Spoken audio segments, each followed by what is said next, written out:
NLJ Channel. November 2023. James Bond. 007 Spy Agent. Book 9. Thunderbolt. Ian Flemming. 1. Take it easy, Mr. Bond. It was one of those days when it seemed to James Bond that all life, as someone put it, was nothing but a heap of 6 to 4 against. To begin with, he was ashamed of himself, a rare state of mind. He had a hangover, a bad one, with an aching head and stiff joints. When he coughed, smoking too much goes with drinking too much and doubles the hangover. A cloud of small luminous black spots swam across his vision like amoebae in pond water. The one drink too many signals itself unmistakably. His final whiskey and soda in the luxurious flat in Park Lane had been no different from the 10 preceding ones, but it had gone down reluctantly and had left a bitter taste and an ugly sensation of surfeit. And, although he had taken in the message, he had agreed to play just one more rubber. £5 100 as it's the last one. He had agreed, and he had played the rubber like a fool. Even now he could see the Queen of Spades, with that stupid Mona Lisa smile on her fat face, slapping triumphantly down on his knave. The Queen, as his partner had so sharply reminded him, that had been so infallibly marked with South, and that had made the difference between a Grand Slam redoubled, drunkenly, for him, and 400 points above the line for the opposition. In the end it had been a 20-point rubber, £100 against him, important money. Again Bond dabbed with the blood-stained styptic pencil at the cut on his chin and despised the face that stared sullenly back at him from the mirror above the wash basin. Stupid, ignorant bastard. It all came from having nothing to do. More than a month of paperwork, ticking off his number on stupid dockets, scribbling minutes that got spikier as the weeks passed, and snapping back down the telephone when some harmless section officer tried to argue with him. And then his secretary had gone down with the flu and he had been given a silly, and, worse, ugly bitch from the pool who called him, sir, and spoke to him primly through a mouthful of fruit stones. And now it was another Monday morning. Another week was beginning. The May rain thrashed at the windows. Bond swallowed down 2 Fensics and reached for the Enos. The telephone in his bedroom rang. It was the loud ring of the direct line with headquarters. James Bond, his heart thumping faster than it should have done, despite the race across London and a fretful wait for the lift to the 8th floor, pulled out the chair and sat down and looked across into the calm, grey, damnably clear eyes he knew so well. What could he read in them? Good morning, James. Sorry to pull you along a bit early in the morning. Got a very full day ahead. Wanted to fit you in before the rush. Bond's excitement waned minutely. It was never a good sign when M addressed him by his Christian name instead of by his number. This didn't look like a job, more like something personal. There was none of the tension in M's voice that heralded big, exciting news. M's expression was interested, friendly, almost benign. Bond said something non-committal. Haven't seen much of you lately, James. How have you been? Your health, I mean. M picked up a sheet of paper, a form of some kind, from his desk, and held it as if preparing to read. Suspiciously, trying to guess what the paper said, what all this was about, Bond said, I'm all right, sir. M said mildly, that's not what the MO thinks, James. Just had your last medical. I think you ought to hear what he has to say. Bond looked angrily at the back of the paper. Now what the hell, he said with control, just as you say, sir. M gave Bond a careful, appraising glance. He held the paper closer to his eyes. Backquote this officer, he read, backquote remains basically physically sound. Unfortunately his mode of life is not such as is likely to allow him to remain in this happy state. Despite many previous warnings, he admits to smoking 60 cigarettes a day. These are of a Balkan mixture with a higher nicotine content than the cheaper varieties. When not engaged upon strenuous duty, the officer's average daily consumption of alcohol is in the region of half a bottle of spirits of between 60 and 70 proof. On examination, there continues to be little definite sign of deterioration. The tongue is furred, the blood pressure a little raised at 160/90. The liver is not palpable. On the other hand, when pressed, the officer admits to frequent occipital headaches and there is spasm in the trapezius muscles and so-called "fibrosities nodules can be felt. I believe these symptoms to be due to this officer's mode of life. He is not responsive to the suggestion that overindulgence is no remedy for the tensions inherent in his professional calling and can only result in the creation of a toxic state which could finally have the effect of reducing his fitness as an officer. I recommend that number 007 should take it easy for 2 to 3 weeks on a more abstemious regime, when I believe he would make a complete return to his previous exceptionally high state of physical fitness. Single quote. M reached over and slid the report into his out tray. He put his hands flat down on the desk in front of him and looked sternly across at Bond. He said, "Not very satisfactory, is it, James?" Bond tried to keep impatience out of his voice. He said, "I'm perfectly fit, sir. Everyone has occasional headaches. Most weekend golfers have fibrositis. You get it from sweating and then sitting in a draft. Aspirin and embrocation get rid of them. Nothing to it, really, sir." M said severely, "That's just where you're making a big mistake, James. Taking medicine only suppresses these symptoms of yours. Medicine doesn't get to the root of the trouble. It only conceals it. The result is a more highly poisoned condition which may become chronic disease. All drugs are harmful to the system. They are contrary to nature. The same applies to most of the food we eat: white bread with all the roughage removed, refined sugar with all the goodness machined out of it, pasteurized milk which has had most of the vitamins boiled away, everything overcooked and denaturized." "Why?" M reached into his pocket for his notebook and consulted it. "Do you know what our bread contains apart from a bit of overground flour?" M looked accusingly at Bond. "It contains large quantities of chalk, also benzol peroxide powder, chlorine gas, sal ammoniac, and alum." M put the notebook back in his pocket. "What do you think of that?" Bond, mystified by all this, said defensively, "I don't eat all that much bread, sir." "Maybe not," said M impatiently. "But how much stone-ground whole wheat do you eat? How much yogurt, uncooked vegetables, nuts, fresh fruit?" Bond smiled. "Practically none at all, sir." "It's no laughing matter." M tapped his forefinger on the desk for emphasis.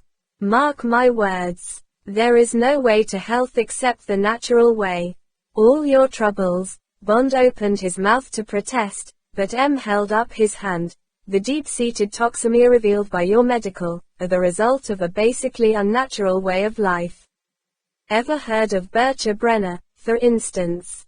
Or Knipe, Priesnitz, Rickley, Schroth, Gossman, Bills?" "No, sir." "Just so. Well, those are the men you would be wise to study. Those are the great naturopaths, the men whose teaching we have foolishly ignored." Fortunately, M's eyes gleamed enthusiastically, there are a number of disciples of these men practicing in England. Nature cure is not beyond our reach. James Bond looked curiously at M. What the hell had got into the old man?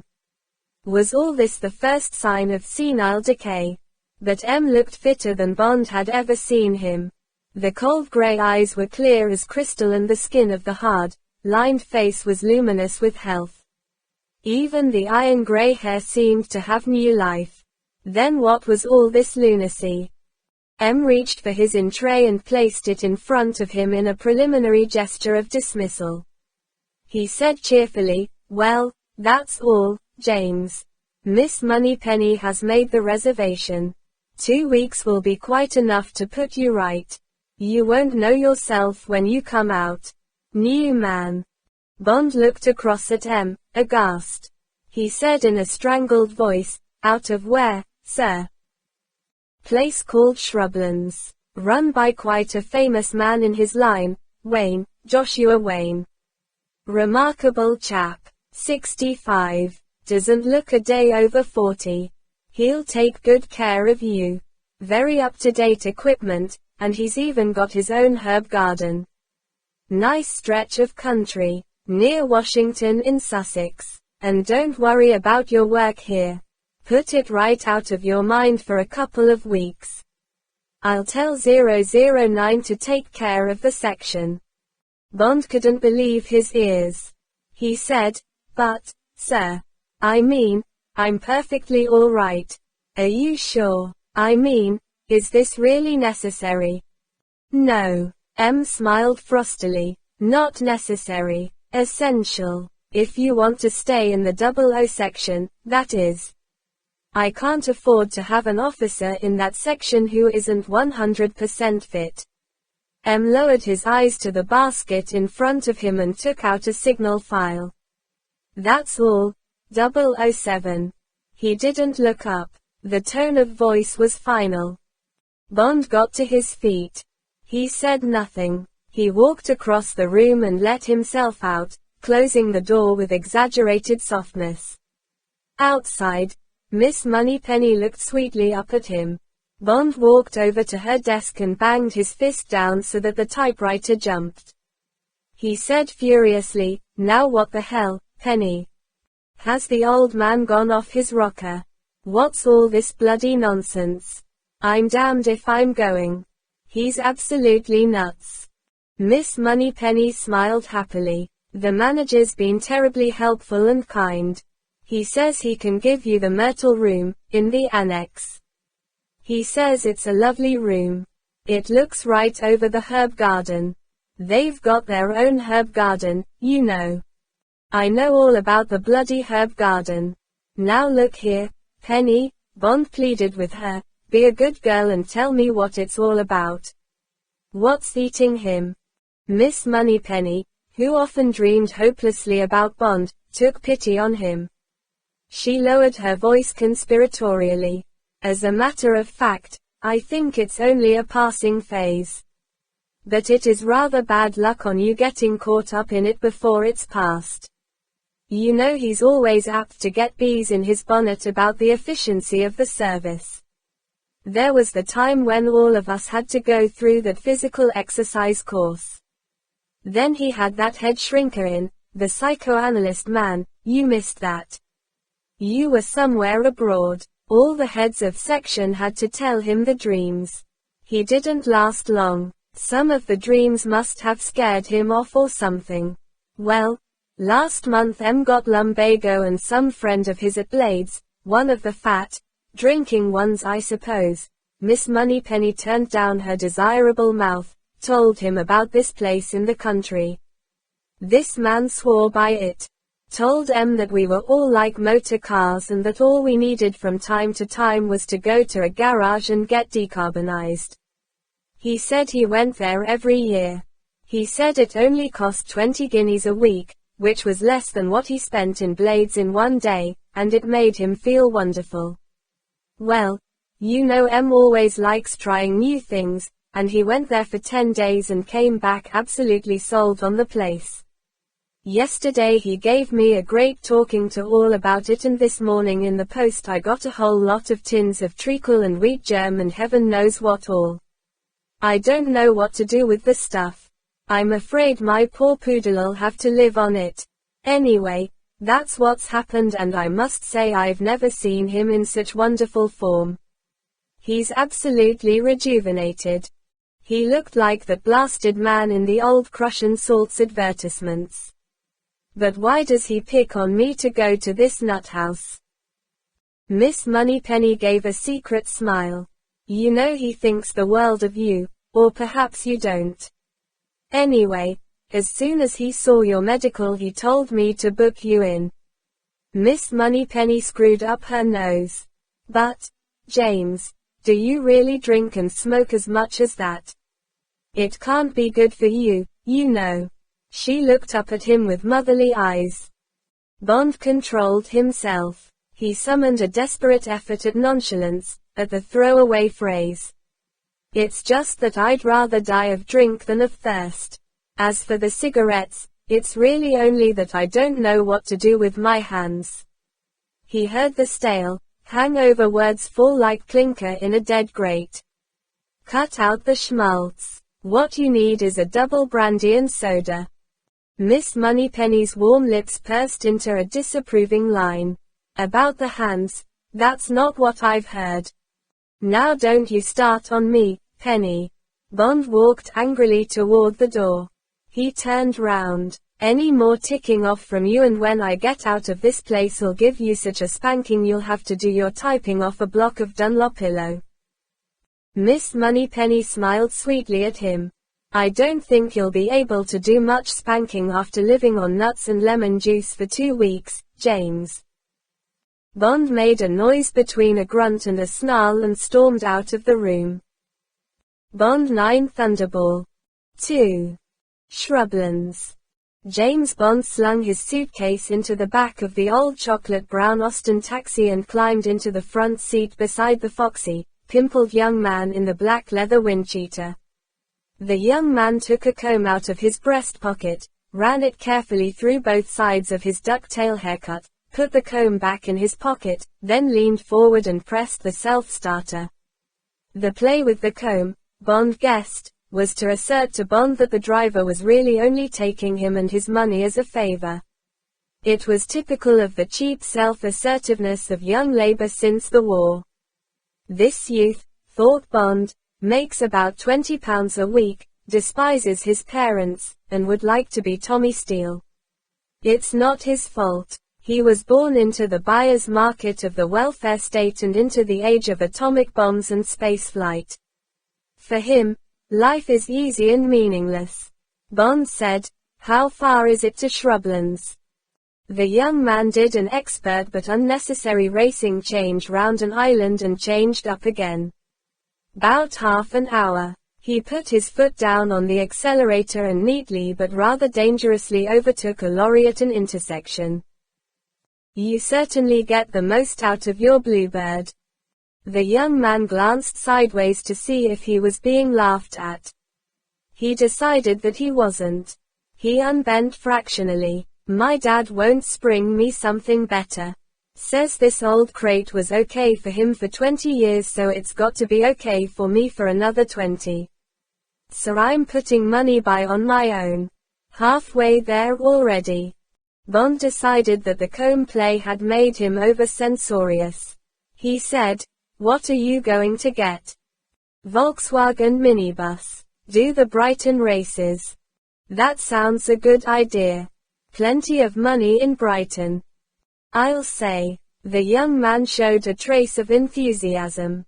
Only time I ever got there, a couple of bookies had me take them and a couple of tarts to London.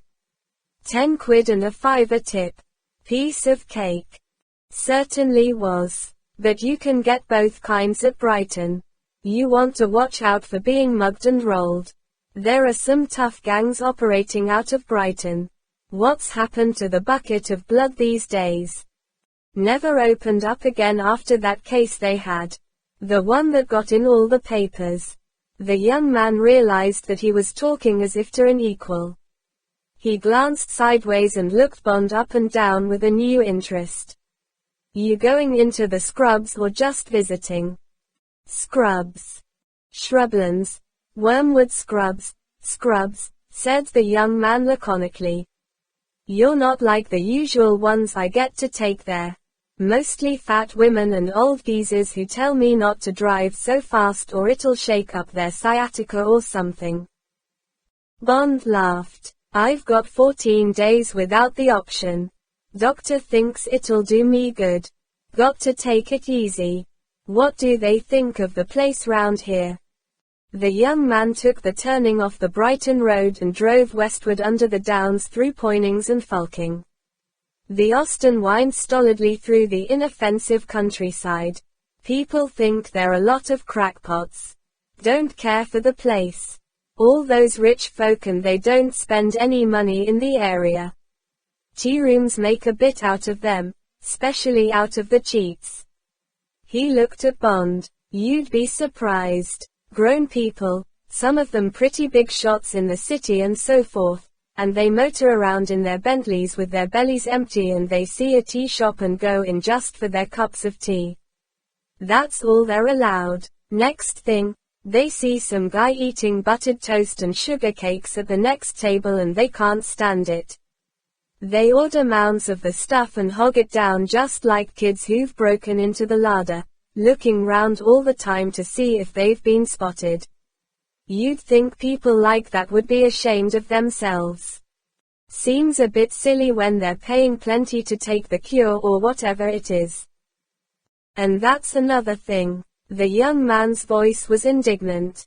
I can understand charging 20 quid a week and giving you 3 square meals a day, but how do they get away with charging 20 quid for giving you nothing but hot water to eat?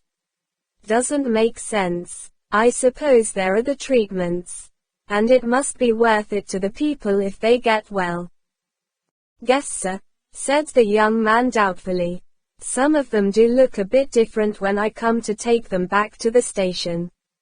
He sniggered. And some of them change into real old goats after a week of nuts and so forth. Guess I might try it myself one day. What do you mean? The young man glanced at Bond. Reassured and remembering Bond's worldly comments on Brighton, he said, well, you see, we got a girl here in Washington. Racy bird. Sort of local tart, if you see what I mean. Waitress at a place called the Honey Bee Tea Shop. Or was, rather. She started most of us off, if you get my meaning. Quid ago, and she knows a lot of French tricks. Regular sport. Well, this year the word got round up at the Scrubs, and some of these old goats began patronizing Polly Grace, that's her name. Took her out in their Bentleys and gave her a roll in a deserted quarry up on the downs. That's been her pitch for years. Trouble was they paid her 5-10 quid and she soon got too good for the likes of us. Priced her out of our market, so to speak. Inflation, sort of, and a month ago she chucked up her job at the Honey Bee, and you know what? The young man's voice was loud with indignation. She bought herself a beat-up Austin Metropolitan for a couple of £100 and went mobile. Just like the London tarts in Curzon Street they talk about in the papers. Now she's off to Brighton, Lewis, anywhere she can find the sports, and in between whiles she goes to work in the quarry with these old goats from the Scrubs. Would you believe it? The young man gave an angry blast on his klaxon at an inoffensive couple on a tandem bicycle. Bond said seriously, that's too bad. I wouldn't have thought these people would be interested in that sort of thing, or nut cutlets and dandelion wine or whatever they get to eat at this place. The young man snorted. That's all you know. I mean, he felt he had been too emphatic. That's what we all thought. One of my pals, he's the son of the local doctor, talked the thing over with his dad, in a roundabout way, sort of. And his dad said no. He said that this sort of diet and no drink and plenty of rest, what with the massage and the hot and cold sitz baths and what have you, he said that all clears the bloodstream and tones up the system, if you get my meaning. Wakes the old goats up. Makes them want to start cutting the mustard again, if you know the song by that Rosemary Clooney. Bond laughed. He said, well, perhaps there's something to the place after all. A sign on the right of the road said, Shrublands. Gateway to Health. First right. Silence please. The road ran through a wide belt of firs and evergreens in a fold of the downs. A high wall appeared and then an imposing, mock battlemented entrance with a Victorian lodge from which a thin wisp of smoke rose straight up among the quiet trees. The young man turned in and followed a gravel sweep between thick laurel bushes. An elderly couple cringed off the drive at a blare from his klaxon, and then on the right there were broad stretches of lawn and neatly flowered borders and a sprinkling of slowly moving figures, alone and in pairs, and behind him a red brick Victorian monstrosity from which a long glass sun parlor extended to the edge of the grass. The young man pulled up beneath a heavy portico with a crenellated roof. Beside a varnished, iron-studded arched door stood a tall glazed urn above which a notice said, "No smoking inside. Cigarettes here please." Bond got down from the taxi and pulled his suitcase out of the back. He gave the young man a 10-shilling tip. The young man accepted it as no less than his due. He said, "Thanks. You ever want to break out, you can call me up. Polly's not the only one. And there's a tea shop on the Brighton Road has buttered muffins. So long." He banged the gears into bottom and ground off back the way he had come. Bond picked up his suitcase and walked resignedly up the steps and through the heavy door. Inside it was very warm and quiet. At the reception desk in the big oak-paneled hall a severely pretty girl in starched white welcomed him briskly. When he had signed the register she led him through a series of somberly furnished public rooms and down a neutral-smelling white corridor to the back of the building. Here there was a communicating door with the annex, a long, low, cheaply built structure with rooms on both sides of a central passage. The doors bore the names of flowers and shrubs. She showed him into myrtle, told him that, the chief, would see him in an hour's time, at 6 o'clock, and left him. It was a room-shaped room with furniture-shaped furniture and dainty curtains. The bed was provided with an electric blanket. There was a vase containing 3 marigolds beside the bed and a book called Nature Cure explained by Alan Moyle, MNBA. Bond opened it and ascertained that the initials stood for, Member, British Naturopathic Association. He turned off the central heating and opened the windows wide. The herb garden, row upon row of small nameless plants round a central sundial, smiled up at him. Bond unpacked his things and sat down in the single armchair and read about eliminating the waste products from his body. He learned a great deal about foods he had never heard of, such as potassium broth, nut mince, and the mysteriously named unmalted slippery elm. He had got as far as the chapter on massage and was reflecting on the injunction that this art should be divided into effleurage, stroking, friction, kneading, petrissage, tapotement, and vibration, when the telephone rang. A girl's voice said that Mr. Wayne would be glad to see him in consulting room A in 5 minutes. Mr. Joshua Wayne had a firm, dry handshake and a resonant, encouraging voice. He had a lot of bushy gray hair above an inlined brow, soft, clear brown eyes, and a sincere and Christian smile. He appeared to be genuinely pleased to see Bond and to be interested in him. He wore a very clean smock-like coat with short sleeves from which strong hairy arms hung relaxed. Below were rather incongruous pin-striped trousers. He wore sandals over socks of conservative gray, and when he moved across the consulting room his stride was a springy lope. Mr. Wayne asked Bond to remove all his clothes except his shorts. When he saw the many scars he said politely, "Dear me, you do seem to have been in the wars, Mr. Bond." Bond said indifferently, "Near miss. During the war." "Really? War between peoples is a terrible thing. Now, just breathe in deeply, please."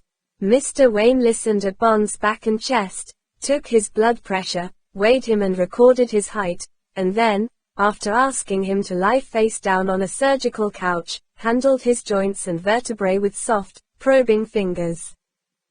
While Bond replaced his clothes, Mr. Wayne wrote busily at his desk. Then he sat back. "Well, Mr. Bond, nothing much to worry about here, I think.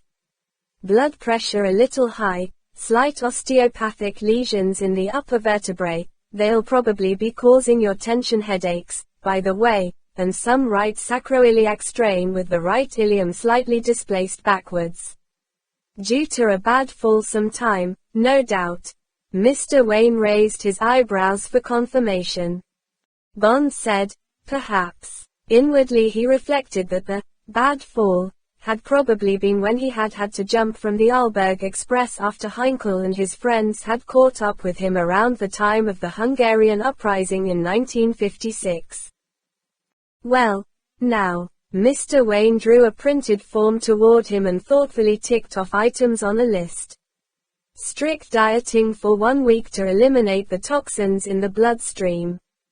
Massage to tone you up, irrigation, hot and cold sitz baths, osteopathic treatment, and a short course of traction to get rid of the lesions. That should put you right. And complete rest, of course. Just take it easy, Mr. Bond. You're a civil servant, I understand. Do you good to get away from all that worrying paperwork for a while. Mr. Wayne got up and handed the printed form to Bond. Treatment rooms in half an hour, Mr. Bond. No harm in starting right away. Thank you. Bond took the form and glanced at it. What's traction, by the way? A mechanical device for stretching the spine. Very beneficial. Mr. Wayne smiled indulgently. Don't be worried by what some of the other patients tell you about it. They call it the rack. You know what wags some people are. Yes. Bond walked out and along the white-painted corridor. People were sitting about, reading or talking in soft tones in the public rooms. They were all elderly, middle-class people, mostly women, many of whom wore unattractive quilted dressing gowns. The warm, close air and the frumpish women gave Bond claustrophobia. He walked through the hall to the main door and let himself out into the wonderful fresh air. Bond walked thoughtfully down the trim narrow drive and smelled the musty smell of the laurels and the laburnums. Could he stand it? Was there any way out of this hellhole short of resigning from the service? Deep in thought, he almost collided with a girl in white who came hurrying round a sharp bend in the thickly hedged drive. At the same instant as she swerved out of his path and flashed him an amused smile, a mauve Bentley, taking the corner too fast, was on top of her. At one moment she was almost under its wheels, at the next, Bond, with one swift step, had gathered her up by the waist and, executing a passable Veronica, with a sharp swivel of his hips had picked her body literally off the hood of the car. He put the girl down as the Bentley dry skidded to a stop in the gravel. His right hand held the memory of one beautiful breast. The girl said, "Oh," and looked up into his eyes with an expression of flurried astonishment. Then she took in what had happened and said breathlessly, "Oh, thank you." She turned toward the car. A man had climbed unhurriedly down from the driving seat. He said calmly, "I am so sorry. Are you all right?" Recognition dawned on his face. He said silkily, "Why, if it isn't my friend Patricia. How are you, Pat? All ready for me?" The man was extremely handsome, a dark bronzed woman killer with a neat mustache above the sort of callous mouth women kiss in the dreams. He had regular features that suggested Spanish or South American blood and bold, hard brown eyes that turned up oddly, or, as a woman would put it, intriguingly, at the corners. He was an athletic-looking 6 foot, dressed in the sort of casually well-cut beige herringbone tweed that suggests Anderson and Shepherd. He wore a white silk shirt and a dark red polka dot tie, and the soft dark brown V-necked sweater looked like vicuña. Bond summed him up as a good-looking bastard who got all the women he wanted and probably lived on them, and lived well. The girl had recovered her poise. She said severely, "You really ought to be more careful, Count Lip. You know there are always patients and staff walking down this drive. If it hadn't been for this gentleman," she smiled at Bond, "you'd have run me over."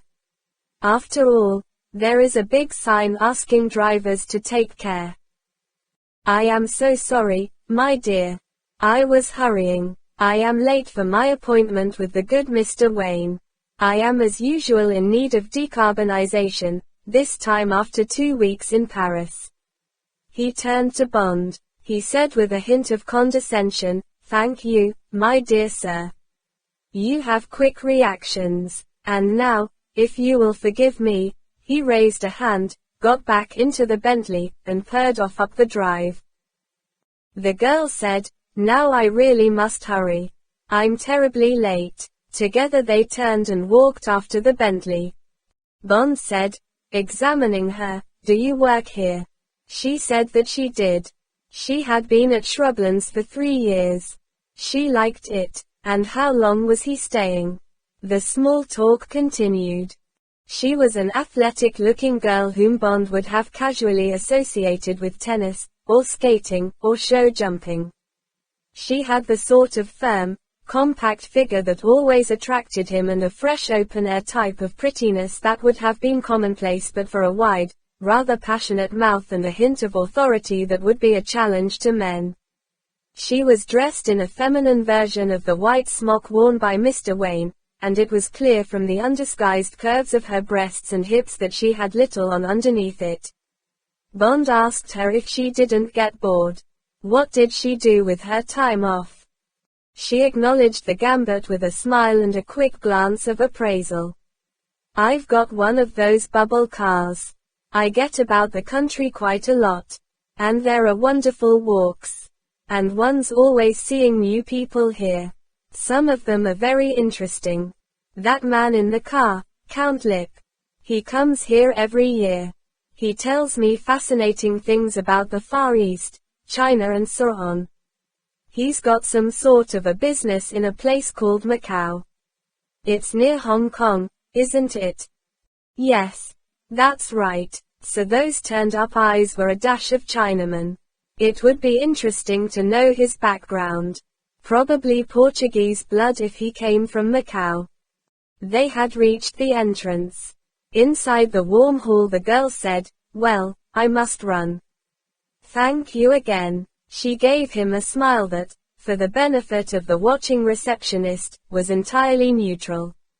"I hope you enjoy your stay." She hurried off toward the treatment rooms. Bond followed, his eyes on the taut swell of her hips. He glanced at his watch and also went down the stairs and into a spotlessly white basement that smelled faintly of olive oil and an aerosol disinfectant. Beyond a door marked, "Gentleman's Treatment," he was taken in hand by an India-rubbery masseur in trousers and singlet. Bond undressed and with a towel round his waist followed the man down a long room divided into compartments by plastic curtains. In the first compartment, side by side, 2 elderly men lay, the perspiration pouring down their strawberry faces, in electric blanket baths. In the next were 2 massage tables. On one, the pale, dimpled body of a youngish but very fat man wobbled obscenely beneath the pummeling of his masseur. Bond, his mind recoiling from it all, took off his towel and lay down on his face and surrendered himself to the toughest deep massage he had ever experienced. Vaguely, against the jangling of his nerves and the aching of muscles and tendons, he heard the fat man heave himself off his table and, moments later, another patient take his place. He heard the man's masseur say, "I'm afraid we'll have to have the wristwatch off, sir." The urbane, silky voice that Bond at once recognized said with authority, "Nonsense, my dear fellow. I come here every year and I've been allowed to keep it on before. I'd rather keep it on, if you don't mind." "Sorry, sir." The masseur's voice was politely firm. "You must have had someone else doing the treatment. It interferes with the flow of blood when I come to treat the arm and hand. If you don't mind, sir." There was a moment's silence. Bond could almost feel Count Lip controlling his temper. The words, when they came, were spat out with what seemed to Bond ludicrous violence. "Take it off then. Damn you. didn't have to be uttered. It hung in the air at the end of the sentence. Thank you, sir. There was a brief pause and then the massage began. The small incident seemed odd to Bond. Obviously one had to take off one's wristwatch for a massage. Why had the man wanted to keep it on? It seemed very childish. Turn over, please, sir. Bond obeyed. Now his face was free to move. He glanced casually to his right. Count Lipper's face was turned away from him. His left arm hung down toward the floor. Where the sunburn ended, there was a bracelet of almost white flesh at the wrist. In the middle of the circle where the watch had been there was a sign tattooed on the skin. It looked like a small zigzag crossed by two vertical strokes. Sir Count Lipp had not wanted this sign to be seen. It would be amusing to ring up records and see if they had a line on what sort of people wore this little secret recognition sign under their wristwatches. Bond 9 Thunderbolt 3. The Rack. At the end of the hour's treatment Bond felt as if his body had been eviscerated and then run through a wringer. He put on his clothes and, cursing climbed weakly back up the stairs into what, by comparison with the world of nakedness and indignities in the basement, were civilized surroundings. At the entrance to the main lounge were two telephone booths. The switchboard put him through to the only headquarters number he was allowed to call on an outside line. He knew that all such outside calls were monitored. As he asked for records, he recognized the hollowness on the line that meant the line was bugged. He gave him number to head of records and put his question, adding that the subject was an Oriental probably of Portuguese extraction. After 10 minutes head of records came back to him. It's a Tong sign. His voice sounded interested. The red lightning Tong. Unusual to find anyone but a full-blooded Chinaman being a member. It's not the usual semi-religious organization. This is entirely criminal. Station H had dealings with it once. They're represented in Hong Kong, but their headquarters are across the bay in Macau. Station H paid big money to get a courier service running into Peking. Worked like a dream, so they gave the line a trial with some heavy stuff. It bounced, badly, lost a couple of H's top men. It was a double cross. Turned out that Redland had some sort of a deal with these people. Hell of a mess. Since then they've cropped up from time to time in drugs, gold smuggling to India, and top-bracket white slavery. They're big people. We'd be interested if you've got any kind of a line. Bond said, thanks, records. No. I've got nothing definite.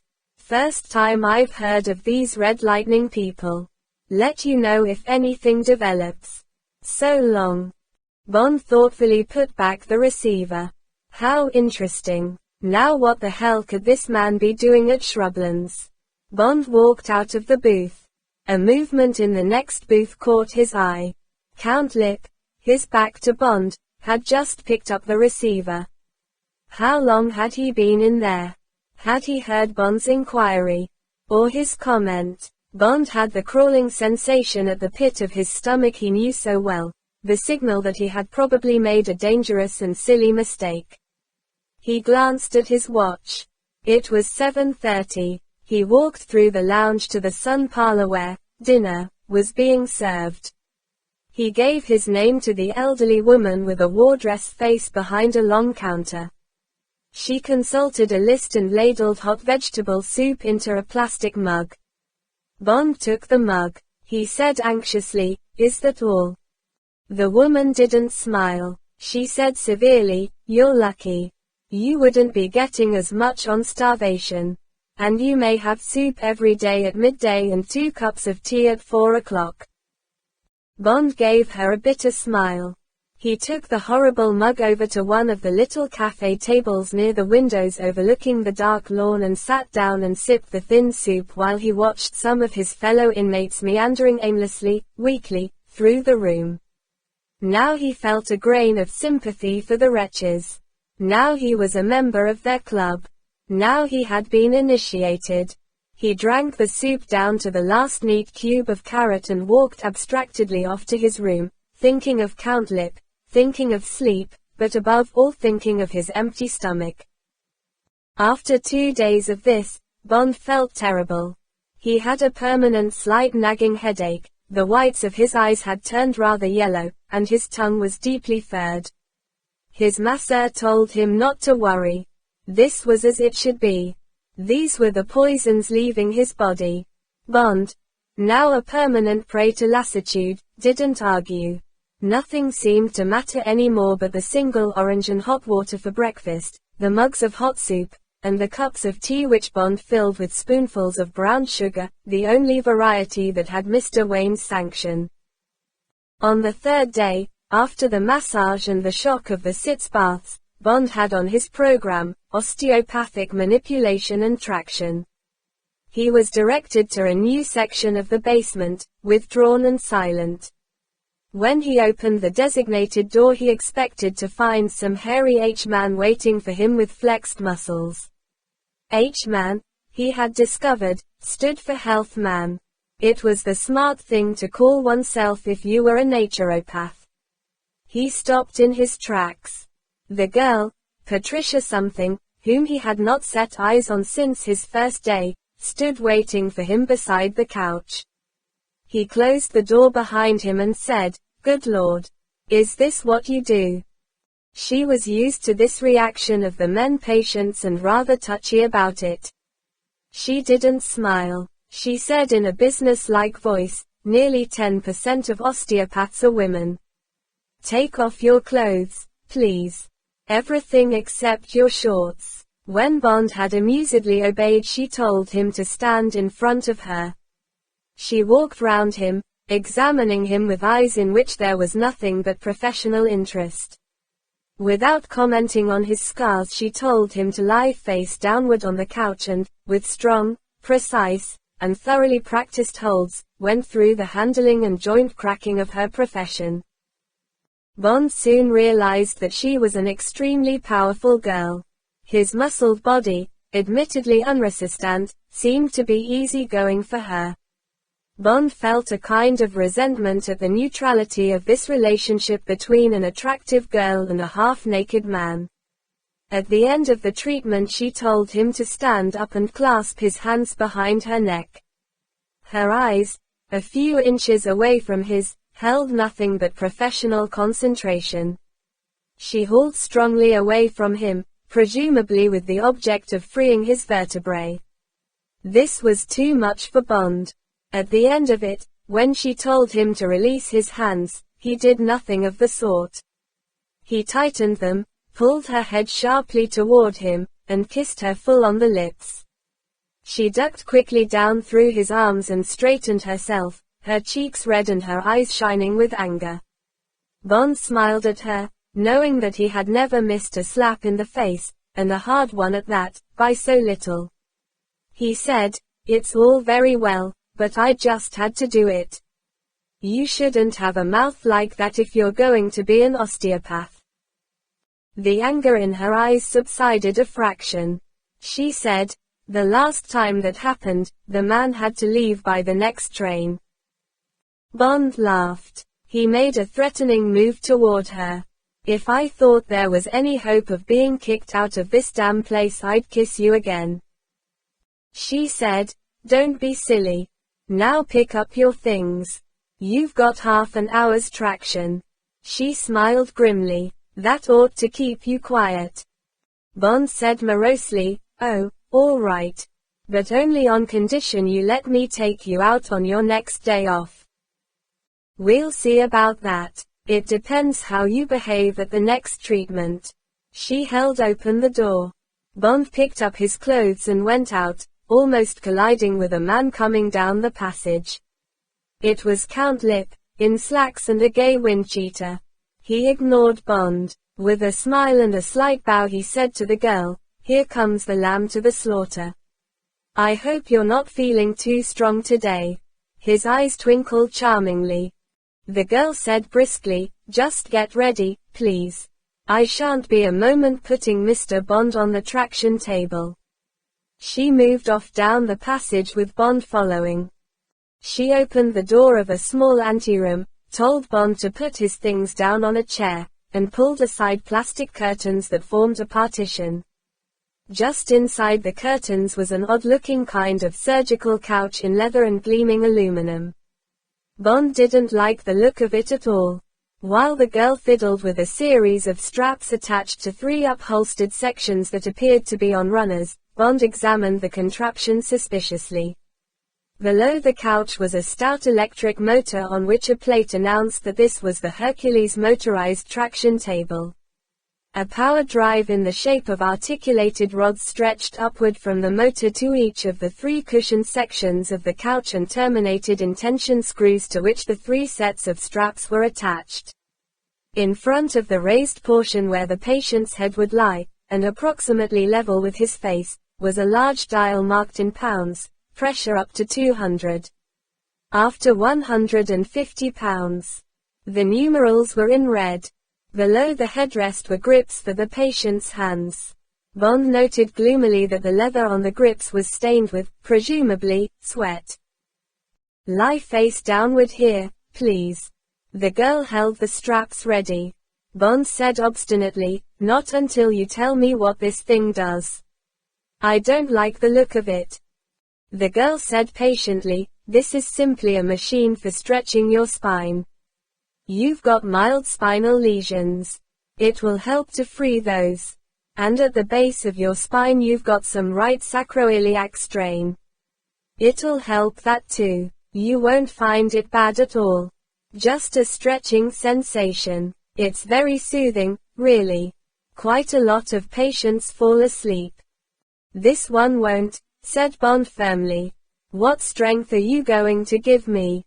Why are those top figures in red? Are you sure I'm not going to be pulled apart?" The girl said with a touch of impatience, "Don't be silly.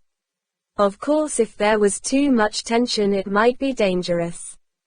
But I shall be starting you only at 90 pounds and in a quarter of an hour I shall come and see how you're getting on and probably put you up to 120. Now come along. I've got another patient waiting." Reluctantly Bond climbed up on the couch and lay on his face with his nose and mouth buried in a deep cleft in the headrest. He said, his voice muffled by the leather, "If you kill me, I'll sue." He felt the straps being tightened round his chest and then round his hips. The girl's skirt brushed the side of his face as she bent to reach the control lever beside the big dial. The motor began to whine. The straps tightened and then relaxed, tightened and relaxed. Bond felt as if his body was being stretched by giant hands. It was a curious sensation, but not unpleasant. With difficulty Bond raised his head. The needle on the dial stood at 90. Now the machine was making a soft iron hee-hawing, like a mechanical donkey, as the gears alternatively engaged and disengaged to produce the rhythmic traction. "Are you all right?" "Yes." He heard the girl pass through the plastic curtains and then the click of the outer door. Bond abandoned himself to the soft feel of the leather at his face, to the relentless intermittent haul on his spine and to the hypnotic whine and drone of the machine. It really wasn't too bad. How silly to have had nerves about it. A quarter of an hour later he heard again the click of the outside door and the swish of the curtains. "All right. Fine." The girl's hand came into his line of vision as she turned the lever. Bond raised his head. The needle crept up to 120. Now the pull was really hard and the voice of the machine was much louder.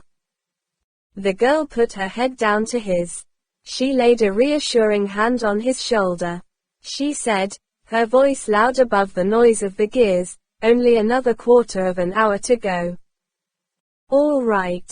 Bond's voice was careful. He was probing the new strength of the giant haul on his body. The curtains swished. Now the click of the outside door was drowned by the noise of the machine. Slowly Bond relaxed again into the arms of the rhythm. It was perhaps 5 minutes later when a tiny movement of the air against his face made Bond open his eyes. In front of his eyes was a man's hand, reaching softly for the lever of the accelerator. Bond watched it, at first fascinated, and then with dawning horror as the lever was slowly depressed and the straps began to haul madly at his body. He shouted something, he didn't know what. His whole body was racked with a great pain. Desperately he lifted his head and shouted again. On the dial, the needle was trembling at 200. His head dropped back, exhausted. Through a mist of sweat he watched the hand softly release the lever. The hand paused and turned slowly so that the back of the wrist was just below his eyes. In the center of the wrist was the little red sign of the zigzag and the two bisecting lines. A voice said quietly, close up against his ear, "You will not meddle again, my friend." Then there was nothing but the great whine and groan of the machine and the bite of the straps that were tearing his body in half. Bond began to scream, weakly, while the sweat poured from him and dripped off the leather cushions onto the floor.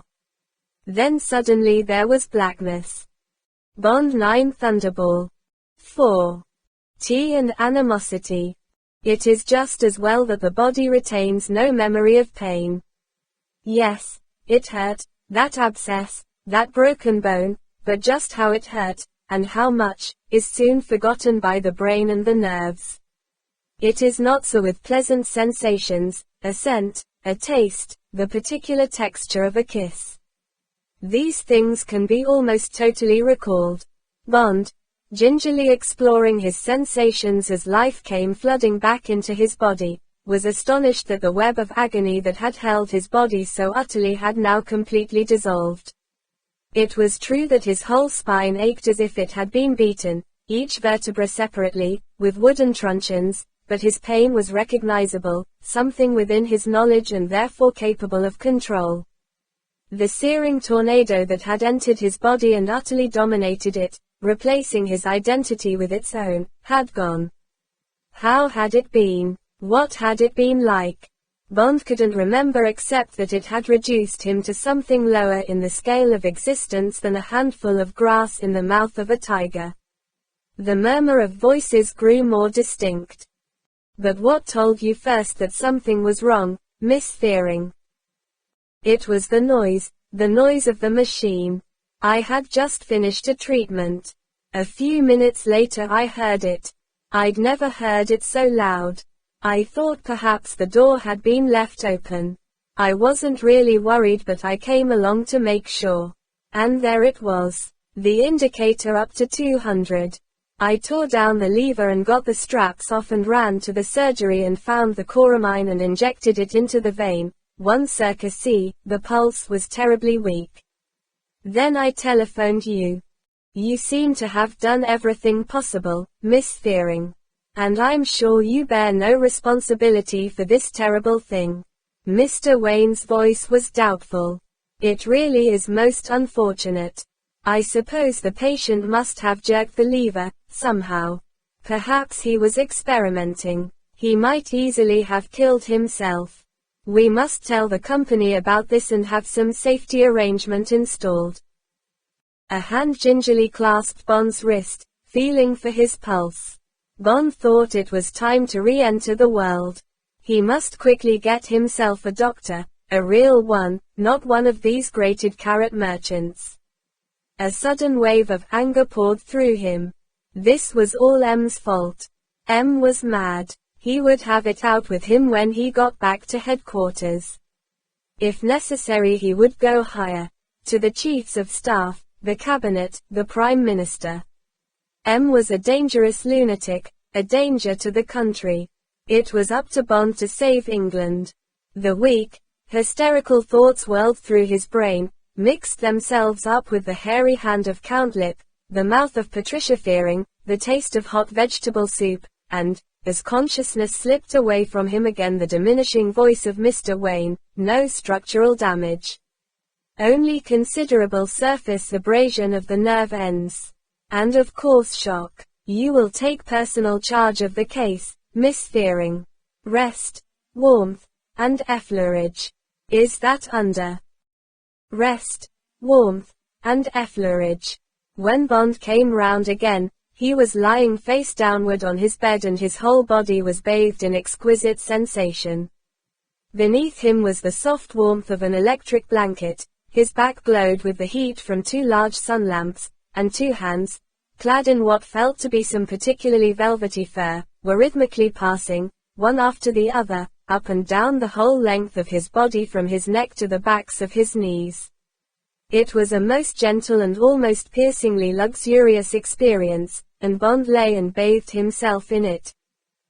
Presently he said sleepily, "Is that what they call effleurage?"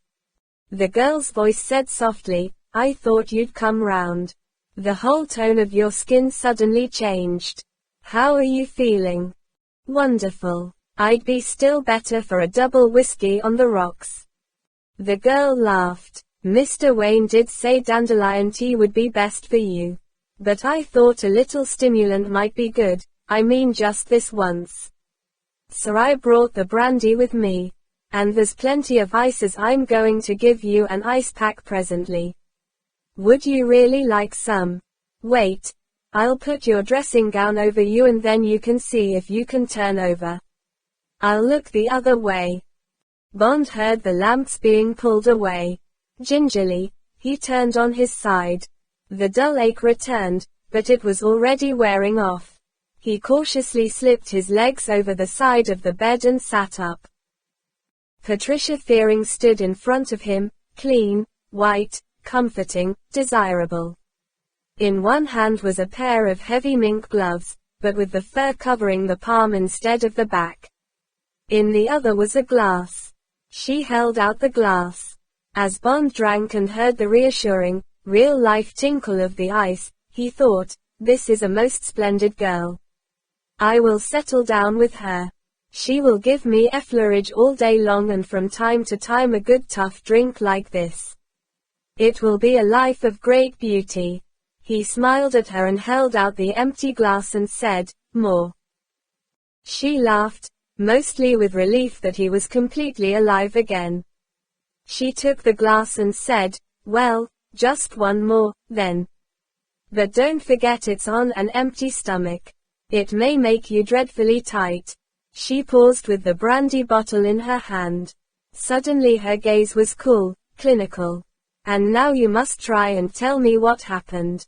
Did you accidentally touch the lever or something? You gave us all a dreadful fright. Nothing like that has ever happened before. The traction table's really perfectly safe, you know." Bond looked candidly into her eyes.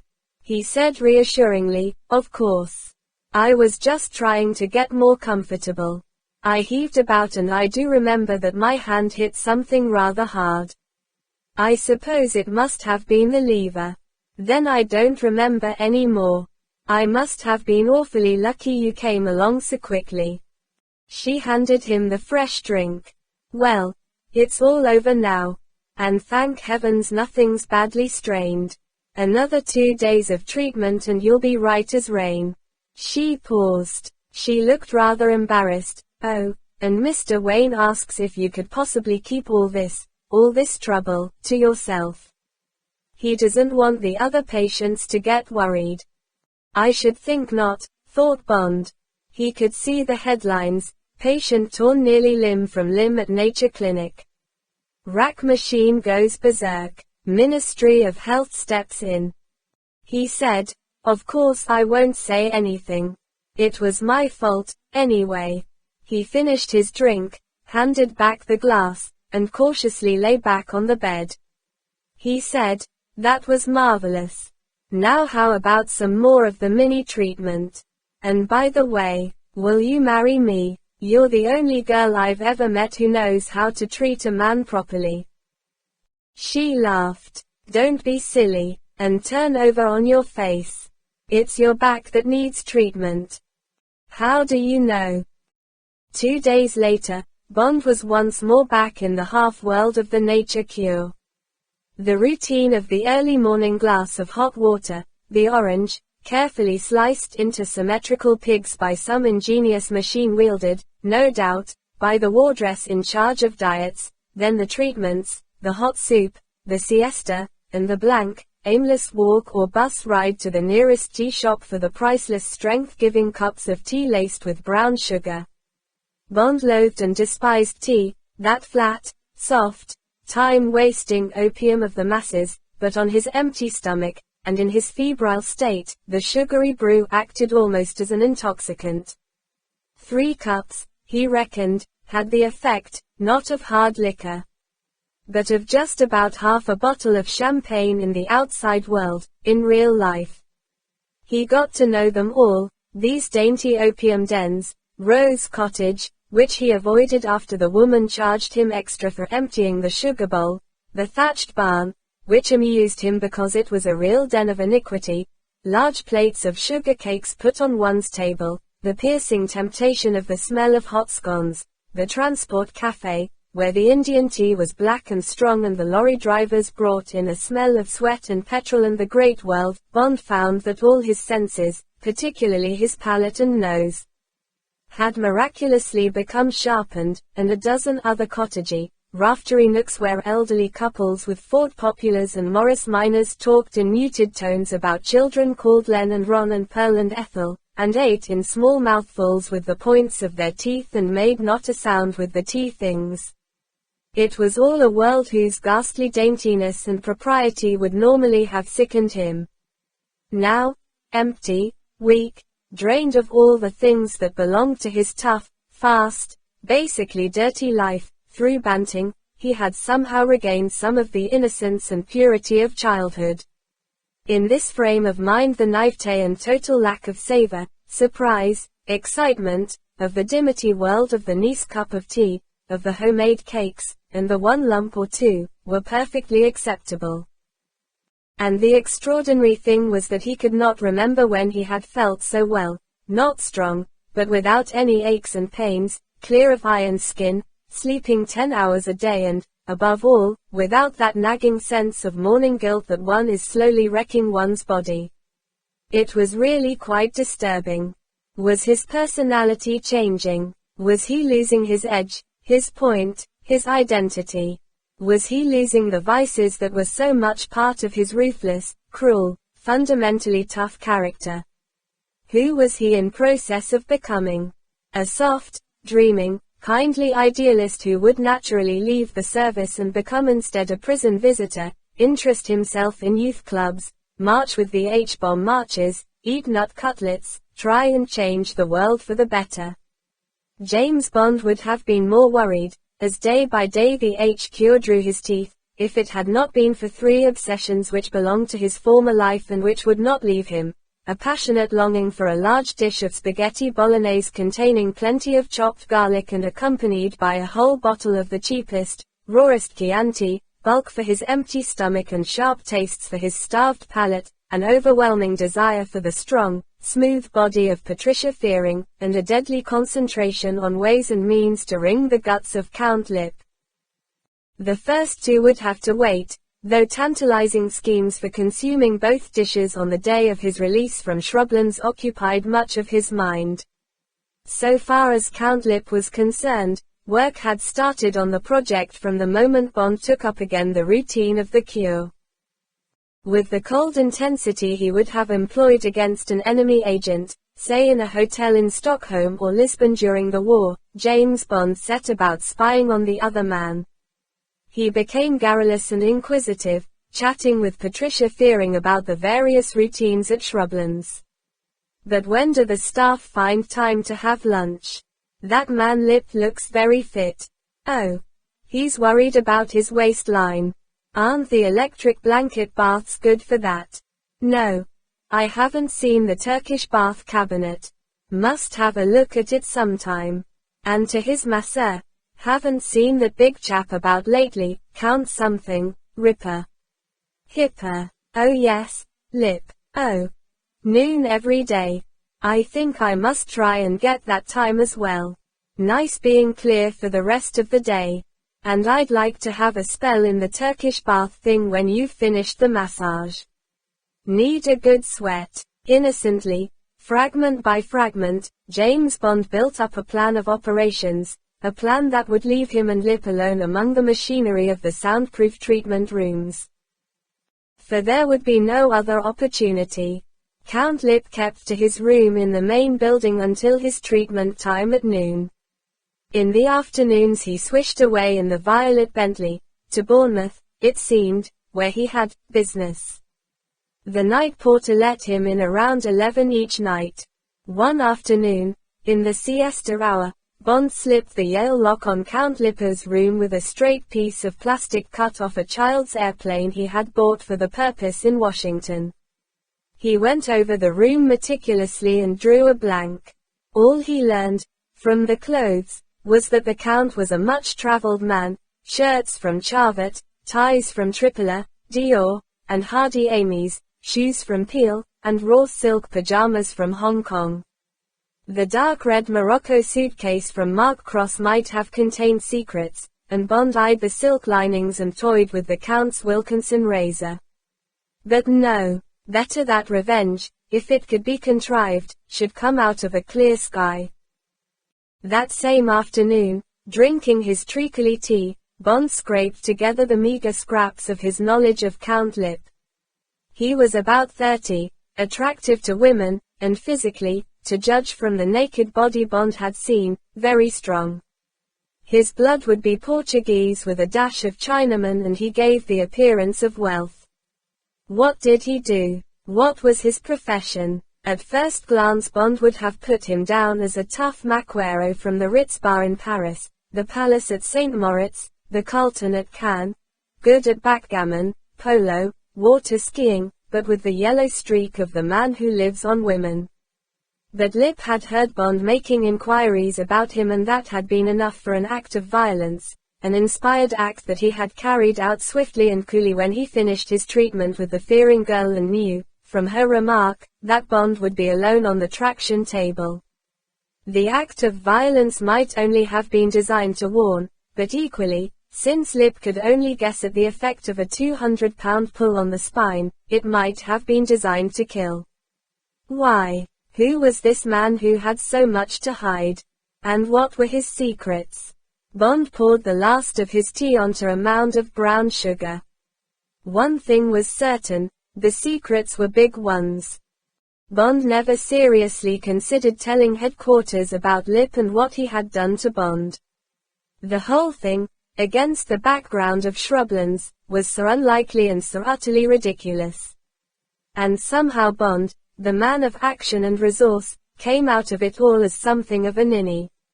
Weakened by a diet of hot water and vegetable soup, the ace of the Secret Service had been tied to some kind of a rack, and then a man had come along and just pulled a lever up a few notches and reduced the hero of 100 combats to a quivering jelly. No. There was only one solution, a private solution, man to man. Later perhaps, to satisfy his curiosity, it might be amusing to put through a good trace on Count Lipp, with SIS records, with the CID, with the Hong Kong station.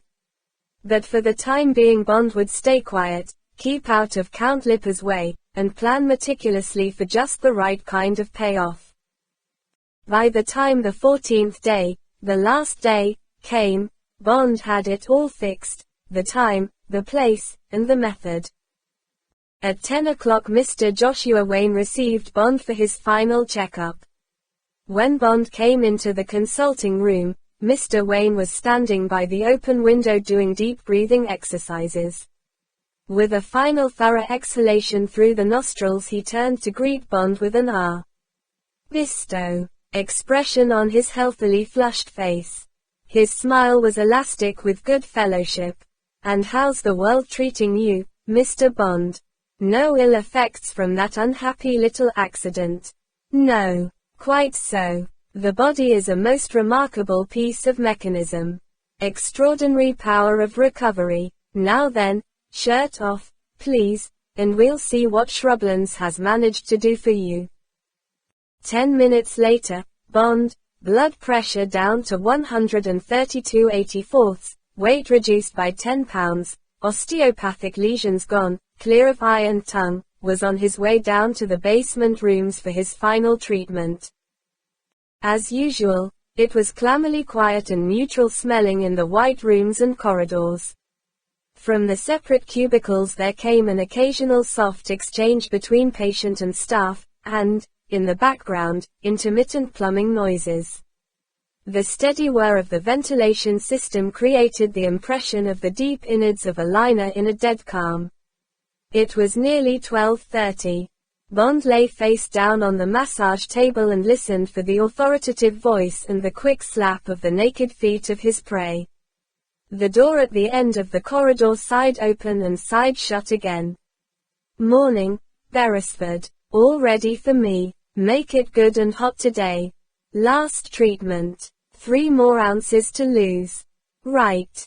Very good, sir." The gym shoes of the chief attendant, followed by the slapping feet, came down the corridor outside the plastic curtain of the massage room and onto the end room of all, the electric Turkish bath. The door sighed shut and a few minutes later sighed again as the attendant, having installed Count Lip, came back down the corridor. 20 minutes went by. 25. Bond rolled off the table. "Well, thanks, Sam. You've done me a power of good. I'll be back to see you again one of these days, I expect. I'll just go along and have a final salt rub and a sitz bath. You cut along to your carrot cutlets.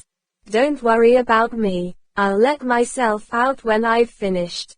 Bond wrapped a towel round his waist and moved off down the corridor. There was a flurry of movement and voices as the attendants got rid of their patients and made their way through the staff door for the luncheon break.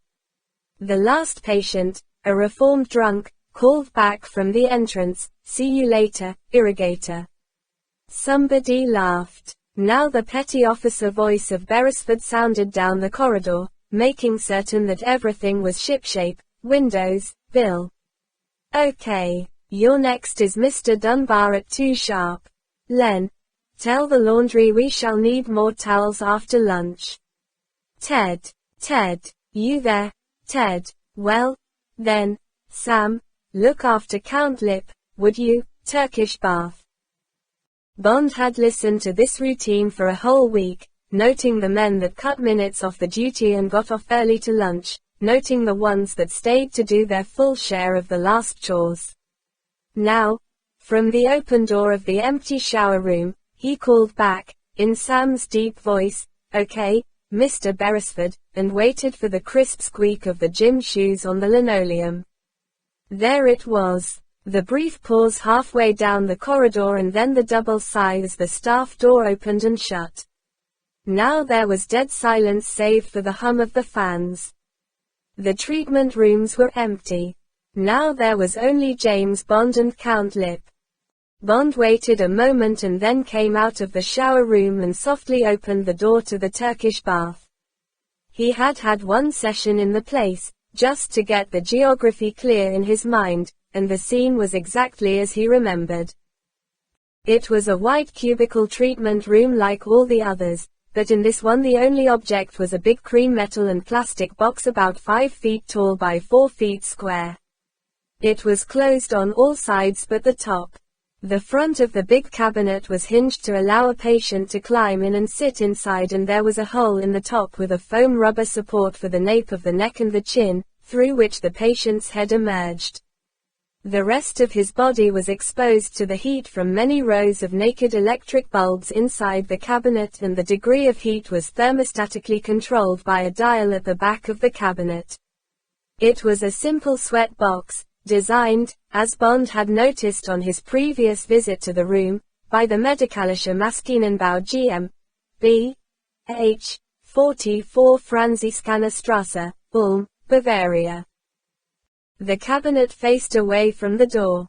At the hiss of the hydraulic fastener, Count Lip said angrily, "God damn it, Beresford.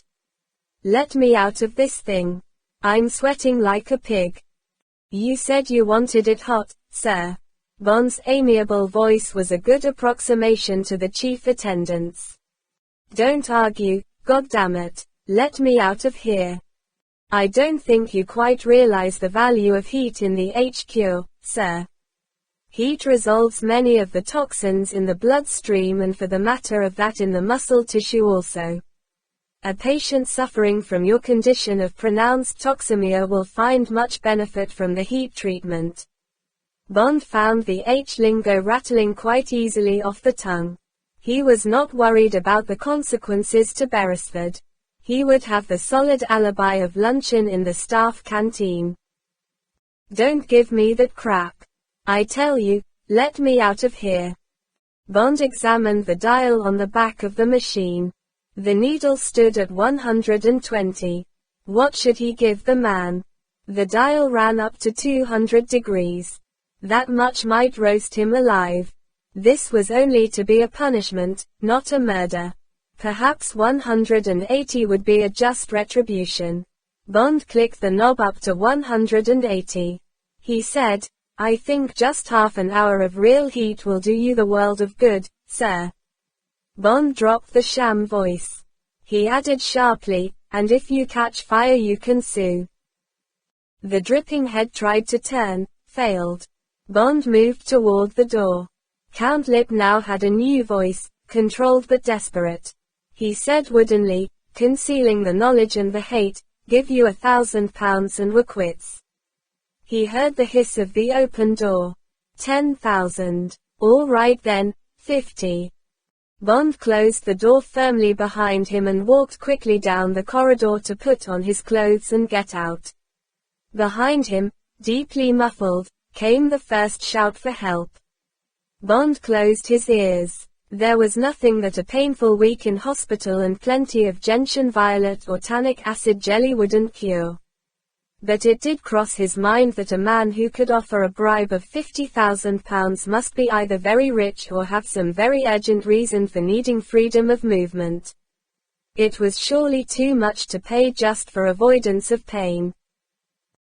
James Bond was right. The outcome of this rather childish trial of strength between two extremely tough and ruthless men, in the bizarre surroundings of a nature clinic in Sussex, was to upset, if only in a minute fashion, the exactly timed machinery of a plot that was about to shake the governments of the Western world.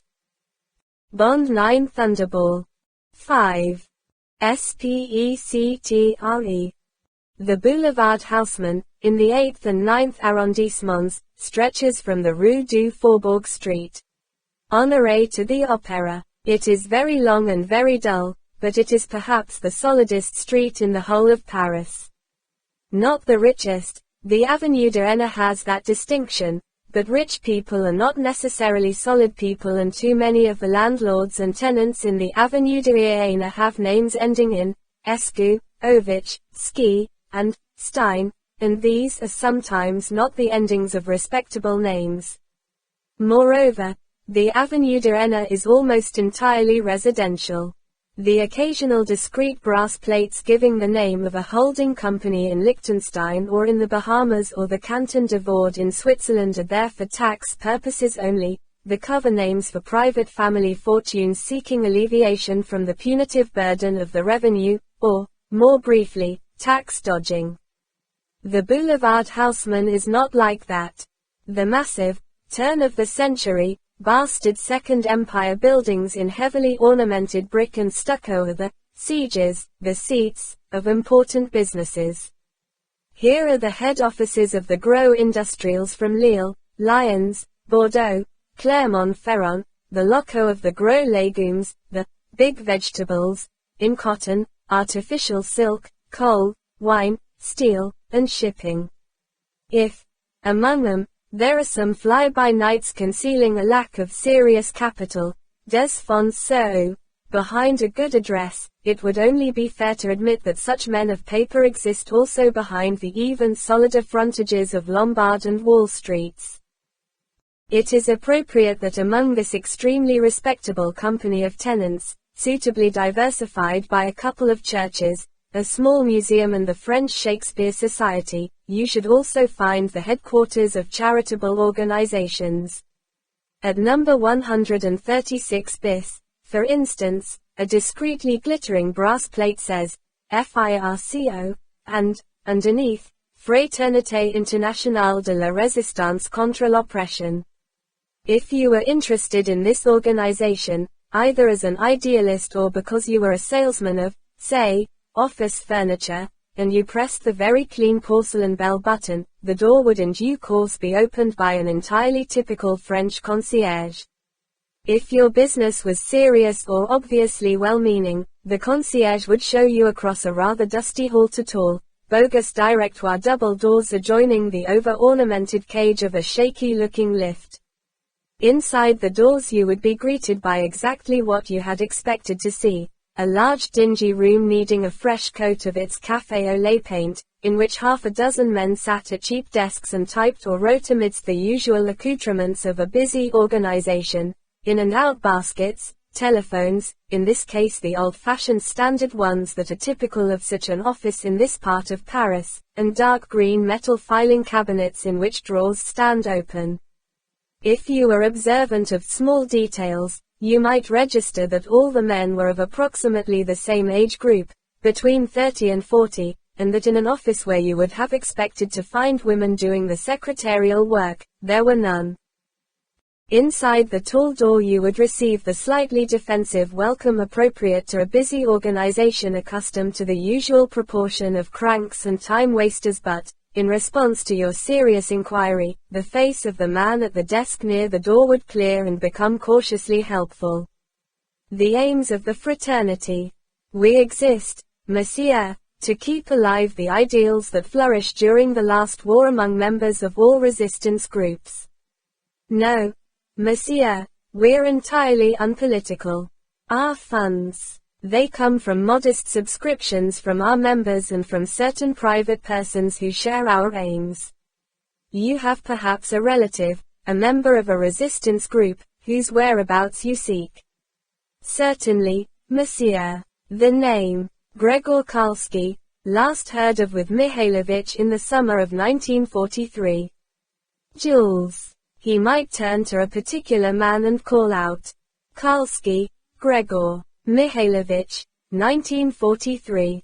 Jules would go to a cabinet and there would be a brief pause. Then the reply might come back, dead.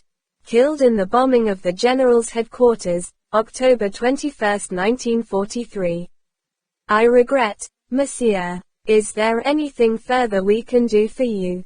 Then perhaps you would care to have some of our literature.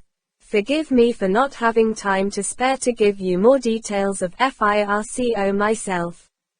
But you will find everything there.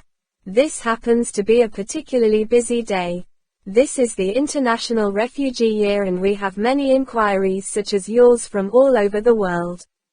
Good afternoon, monsieur. Pas de quoi. So, or more or less so, it would be, and you would go out onto the boulevard satisfied and even impressed with an organization that was doing its excellent if rather vague work with so much dedication and efficiency.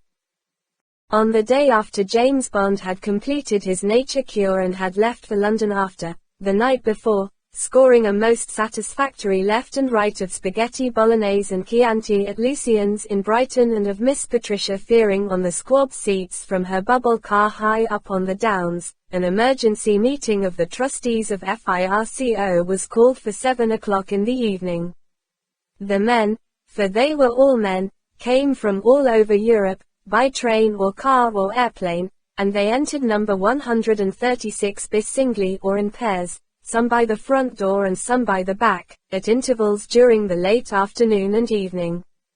Each man had his allotted time for arriving at these meetings, so many minutes, up to 2 hours, before 0 hour, and each man alternated between the back and the front door from meeting to meeting. Now there were 2 concierges for each door and other less obvious security measures, warning systems, closed-circuit television scanning of the 2 entrances, and complete sets of dummy FIRCO minutes, backed up 100% by the current business of the FIRCO organization on the ground floor. Thus, if necessary, the deliberations of the trustees could, in a matter only of seconds, be switched from clandestine to overt, as solidly overt as any meeting of principals in the Boulevard Haussmann could possibly be. At 7 o'clock precisely the 20 men who made up this organization strode, lounged, or sidled, each according to his character, into the workmanlike boardroom on the third floor. Their chairman was already in his seat. No greetings were exchanged. They were ruled by the chairman to be a waste of breath and, in an organization of this nature, hypocritical.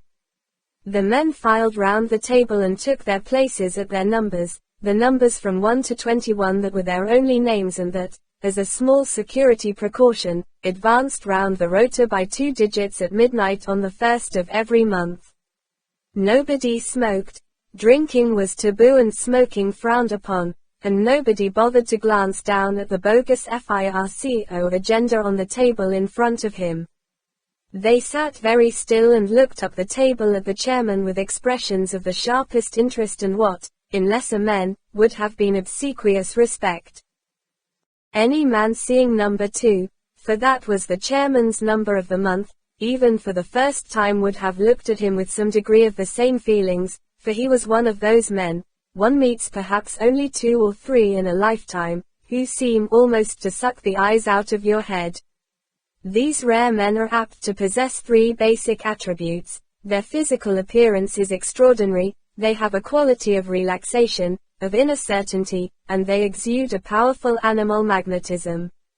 The herd has always recognized the otherworldliness of these phenomena, and in primitive tribes you will find that any man singled out by nature in this fashion will also have been chosen by the tribe to be their chief. Certain great men of history, perhaps Genghis Khan, Alexander the Great, Napoleon, among the politicians, have had these qualities. Perhaps they even explain the hypnotic sway of an altogether more meager individual, the otherwise inexplicable Adolf Hitler, over 80 million of the most gifted nation in Europe. Certainly, number 2 had these qualities and any man in the street would have recognized them, let alone these 20 chosen men. For them, despite the deep cynicism ingrained in their respective callings, despite the basic insensitivity toward the human race, he was, however reluctantly, their supreme commander, almost the god. This man's name was Ernst Stavro Blofeld and he was born in Gdynia of a Polish father and a Greek mother on May 28, 1908. After matriculating in economics and political history at the University of Warsaw, he studied engineering and radionics at the Warsaw Technical Institute and at the age of 25 obtained a modest post in the central administration of the Ministry of Posts and Telegraphs. This would seem a curious choice for such a highly gifted youth, but Blofeld had come to an interesting conclusion about the future of the world. He had decided that fast and accurate communication lay, in a contracting world, at the very heart of power. Knowledge of the truth before the next man, in peace or war, lay, he thought, behind every correct decision in history and was the source of all great reputations.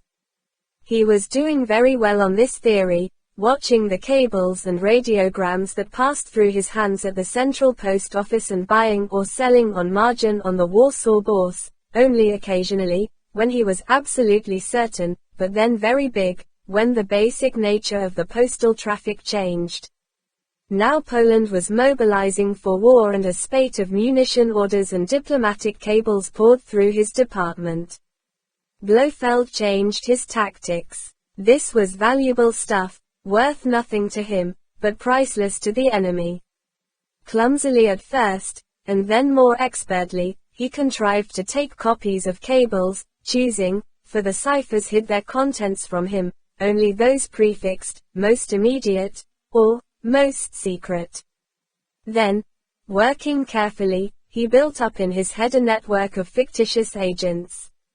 These were real but small people in the various embassies and armament firms to whom most of the traffic was addressed, a junior cipher clerk in the British Embassy, a translator working for the French, private secretaries, real ones, in the big firms.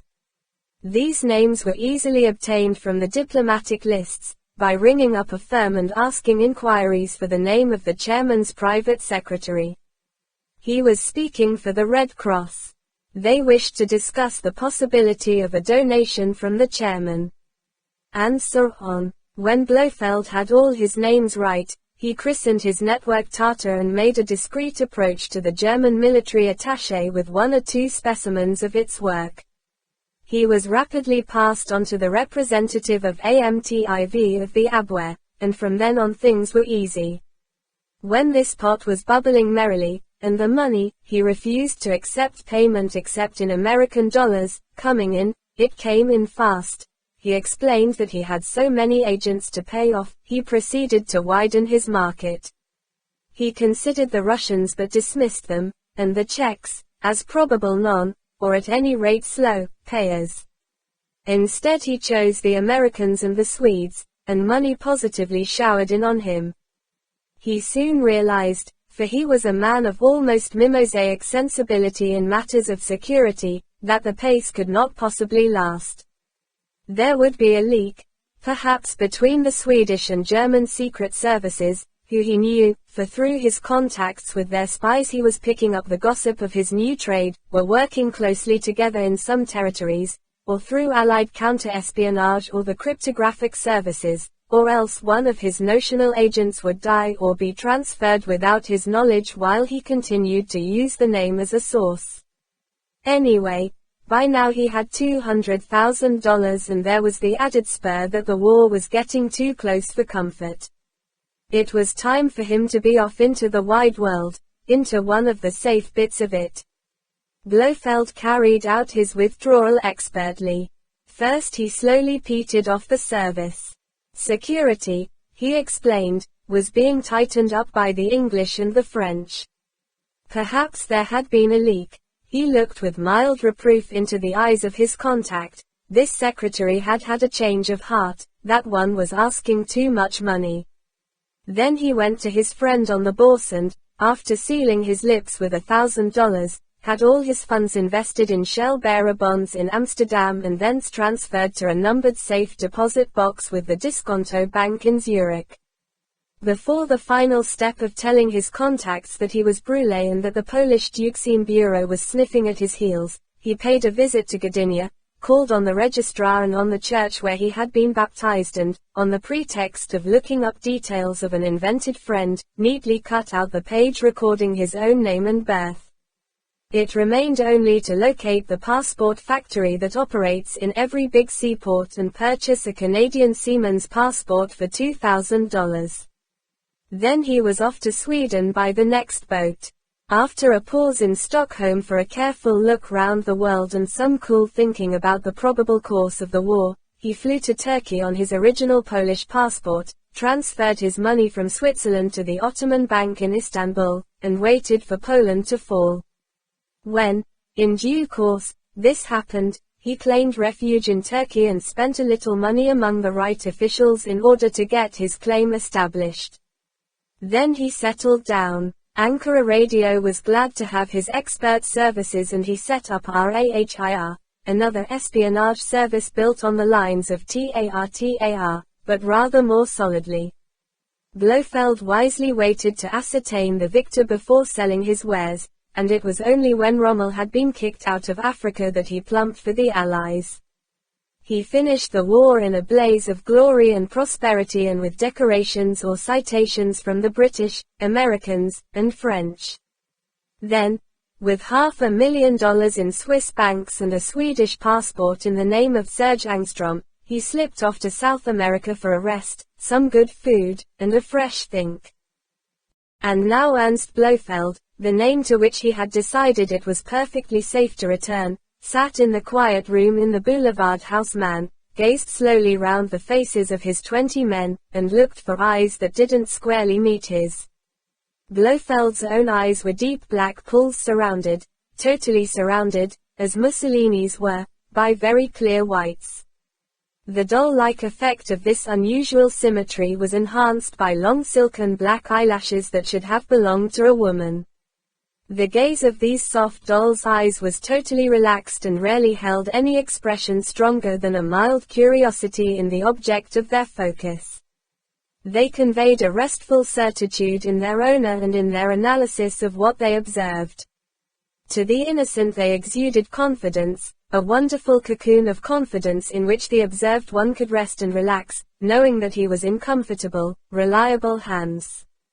But they stripped the guilty or the false and made him feel transparent as a fishbowl through whose sides Blofeld examined, with only the most casual curiosity, the few solid fish, the grains of truth, suspended in the void of deceit or attempted obscurity. Blofeld's gaze was a microscope, the window on the world of a superbly clear brain, with a focus that had been sharpened by 30 years of danger, and of keeping just one step ahead of it, and of an inner self-assurance built up on a lifetime of success in whatever he had attempted. The skin beneath the eyes that now slowly, mildly, surveyed his colleagues was unpouched. There was no sign of debauchery, illness, or old age on the large, white, bland face under the square, wiry black crew cut. The jawline, going to the appropriate middle-aged fat of authority, showed decision and independence. Only the mouth, under a heavy, squat nose, marred what might have been the face of a philosopher or a scientist. Proud and thin, like a badly healed wound, the compressed, dark lips, capable only of false, ugly smiles, suggested contempt, tyranny, and cruelty, but to an almost Shakespearean degree. Nothing about Blofeld was small. Blofeld's body weighed about 280 pounds. It had once been all muscle. He had been an amateur weight lifter in his youth, but in the past 10 years it had softened and he had a vast belly that he concealed behind roomy trousers and well-cut double-breasted suits, tailored, that evening, out of beige doeskin. Blofeld's hands and feet were long and pointed. They were quick-moving when they wanted to be, but normally, as now, they were still and reposed. For the rest, he didn't smoke or drink and he had never been known to sleep with a member of either sex. He didn't even eat very much. So far as vices or physical weaknesses were concerned, Blofeld had always been an enigma to everyone who had known him. The 20 men who looked up the long table at this man and waited patiently for him to speak were a curious mixture of national types. But they had certain characteristics in common. They were all in the 30 to 40 age group, they all looked extremely fit, and nearly all of them, there were two who were different, had quick, hard, predatory eyes, the eyes of the wolves and the hawks that prey upon the herd.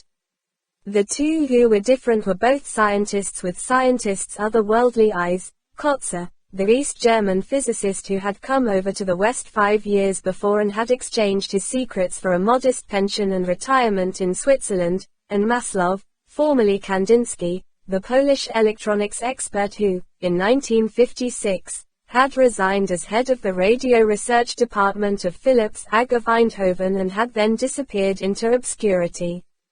The other 18 men consisted of cells of 3. Blofeld accepted the communist triangle system for security reasons, from 6 national groups and, within these groups, from 6 of the world's great criminal and subversive organizations.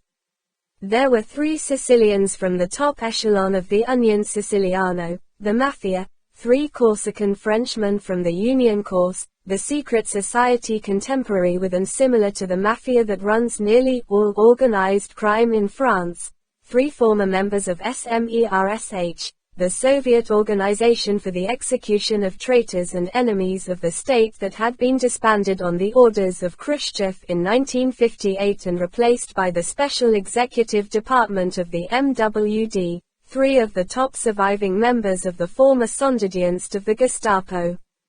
3 tough Yugoslav operatives who had resigned from Marshal Tito's secret police, and 3 Highland Turks, the Turks of the Plains are no good, formerly members of Blofeld's RAHIR and subsequently responsible for Crystal, the important Middle East heroin pipeline whose outlet is Beirut.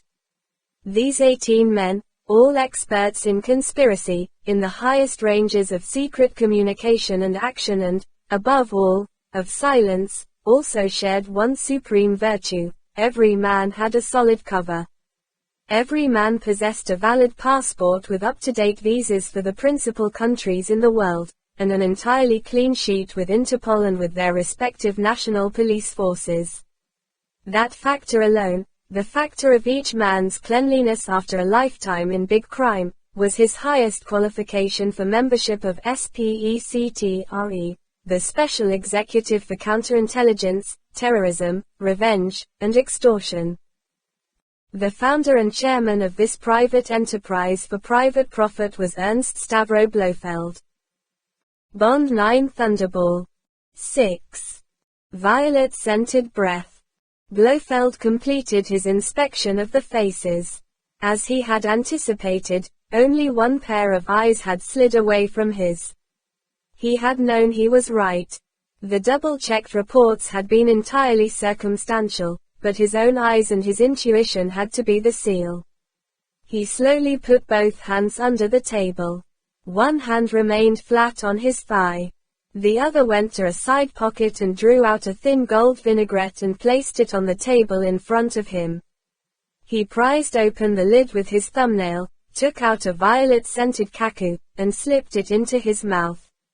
It was his custom, when unpleasant things had to be said, to sweeten his breath. Blofeld tucked the cacao under his tongue and began to talk in a soft, resonant, and very beautifully modulated voice. I have a report to make to members about the big affair, about Plan Omega. Blofeld never prefixed his words with, gentlemen, friends, colleagues, or the like. These were fripperies. But before I proceed to that matter, for security's sake I propose to touch upon another topic. Blofeld looked mildly round the table. The same pair of eyes evaded his. He continued in a narrative tone of voice, the executive will agree that the first 3 years of our experience have been successful. Thanks in part to our German section, the recovery of Himmler's jewels from the Marne Sea was successfully accomplished in total secrecy, and the stones disposed of by our Turkish section in Beirut. Income: £750,000. The disappearance of the safe with its contents intact from the MWD headquarters in East Berlin has never been traced to our Russian section, and the subsequent sale to the American Central Intelligence Agency yielded $500,000. The interception of 1,000 ounces of heroin in Naples, the property of the Pastori Circuit, when sold to the Furpan interests in Los Angeles, brought in $800,000. The British Secret Service paid £100,000 for the Czech germ warfare files from the state chemical factory in Pilsen. The successful blackmail of former SS Gruppenführer Sontag, living under the name of Santos in Havana, yielded a meager $100,000, unfortunately all the man possessed, and the assassination of Perring, the French heavy water specialist who went over to the communists through Berlin added, thanks to the importance of his knowledge and the fact that we got him before he had talked, 1 billion francs from the Dukesine Bureau. In round sums, as the special executive knows from our accounts, the total income to date, not counting our last and undistributed dividend, has amounted to approximately £1.5 million in the Swiss francs and Venezuelan bolivars, in which for reasons of prudence, they continue to be the hardest currencies in the world, we convert all our takings. This income, as the special executive will be aware, has been distributed in accordance with our charter as to 10% for overheads and working capital, 10% to myself, and the remainder in equal shares of 4% to the members, a profit to each member of approximately £60,000. This amount I regard as a barely adequate remuneration for members' services. £20,000 a year is not in accordance with our expectations, but you will be aware that Plan Omega will yield sufficient to provide each of us with a considerable fortune and will allow us, if we wish to do so, to wind up our organization and transfer our respective energies to other pursuits. Blofeld looked down the table. He said amiably, any questions? The 20 pairs of eyes, on this occasion all of them, gazed stolidly, unemotionally back at their chairman. Each man had made his own calculation, knew his own mind. There was no comment to be extracted from these good, though narrow, minds.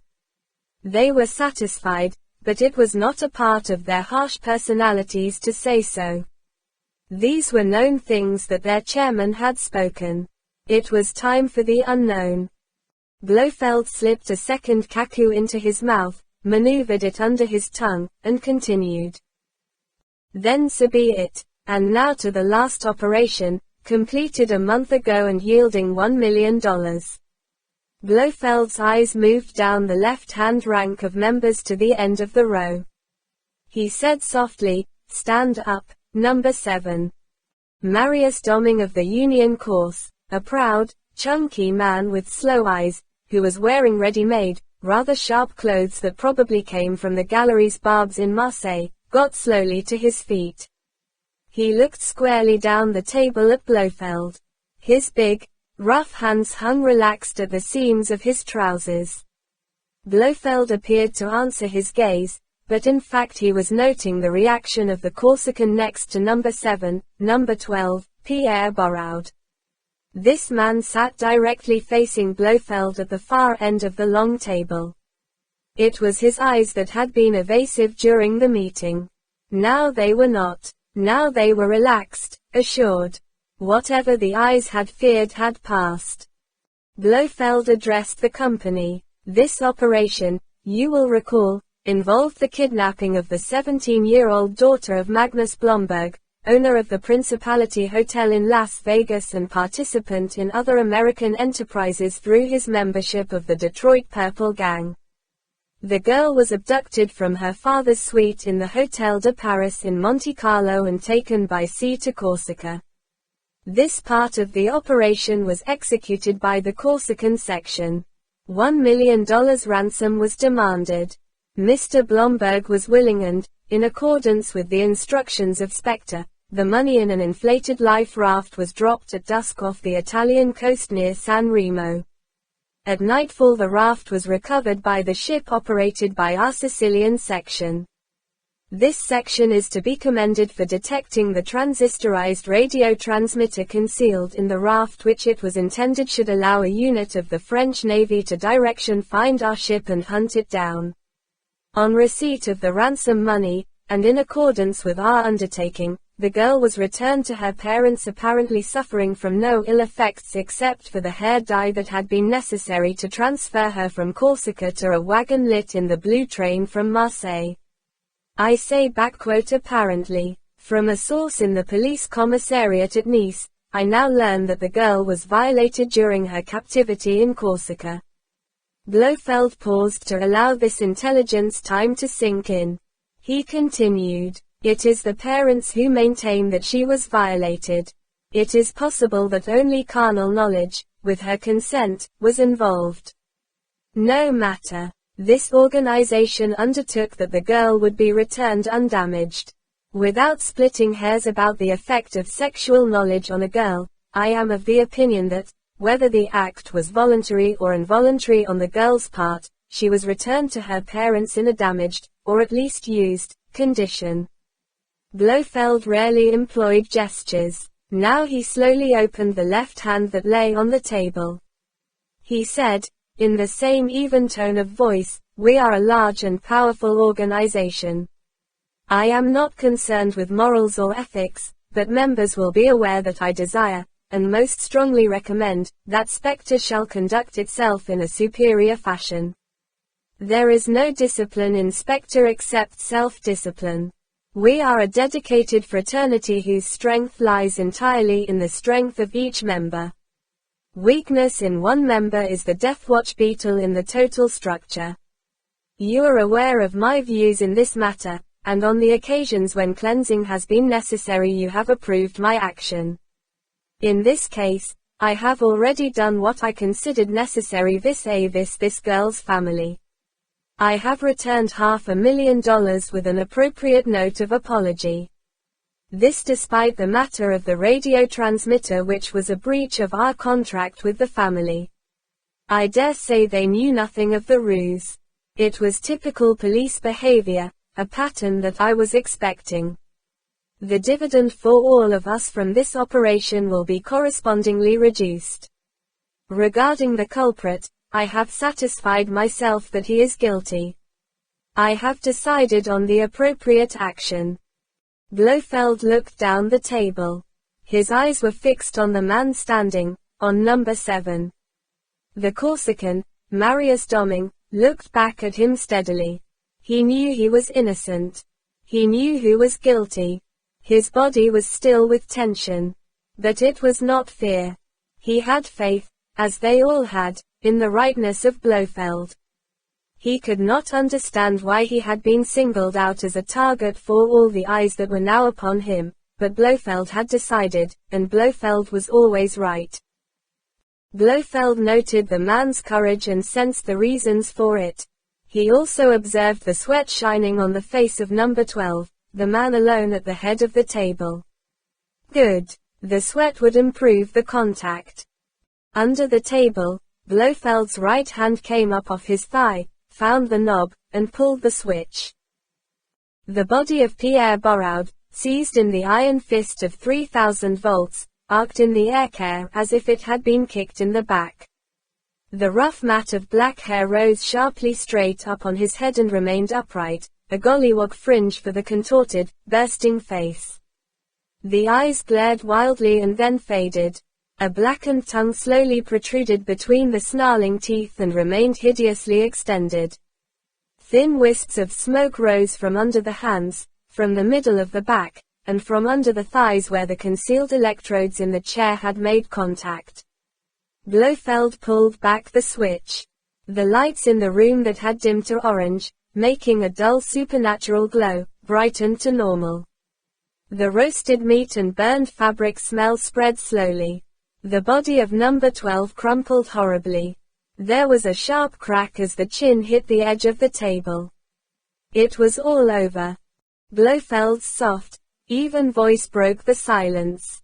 He looked down the table at number 7. He noted that the stanch, impassive stance had not quavered. This was a good man with good nerves. Blofeld said, "Sit down, number 7. I am satisfied with your conduct." Satisfaction was Blofeld's highest expression of praise. It was necessary to distract the attention of number 12. He knew that he was under suspicion. There might have been an untidy scene. Some of the men round the table nodded their understanding. As usual, Blofeld's reasoning made good sense. No one was greatly perturbed or surprised by what he had witnessed. Blofeld always exercised his authority, meted out justice, in full view of the members.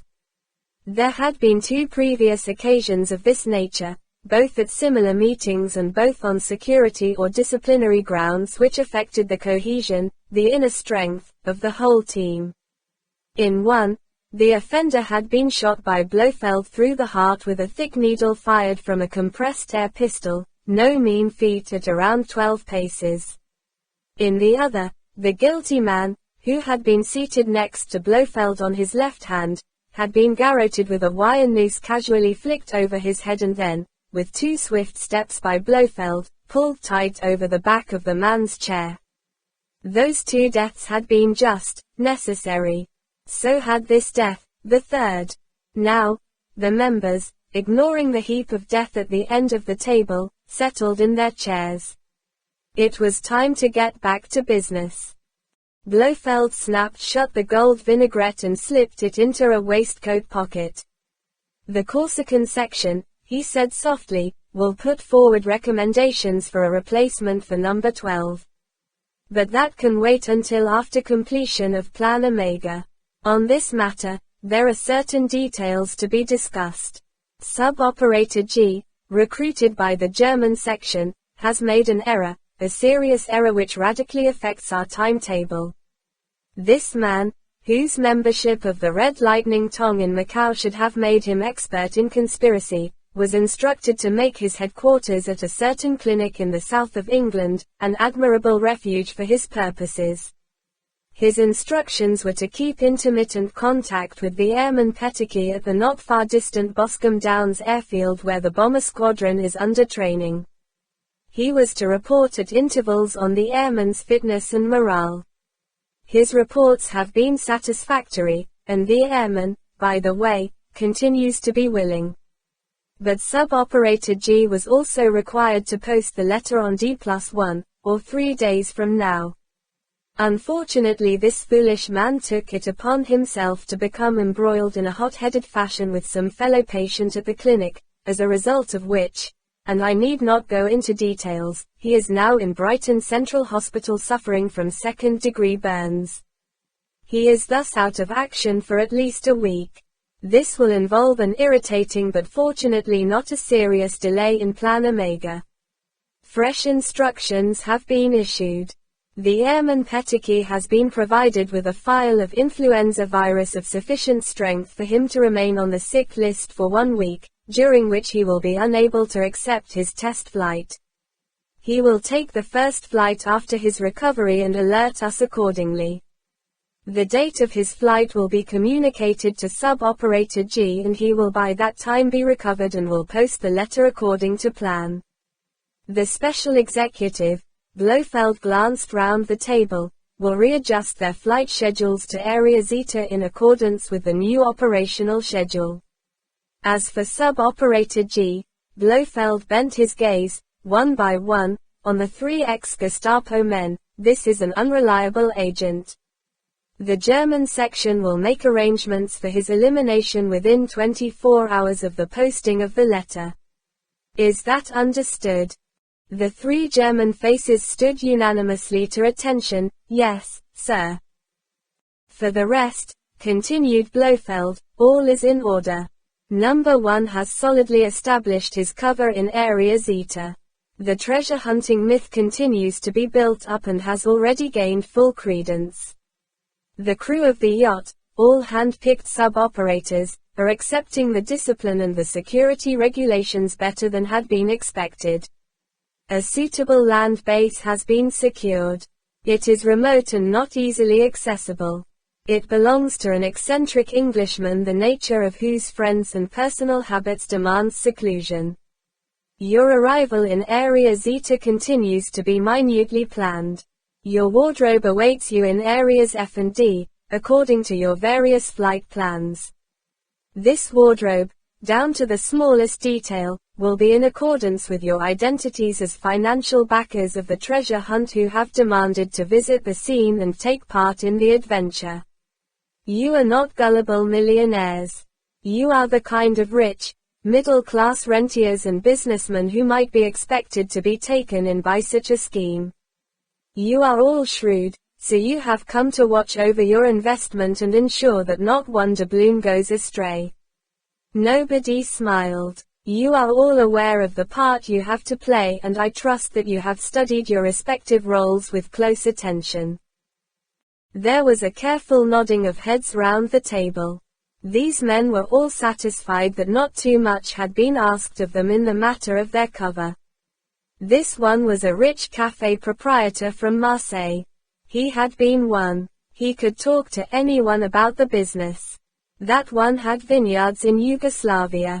He had been brought up in Bled. He could talk vintages and crop sprays with a Calvert from Bordeaux. That one had smuggled cigarettes from Tangier. He had done so and would be just sufficiently discreet about it. All of them had been given covers that would stand up at least to second-degree inspection. In the matter of aqualung training, continued Blofeld, I would like reports from each section. Blofeld looked at the Yugoslav section on his left. Satisfactory, satisfactory, echoed the German section, and the word was repeated round the table. Blofeld commented, the safety factor is paramount in all underwater operations. Has this factor received sufficient attention in your respective training schedules? Affirmative. And exercises with the new CO2 underwater gun. Again all sections reported favorably. And now, continued Blofeld, I would like a report from the Sicilian section on the preparations for the bullion drop. Fidelio Sciacca was a gaunt, cadaverous Sicilian with a closed face. He might have been, and had been, a schoolmaster with communist leanings. He spoke for the section because his English, the compulsory language of the special executive, was the best. He said, in a careful, expository tone of voice, the chosen area has been carefully reconnoitered. It is satisfactory. I have here, he touched the briefcase on his lap, the plans and detailed timetable for the information of the chairman and members. Briefly, the designated area, Area T, is on the northwest slopes of Mount Etna, above the tree line, that is to say between the altitudes of 2,000 and 3,000 meters. This is an uninhabited and uncultivated area of black lava on the upper slopes of the volcano more or less above the small town of Bronte. For the purpose of the drop, an area approximately 2 kilometers square will be marked out by the torches of the recovery team. In the center of this area will be positioned a Decker aircraft homing signal as an additional navigational aid. The Bullion flight, which I estimate conservatively will consist of 5 Mark IV transport comets, should make their run in at 10,000 feet at an airspeed of 300 miles per hour. Having regard to the weight of each consignment, multiple parachutes will be needed, and, owing to the harsh nature of the terrain, very careful packing in foam rubber will be essential. The parachutes and the packings should be coated in Dayglow or some phosphorescent paint to assist recovery. No doubt, the man opened his hands. The Spectre memorandum of dropping instructions will include these and other details, but very careful planning and coordination by those responsible for the flight will be necessary. And the recovery team. Blofeld's voice probed softly but with an urgent edge to it. The capo mafiosi of the district is my uncle. He has 8 grandchildren, to whom he is devoted. I have made it clear that the whereabouts of these children is known to my associates. The man understood. At the same time, as instructed, I made him the offer of £1 million for total recovery and safe delivery to the depot at Catania. This is a most important sum for the funds of the Onion. The capo mafiosi agreed to these terms. He understands that the robbery of a bank is in question. He wishes to know no more. The delay that has been announced will not affect the arrangements. It will still be within the full moon period. Sub-Operator 52 is a most capable man. He has been provided with the Hallcrafter set issued to me for the purpose, and he will listen on 18 megacycles in accordance with the schedule. Meanwhile he remains in touch with the capo mafiosi, to whom he is related by marriage. Blofeld was silent for a long 2 minutes. He slowly nodded. I am satisfied. So far as the next step is concerned, the disposal of the bullion, this will be in the hands of Sub-Operator 201, of whom we have had full experience. He is a man to be trusted. The MV Mercurial will load at Catania and proceed through the Suez Canal to Goa, in Portuguese India. En route, at a designated cross-bearing in the Arabian Gulf, she will rendezvous with a merchant ship owned by a consortium of the chief Bombay bullion brokers. The bullion will be transferred to this ship in exchange for the equivalent value, at the ruling gold bullion price, in used Swiss francs, dollars, and bolivars. These large amounts of currency will be broken up into the allotted percentages and will then be transferred from Goa by chartered plane to 22 different Swiss banks in Zurich, where they will be placed in deposit boxes. The keys to these numbered boxes will be distributed to members after this meeting.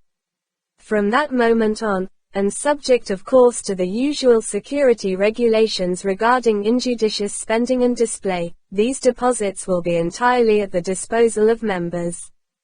Blofeld's slow, calm eyes surveyed the meeting. Is this procedure considered satisfactory? There were cautious nods. Number 18, Kandinsky, the Polish electronics expert, spoke up. He spoke without diffidence. There was no diffidence between these men. This is not my province, he said seriously. But is there not danger that one of the navies concerned will intercept this ship, the mercurial, and remove the bullion. It will be clear to the Western powers that the bullion will have to be removed from Sicily. Various patrols of the air and sea would be an easy matter. You forget, Blofeld's voice was patient, that neither the first, nor if need be the second, bomb will be rendered safe until the money is in the Swiss banks. There will be no risk on that score. Nor, another possibility that I had envisaged, is there likely to be danger of our ship being pirated on the high seas by some independent operator. I envisage that complete secrecy will be enforced by the Western powers. Any leakage would result in panic. Any other questions? Bruno Bayer, one of the German section, said stiffly, "It is fully understood that number 1 will be in immediate control in Area Zeta. Is it correct that he will have full powers delegated by yourself? Is it that he will, so to speak, be supreme commander in the field?" How typical, thought Blofeld. The Germans will always obey orders, but they wish to be quite clear where final authority resides. The German generals would only obey the supreme command if they knew Hitler approved the supreme command. He said firmly, "I have made it clear to the special executive, and I repeat, number 1 is already, by your unanimous vote, my successor in case of my death or incapacity. So far as Plan Omega is concerned, he is Deputy Supreme Commander of Spectre, and since I shall remain at headquarters to keep watch over reactions to the letter, number 1 will be Supreme Commander in the field. His orders will be obeyed as if they were my own. I hope we are fully agreed in this matter."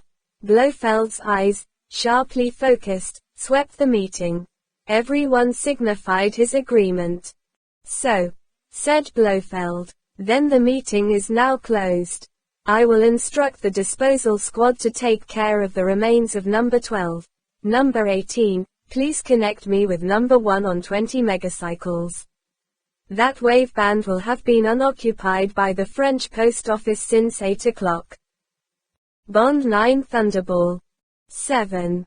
Fasten your lap strap." James Bond scraped the last dregs of yogurt out of the bottom of the carton that said, "Goat milk culture. From our own goat farm at Stanway, Gloss. The heart of the Cotswolds. According to an authentic Bulgarian recipe." He took an Energon roll, sliced it carefully, they are apt to crumble, and reached for the black treacle. He masticated each mouthful thoroughly. Saliva contains choline. Thorough mastication creates choline, which helps to convert starches into sugar to supply energy for the body. Choline is an enzyme. Other enzymes are pepsin, found in the stomach, and trypsin and erixin, found in the intestine. These and other enzymes are chemical substances that break up the food as it passes through the mouth, the stomach, and the digestive tract and help absorb it directly into the bloodstream. James Bond now had all these important facts at his fingertips. He couldn't understand why no one had told him these things before. Since leaving Shrublands 10 days before, he had never felt so well in his life. His energy had doubled. Even the paperwork he had always found an intolerable drudgery was now almost a pleasure. He ate it up. Sections, after a period of being only surprised, were now becoming slightly irritated by the forceful, clear-headed minutes that came shooting back at him from the 00 section. Bond awoke so early and so full of beans that he had taken to arriving at his office early and leaving late, much to the irritation of his secretary, the delectable Lolia Ponsonby, who found her own private routines being put seriously out of joint. She also was beginning to show signs of irritation and strain. She had even taken upon herself to have a private word with Miss Moneypenny, M's private secretary and her best friend in the building. Miss Moneypenny, swallowing her jealousy of Lolia Ponsonby, had been encouraging. "It's all right, Lil," she had said over coffee in the canteen. The old man was like that for a couple of weeks after he had got back from that damned nature cure place. It was like working for Gandhi or Schweitzer or someone. Then a couple of bad cases came up and rattled him, and one evening he went to Blades, to take his mind off things I suppose, and the next day he felt awful, and looked it, and from then on he's been all right again. I suppose he got back on the champagne cure or something. It's really the best for men. It makes them awful, but at least they're human like that. It's when they get godlike one can't stand them. May, Bond's elderly Scottish treasure, came in to clear the breakfast things away. Bond had lit up a Duke of Durham, king size, with filter. The Authoritative Consumers Union of America rates this cigarette the one with the smallest tar and nicotine content. Bond had transferred to the brand from the fragrant but powerful Morland Balkan mixture with 3 gold rings round the paper that he had been smoking since his teens. The Dukes tasted of almost nothing, but they were at least better than Vanguard's, the new, tobaccoless, cigarette from America that, despite its health-protecting qualities, filled the room with a faint, burning leaves, smell that made visitors to his office inquire whether something was on fire somewhere. May was fiddling about with the breakfast things, her signal that she had something to say. Bond looked up from the center news page of the Times. "Anything on your mind, May?" May's elderly, severe features were flushed. She said defensively, "I have that." She looked straight at Bond. She was holding the yogurt carton in her hand. She crumpled it in her strong fingers and dropped it among the breakfast things on the tray. "It's not my place to say it, Mr. James, but you're poisoning yourself." Bond said cheerfully, "I know, May. You're quite right, but at least I've got 'em down to 10 a day. I'm not talking about your wee bitty smoke. I'm talking 'bout this." May gestured at the tray, "this pap." The word was spat out with disdain. Having got this off her chest, May gathered steam. It's no rect for a man to be eating bairns' food and slops and such like. "Ye needn't worry that I'll talk, Mr. James, but I'm knowing more about your life than mebbe ye were wishing I did. There's been times when they're brought ye home from hospital and there's talk you've been in a motoring accident or some such. But I'm not the old fool ye think I am, Mr. James. Motoring accidents don't make one small hole in your shoulder or your leg or somewhere. Why, you've got scars on ye the new, ark, ye needn't grin like that, I've seen them, that could only be made by bullets. And these guns and knives and things ye carry around when you're off abroad. Ark." May put her hands on her hips. Her eyes were bright and defiant. "Ye can tell me to mind my own business and pack me off back to Glenorchy, but before I go I'm telling ye, Mr. James, that if ye get yourself into another fight and you've got nothing but yon muck in your stomach, they'll be bringing ye home in a hearse. That's what they'll be doing." In the old days, James Bond would have told May to go to hell and leave him in peace. Now, with infinite patience and good humor, he gave May a quick run through the basic tenets of live, as against dead foods. "You see, May," he said reasonably, "all these denaturized foods, white flour, white sugar, white rice, white salts, whites of egg, these are dead foods. Either they're dead anyway like whites of egg or they've had all the nourishment refined out of them. They're slow poisons, like fried foods and cakes and coffee and heaven knows how many of the things I used to eat. And anyway, look how wonderfully well I am. I feel absolutely a new man since I took to eating the right things and gave up drink and so on. I sleep twice as well. I've got twice as much energy.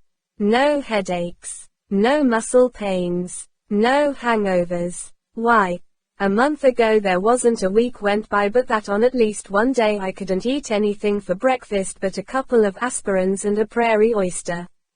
And you know quite well that that used to make you cluck and tut-tut all over the place like an old hen." "Well," Bond raised his eyebrows amiably, "what about that?"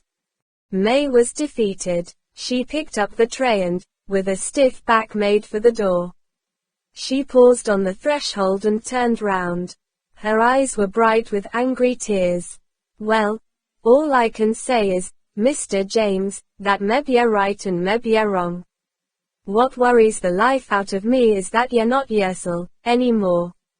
She went out and banged the door. Bond sighed and picked up the paper.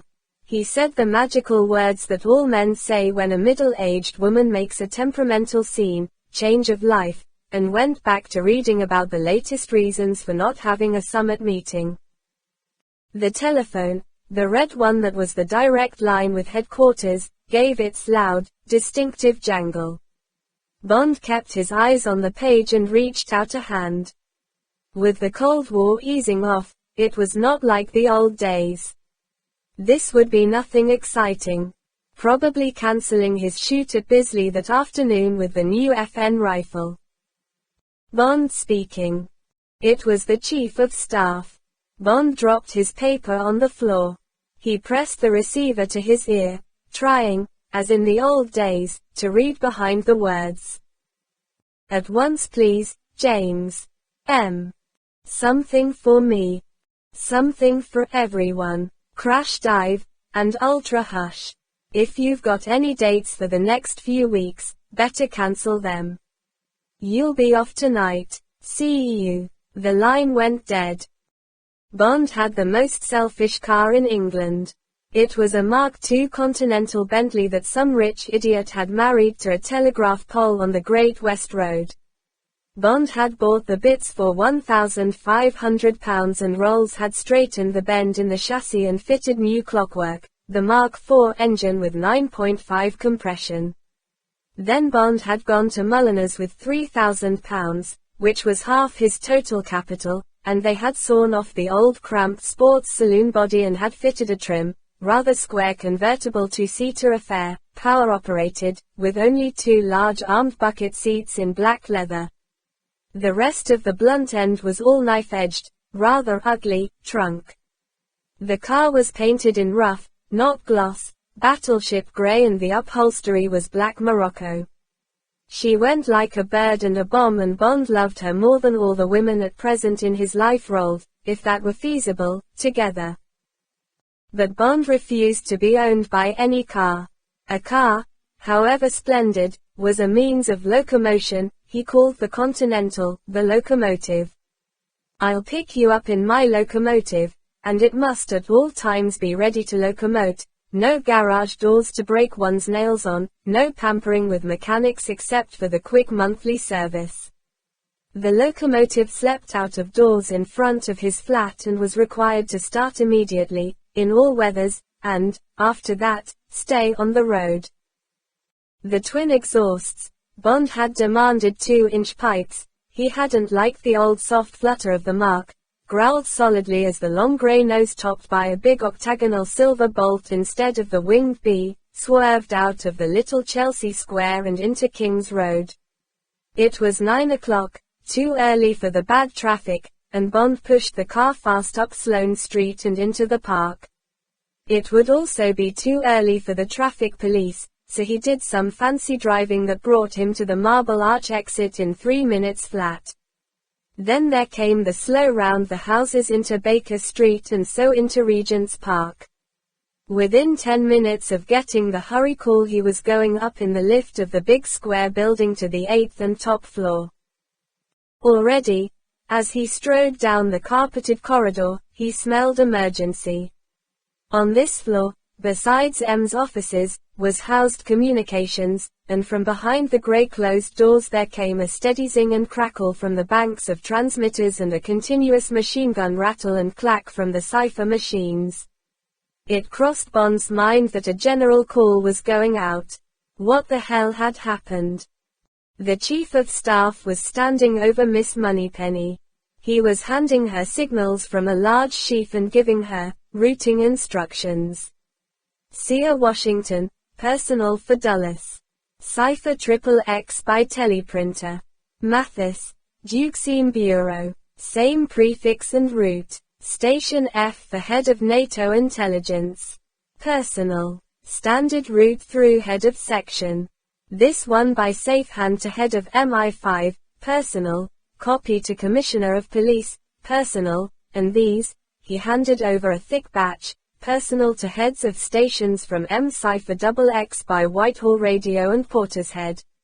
All right, clear them as quick as you can, there's a good girl. There'll be more coming, we're in for a bad day.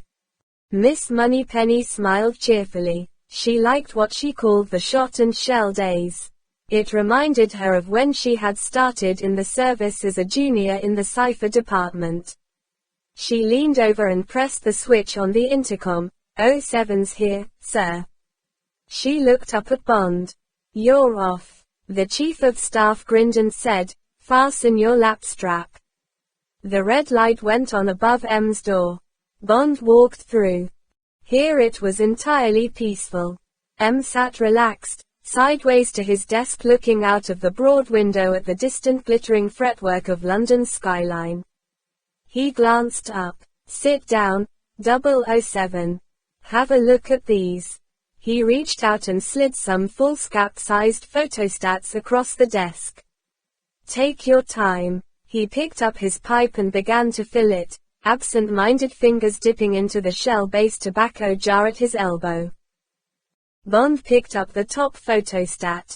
It showed the front and back of an addressed envelope, dusted for fingerprints, which were all over its surface.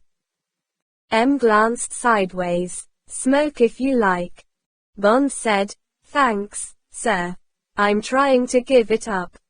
M said, "Humph," put his pipe in his mouth, struck a match, and inhaled a deep lungful of smoke. He settled himself deeper in his chair. The grey sailor's eyes gazed through the window introspectively, seeing nothing. The envelope, prefixed, personal and most immediate, was addressed to the Prime Minister, by name, at number 10, Downing Street, Whitehall, London, SW1.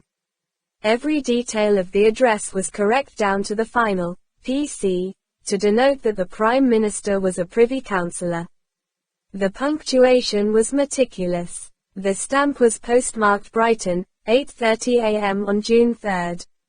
It crossed Bond's mind that the letter might therefore have been posted under cover of night and that it would probably have been delivered sometime in the early afternoon of the same day, yesterday. A typewriter with a bold, rather elegant type had been used. This fact, together with the generous 5 by -7.5-inch envelope and the spacing and style of the address, gave a solid, businesslike impression. The back of the envelope showed nothing but fingerprints. There was no sealing wax. The letter, equally correct and well laid out, ran as follows. Mr. Prime Minister. You should be aware, or you will be if you communicate with the Chief of the Air Staff, that, since approximately 10 p.m. yesterday, the 2nd of June, a British aircraft carrying 2 atomic weapons is overdue on a training flight. The aircraft is Villiers Vindicator O, NBR from number 5 RAF Experimental Squadron based at Boscombe Down. The Ministry of Supply identification numbers on the atomic weapons are MOS, BD, 654, MKV and MOS, BD, 655, MKV. There are also USAF identification numbers in such profusion and of such prolixity that I will not weary you with them. This aircraft was on a NATO training flight with a crew of 5 and 1 observer. It carried sufficient fuel for 10 hours flying at 600 meters, p.h. at a mean altitude of 40,000 feet. This aircraft, together with the 2 atomic weapons, is now in the possession of this organization. The crew and the observer are deceased and you have our authority to inform the next of kin accordingly, thus assisting you in preserving, on the grounds that the aircraft has crashed, the degree of secrecy you will no doubt wish to maintain and which will be equally agreeable to ourselves. The whereabouts of this aircraft and of the 2 atomic weapons, rendering them possible of recovery, will be communicated to you in exchange for the equivalent of £100 million in gold bullion, 1,000, or not less than 999, fine. Instructions for the delivery of the gold are contained in the attached memorandum. A further condition is that the recovery and disposal of the gold will not be hampered and that a free pardon, under your personal signature and that of the President of the United States, will be issued in the name of this organization and all its members. Failure to accept these conditions within 7 days from 5 p.m. GMT on June 3, 1959, i.e. not later than 5 p.m. GMT on June 10, 1959, will have the following consequences. Immediately after that date, a piece of property belonging to the Western powers, valued at not less than the aforesaid £100 million, will be destroyed. There will be loss of life. If, within 48 hours after this warning, willingness to accept our terms is still not communicated, there will ensue, without further warning, the destruction of a major city situated in an undesignated country of the world. There will be very great loss of life. Moreover, between the two occurrences, this organization will reserve to itself the right to communicate to the world the 48-hour time limit. This measure, which will cause widespread panic in every major city, will be designed to hasten your hand. This, Mr. Prime Minister, is a single and final communication. We shall await your reply, every hour on the hour GMT, on the 16 megacycle waveband. Signed, SPECTRE. The Special Executive for Counterintelligence, Terrorism, Revenge, and Extortion. James Bond read through the letter again and put it carefully down on the desk in front of him. He then turned to the second page, a detailed memorandum for the delivery of the gold. Northwestern slopes of Mount Etna in Sicily. Decca navigational aid transmitting on full moon period between midnight and 0100 GMT. Individual quarter-ton consignments packed in 1-foot thick foam rubber. Minimum of 3 parachutes per consignment. Nature of planes and flight schedule to be communicated on the 16 megacycle waveband not later than 24 hours before the operation. Any countermeasures initiated will be considered a breach of contract and will result in the detonation of atomic weapon number 1 or number 2 as the case may be. The typed signature was the same. Both pages had one last line, copy to the President of the United States of America, by registered airmail, posted simultaneously. Bond laid the photostat quietly down on top of the others. He reached into his hip pocket for the gunmetal cigarette case that now contained only 9 cigarettes, took one, and lit it, drawing the smoke deep down into his lungs and letting it out with a long, reflective hiss. M swiveled his chair round so they were facing each other. Well. Bond noticed that M's eyes, 3 weeks before so clear and vital, were now bloodshot and strained. No wonder, he said, if this plane, and the weapons, really are missing. I think it stands up, sir. I think they mean it. I think it's a true bill. M said, so does the War Cabinet. So do I. He paused. Yes. The plane with the bombs is missing. And the stock numbers on the bombs are correct. Bond 9 Thunderbolt. 8. Big fleas have little fleas. Bond said, what is there to go on, sir? Damned little, practically speaking nothing. Nobody's ever heard of these Spectre people.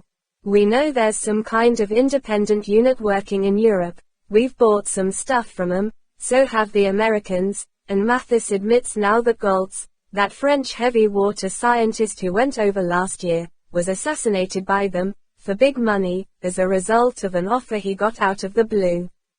No names were mentioned. It was all done on the radio, the same 16 megacycles that's mentioned in the letter. To the Dukeseam Communications section. Mathis accepted on the off chance. They did a neat job. Mathis paid up. A suitcase full of money left at a Michelin road sign on N1. But no one can tie them in with these Spectre people. When we and the Americans dealt, there were endless cutouts, really professional ones, and anyway we were more interested in the end product than the people involved. We both paid a lot of money, but it was worth it. If it's the same group working this, they're a serious outfit and I've told the PM so. But that's not the point. The plane is missing and the 2 bombs, just as the letter says. All details exactly correct. The Vindicator was on a NATO training flight south of Ireland and out into the Atlantic. M reached for a bulky folder and turned over some pages. He found what he wanted. Yes, it was to be a 6-hour flight leaving Boscombe down at 8 p.m. and due back at 2 a.m. There was an RAF crew of 5 and a NATO observer, an Italian man called Giuseppe Petticchi, squadron leader in the Italian Air Force, seconded to NATO. Fine flyer, apparently, but they're checking on his background now. He was sent over here on a normal tour of duty. The top pilots from NATO have been coming over for months to get used to the Vindicator and the bomb release routines. This plane's apparently going to be used for the NATO long-range striking force. Anyway, M turned over a page. The plane was watched on the screen as usual and all went well until it was west of Ireland at about 40,000 feet. Then, contrary to the drill, it came down to around 30,000 and got lost in the transatlantic air traffic. Bomber Command tried to get in touch, but the radio couldn't or wouldn't answer. The immediate reaction was that the Vindicator had hit one of the transatlantic planes and there was something of a panic. But none of the companies reported any trouble or even a sighting. M looked across at Bond. And that was the end of it. The plane just vanished. Bond said, "Did the American Jew line pick it up, the defense early warning system?" There's a query on that. The only grain of evidence we've got. Apparently about 500 miles east of Boston there was some evidence that a plane had peeled off the inward route to Idlewild and turned south. But that's another big traffic lane, for the northern traffic from Montreal and Gander down to Bermuda and the Bahamas and South America. So these Jew operators just put it down as a BOAC or Trans-Canada plane. It certainly sounds as if they've got the whole thing worked out pretty well, hiding in these traffic lanes. Could the plane have turned northwards in the middle of the Atlantic and made for Russia? Yes. Or southwards. There's a big block of space about 500 miles out from both shores that's out of radar range. Better still, it could have turned on its tracks and come back into Europe on any of 2 or 3 air lanes. In fact, it could be almost anywhere in the world by now. That's the point. But it's a huge plane. It must need special runways and so on. It must have come down somewhere. You can't hide a plane of that size. Just so. All these things are obvious. By midnight last night the RAF had checked with every single airport, everyone in the world that could have taken it. Negative. But the CAS says of course it could be crash-landed in the Sahara, for instance, or on some other desert, or in the sea, in shallow water. Wouldn't that explode the bombs? No. They're absolutely safe until they're armed. Apparently even a direct drop, like that one from the B-47 over North Carolina in 1958, would only explode the TNT trigger to the thing. Not the plutonium. How are these Spectre people going to explode them, then? M spread his hands. They explained all this at the War Cabinet meeting. I don't understand it all, but apparently an atomic bomb looks just like any other bomb. The way it works is that the nose is full of ordinary TNT with the plutonium in the tail. Between the two there's a hole into which you screw some sort of a detonator, a kind of plug. When the bomb hits, the TNT ignites the detonator and the detonator sets off the plutonium. So these people would have to drop the bomb to set it off. Apparently not. They would need a man with good physics knowledge who understood the thing, but then all he'd have to do would be to unscrew the nose cone on the bomb, the ordinary detonator that sets off the TNT, and fix on some kind of time fuse that would ignite the TNT without it being dropped. That would set the thing off. And it's not a very bulky affair. You could get the whole thing into something only about twice the size of a big golf bag. Very heavy, of course. But you could put it into the back of a big car, for instance, and just run the car into a town and leave it parked with the time fuse switched on. Give yourself a couple of hours start to get out of range, at least 100 miles away, and that would be that. Bond reached in his pocket for another cigarette.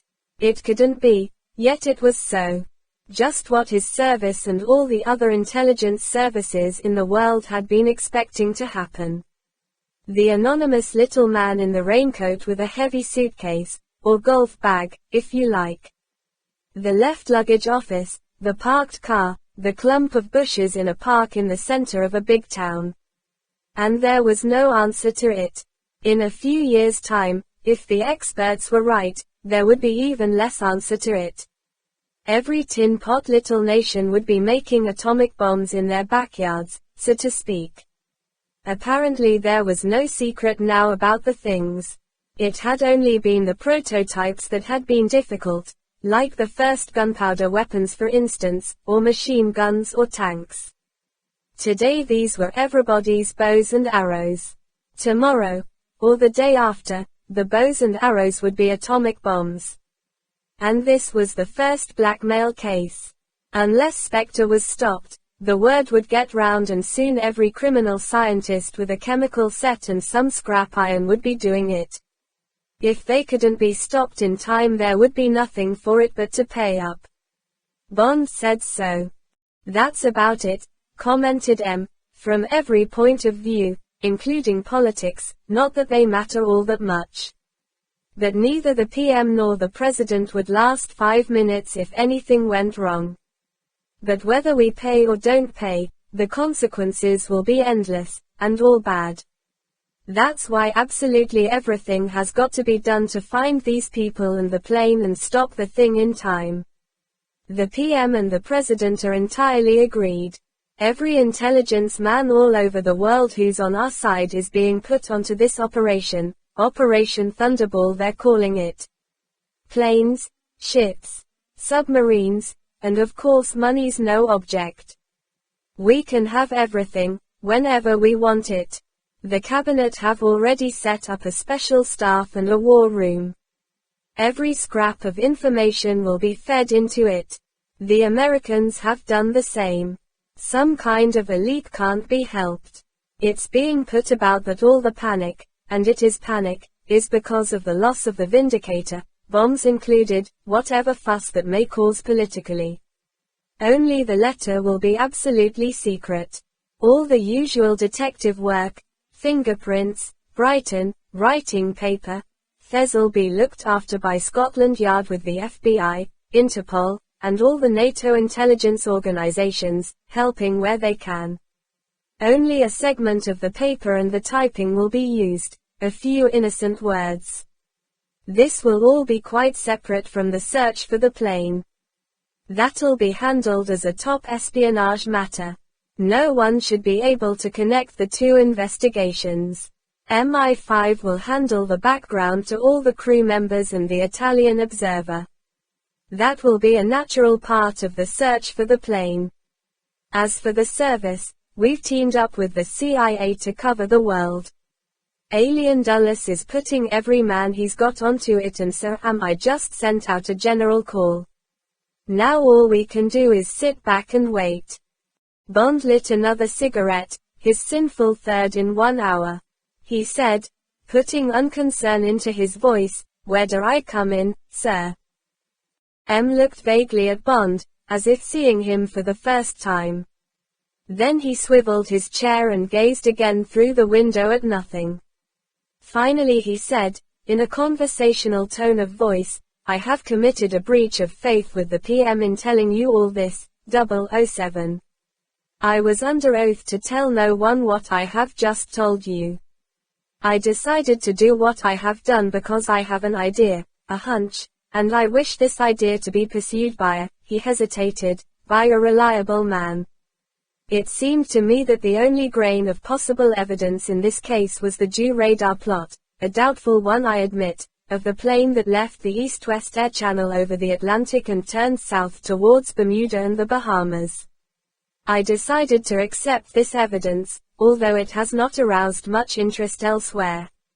I then spent some time studying a map and charts of the Western Atlantic, and I endeavored to put myself in the minds of Spectre, or rather, for there is certainly a mastermind behind all this, in the mind of the chief of Spectre, my opposite number, so to speak. And I came to certain conclusions. I decided that a favorable target for bomb number 1, and for bomb number 2, if it comes to that, would be in America rather than in Europe. To begin with, the Americans are more bomb conscious than we in Europe, and therefore more susceptible to persuasion if it came to using bomb number 2. Installations worth more than £100 million, and thus targets for bomb number 1, are more numerous in America than in Europe, and finally, guessing that Spectre is a European organization, from the style of the letter and from the paper, which is Dutch by the way, and also from the ruthlessness of the plot, it seemed to me at least possible that an American rather than a European target might have been chosen. Anyway, going on these assumptions, and assuming that the plane could not have landed in America itself or off American shores, the coastal radar network is too good, I looked for a neighboring area which might be suitable. And glanced round at Bond and away again. I decided on the Bahamas, the group of islands, many of them uninhabited, surrounded mostly by shoal water over sand and possessing only one simple radar station, and that one concerned only with civilian air traffic and manned by local civilian personnel. South, towards Cuba, Jamaica, and the Caribbean, offers no worthwhile targets. Anyway, it is too far from the American coastline. Northwards towards Bermuda has the same disadvantages. But the nearest of the Bahama group is only 200 miles, only 6 or 7 hours in a fast motorboat or yacht, from the American coastline. Bond interrupted. If you're right, sir, why didn't Spectre send their letter to the President instead of the PM?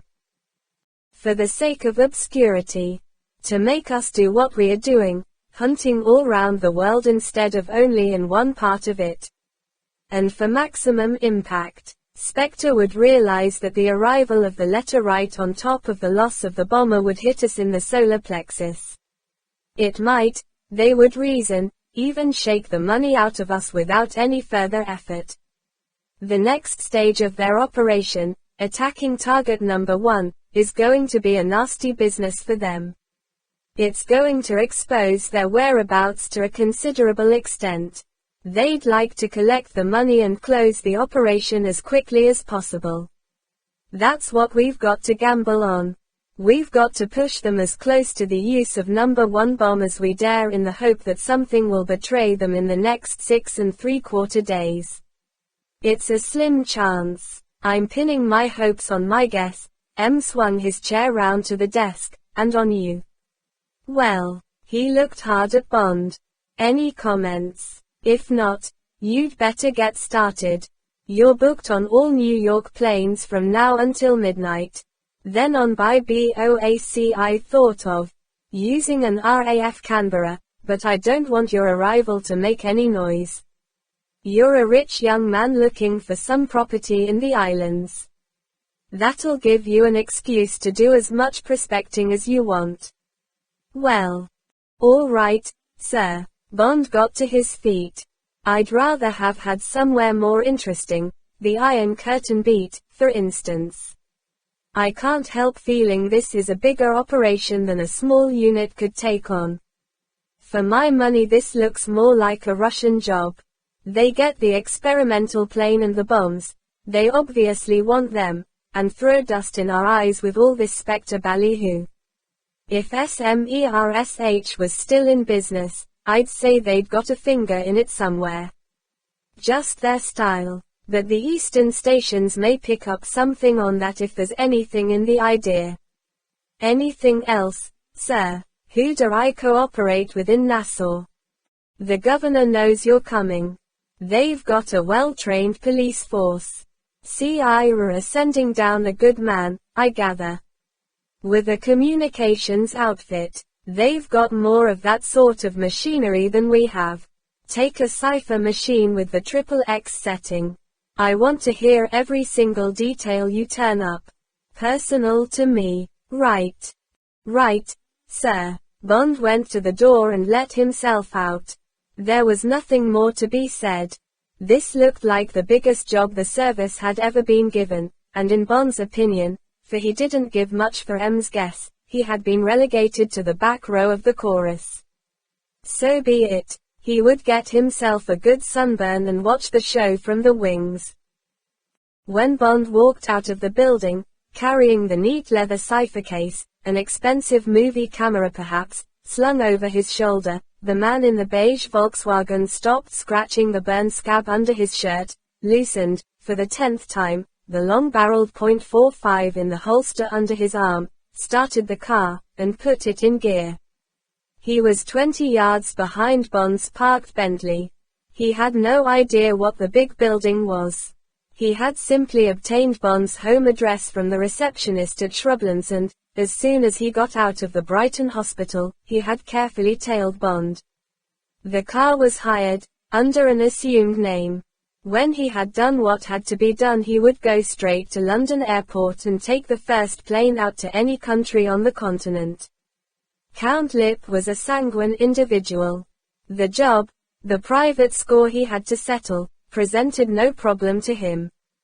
He was a ruthless, vengeful man, and he had eliminated many obstreperous and perhaps dangerous people in his life. He reasoned that, if they ever came to hear of this, Spectre would not object.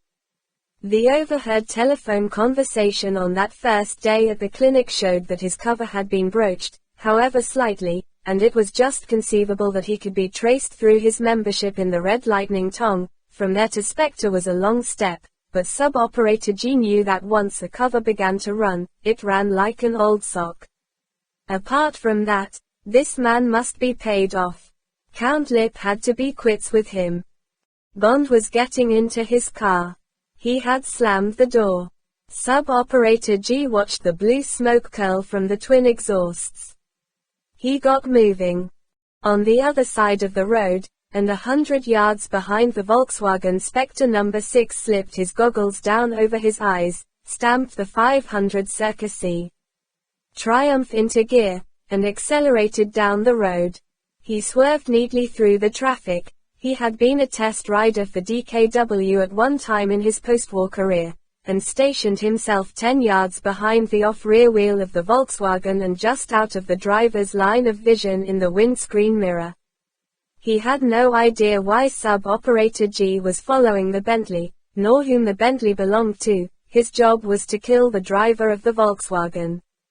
He put his hand into the leather satchel he carried slung over his shoulder, took out the heavy grenade, it was twice the normal military size, and watched the traffic ahead for the right pattern to allow his getaway. Sub-Operator G was watching for a similar pattern. He also noted the spacing on the lampposts on the pavement in case he might be blocked and have to run off the road. Now the cars ahead were sparse. He stamped his foot into the floor and, driving with his left hand, drew out the Colt with his right. Now he was up with the Bentley's rear bumper. Now he was alongside. The dark profile was a sitting target. With a last quick glance ahead, he raised the gun. It was the cheeky iron rattle of the Volkswagen's air-cooled engine that made Bond turn his head, and it was this minute reduction of the target area that saved his jaw. If he had then accelerated, the second bullet would have got him, but some blessed instinct made his foot stamp the brake at the same time as his head ducked so swiftly that his chin hit the horn button, nearly knocking him out. Almost simultaneously, instead of a third shot, there came the roar of an explosion and the remains of his windshield, already shattered, cascaded around him. The Bentley had stopped, the engine stalled. Brakes screamed. There were shouts and the panicky screams of horns. Bond shook his head and cautiously raised it. The Volkswagen, one wheel still spinning, lay on its side in front and broadside to the Bentley. Most of the roof had been blown off. Inside, and half sprawling into the road, was a horrible, glinting mess. Flames were licking at the blistered paintwork. People were gathering. Bond pulled himself together and got quickly out of his car. He shouted, "Stand back. The petrol tank'll go." Almost as he said the words, there came a dull boom and a cloud of black smoke. The flames spurted. In the distance, sirens sounded. Bond edged through the people and strode quickly back toward his headquarters, his thoughts racing. The inquiry made Bond lose 2 planes to New York. By the time the police had put out the fire and had transported the bits of man and the bits of machinery and bomb casing to the morgue, it was quite clear that they would have nothing to go on but the shoes, the number on the gun, some fibers and shreds of clothing, and the car. The car hire people remembered nothing but a man with dark glasses, a driver's license in the name of Johnston, and a handful of fivers. The car had been hired 3 days before for 1 week. Plenty of people remembered the motorcyclist, but it seemed that he had no rear number plate. He had gone like a bat out of hell toward Baker Street. He wore goggles. Medium build. Nothing else. Bond had not been able to help. He had seen nothing of the Volkswagen driver. The roof of the Volkswagen had been too low. There had only been a hand and the glitter of a gun. The Secret Service asked for a copy of the police report and M instructed that this should be sent to the Thunderbolt war room. He saw Bond briefly again, rather impatiently, as if it had all been Bond's fault. Then he told Bond to forget about it. It was probably something to do with one of his past cases. A hangover of some kind. The police would get to the bottom of it in time. The main thing was Operation Thunderbolt. Bond had better get a move on. By the time Bond left the building for the second time, it had begun to rain. One of the mechanics from the carpool at the back of the building had done what he could, knocking out the remains of the Bentley's windscreen and cleaning the bits out of the car, but when he got home at lunchtime, Bond was soaked to the skin. He left the car in a nearby garage, telephoned Rolls and his insurance company. He had got too close to a lorry carrying steel lengths, for reinforced concrete presumably. No. He had not got the lorry's number. Sorry. But you know how it is when these things happen all of a sudden, and then went home and had a bath and changed into his dark blue tropical worsted. He packed carefully, 1 large suitcase and a hold all for his underwater swimming gear, and went through to the kitchen. May was looking rather contrite. It seemed as if she might make another speech. Bond held up his hand. "Don't tell me, May. You were right. I can't do my work on carrot juice. I've got to be off in an hour and I need some proper food. Be an angel and make me your kind of scrambled eggs, 4 eggs. 4 rashers of that American hickory smoked bacon if we've got any left, hot buttered toast, your kind, not wholemeal, and a big pot of coffee, double strength. And bring in the drink tray." May looked at him, relieved but aghast. "Whatever happened, Mr. James?" Bond laughed at the expression on her face. "Nothing, May. It just occurred to me that life's too short. Plenty of time to watch the calories when one gets to heaven." Bond left May tut-tutting at this profanity, and went off to look to his armament. Bond 9 Thunderbolt. 9. Multiple Requiem. So far as Spectre was concerned, Plan Omega had gone exactly as Blofeld had known it would, and phases I to 3 in their entirety had been completed on schedule and without a hitch. Giuseppe Petacchi, the late Giuseppe Petacchi, had been well chosen. At the age of 18 he had been co-pilot of a Focke-Wulf 200 from the Adriatic Anti-Submarine Patrol, one of the few hand-picked Italian airmen who had been allowed to handle these German planes. The group was issued with the latest German pressure mines charged with the new hexogen explosive just when the tide had turned in the Allied battle up the spine of Italy. Petacchi had known where his destiny lay and had gone into business for himself. On a routine patrol, he had shot the pilot and the navigator, very carefully, with 1.38 bullet in the back of the head for each of them, and had brought the big plane skimming in, just above the waves to avoid the anti-aircraft fire, to the harbor of Bari. Then he had hung his shirt out of the cockpit as a token of surrender and had waited for the RAF launch. He had been decorated by the English and the Americans for this exploit and had been awarded £10,000 from special funds for his presentation to the Allies of the pressure mine. He had told a highly colored story to the intelligence people of having been a one-man resistance ever since he had been old enough to join the Italian Air Force, and he emerged at the end of the war as one of Italy's most gallant resistance heroes. From then on life had been easy, pilot and later captain in Alitalia when it got going again, and then back into the new Italian Air Force as colonel. His secondment to NATO followed and then his appointment as one of the 6 Italians chosen for the advanced striking force. But he was now 34, and it occurred to him that he had had just about enough of flying. He especially did not care for the idea of being part of the spearhead of NATO defenses. It was time for younger men to provide the heroics. And all his life he had had a passion for owning things, flashy, exciting, expensive things. He had most of what he desired: a couple of gold cigarette cases, a solid gold Rolex Oyster perpetual chronometer on a flexible gold bracelet, a white convertible Lancia Gran Turismo, plenty of sharp clothes, and all the girls he wanted. He had once been briefly married, but it had not been a success. Now he desired, and what he desired he often got, a particular gear-bodied 3500 GT Maserati he had seen at the Milan Motor Show. He also wanted out of the pale green corridors of NATO, out of the Air Force, and, therefore, off to new worlds with a new name. Rio de Janeiro sounded just right. But all this meant a new passport, plenty of money, and organismo, the vital organismo. The organismo turned up bearing just those gifts that Petacchi lusted for.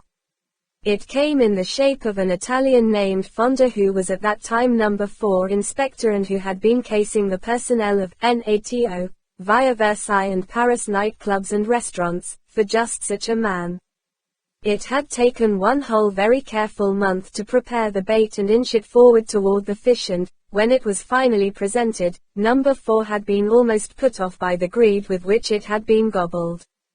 There was delay while the possibility of a double cross was probed by Spectre, but finally all the lights were green and the full proposition was laid out for inspection. Petacchi was to get on the Vindicator training course and hijack the plane. There was no mention of atomic weapons. This was a Cuban revolutionary group who wanted to call attention to its existence and aims by a dramatic piece of self-advertisement. Petacchi closed his ears to this specious tale. He didn't mind in the least who wanted the plane so long as he was paid. In exchange, Petacchi would receive $1 million, a new passport in any name and nationality he chose, and immediate onward passage from the point of delivery to Rio de Janeiro. Many details were discussed and perfected, and when, at 8 o'clock in the evening of that June 2nd, the Vindicator screamed off down the runway and out over St. Albans Head, Petacchi was tense but confident. For the training flights, a couple of ordinary civil aircraft seats had been fixed inside the roomy fuselage just back of the large cockpit, and Petacchi sat quietly for a whole hour and watched the 5 men at work at the crowded dials and instruments. When it came to his turn to fly the plane, he was quite satisfied that he could dispense with all 5 of them. Once he had set George, There would be nothing to do but stay awake and make certain from time to time that he was keeping exactly at 32,000 feet, just above the transatlantic air channel.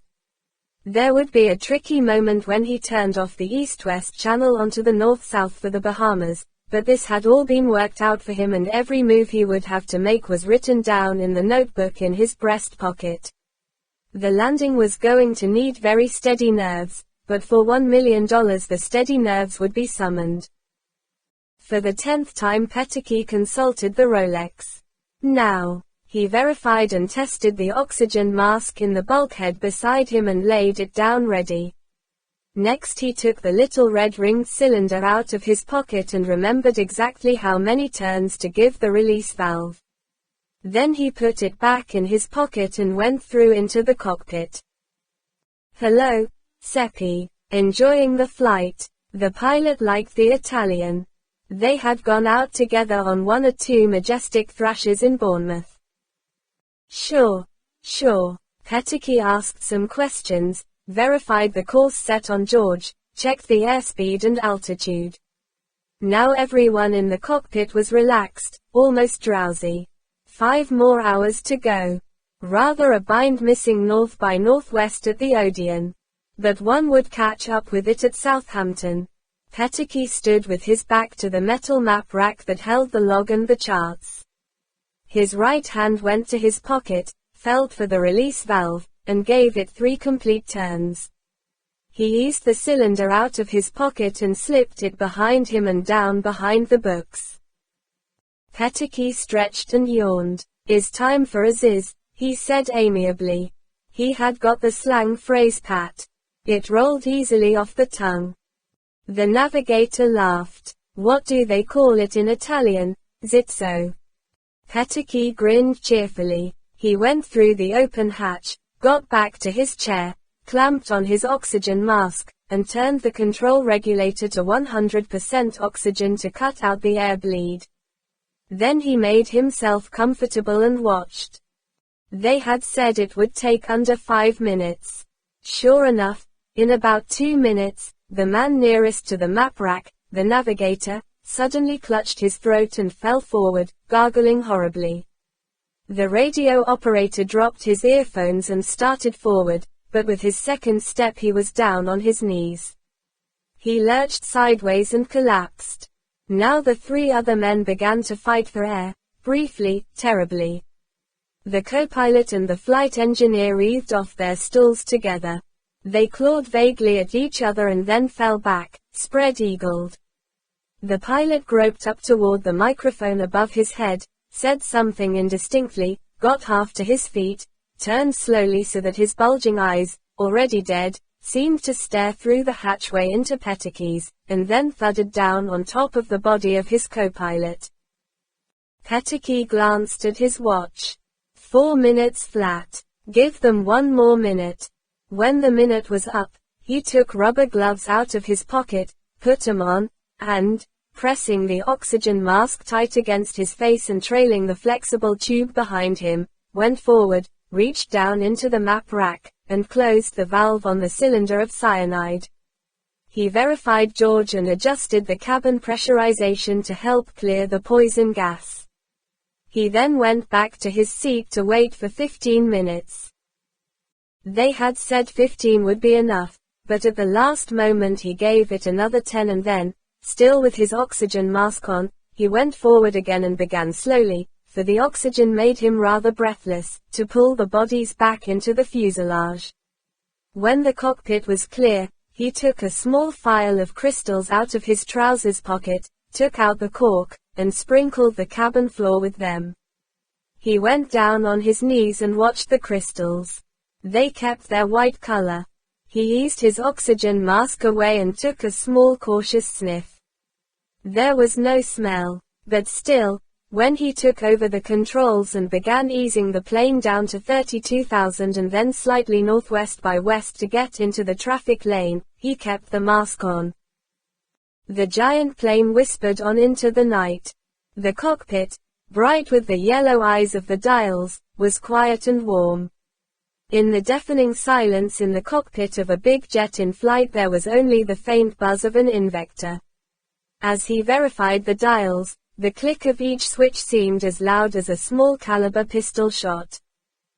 Peteke again checked George with the gyro and verified each fuel tank to see that they were all feeding evenly.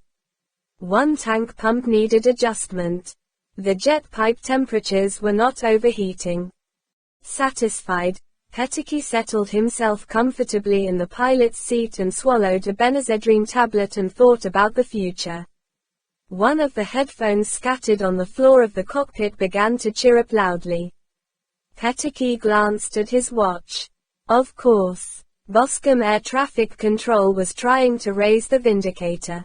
He had missed the third of the half-hourly calls. How long would Air Control wait before alerting Air Sea Rescue, Bomber Command, and the Air Ministry? There would first be checks and double checks with the Southern Rescue Center. They would probably take another half hour, and by that time he would be well out over the Atlantic. The chirrup of the headphones went quiet. Peteke got up from his seat and took a look at the radar screen. He watched it for some time, noting the occasional blip of planes being overhauled below him. Would his own swift passage above the air corridor be noted by the planes as he passed above them?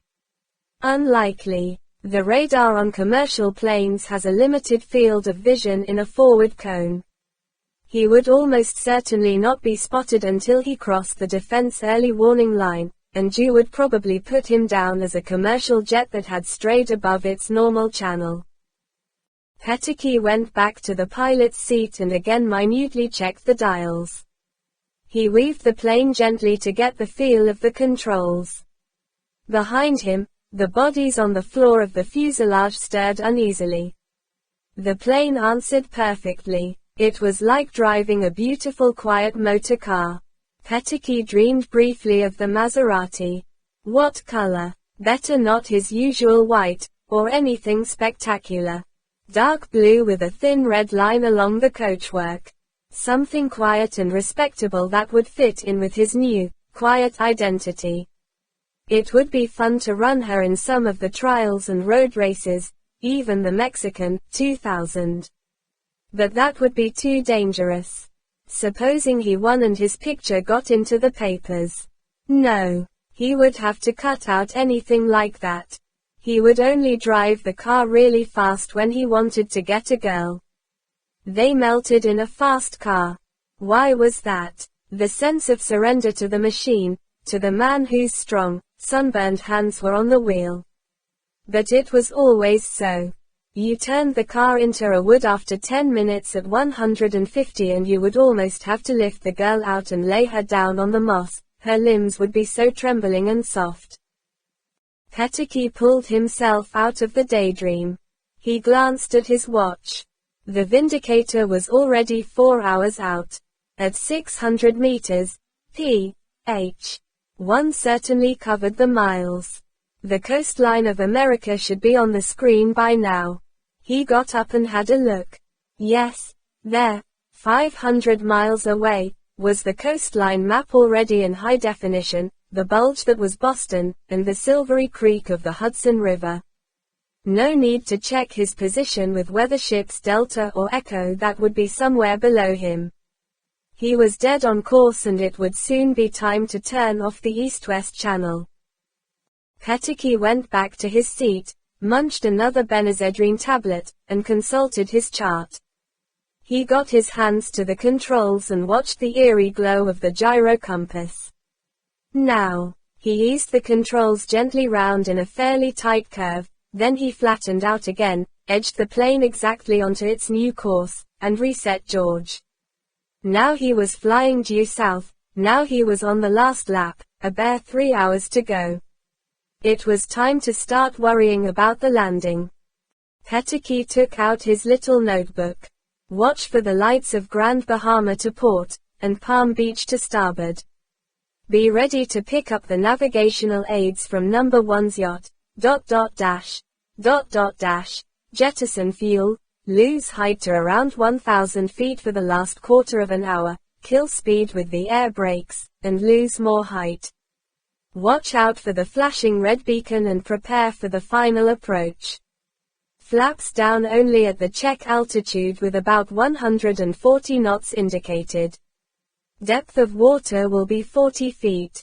You will have plenty of time to get out of the escape hatch. You will be taken on board number 1's yacht. There is a Bahamas Airways flight to Miami at 8:30 on the next morning and then Braniff or Real Airlines for the rest of the way. Number 1 will give you the money in $1,000 bills or in traveler's checks.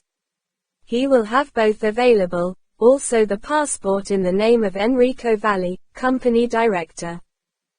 Peteke checked his position, course, and speed. Only 1 more hour to go. It was 3 a.m. GMT, 9 p.m. Nassau time. A full moon was coming up and the carpet of clouds 10,000 feet below was a snowfield. Peteke doused the collision lights on his wingtips and fuselage. He checked the fuel, 2,000 gallons including the reserve tanks.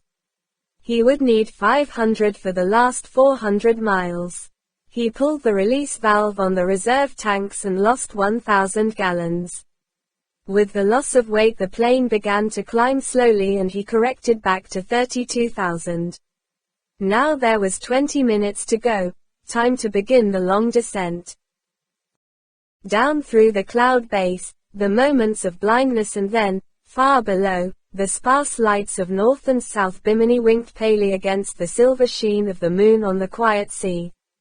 There were no whitecaps. The Met report he had picked up from Vero Beach on the American mainland had been right, dead calm, light airs from the northeast, visibility good, no immediate likelihood of change, and a check on the fainter Nassau radio had confirmed. The sea looked as smooth and as solid as steel. This was going to be all right. Peteke dialed channel 67 on the pilot's command set to pick up number 1's navigational aid. He had a moment's panic when he didn't hit it at once, but then he got it, faint but clear, ... It was time to get right down. Peteke began to kill his speed with the air brakes and cut down the 4 jets. The great plane began a shallow dive. The radio altimeter became vocal, threatening. Peteke watched it and the sea of quicksilver below him. He had a moment when the horizon was lost. There was so much reflection off the moonlit water. Then he was on and over a small dark island. It gave him confidence in the 2,000 feet indicated on the altimeter. He pulled out of the shallow dive and held the plane steady. Now number 1's beacon was coming in loud and clear. Soon he would see the red flashing light. And there it was, perhaps 5 miles dead ahead. Peteke inched the great nose of the plane down. Any moment now. It was going to be easy.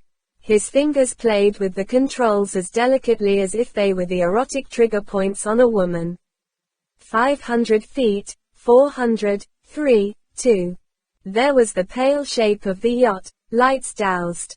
He was dead on line with the red flash of the beacon. Would he hit it? Never mind. Inch her down, down, down. Be ready to switch off at once. The belly of the plane gave a jolt. Up with the nose. Crash. A leap in the air and then crash again. Peteke unhinged his cramped fingers from the controls, and gazed numbly out of the window at the foam and small waves. By God, he had done it. He, Giuseppe Peteke, had done it. Now for the applause. Now for the rewards. The plane was settling slowly and there was a hiss of steam from the submerging jets. From behind him came the rip and crack of tearing metal as the tail section gaped open where the back of the plane had broken. Peteke went through into the fuselage. The water swirled around his feet. The filtering moonlight glittered white on the upturned face of one of the corpses now soggily awash at the rear of the plane. Peteke broke the perspex cover to the handle of the port side emergency exit and jerked the handle down. The door fell outward and Peteke stepped through and walked out along the wing. The big jolly boat was almost up with the plane. There were 6 men in it. Peteke waved and shouted delightedly. One man raised a hand in reply. The faces of the men, milk white under the moon, looked up at him quietly, curiously. Petake thought, these men are very serious, very businesslike. It is right so. He swallowed his triumph and also looked grave.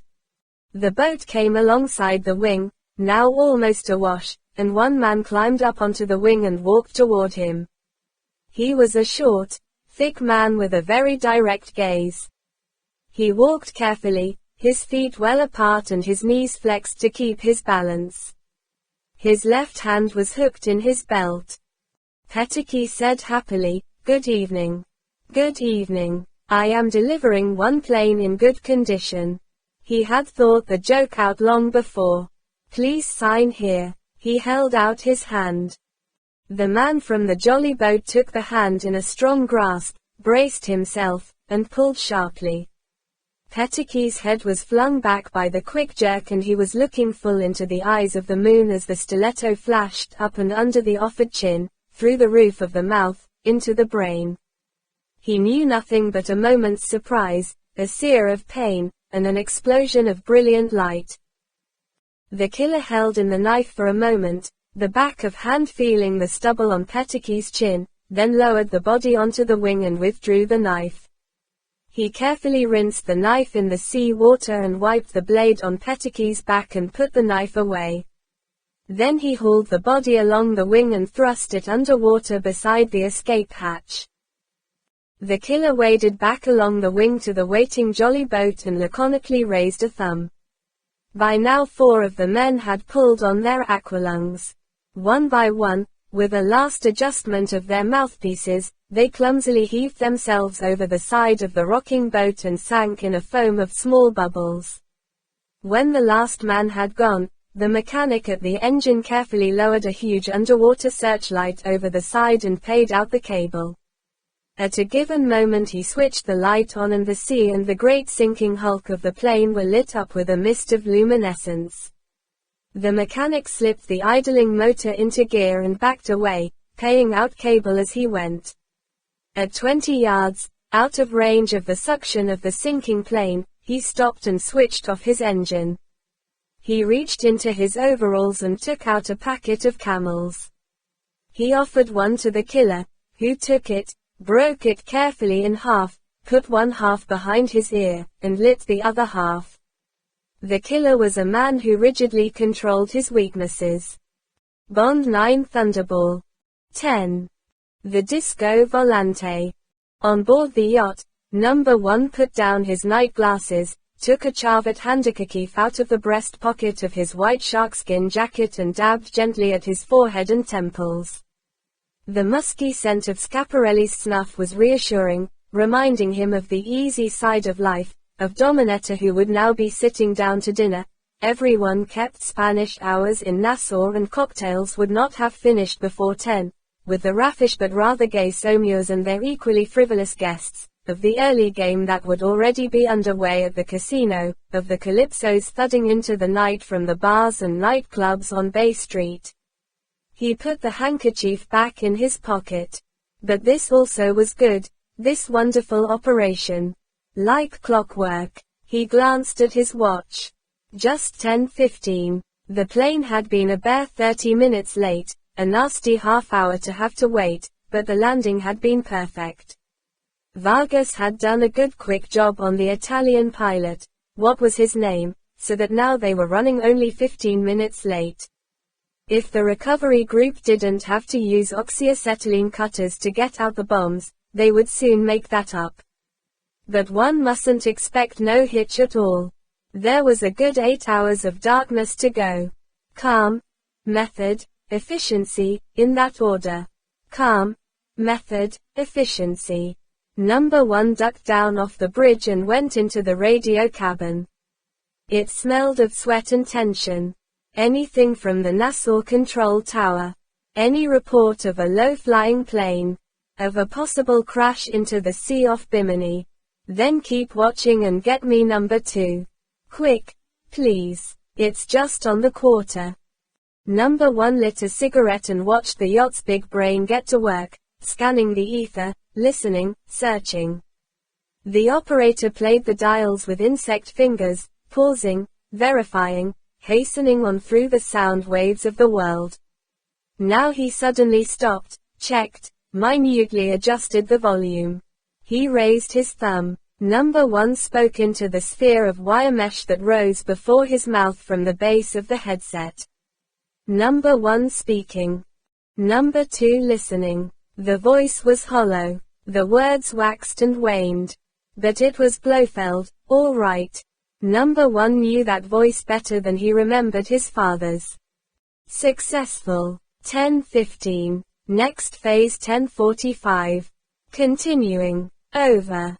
Thank you. Out. The sound waves went dead. The interchange had taken 45 seconds. No conceivable fear of interception in that time, on that waveband. Number 1 went through the big stateroom and down into the hold. The 4 men of B-Team, their aqualungs beside them, were sitting around smoking. The wide underwater hatch just above the keel of the yacht was open. Moonlight, reflected off the white sand under the ship, shone up through the 6 feet of water in the hold. Stacked on the grating beside the men was the thick pile of tarpaulin painted a very pale café au lait with occasional irregular blotches of dark green and brown. Number 1 said, "All is going very well. The recovery team is at work. It should not be long now. How about the chariot and the sled?" One of the men jerked his thumb downward. "They are down there, outside on the sand, so it will be quicker." Correct. Number 1 nodded toward a crane-like contraption fastened to a bulkhead above the hold. The derrick took the strain all right. That chain could handle twice the weight. The pumps. In order. They will clear the hold in 7 minutes. Good. Well, take it easy. It will be a long night. Number 1 climbed the iron ladder out of the hold and went up on deck. He didn't need his night glasses. 200 yards away to starboard the sea was empty save for the jolly boat riding at anchor above the golden submarine glow.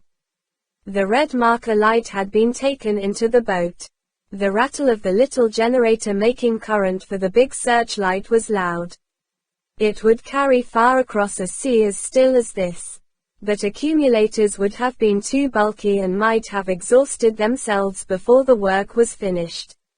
The generator was a calculated risk and a small one at that.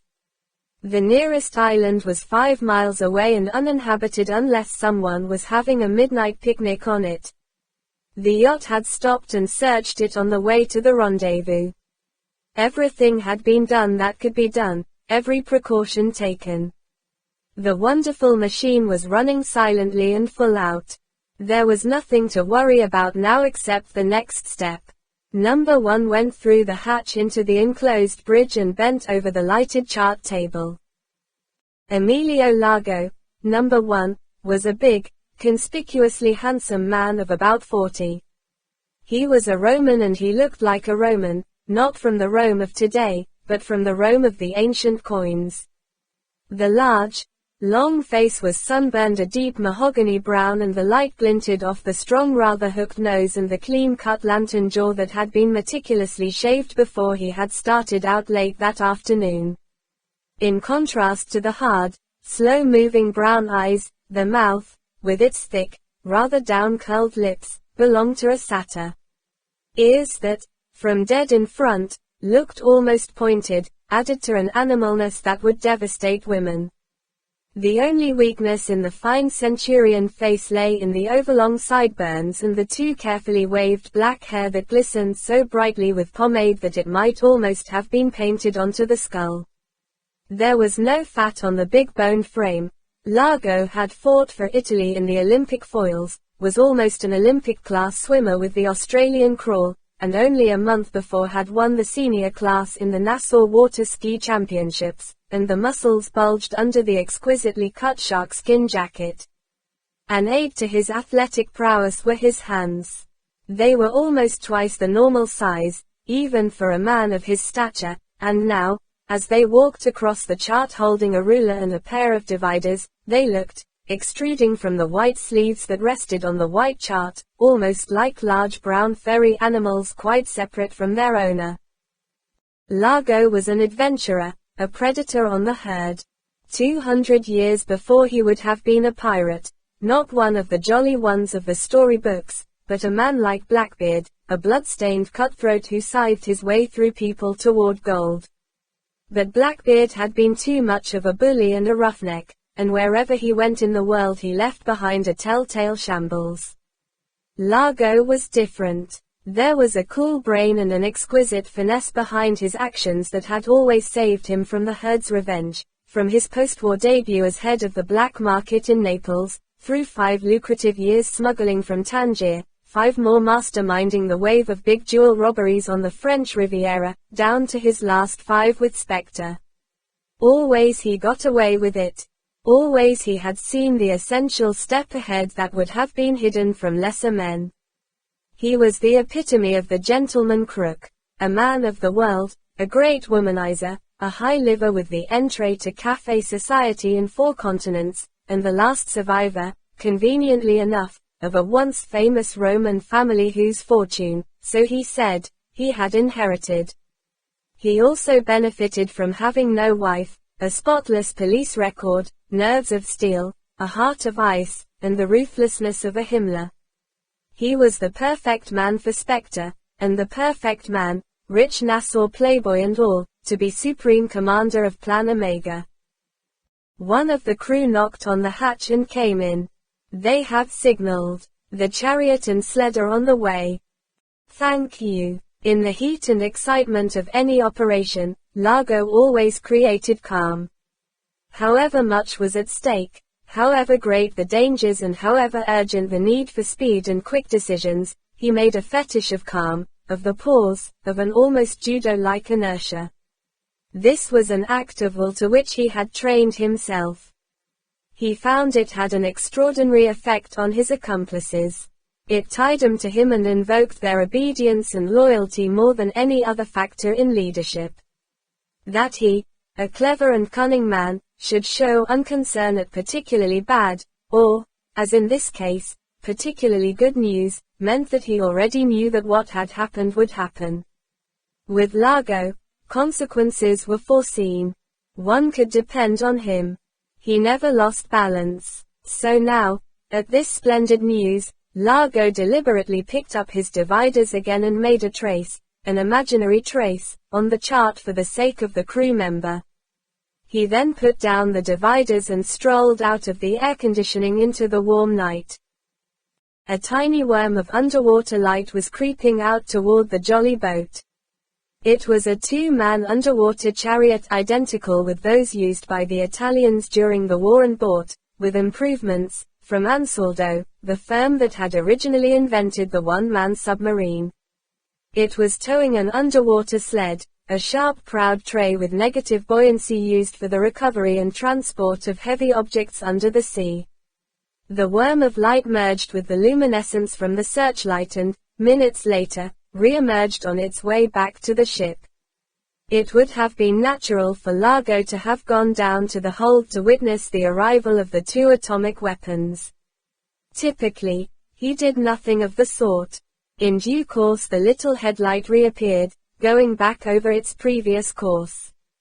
Now the sled would be loaded with the huge tarpaulin, camouflaged to merge in with just this piece of underwater terrain, with its white sand and patches of coral outcrop, that would be spread so as to cover every inch of the wrecked plane and pegged all round with corkscrew iron stanchions that would not be shifted by the heaviest surface storm or groundswell.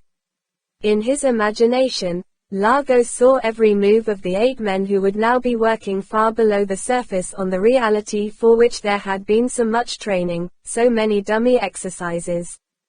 He marveled at the effort, the incredible ingenuity, that had gone into Plan Omega. Now all the months of preparation, of sweat and tears, were being repaid. There came a bright blink of light on the surface of the water not far from the jolly boat, then another and another. The men were surfacing. As they did so, the moon caught the glass of their masks. They swam to the boat. Largo verified that all 8 were there, and clumsily heaved up the short ladder and over the side. The mechanic and Branch, the German killer, helped him off with the gear. The underwater light was switched off and hauled inboard, and, instead of the rattle of the generator, there came the muffled roar of the twin Johnstons. The boat sped back to the yacht and to the waiting arms of the derricks. The couplings were made firm and verified, and, with a shrill electric whine, the boat, complete with passengers, was swung up and inboard. The captain came and stood at Largo's side. He was a big, sullen, raw-boned man who had been cashiered from the Canadian Navy for drunkenness and insubordination. He had been a slave to Largo ever since Largo had called him to the stateroom one day and broken a chair over his head on account of a questioned command. That was the kind of discipline he understood. Now he said, "The hold's clear. Okay to sail. Are both the teams satisfied?" "They say so. Not a hitch. First see they all get one full jigger of whiskey. Then tell 'em to rest. They will be going out again in just about an hour. Ask Kotzer to have a word with me. Be ready to sail in 5 minutes." "Okay." The eyes of the physicist, Kotzer, were bright under the moon. Largo noticed that he was trembling slightly as if with fever. He tried to instill calm into the man. He said cheerfully, "Well, my friend. Are you pleased with your toys? The toy shop has sent you everything you want." Kotzer's lips trembled. He was on the verge of excited tears. He said, his voice high, "It is tremendous. You have no idea. Weapons such as I had never dreamed of. And of a simplicity, a safety. Even a child could handle these things without danger. The cradles were big enough for them. You have room to do your work." "Yes, yes." Kotzer almost flapped his hands with enthusiasm. "There are no problems, none at all. The fuses will be off in no time. It will be a simple matter to replace them with the time mechanism. Maslov is already at work correcting the threads. I am using lead screws. They are more easy to machine. And the 2 plugs, these igniters you were telling me about. They are safe. Where did the divers find them?" "They were in a leaden box under the pilot's seat. I have verified them. Perfectly simple when the time comes. They will of course be kept apart in the hiding place. The rubber bags are splendid. Just what was needed. I have verified that they seal completely watertight. No danger from radiation. Not now. Everything is in the leaden cases." Kotzer shrugged. "I may have picked up a little while I was working on the monsters, but I wore the harness. I will watch for signs. I know what to do." "You are a brave man, Kotzer. I won't go near the damned things until I have to. I value my sex life too much. So you are satisfied with everything. You have no problems. Nothing has been left on the plane." Kotzer had got himself under control. He had been bursting with the news, with his relief that the technical problems were within his power. Now he felt empty, tired. He had voided himself of the tensions that had been with him for weeks. After all this planning, all these dangers, supposing his knowledge had not been enough. Supposing the bloody English had invented some new safety device, some secret control, of which he knew nothing. But when the time came, when he unwrapped the protective webbing and got to work with his jeweler's tools, then triumph and gratitude had flooded into him. No. Now there were no problems. Everything was all right. Now there was only routine. Kotzer said dully, "No. There are no problems. Everything is there. I will go and get the job finished." Largo watched the thin figure shamble off along the deck. Scientists were queer fish. They saw nothing but science. Kotzer couldn't visualize the risks that still had to be run. For him the turning of a few screws was the end of the job. For the rest of the time he would be a useless supercargo. It would be easier to get rid of him. But that couldn't be done yet. He would have to be kept on just in case the weapons had to be used. But he was a depressing little man and a near hysteric. Largo didn't like such people near him. They lowered his spirits. They smelled of bad luck. Kotzer would have to be found some job in the engine room where he would be kept busy and, above all, out of sight. Largo went into the cockpit bridge.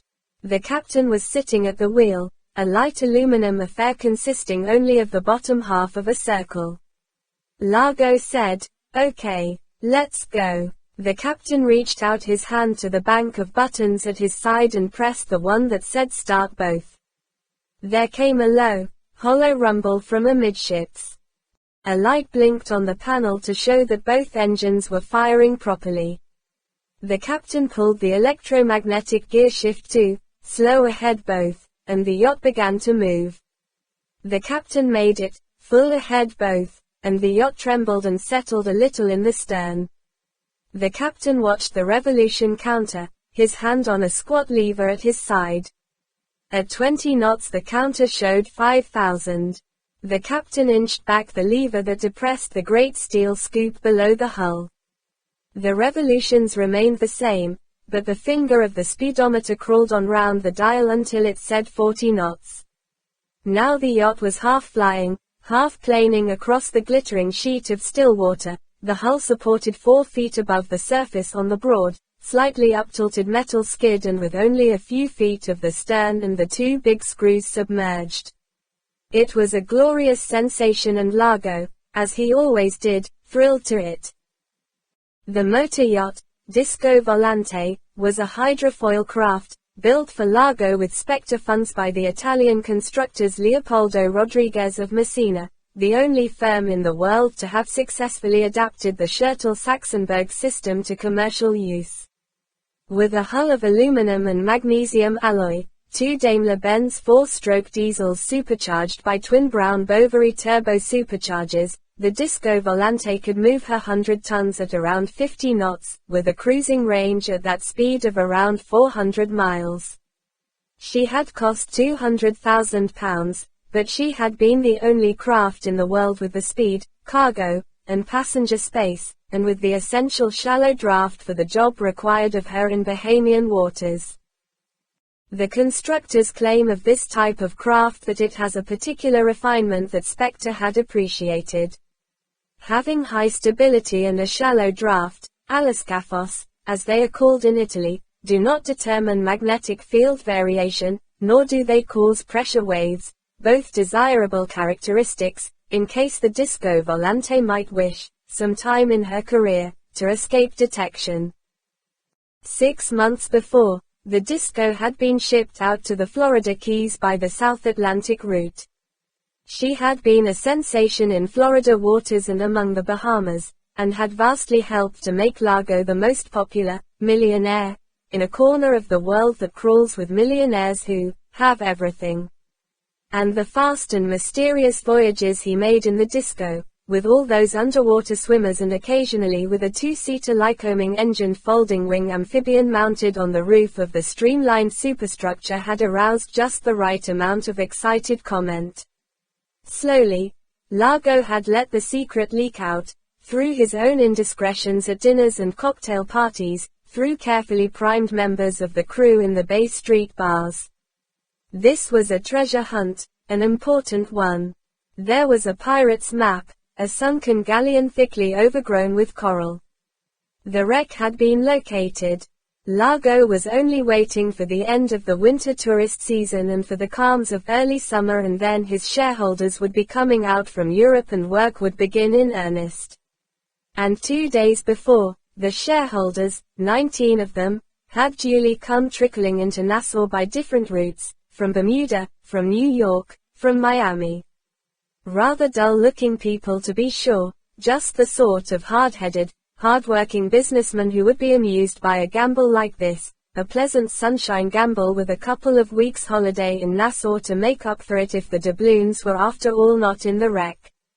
And that evening, with all the visitors on board, the engines of the Disco had begun to murmur, just when they should have, the harbor folk agreed, just when it was getting dark, and the beautiful dark blue and white yacht had slid out of harbor. Once in the open sea, the engines had started up the deep booming that had gradually diminished to the southeast, toward, the listeners agreed, an entirely appropriate hunting ground. The southerly course was considered appropriate because it is among the southern Bahamas that the great local treasure troves are expected to be found. It was through the southerly passages through these islands, the Crooked Island, the Mayaguana and the Caicos passages, that the Spanish treasure ships would try to dodge the pirates and the French and British fleets as they made for home. Here, it is believed, lie the remains of the Porto Pedro, sunk in 1668, with £1 million of bullion on board. The Santa Cruz, lost in 1694, carried twice as much, and the El Capitan and San Pedro, both sunk in 1719, carried £1 million, and £500,000 of treasure respectively. Every year, treasure hunts for these and other ships are carried out among the southern Bahamas. No one can guess how much, if anything, has been recovered, but everyone in Nassau knows of the 72-pound silver bar recovered by two Nassau businessmen off Gorda Cay in 1950, and since presented to the Nassau Development Board, in whose offices it is permanently on view. So all Bahamians know that treasure is there for the finding, and when the harbor folk of Nassau heard the deep boom of the disco's engines dying away to the south, they nodded wisely. But once the disco was well away and the moon had not yet risen, with all lights doused, she swung away in a wide circle toward the west and toward the rendezvous point she was now leaving. Now she was 100 miles, 2 hours, away from Nassau. But it would be almost dawn when, after one more vital call, Nassau would again hear the boom of her engines coming in from the false southern trail. Largo got up and bent over the chart table. They had covered the course many times and in all weathers. It was really no problem. But phases I and II had gone so well that double care must be taken over phase 3. Yes. All was well. They were dead on course. 50 miles. They would be there in an hour. He told the captain to keep the yacht as she was, and went below to the radio room. 11:15 was just coming up. It was call time. The small island, Dog Island, was no bigger than 2 tennis courts. It was a hunk of dead coral with a smattering of sea grape and battered screw palm that grew on nothing but pockets of brackish rainwater and sand. It was the point where the Dog Shoal broke the surface, a well-known navigational hazard that even the fishing boats kept well away from. In daylight, Andros Island showed to eastward, but at night it was as safe as houses. The disco came up fast and then slowly lowered herself back into the water and slid up to within a cable's length of the rock. Her arrival brought small waves that lapped and sucked at the rock and then were still. The anchor slipped silently down 40 feet and held. Down in the hold, Largo and the disposal team of 4 waited for the underwater hatch to be opened. The 5 men wore aqualungs. Largo held nothing but a powerful underwater electric torch. The 4 others were divided into 2 pairs. They wore webbing slung between them and they sat on the edge of the iron grating with their frogmen's feet dangling, waiting for the water to swirl in and give them buoyancy. On the webbing, between each pair, rested a 6-foot-long tapering object in an obscene gray rubber envelope. The water seeped, rushed, and then burst into the hold, submerging the 5 men. They slipped off their seats and trudged out through the hatchway, Largo in the lead and the 2 pairs behind him at precisely tested intervals. Largo did not at first switch on his torch. It was not necessary and it would bring stupid, dazed fish that were a distraction. It might even bring shark or barracuda, and, though they would be no more than a nuisance, one of the team, despite Largo's assurances, might lose his nerve. They swam on in the soft moonlit mist of the sea. At first there was nothing but a milky void below them, but then the coral shelf of the island showed up, climbing steeply toward the surface. Sea fans, like small shrouds in the moonlight, waved softly, beckoning, and the clumps and trees of coral were gray and enigmatic. It was because of these things, the harmless underwater mysteries that make the skin crawl on the inexperienced, that Largo had decided to lead the disposal teams himself. Out in the open, where the plane had foundered, the eye of the big searchlight made, with the known object of the plane itself, the underwater world into the semblance of a big room. But this was different. This gray-white world needed the contempt of a swimmer who had experienced these phantom dangers 1,000 times before. That was the main reason why Largo led the teams. He also wanted to know exactly how the 2 gray sausages were stored away. It could happen, if things went wrong, that he would have to salvage them himself. The underpart of the small island had been eroded by the waves so that, seen from below, it resembled a thick mushroom. Under the umbrella of coral there was a wide fissure, a dark wound in the side of the stem. Largo made for it and, when he was close, switched on his torch. Beneath the umbrella of coral it was dark. The yellow light of the torch showed up the minute life of an inshore coral community, the pale sea urchins and the fierce black spines of sea eggs, the shifting underbrush of seaweeds, the yellow and blue seeking antennae of a langust, the butterfly and angelfish, fluttering like moths in the light, a coiled beach de mer, a couple of meandering sea caterpillars and the black and green jelly of a sea hare. Largo lowered the black fins on his feet, got his balance on a ledge, and looked round, shining his torch on the rock so that the 2 teams could get a foothold. Then he waved them on and into the smooth broad fissure that showed a glimmer of moonlight at its far end inside the center of the rock. The underwater cave was only about 10 yards long. Largo led the teams one after the other through and into the small chamber that might once perhaps have been a wonderful repository for a different kind of treasure. From the chamber a narrow fissure led to the upper air, and this would certainly become a fine blowhole in a storm, though it would be unlikely that fishermen would be close enough to the Dog Shoal in a storm to see the water fountaining out of the center of the island. Above the present water line in the chamber, Largo's men had hammered stanchions into the rock to form cradles for the 2 atomic weapons with leather straps to hold them secure against any weather. Now, one by one, the 2 teams lifted the rubber packages up onto the iron bars and made them secure. Largo examined the result and was satisfied. The weapons would be ready for him when he needed them. In the meantime such radiation as there was would be quarantined within this tiny rock 100 miles from Nassau and his men and his ship would be clean and innocent as snow. The 5 men trudged calmly back to the ship and into the hold through the hatch. To the boom of the engines the bows of the disco lifted slowly out of the water and the beautiful ship, streamlined like the gondola of some machine of the air rather than of the sea, skimmed off on the homeward journey.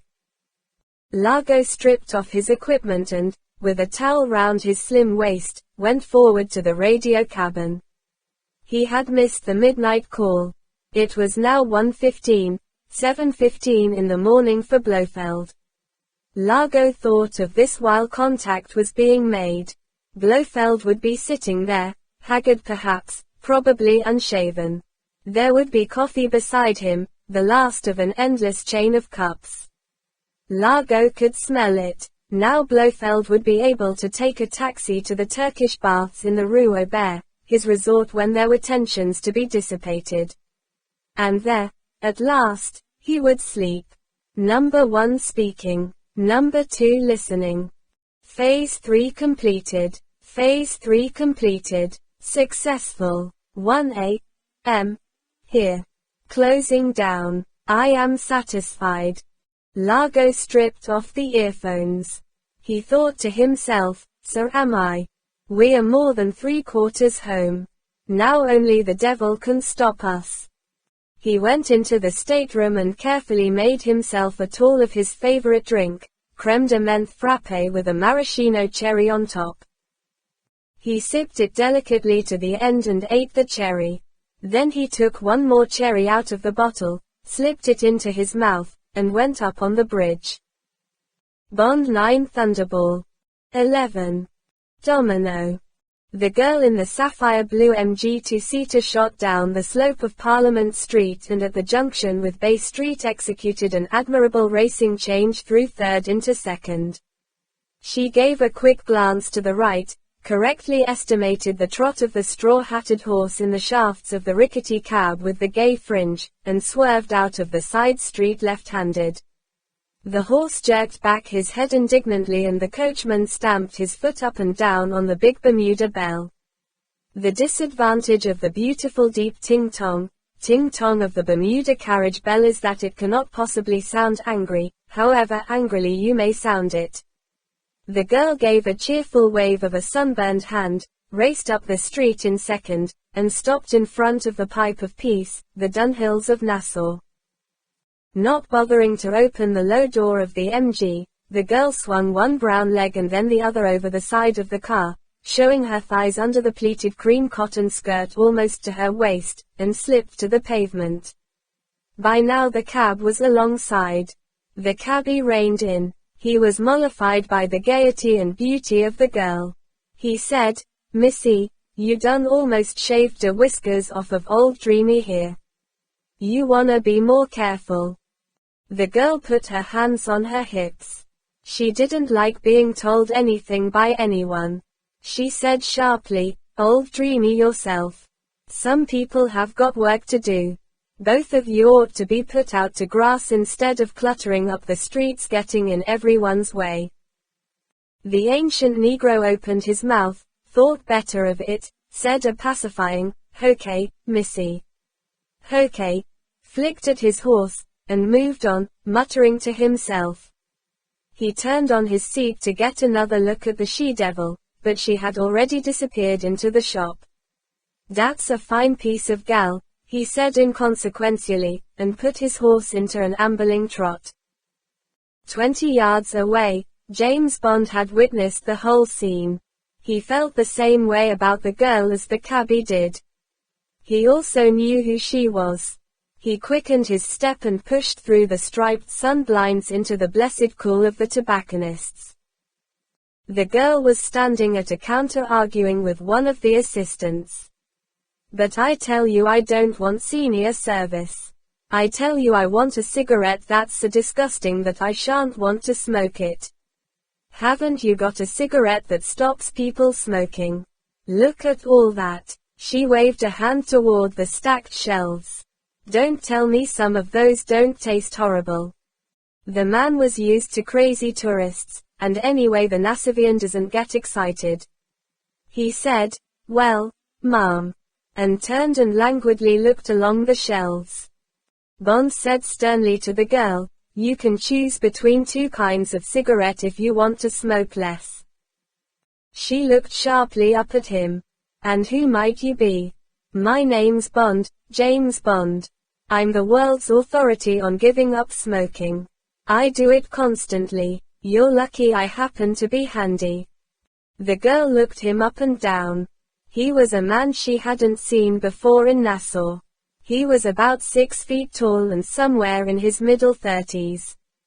He had dark, rather cruel good looks and very clear blue-gray eyes that were now observing her inspection sardonically. A scar down his right cheek showed pale against a tan so mild that he must have only recently come to the island. He was wearing a very dark blue lightweight single-breasted suit over a cream silk shirt and a black knitted silk tie. Despite the heat, he looked cool and clean, and his only concession to the tropics appeared to be the black saddle-stitched sandals on his bare feet. It was an obvious attempt at a pickup. He had an exciting face, and authority.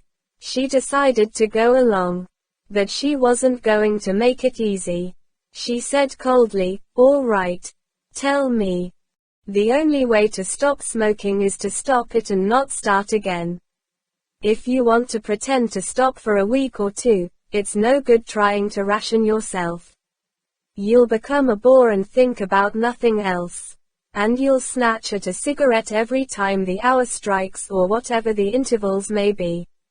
You'll behave greedily. That's unattractive. The other way is to have cigarettes that are either too mild or too strong. The mild ones are probably the best for you. Bond said to the attendant, a carton of Duke's, king size with filter. Bond handed them to the girl. Here. Try these, with the compliments of Faust. Oh. But I can't. I mean. But Bond had already paid for the carton and for a packet of Chesterfields for himself. He took the change and followed her out of the shop. They stood together under the striped awning. The heat was terrific. The white light on the dusty street, the glare reflected back off the shop fronts opposite and off the dazzling limestone of the houses made them both screw up their eyes. Bond said, I'm afraid smoking goes with drinking. Are you going to give them both up or one by one? She looked at him quizzically. This is very sudden, Mr. Bond. Well, all right, but somewhere out of the town. It's too hot here. Do you know the wharf out beyond the Fort Montague? Bond noticed that she looked quickly up and down the street. It's not bad. Come on, I'll take you there. Mind the metal. It'll raise blisters on you. Even the white leather of the upholstery burned through to Bond's thighs. But he wouldn't have minded if his suit had caught fire. This was his first sniff at the town and already he had got hold of the girl. And she was a fine girl at that. Bond caught hold of the leather-bound safety grip on the dashboard as the girl did a sharp turn up Frederick Street and another one onto Shirley. Bond settled himself sideways so that he could look at her. She wore a gondolier's broad-rimmed straw hat, tilted impudently down over her nose. The pale blue tails of its ribbon streamed out behind. On the front of the ribbon was printed in gold, M.Y. Disco Volante. Her short-sleeved silk shirt was in half-inch vertical stripes of pale blue and whitened, with the pleated cream skirt. The whole get-up reminded Bond vaguely of a sunny day at Henley Regatta. She wore no rings and no jewelry except for a rather masculine square gold wristwatch with a black face. Her flat-heeled sandals were of white doeskin. They matched her broad white doeskin belt and the sensible handbag that lay, with a black and white striped silk scarf, on the seat between them. Bond knew a good deal about her from the immigration form, one among 100, which he had been studying that morning. Her name was Dominetta Vitali. She had been born in Bolzano in the Italian Tyrol and therefore probably had as much Austrian as Italian blood in her. She was 29 and gave her profession as actress. She had arrived 6 months before in the disco and it was entirely understood that she was mistress to the owner of the yacht, an Italian called Emilio Largo. Whore, tart, prostitute, were not words Bond used about women unless they were professional streetwalkers or the inmates of a brothel, and when Harling, the commissioner of police, and Pittman, chief of immigration and customs, had described her as an Italian tart, Bond had reserved judgment. Now he knew he had been right. This was an independent, a girl of authority and character. She might like the rich, gay life but, so far as Bond was concerned, that was the right kind of girl. She might sleep with men, obviously did, but it would be on her terms and not on theirs. Women are often meticulous and safe drivers, but they are very seldom first class. In general Bond regarded them as a mild hazard and he always gave them plenty of road and was ready for the unpredictable. 4 women in a car he regarded as the highest danger potential, and 2 women as nearly as lethal. Women together cannot keep silent in a car, and when women talk they have to look into each other's faces. An exchange of words is not enough. They have to see the other person's expression, perhaps in order to read behind the other's words or to analyze the reaction to their own. So 2 women in the front seat of a car constantly distract each other's attention from the road ahead and 4 women are more than doubly dangerous, for the driver has to hear, and see, not only what her companion is saying but also, for women are like that, what the 2 behind are talking about. But this girl drove like a man. She was entirely focused on the road ahead and on what was going on in her driving mirror, an accessory rarely used by women except for making up their faces. And, equally rare in a woman, she took a man's pleasure in the feel of her machine, in the timing of her gear changes, and the use of her brakes. She didn't talk to Bond or seem to be aware of him, and this allowed him to continue his inspection without inhibition. She had a gay, to hell with you face that, Bond thought, would become animal in passion. In bed she would fight and bite and then suddenly melt into hot surrender. He could almost see the proud, sensual mouth bear away from the even white teeth in a snarl of desire and then, afterward, soften into a half-pout of loving slavery. In profile the eyes were soft charcoal slits such as you see on some birds. But in the shop Bond had seen 'em full face. Then they had been fierce and direct with a golden flicker in the dark brown that held much the same message as the mouth. The profile, the straight, small up-tilted nose, the determined set of the chin, and the clean-cut sweep of the jawline were as decisive as a royal command, and the way the head was set on the neck had the same authority, the poise one associates with imaginary princesses. Two features modified the clean-cut purity of line, a soft, muddled Brigitte Bardot haircut that escaped from under the straw hat in an endearing disarray, and two deeply cut but soft dimples which could only have been etched by a sweet if rather ironic smile that Bond had not yet seen.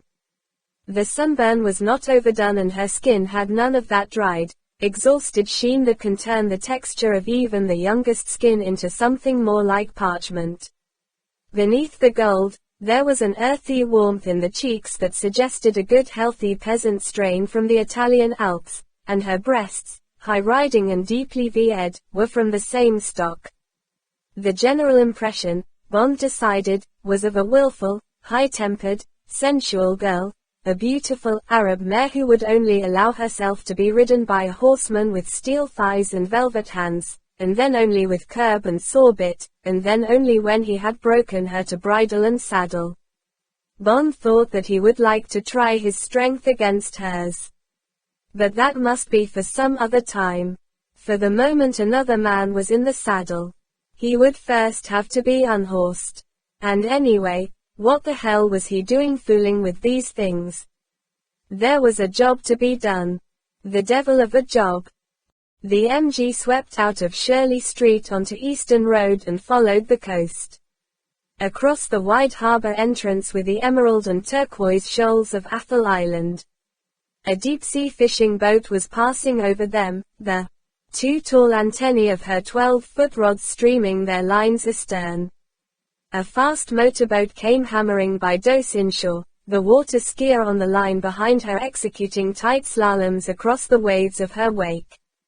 It was a sparkling, beautiful day and Bond's heart lifted momentarily from the trough of indecision and despondency created by an assignment that, particularly since his arrival at dawn that day, seemed increasingly time-wasting and futile. The Bahamas, the string of 1,000 islands that straggle 500 miles southeast from just east of the coast of Florida to just north of Cuba, from latitude 27 down to latitude 21, were, for most of 300 years, the haunt of every famous pirate of the western Atlantic, and today tourism makes full use of the romantic mythology. A road sign said, Blackbeard's Tower 1 mile, and another, Gunpowder Wharf. Seafood, native drinks, shady garden, first left. A sand track showed on their left. The girl took it and pulled up in front of a ruined stone warehouse against which leaned a pink clapboard house with white window frames and a white Adam-style doorway over which hung a brightly painted-in sign of a powder keg with a skull and crossbones on it. The girl drove the MG into the shade of a clump of casuarinas and they got out and went through the door and through a small dining room with red and white checked covers and out onto a terrace built on the remains of a stone wharf. The terrace was shaded by sea almond trees trimmed into umbrellas. Trailed by a shuffling colored waiter with soup stains down his white coat, they chose a cool table on the edge of the terrace looking over the water. Bond glanced at his watch. He said to the girl, "It's exactly midday. Do you want to drink solid or soft?" The girl said, "Soft. I'll have a double Bloody Mary with plenty of Worcester sauce." Bond said, "What do you call hard?" "I'll have a vodka and tonic with a dash of bitters." The waiter said, "Yassa," and mooched away. "I call vodka on the rocks hard. All that tomato juice makes it soft." She hooked a chair toward her with one foot and stretched out her legs on it so that they were in the sun. The position wasn't comfortable enough. She kicked off her sandals and sat back, satisfied. She said, "When did you arrive? I haven't seen you about." When it's like this, at the end of the season, one expects to know most of the faces. "I got in this morning. From New York. I've come to look for a property. It struck me that now would be better than in the season. When all the millionaires are here, the prices are hopeless. They may come down a bit now they're gone." "How long have you been here?" "About 6 months. I came out in a yacht, the Disco Volante. You may have seen her. She's anchored up the coast. You probably flew right over her coming into land at Windsor Field."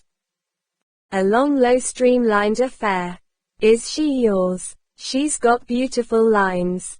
She belongs to a relative of mine." The eyes watched Bond's face. "Do you stay on board?" "Oh. No. We've got a beach property. Or rather we've taken it. It's a place called Palmyra. Just opposite where the yacht is. It belongs to an Englishman. I believe he wants to sell it. It's very beautiful. And it's a long way away from the tourists. It's at a place called Lifford Key." "That sounds the sort of place I'm looking for." "Well, we'll be gone in about a week." "Oh." Bond looked into her eyes. "I'm sorry. If you've got to flirt, don't be obvious." Suddenly the girl laughed. She looked contrite. The dimples remained. I didn't really mean that, not the way it sounded. But I've spent 6 months listening to that kind of thing from these silly old rich goats, and the only way to shut 'em up is to be rude. I'm not being conceited. There's no one under 60 in this place. Young people can't afford it. So any woman who hasn't got a hairlip or a mustache, well, not even a mustache, would put 'em off. They'd probably like it. Well, absolutely any girl makes these old goats get their bifocals all steamed up." She laughed again. She was getting friendly. "I expect you'll have just the same effect on the old women with pince nez and blue rinses." "Do they eat boiled vegetables for lunch?" "Yes. And they drink carrot juice and prune juice." "We won't get on, then. I won't sink lower than conch chowder." She looked at him curiously. "You seem to know a lot about Nassau." "You mean about conch being an aphrodisiac?" "That's not only a Nassau idea. It's all over the world where there are conches." "Is it true?" "Island people have it on their wedding night. I haven't found it to have any effect on me." "Why?" She looked mischievous. "Are you married?" "No." Bond smiled across into her eyes. "Are you?" "No." "Then we might both try some conch soup sometime and see what happens." "That's only a little better than the millionaires. You'll have to try harder." The drinks came. The girl stirred hers with a finger, to mix in the brown sediment of Worcester sauce, and drank half of it. She reached for the carton of Duke's, broke it open, and slit a packet with her thumbnail. She took out a cigarette, sniffed it cautiously, and lit it with Bond's lighter. She inhaled deeply and blew out a long plume of smoke. She said doubtfully, "Not bad. At least the smoke looks like smoke. Why did you say you were such an expert on giving up smoking?" "Because I've given it up so often." Bond thought it time to get away from the small talk. He said, "Why do you talk such good English? Your accent sounds Italian." "Yes. My name's Dominetta Vitali. But I was sent to school in England. To the Cheltenham Ladies' College. Then I went to RADA to learn acting. The English kind of acting. My parents thought that was a ladylike way to be brought up.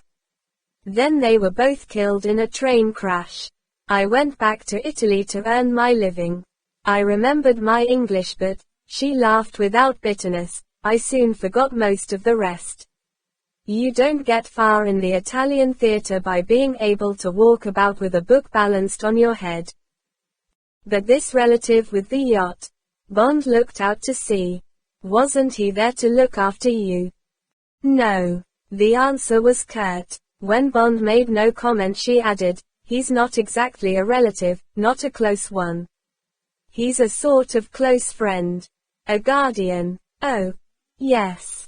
You must come and visit us on the yacht. She felt that a bit of gush was needed. He's called Largo, Emilio Largo. You've probably heard. He's here on some kind of a treasure hunt. Really? Now it was Bond's turn to gush. That sounds rather fun. Of course I'd like to meet him. What's it all about? Is there anything in it? Heaven knows. He's very secretive about it. Apparently there's some kind of a map. But I'm not allowed to see it, and I have to stay ashore when he goes off prospecting or whatever he does. A lot of people have put up money for it, sort of shareholders. They've all just arrived. As we're going in a week or so, I suppose everything's ready and the real hunt's going to start any moment now. What are the shareholders like? Do they seem sensible sort of people? The trouble with most treasure hunts is that either someone's been there before and sneaked off with the treasure, or the ship's so deep in the coral you can't get at it. They seem all right, very dull and rich, terribly serious for something as romantic as treasure hunting. They seem to spend all their time with Largo. Plotting and planning, I suppose. And they never seem to go out in the sun or go bathing or anything. It's as if they didn't want to get sunburned. As far as I can gather, none of them have ever been in the tropics before. Just a typical bunch of stuffy businessmen. They're probably better than that. I haven't seen much of them. Largo's giving a party for them at the casino tonight. What do you do all day? Oh. I fool around. Do a bit of shopping for the yacht. Drive around in the car. Bathe on other people's beaches when their houses are empty. I like underwater swimming. I've got an aqualung and I take one of the crew out, or a fisherman. The crew are better. They all do it. I used to do it a bit. I've brought my gear. Will you show me some good bits of reef sometime? The girl looked pointedly at her watch. I might do. It's time I went. She got up. Thanks for the drink. I'm afraid I can't take you back. I'm going the other way. They'll get you a taxi here. She shuffled her feet into her sandals. Bond followed the girl through the restaurant to her car. She got in and pressed the starter. Bond decided to risk another snub. He said, "Perhaps I'll see you at the casino tonight, Dominetta." Perhaps. She put the car pointedly into gear. She took another look at him. She decided that she did want to see him again. She said, "But for God's sake don't call me Dominetta. I'm never called that. People call me Domino." She gave him a brief smile, but it was a smile into the eyes.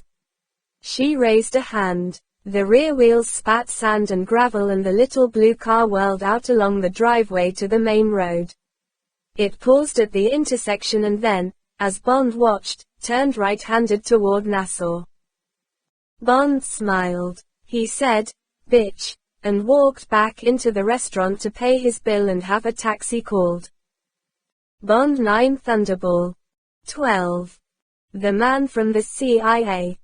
The taxi took Bond out to the airport at the other end of the island by the Interfield Road. The man from the Central Intelligence Agency was due in by Pan American at 1:15. His name was Larkin, F. Larkin. Bond hoped he wouldn't be a muscle-bound ex-college man with a crew cut and a desire to show up the incompetence of the British, the backwardness of their little colony, and the clumsy ineptitude of Bond, in order to gain credit with his chief in Washington. Bond hoped that at any rate he would bring the equipment he had asked for before he left London through Section A, who looked after the liaison with CIA. This was the latest transmitter and receiver for agents in the field, so that the two of them could be independent of cable offices, and have instant communication with London and Washington, and the most modern portable Geiger counters for operating both on land and underwater. One of the chief virtues of CIA, in Bond's estimation, was the excellence of their equipment, and he had no false pride about borrowing from them.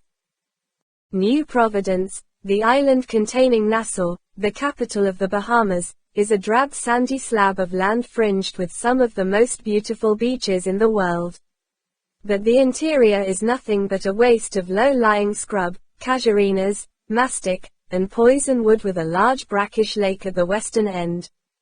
There are birds and tropical flowers and palm trees, imported fully grown from Florida, in the beautiful gardens of the millionaires round the coast, but in the middle of the island there is nothing to attract the eye but the skeleton fingers of spidery windmill pumps sticking up above the pine barrens, and Bond spent the ride to the airport reviewing the morning. He had arrived at 7 a.m. to be met by the governor's ADC, a mild error of security, and taken to the Royal Bahamian, a large old-fashioned hotel to which had recently been applied a thin veneer of American efficiency and tourist gimmicks, ice water in his room, a cellophane-wrapped basket of dingy fruit, with the compliments of the manager, and a strip of sanitized paper across the lavatory seat. After a shower and a tepid, touristy breakfast on his balcony overlooking the beautiful beach, he had gone up to Government House at 9 o'clock for a meeting with the Commissioner of Police, the Chief of Immigration and Customs, and the Deputy Governor. It was exactly as he had imagined it would be.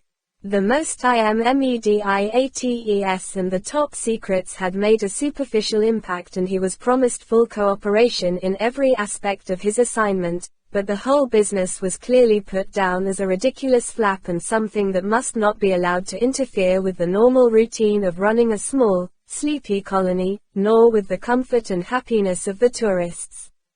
Roddick, the deputy governor, careful, middle-of-the-way man with a ginger moustache and gleaming pince-nez, had put the whole affair in a most sensible light.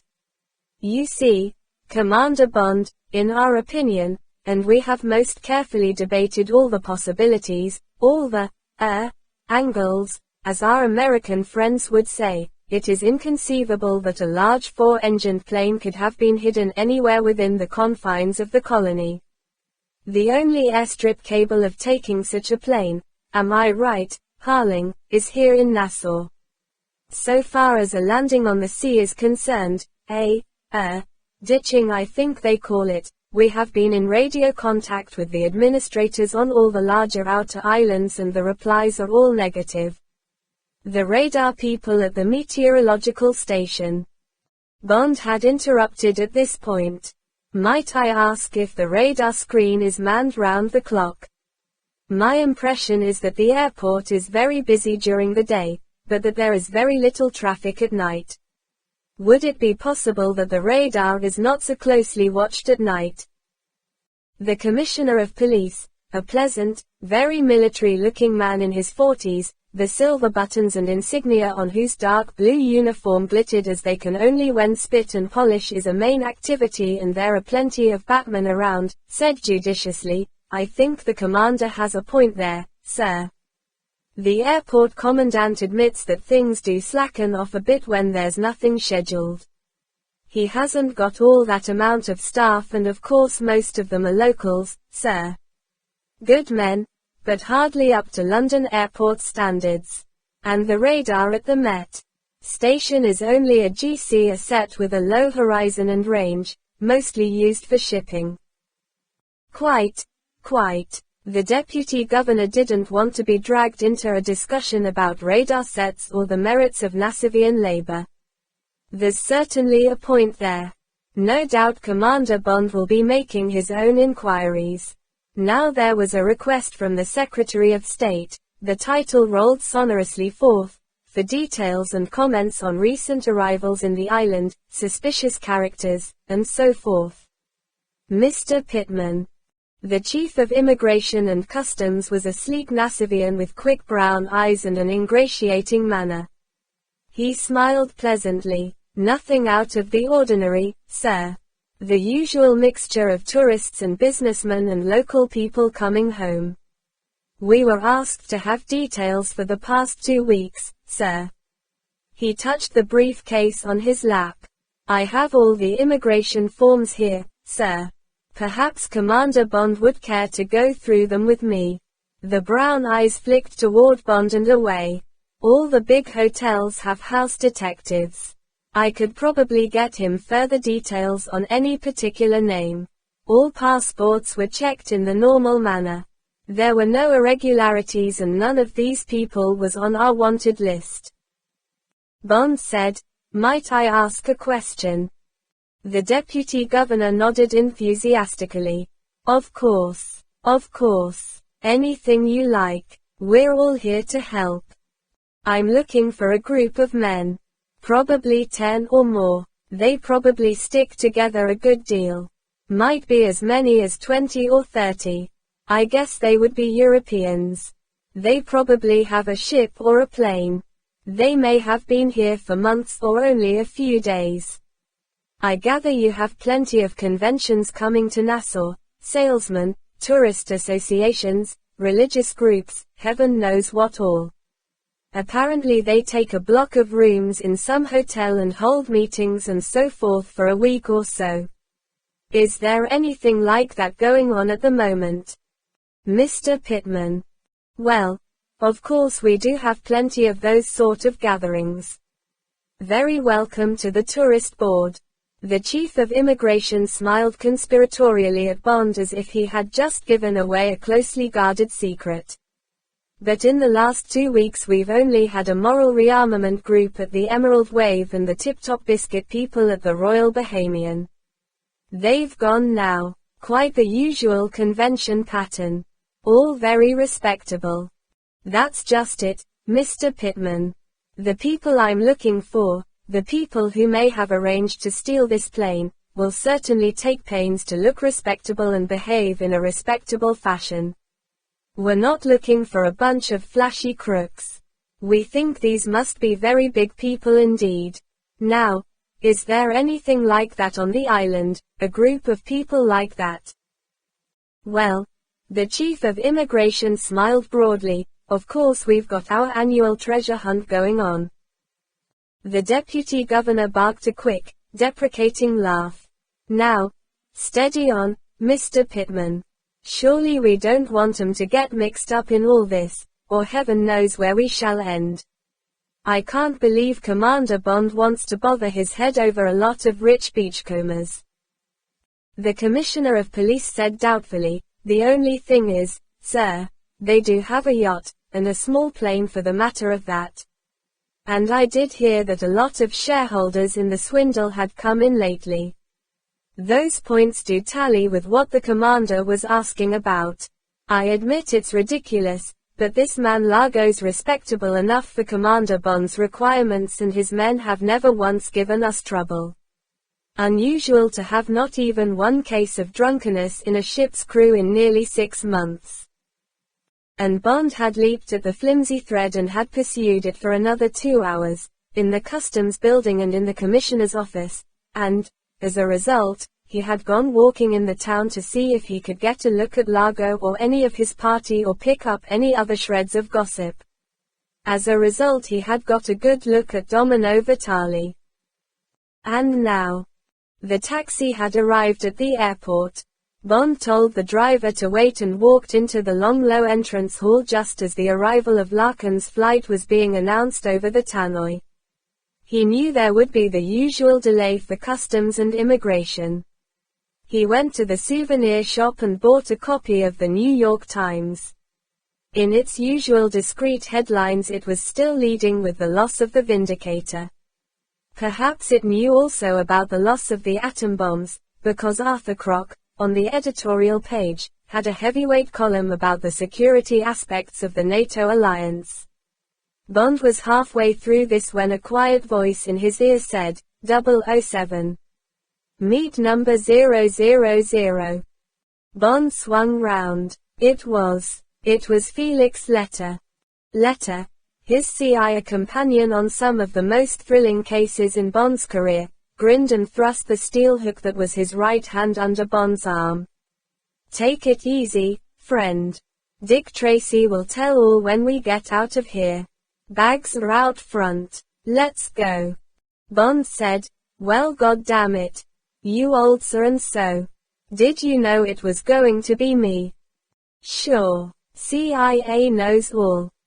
At the entrance Leiter had his luggage, which was considerable, put aboard Bond's taxi, and told the driver to take it to the Royal Bahamian. A man standing beside an undistinguished-looking black Ford Consul sedan left the car and came up. Mr. Larkin, I'm from the Hertz Company. This is the car you ordered. We hope she's what you want. You did specify something conventional. Leiter glanced casually at the car.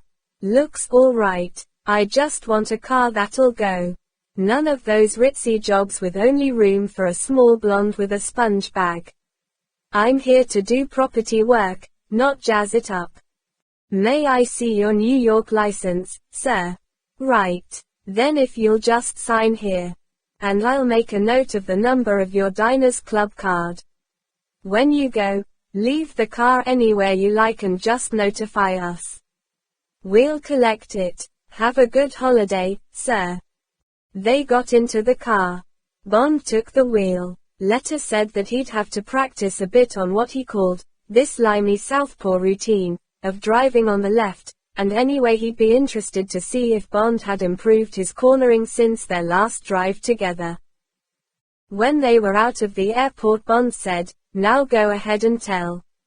Last time we met you were with Pinkertons. What's the score? Drafted. Just damned well drafted. Hell. Anyone would think there was a war on. You see, James, once you've worked for CIA, you're automatically put on the reserve of officers when you leave. Unless you've been cashiered for not eating the code book under fire or something. And apparently my old chief, Alien Dulles that is, just didn't have the men to go round when the president sounded the fire alarm. Sarai and 20 or so other guys were just pulled in, drop everything, 24 hours to report. Hell, I thought the Russians had landed. And then they tell me the score and to pack my bathing trunks and my spade and bucket and come on down to Nassau. So of course I griped like hell. Asked them if I shouldn't brush up on my canister game and take some quick lessons in the cha-cha. So then they unbuttoned and told me I was to team up with you down here, and I thought maybe if that old bastard of yours, N or M or whatever you call him, had sent you down here with your old equalizer, there might be something cooking in the pot after all. So I picked up the gear you'd asked for from admin, packed the bow and arrows instead of the spade and bucket, and here I am. And that's that. Now you tell, you old son of a bitch. Hell. It's good to see you. Bond took Leiter through the whole story, point by point from the moment he had been summoned to M's office the morning before. When he came to the shooting outside his headquarters, Leiter stopped him. Now what do you make of that, James? In my book that's a pretty funny coincidence. Have you been fooling around with anybody's wife lately? Sounds more like around the loop in Chicago than a mile or so from Piccadilly. Bond said seriously, it makes no sense to me, and none to anyone else. The only man who might have had it in for me, recently that is a crazy bastard I met down at a sort of clinic place I had to go to on some blasted medical grounds. Bond, to Leiter's keen pleasure, rather sheepishly gave details of his cure at Shrublands. I bowled this man out as a member of a Chinese tong, one of their secret societies, the Red Lightning Tong. He must have heard me getting the gen on his outfit from records, on an open line from a call box in the place. Next thing, he damned near managed to murder me. Just for a lark, and to get even, I did my best to roast him alive. Bond gave the details. Nice quiet place, shrublands. You'd be surprised how carrot juice seems to affect people. Where was this lunatic asylum? Place called Washington. Modest little place compared with yours. Not far from Brighton. And the letter was posted from Brighton. That's the hell of a long shot. I'll try another. One of the points our chaps brought up was that if a plane was to be stolen at night and landed at night, a full moon would be the hell of an aid to the job. But the plane was taken 5 days after the full. Just supposing your roast chicken was the letter sender. And supposing the roasting forced him to delay sending the letter while he recovered. His employers would be pretty angry. Yes. I suppose so. And supposing they gave orders for him to be rubbed for inefficiency. And supposing the killer got to him just as he got to you to settle his private account. From what you tell me, he wouldn't have lain down under what you did to him.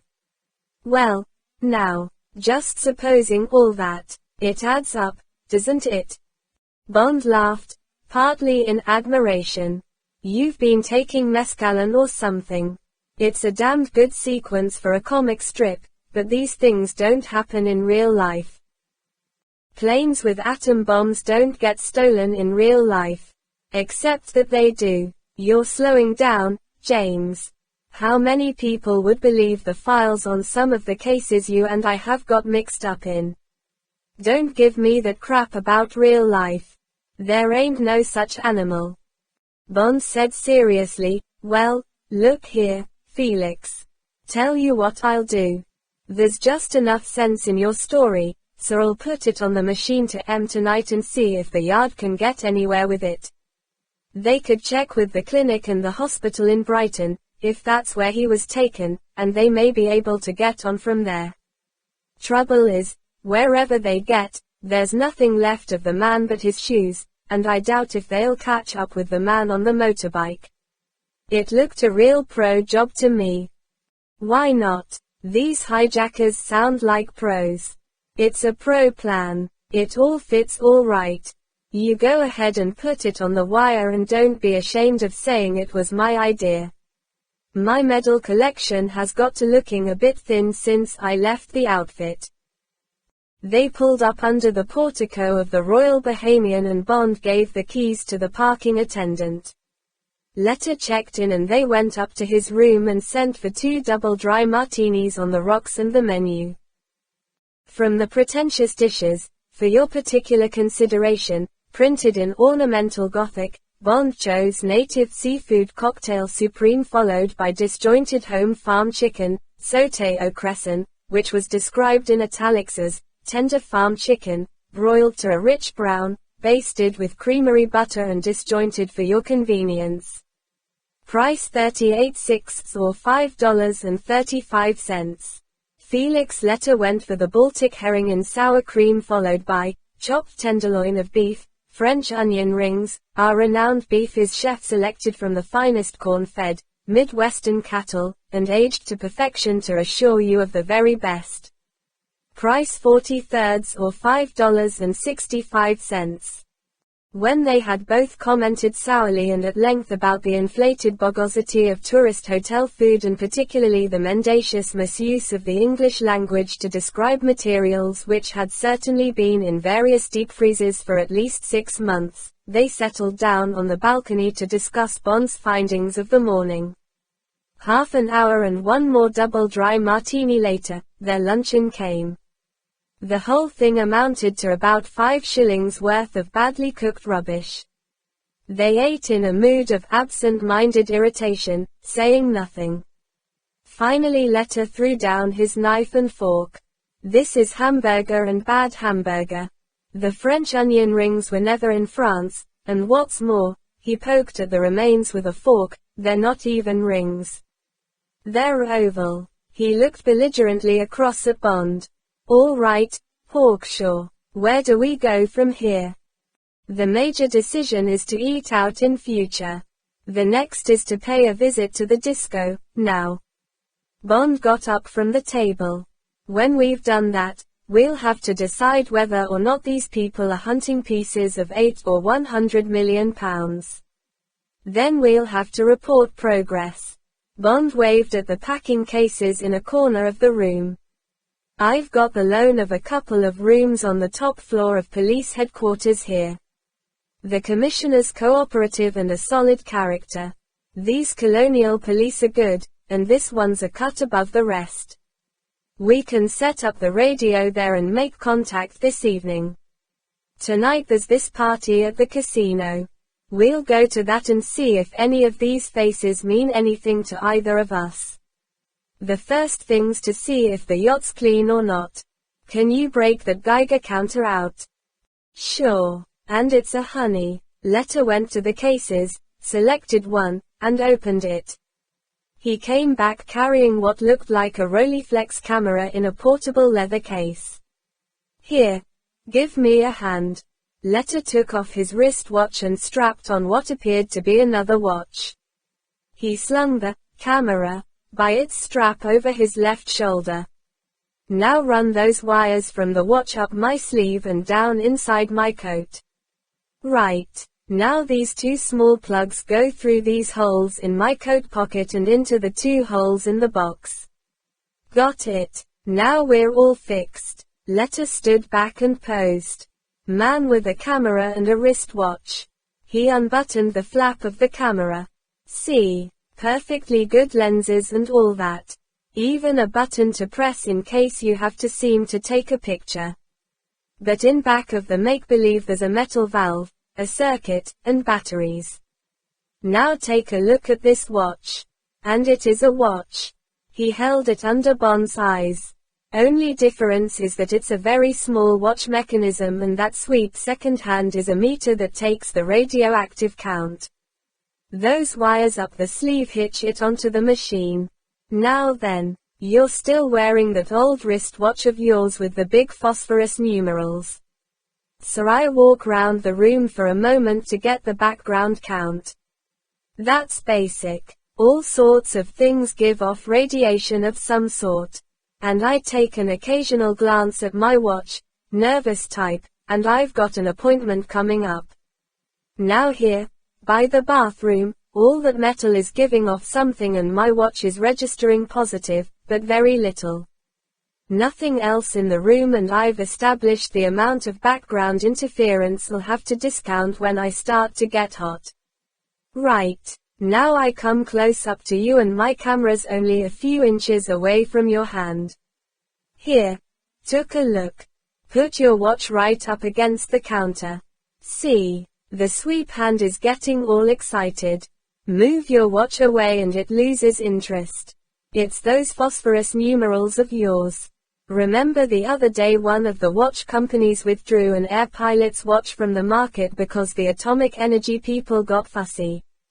Same thing. They thought this particular pilot's watch, with the big phosphorescent numerals, was giving off too much radiation to be good for the wearer. Of course. Letter patted the camera case. This is a special job.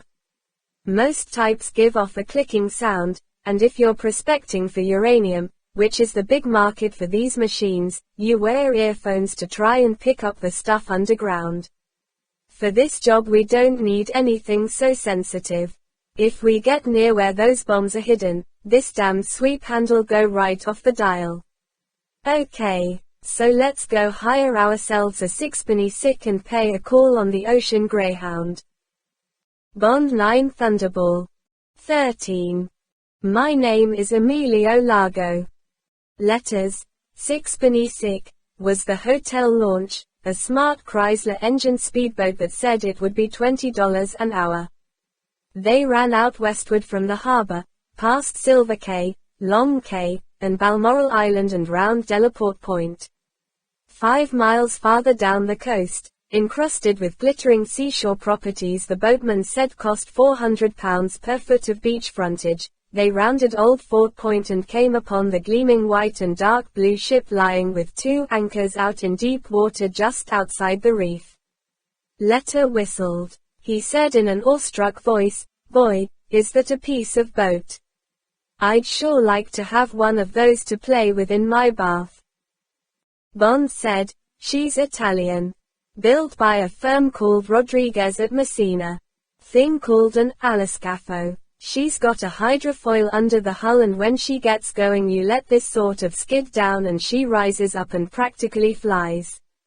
Only the screws and a few feet of the stern stay in the water. The police commissioner says she can do 50 knots in calm water. Only good for inshore work of course, but they can carry upwards of 100 passengers when they're designed as fast ferries. Apparently this one's been designed for about 40. The rest of the space is taken up with the owner's quarters and cargo space. Must have cost damned near $250,000. The boatman broke in. They say on Bay Street that she go after the treasure these next few days or so. All the people that own share in the gold come in a few days ago. Then she spent 1 whole night doing a final recce. They say is down Exuma Way, or over by Watling's Island. Guess you folks know that's where Columbus make him first landfall on this side of the Atlantic. Around 1490 something, but could be anywhere down there. They's always been talk of treasure down, 'mongst the ragged islands, even as far as Crooked Island. Fact is she sail out southward. Hear her myself, right until her engines died away. East by southeast, I'd say." The boatman spat discreetly over the side. "Must be plenty heap of treasure with the cost of that ship and all the money they throwing way. Every time she go to the Hoiling Wharf they say the bill's £500. Bond said casually, "Which night was it they did the final recce?" "Night after she hoiled. That'd be 2 nights ago. Sail round 6. The blank portholes of the ship watched them approach. A sailor polishing brass round the curve of the enclosed dome that was the bridge walked through the hatch into the bridge, and Bond could see him talking into a mouthpiece. A tall man in white ducks and a very wide mesh singlet appeared on deck and observed them through binoculars. He called something to the sailor, who came and stood at the top of the ladder down the starboard side. When their launch came alongside, the man cupped his hands and called down, "What is your business, please? Have you an appointment?" Bond called back, "It's Mr. Bond, Mr. James Bond. From New York. I have my attorney here. I have an inquiry to make about Palmyra, Mr. Largo's property."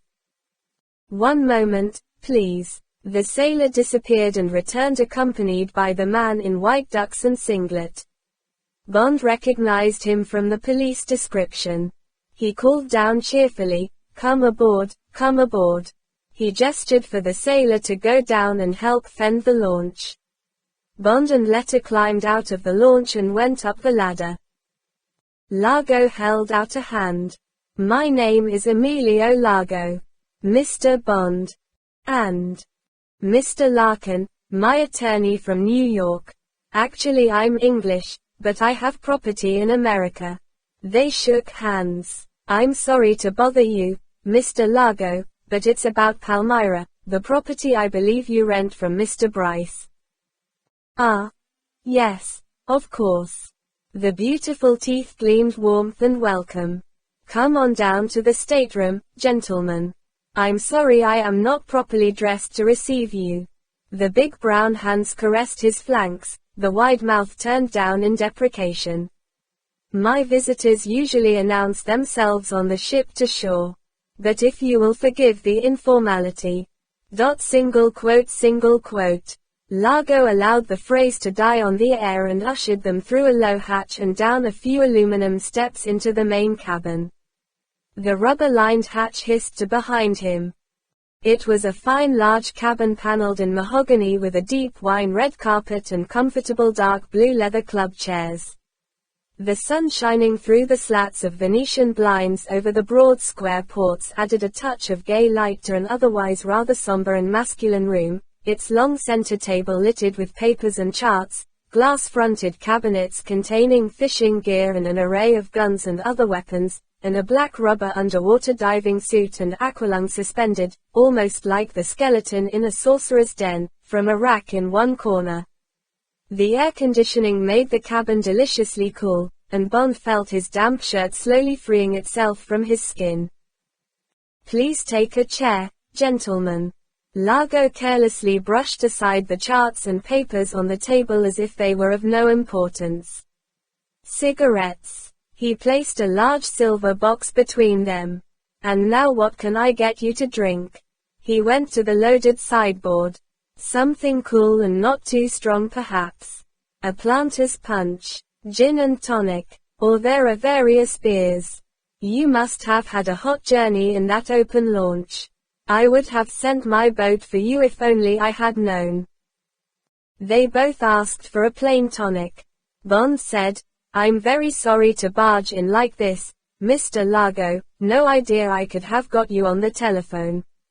We just got in this morning, and as I've only a few days I have to get a move on. The point is, I'm looking for a property down here." "Oh. Yes." Largo brought the glasses and bottles of tonic to the table and sat down so that they formed a comfortable group. "What a good idea. Wonderful place. I've been here for 6 months and already I'd like to stay forever. But the prices they're asking," Largo threw up his hands. "These Bay Street pirates. And the millionaires, they're even worse. But you are wise to come at the end of the season. Perhaps some of the owners are disappointed not to have sold. Perhaps they will not open their mouths so wide." "That's what I thought." Bond sat comfortably back and lit a cigarette. "Or rather what my lawyer, Mr. Larkin, advised." Letter shook his head pessimistically. He had made some inquiries and he frankly advised that real estate values down here have gone mad. Bond turned politely toward Letter to bring him into the conversation. "Isn't that so? Daft, Mr. Largo, quite daft. Worse even than Florida. Out of this world. I wouldn't advise any client of mine to invest at these prices." "Quite so." Largo obviously didn't want to get drawn too deeply into these matters. "You mentioned something about Palmyra. Is there anything I can do to help in that respect?" Bond said, "I understand you have a lease of the property, Mr. Largo. And there is talk that you may be leaving the house before long." "Only gossip, of course. You know what they are in these small islands. But it sounds more or less what I'm looking for, and I gather the owner, this Englishman, Bryce, might sell if he got the right price. What I was going to ask you," Bond looked apologetic, "was whether we might drive out and look the place over. Sometime when you weren't there, of course. Any time that might suit you." Largo flashed his teeth warmly. He spread his hands. "But of course, my dear fellow. Whenever you wish. There is no one in residence but my niece and a few servants. And she is out most of the time. Please just call her up on the telephone. I shall tell her that you will be doing so.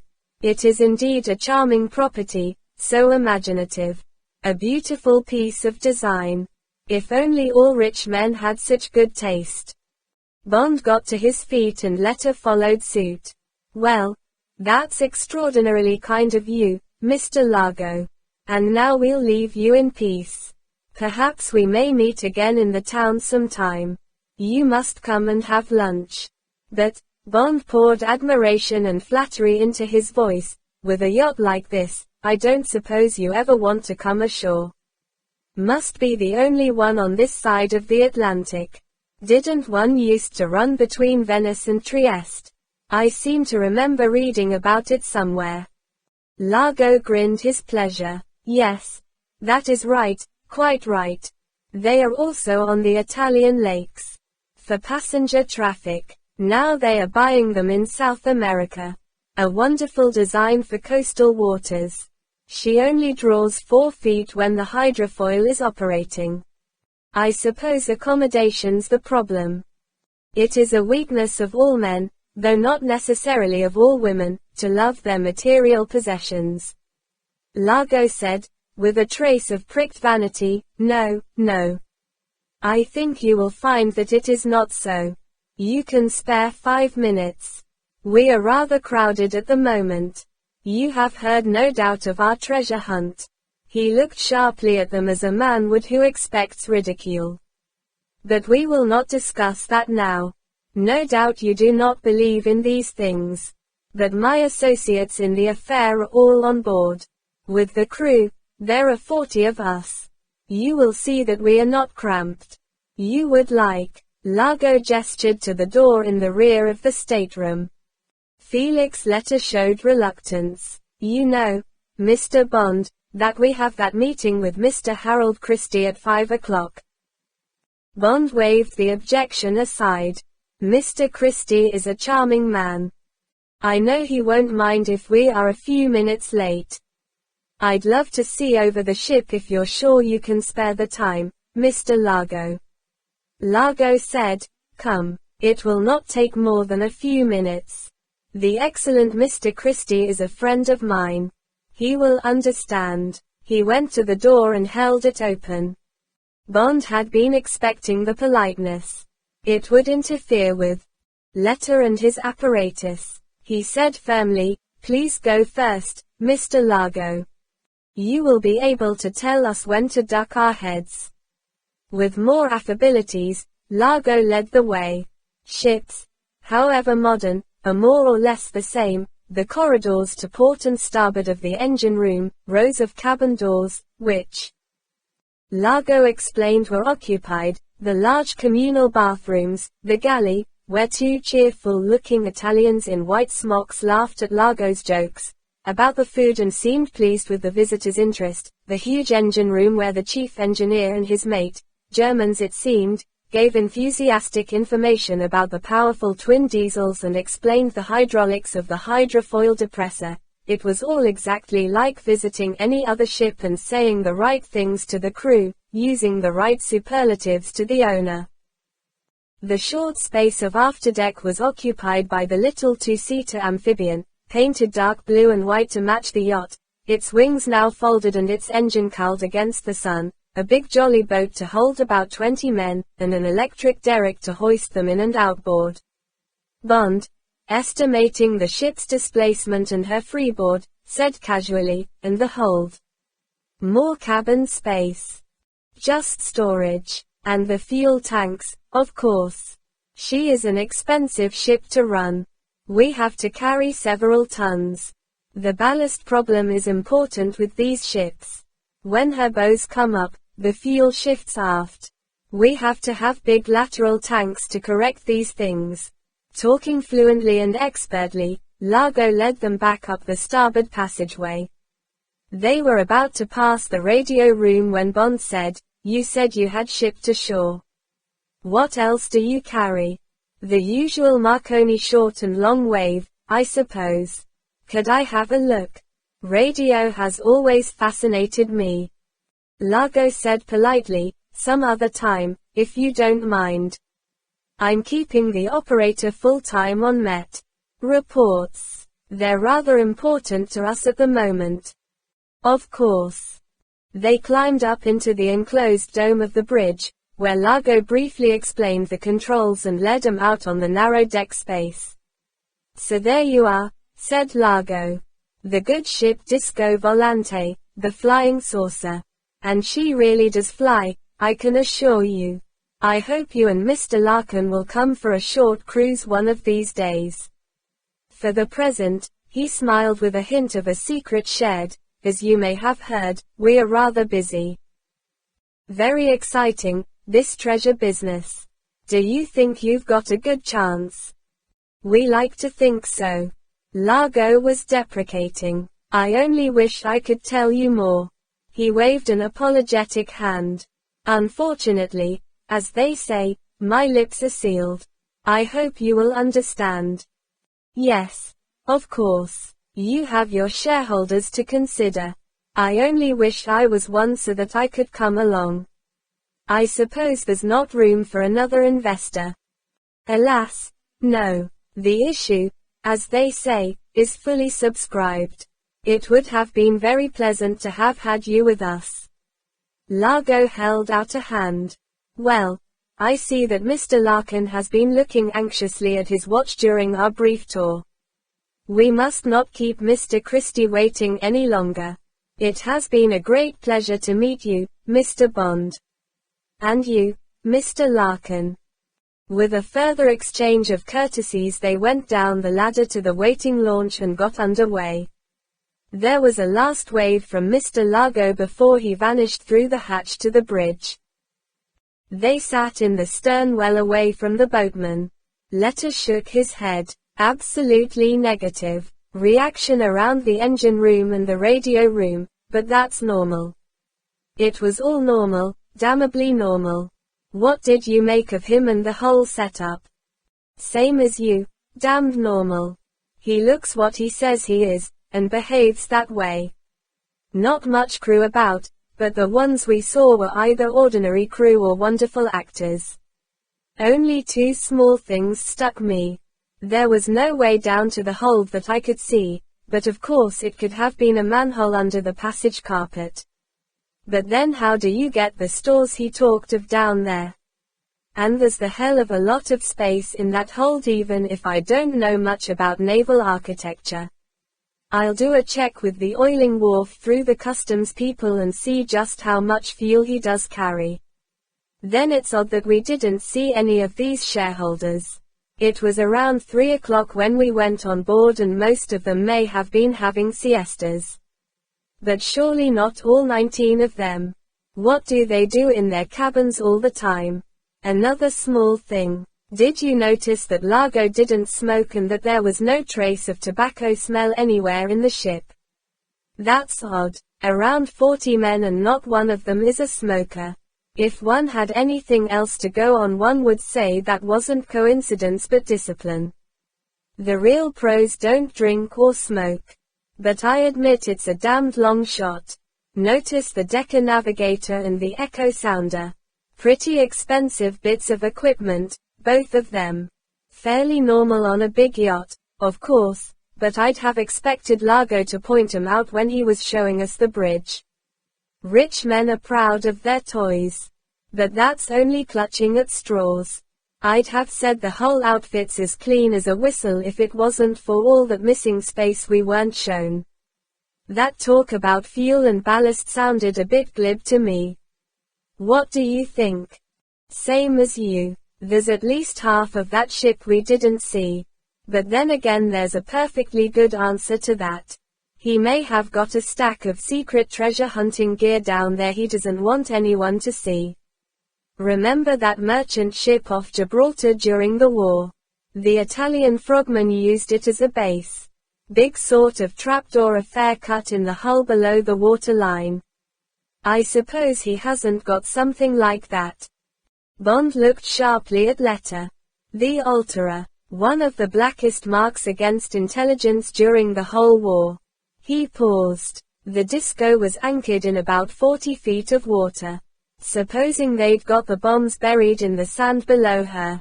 Would your Geiger counter have registered?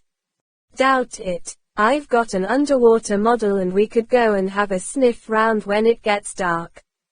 But really, James, Letter frowned impatiently, aren't we getting a bit off beam, seeing burglars under the bed? We've got damn all to go on. Largo's a powerful-looking piratical sort of chap, probably a bit of a crook where women are concerned. But what the hell have we got against him? Have you put a trace through on him and on these shareholders and the crew members? Yes. Put 'em all on the wire from Government House, urgent rates. We should get an answer by this evening. But look here, Felix. Bond's voice was stubborn. There's a damned fast ship with a plane and 40 men no one knows anything about. There's not another group or even an individual in the area who looks in the least promising. All right, so the outfit looks all right and its story seems to stand up. But just supposing the whole thing was a phony, a damned good one of course, but then so it ought to be with all that's at stake. Take another look at the picture. These so-called shareholders all arrive just in time for June 3rd. On that night the disco goes to sea and stays out till morning. Just supposing she rendezvoused that plane in shallow water somewhere. Just suppose she picked up the bombs and put them away, in the sand under the ship, if you like. Anyway, somewhere safe and convenient. Just suppose all that, and what sort of a picture do you get? A B picture so far as I'm concerned, James. Letter shrugged resignedly. But I guess there's just enough to make it a lead. He laughed sardonically. But I'd rather shoot myself than put it in tonight's report. If we're going to make fools of ourselves, we'd better do it well out of sight and sound of our chiefs. So what's on your mind? What comes next? While you get our communications going, I'm going to check with the oiling wharf. Then we'll call up this Domino girl and try and get ourselves asked for a drink and have a quick look at Largo's shore base, this Palmyra. Then we go to the casino and look over the whole of Largo's group. And then, Bond looked stubbornly at Letter, I'm going to borrow a good man from the police commission to give me a hand, put on an aqualung, and go out and have a sniff round the disco with your other Geiger machine. Letter said laconically, Destry rides again. Well, I'll go along with that, James. Just for old time's sake. But don't go and stub your toe on a sea urchin or anything. I see there are free cha-cha lessons in the ballroom of the Royal Bahamian tomorrow. We've got to keep fit for those. I guess there'll be nothing else in this trip for my memory book. Back in the hotel, a dispatch rider from Government House was waiting for Bond. He saluted smartly, handed over an OHMS envelope, and got Bond's signed receipt in exchange. It was a cable from the Colonial Office, personal to the governor. The text was prefixed PROBOND. The cable read, Your 1107 records have nothing, repeat nothing on these names, stop informatively, all stations report negatively on Operation Thunderbolt, stop what have you, query. The message was signed, Prism, which meant that M had approved it. Bond handed the cable to Letter. Letter read it. He said, See what I mean? We're on a bum steer. This is a thumb twiddler. See you later in the Pineapple Bar for a dry martini that's half a jumbo olive. I'll go send a postcard to Washington and ask them to send down a couple of waves. We're going to have time on our hands. Bond 9 Thunderball. 14. Sour martinis. As it turned out, the first half of Bond's program for the evening went by the board. On the telephone, Domino Vitali said that it would not be convenient for them to see the house that evening. Her guardian and some of his friends were coming ashore. Yet it was indeed possible that they might meet at the casino that evening. She would be dining on board and the disco would then sail round and anchor off the casino. But how would she be able to recognize him in the casino? She had a very poor memory for faces.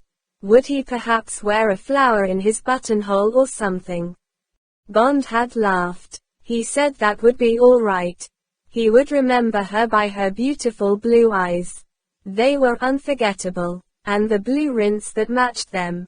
He had put the receiver down halfway through the amused, sexy chuckle. He suddenly wanted to see her again very much. But the movement of the ship altered his plans for the better. It would be much easier to reconnoiter her in the harbor. It would be a shorter swim and he would be able to go into the water under cover of the harbor police wharf. Equally, with her anchorage empty, it would be all the easier to survey the area where she had been lying. But if Largo moved the yacht about so nonchalantly, was it likely the bombs, if there were any, would be hidden at the anchorage. If they were, surely the disco would stand watch over them. Bond decided to put a decision aside until he had more and more expert information about the ship's hull. He sat in his room and wrote his negative report to M. He read it through. It would be a depressing signal to get. Should he say anything about the wisp of a lead he was working on? No, not until he had something solid. Wishful intelligence, the desire to please or reassure the recipient, was the most dangerous commodity in the whole realm of secret information.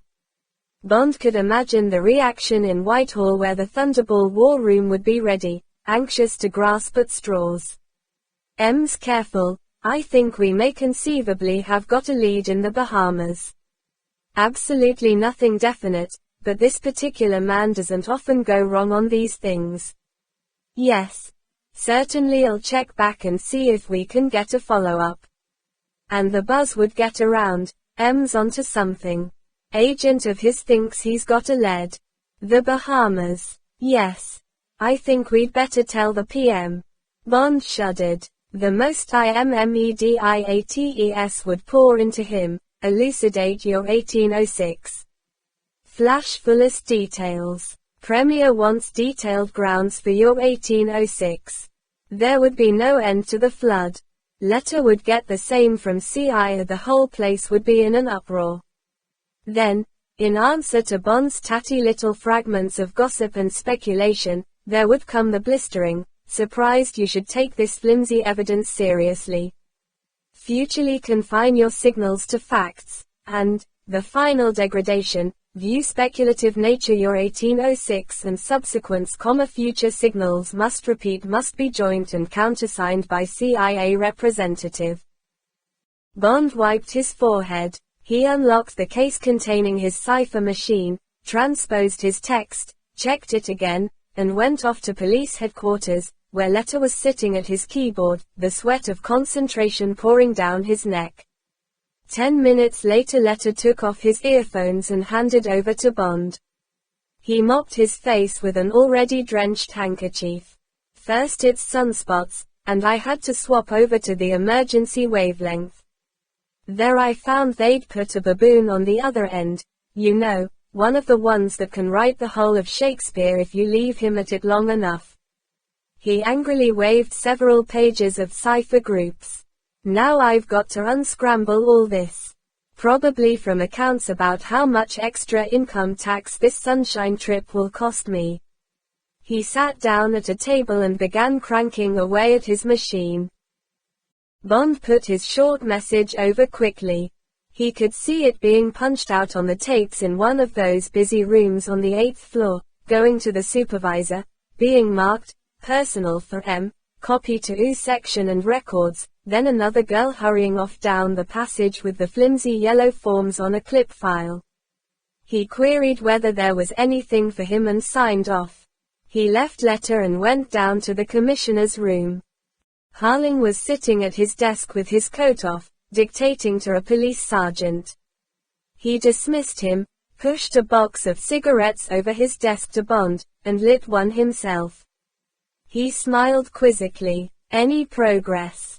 Bond told him that the trace on the Largo group had been negative and that they had called on Largo and gone over the disco with a Geiger counter. This also had been negative. Bond still wasn't satisfied. He told the commissioner what he wanted to know about the fuel capacity of the disco and the exact location of the fuel tanks. The commissioner nodded amiably and picked up the telephone. He asked for a Sergeant Moloney of the Harbor Police. He cradled the receiver and explained, "We check all fueling. This is a narrow harbor crammed with small craft, deep-sea fishing boats, and so on. Quite a fire hazard if something went wrong. We like to know what everyone is carrying and whereabouts in the ship. Just in case there's some firefighting to be done or we want a particular ship to get out of range in a hurry." He went back to the telephone. Sergeant Moloney. He repeated Bond's questions, listened, said thank you, and put the receiver down. "She carries a maximum of 500 gallons of diesel. Took that amount on the afternoon of June 2nd. She also carries about 40 gallons of lubricating oil and 100 gallons of drinking water, all carried amidships just forward of the engine room. That what you want? This made nonsense of Largo's talk of lateral tanks and the difficult ballast problem and so forth. Of course he could have wanted to keep some secret treasure hunting gear out of sight of the visitors, but at least there was something on board he wanted to hide, and, for all his show of openness, it was now established that Mr. Largo might be a rich treasure hunter, but he was also an unreliable witness. Now Bond's mind was made up. It was the hull of the ship he wanted to have a look at. Letter's mention of the Alterra had been a long shot, but it just might pay off. Bond passed on a guarded version of his thoughts to the commissioner. He told him where the disco would be lying that night. Was there on the force a totally reliable man who could give him a hand with his underwater recce, and was there a sound aqualung, fully charged, available? Harling gently asked if this was wise. He didn't exactly know the laws of trespass, but these seemed to be good citizens and they were certainly good spenders. Largo was very popular with everyone. Any kind of scandal, particularly if the police were involved, would create the hell of a stink in the colony. Bond said firmly, "I'm sorry, Commissioner. I quite see your point. But these risks have to be run and I've got a job to do." Surely the Secretary of State's instructions are sufficient authority. Bond fired his broadside. "I could get specific orders from him, or from the Prime Minister for the matter of that, in about an hour if you feel it's necessary." The Commissioner shook his head. He smiled. "No need to use the big guns, Commander. Of course you shall have what you want. I was just giving you the local reaction. I'm sure the Governor would have given you the same warning. This is a small puddle here. We're not used to the crash treatment from Whitehall. No doubt we'll get used to it if this flap lasts long enough. Now then, yes. We've got plenty of what you want. We've got 20 men in the harbor salvage unit. Have 2. You'd be surprised how often a small boat gets wrecked in the fairway, just where some cruise ship's going to anchor. And of course there's the occasional body. I'll have Constable Santos assigned to you. Splendid chap. Native of Eleuthera, where he used to win all the swimming prizes. He'll have the gear you want where you want it. Now just give me the details."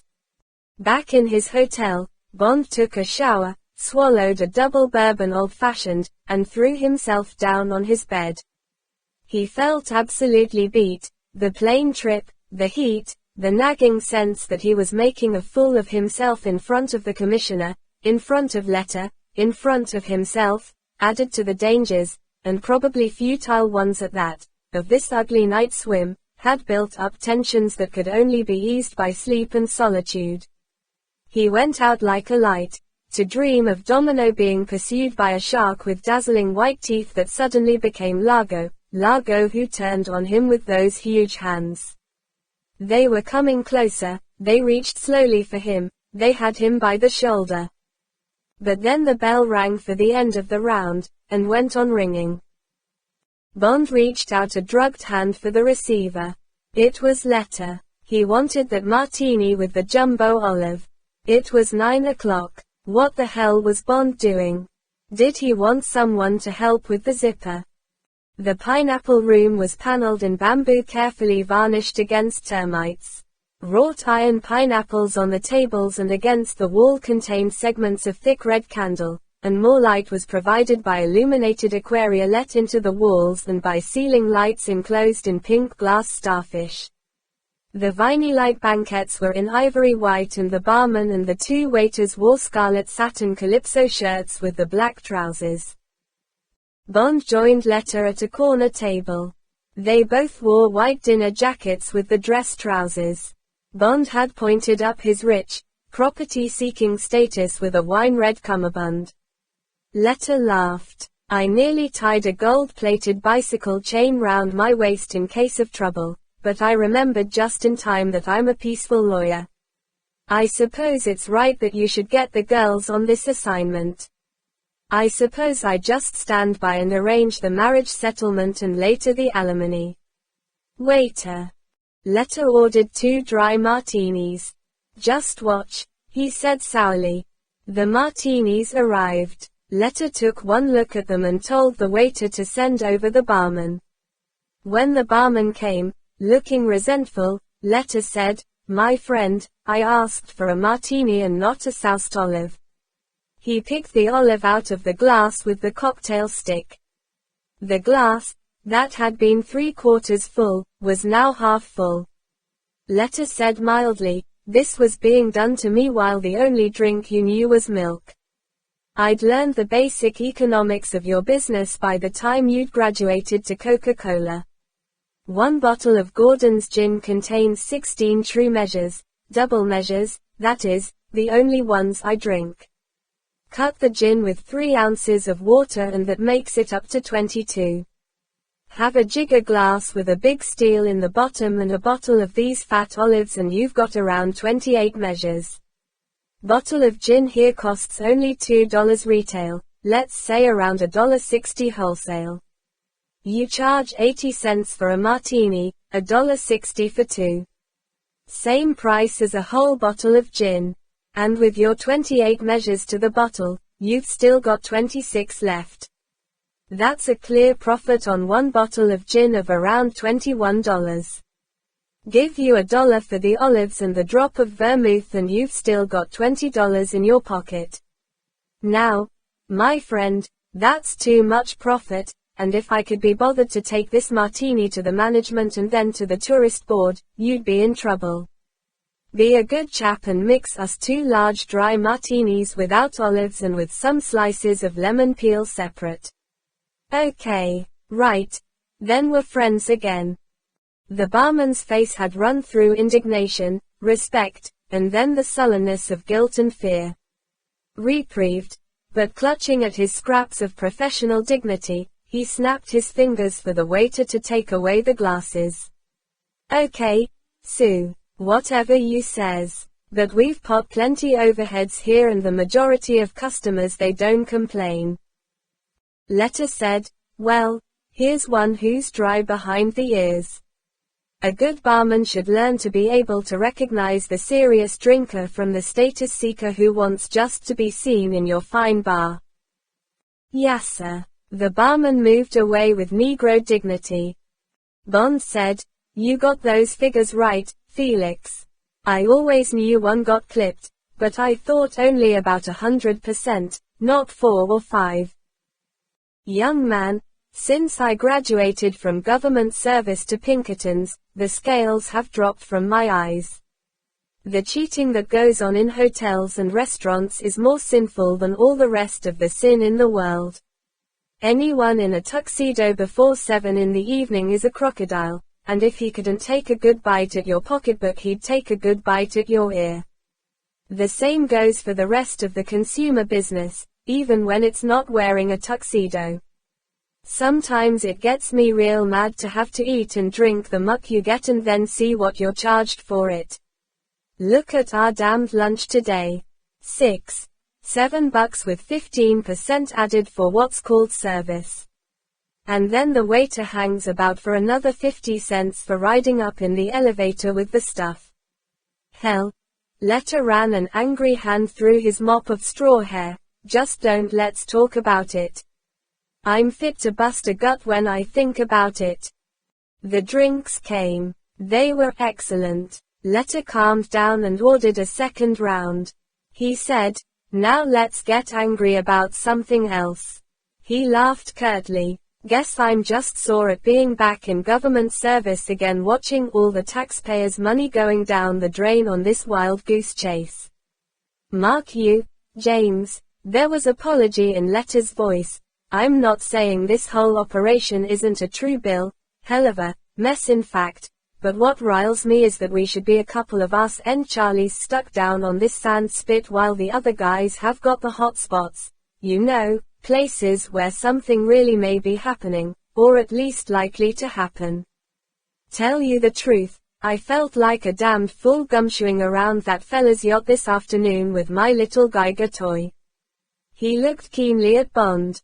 You don't find you grow out of these things. I mean, it's alright when there's a war on. But it seems kinda childish when peace is bustin' out all over.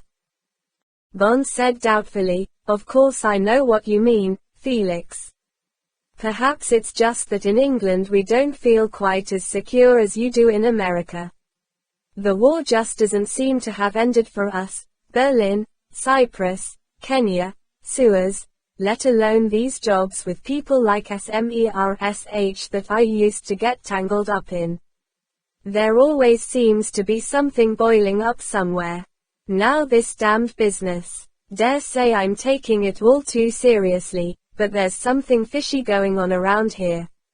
I checked up on that fuel problem and Largo certainly told us a lie. Bond gave the details of what he had learned at police headquarters. I feel I've got to make sure tonight. You realize there's only about 70 hours to go. If I find anything, I suggest tomorrow we take a small plane and really run a search over as much of the area as we can. That plane's a big thing to hide even underwater. You still got your license? Sure. Letter shrugged his shoulders. I'll go along with you. Of course I will. If we find anything, perhaps the signal I got this evening won't look so damn silly after all.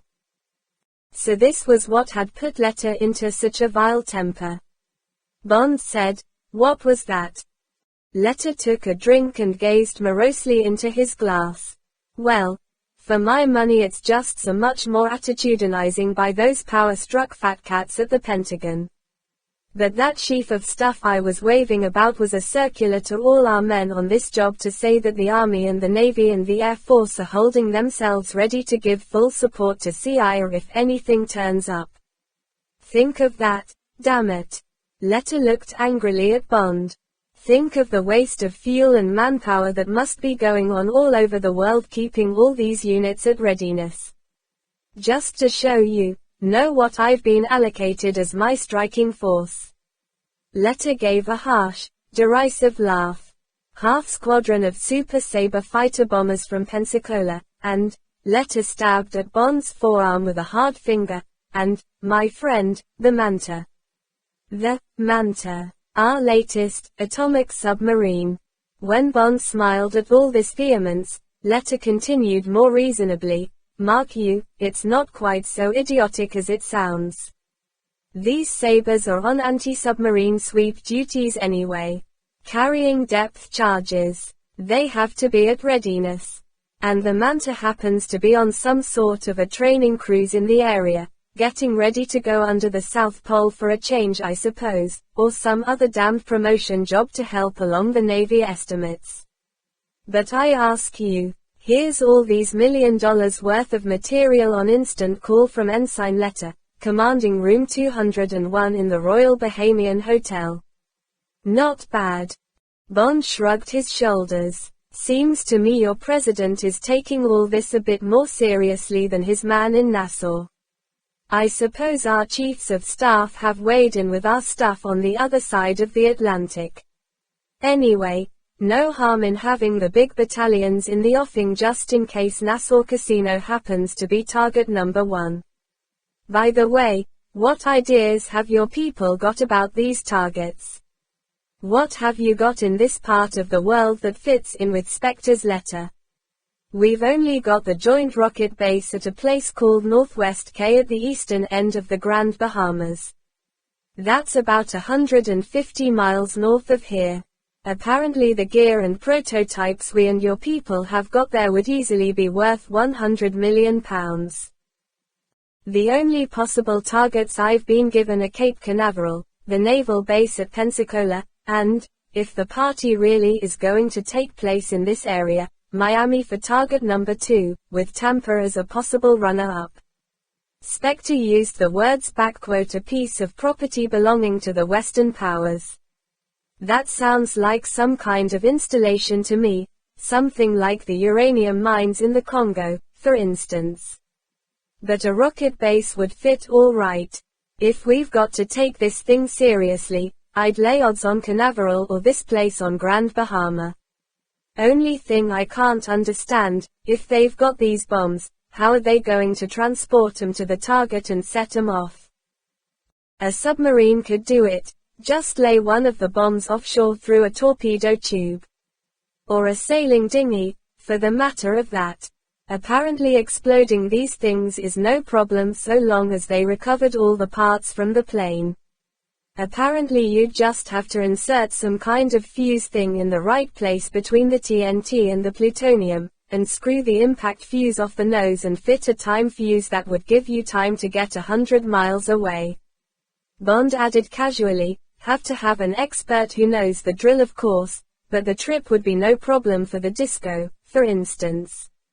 She could lay the bomb off Grand Bahama at midnight and be back at anchor off Palmyra by breakfast time. He smiled. See what I mean? It all adds up. Nuts, said Letta succinctly. You'll have to do better than that if you want my blood pressure to go up. Anyway, let's get the hell out of here and go have ourselves some eggs and bacon in one of those clip joints on Bay Street. It'll cost us $20 plus tax, but the manta probably burns that every time her screws turn full circle. Then we'll go along to the casino and see if Mr. Fuchs or Signor Pontecorvo is sitting beside Largo at the blackjack table. Bond 9 Thunderball. 15. Cardboard Hero. The Nassau Casino is the only legal casino on British soil anywhere in the world. How this is justified under the laws of the Commonwealth no one can quite figure.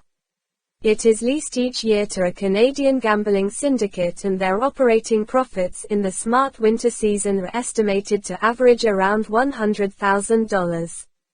The only games played are roulette, with 2 zeros instead of 1, which increases the take to the house from the European 3.6 to a handsome 5.4, blackjack, or 21, on which the house makes between 6 and 7%, and one table of chemin de fer, whose cagnotte yields a modest 5%.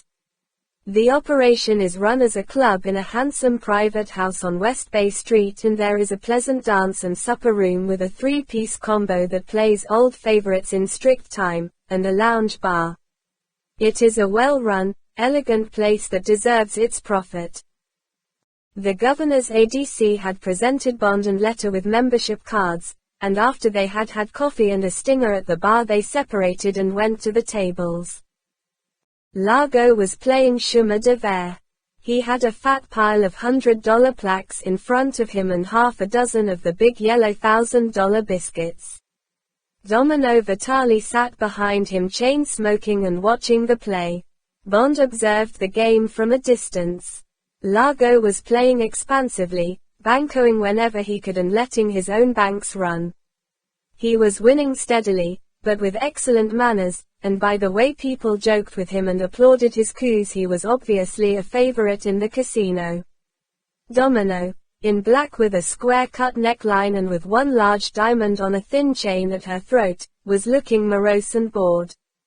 The woman on Largo's right, having bancoed him 3 times and lost, got up and left the table. Bond went quickly across the room and slid into the empty place.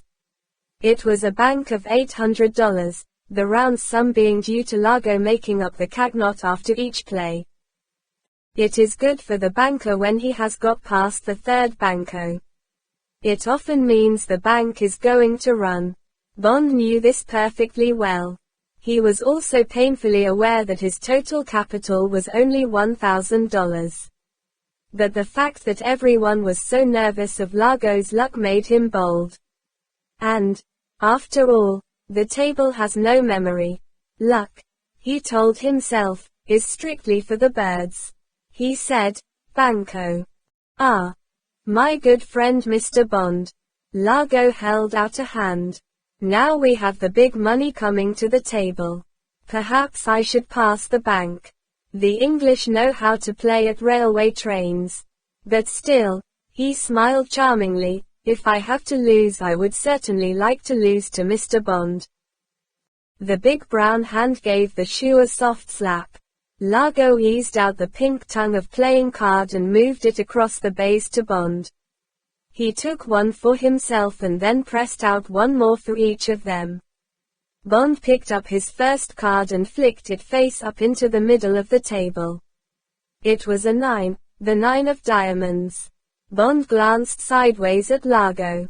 He said, "That is always a good start, so good that I will also face my second card."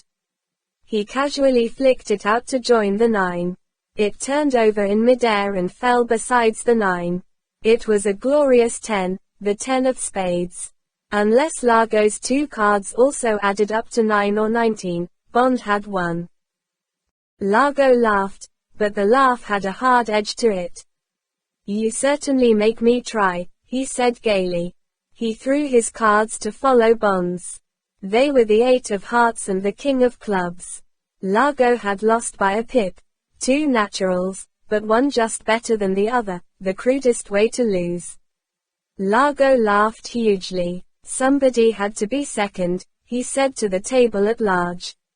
"What did I say? The English can pull what they like out of the shoe." The croupier pushed the chips across to Bond. Bond made a small pile of them. He gestured at the heap in front of Largo. "So, it seems, can the Italians. I told you this afternoon we should go into partnership." Largo laughed delightedly. "Well, let's just try once again. Put in what you have won and I will banco it in partnership with Mr. Snow on your right." "Yes. Mr. Snow." Mr. Snow, a tough-looking European who, Bond remembered, was one of the shareholders, agreed. Bond put in the 800 and they each put in 4 against him. Bond won again, this time with a 6 against a 5 for the table, once more by 1 point. Largo shook his head mournfully. "Now indeed we have seen the writing on the wall. Mr. Snow, you will have to continue alone. This Mr. Bond has green fingers against me, I surrender." Now Largo was smiling only with his mouth. Mr. Snow sighed and pushed forward $1,600 to cover Bond's stake. Bond thought, "I have made $1,600 in 2 coups, over £500. And it would be fun to pass the bank and for the bank to go down on the next hand." He withdrew his stake and said, "Le main passé." There was a buzz of comment. Largo said dramatically, "Don't do it to me. Don't tell me the bank's going to go down on the next hand. If it does I shoot myself." Okay, I will buy Mr. Bond's bank and we will see." He threw some plaques out onto the table, $1,600 worth. And Bond heard his own voice say banco. He was bancoing his own bank, telling Largo that he had done it to him once, then twice, and now he was going to do it, inevitably, again. Largo turned round to face Bond. Smiling with his mouth, he narrowed his eyes and looked carefully, with a new curiosity, at Bond's face. He said quietly, "But you are hunting me, my dear fellow. You are pursuing me. What is this? Vendetta?" Bond thought, "I will see if an association of words does something to him." He said, "When I came to the table I saw a spectre." He said the word casually, with no hint at double meaning. The smile came off Largo's face as if he had been slapped.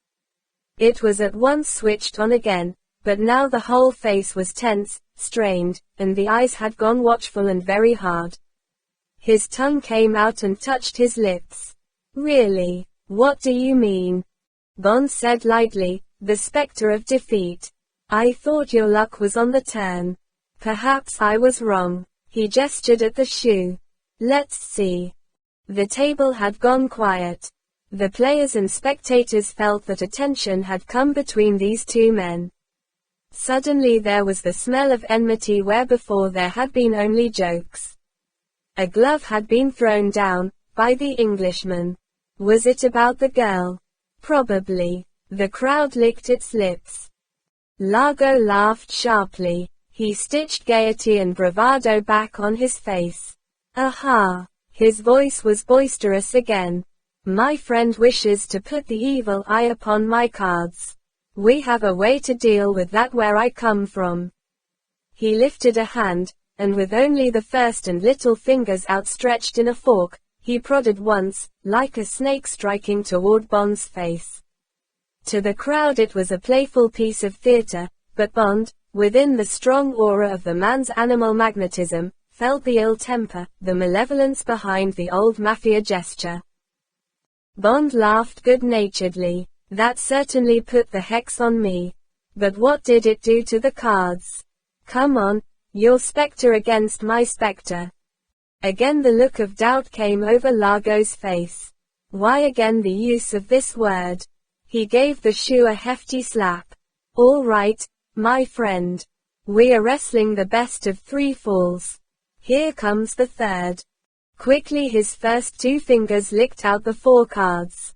The table had hushed. Bond faced his pair inside his hand. He had a total of 5, a 10 of clubs and a 5 of hearts.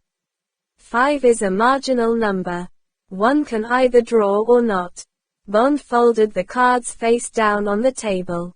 He said, with the confident look of a man who has a 6 or a 7, no card, thank you. Largo's eyes narrowed as he tried to read Bond's face. He turned up his cards, flicked them into the middle of the table with a gesture of disgust. He also had a count of 5. Now what was he to do? Draw or not draw? He looked again at the quiet smile of confidence on Bond's face, and drew. It was a 9, the 9 of spades. By drawing another card instead of standing on his 5 and equaling Bond, he had drawn and now had a 4 to Bond's 5. Impassively Bond turned up his cards. He said, I'm afraid you should have killed the evil eye in the pack, not in me. There was a buzz of comment round the table. But if the Italian had stood on his 5. Single quote, I always draw on a 5. I never do. It was bad luck. No. It was bad play. Now it was an effort for Largo to keep the snarl off his face. But he managed it, the forced smile lost its twist, the balled fists relaxed. He took a deep breath and held out his hand to Bond. Bond took it, folding his thumb inside his palm just in case Largo might give him a bone crusher with his vast machine tool of a hand. But it was a firm grasp and no more. Largo said, now I must wait for the shoe to come round again. You have taken all my winnings. I have a hard evening's work ahead of me just when I was going to take my niece for a drink and a dance. He turned to Domino. My dear, I don't think you know Mr. Bond, except on the telephone. I'm afraid he has upset my plans. You must find someone else to squire you. Bond said, how do you do? Didn't we meet in the tobacconist's this morning? The girl screwed up her eyes. She said indifferently, yes. It is possible. I have such a bad memory for faces. Bond said, well, could I give you a drink? I can just afford even a Nassau drink now, thanks to the generosity of Mr. Largo. And I have finished here. This sort of thing can't last. I mustn't press my luck. The girl got up. She said ungraciously, if you have nothing better to do. She turned to Largo. Emilio, perhaps if I take this Mr. Bond away, your luck will turn again. I will be in the supper room having caviar and champagne. We must try and get as much of your funds as we can back in the family. Largo laughed. His spirits had returned. He said, you see, Mr. Bond, you're out of the frying pan into the fire. In Dominetta's hands you may not fare so well as in mine. See you later, my dear fellow. I must now get back to the salt mines where you have consigned me. Bond said, well, thanks for the game. I will order champagne and caviar for 3. My spectre also deserves his reward. Wondering again whether the shadow that flickered in Largo's eyes at the word had more significance than Italian superstition, he got up and followed the girl between the crowded tables to the supper room. Domino made for a shadowed table in the farthest corner of the room. Walking behind her, Bond had noticed for the first time she had the smallest trace of a limp. He found it endearing, a touch of childish sweetness beneath the authority and blatant sex appeal of a girl to whom he had been inclined to award that highest, but toughest, French title, a courtisane de marque. When the Clicquot rosé and $50 worth of beluga caviar came, anything less, he had commented to her, would be no more than a spoonful. He asked her about the limp. "Did you hurt yourself swimming today?" She looked at him gravely. "No. I have one leg an inch shorter than the other. Does it displease you?" "No. It's pretty. It makes you something of a child. Instead of a hard old-kept woman." "Yes." Her eyes challenged him. "Is that how you see yourself?" "It's rather obvious, isn't it? Anyway, it's what everyone in Nassau thinks." She looked him squarely in the eyes, but with a touch of pleading. "Nobody's told me that. Anyway, I make up my own mind about men and women. What's the good of other people's opinions? Animals don't consult each other about other animals. They look and sniff and feel. In love and hate, and everything in between, those are the only tests that matter. But people are unsure of their own instincts. They want reassurance. So they ask someone else whether they should like a particular person or not. And as the world loves bad news, they nearly always get a bad answer, or at least a qualified one. Would you like to know what I think of you?" She smiled. "Every woman likes to hear about herself. Tell me, but make it sound true, otherwise I shall stop listening." "I think you're a young girl, younger than you pretend to be. Younger than you dress. I think you were carefully brought up, in a red carpet sort of way, and then the red carpet was suddenly jerked away from under your feet and you were thrown more or less into the street. So you picked yourself up and started to work your own way back to the red carpet you had got used to. You were probably fairly ruthless about it. You had to be. You only had a woman's weapons and you probably used them pretty coolly. I expect you used your body. It would be a wonderful asset. But in using it to get what you wanted, your sensibilities had to be put aside. I don't expect they're very far underground. They certainly haven't atrophied. They've just lost their voice because you wouldn't listen to them. You couldn't afford to listen to them if you were to get back on that red carpet and have the things you wanted.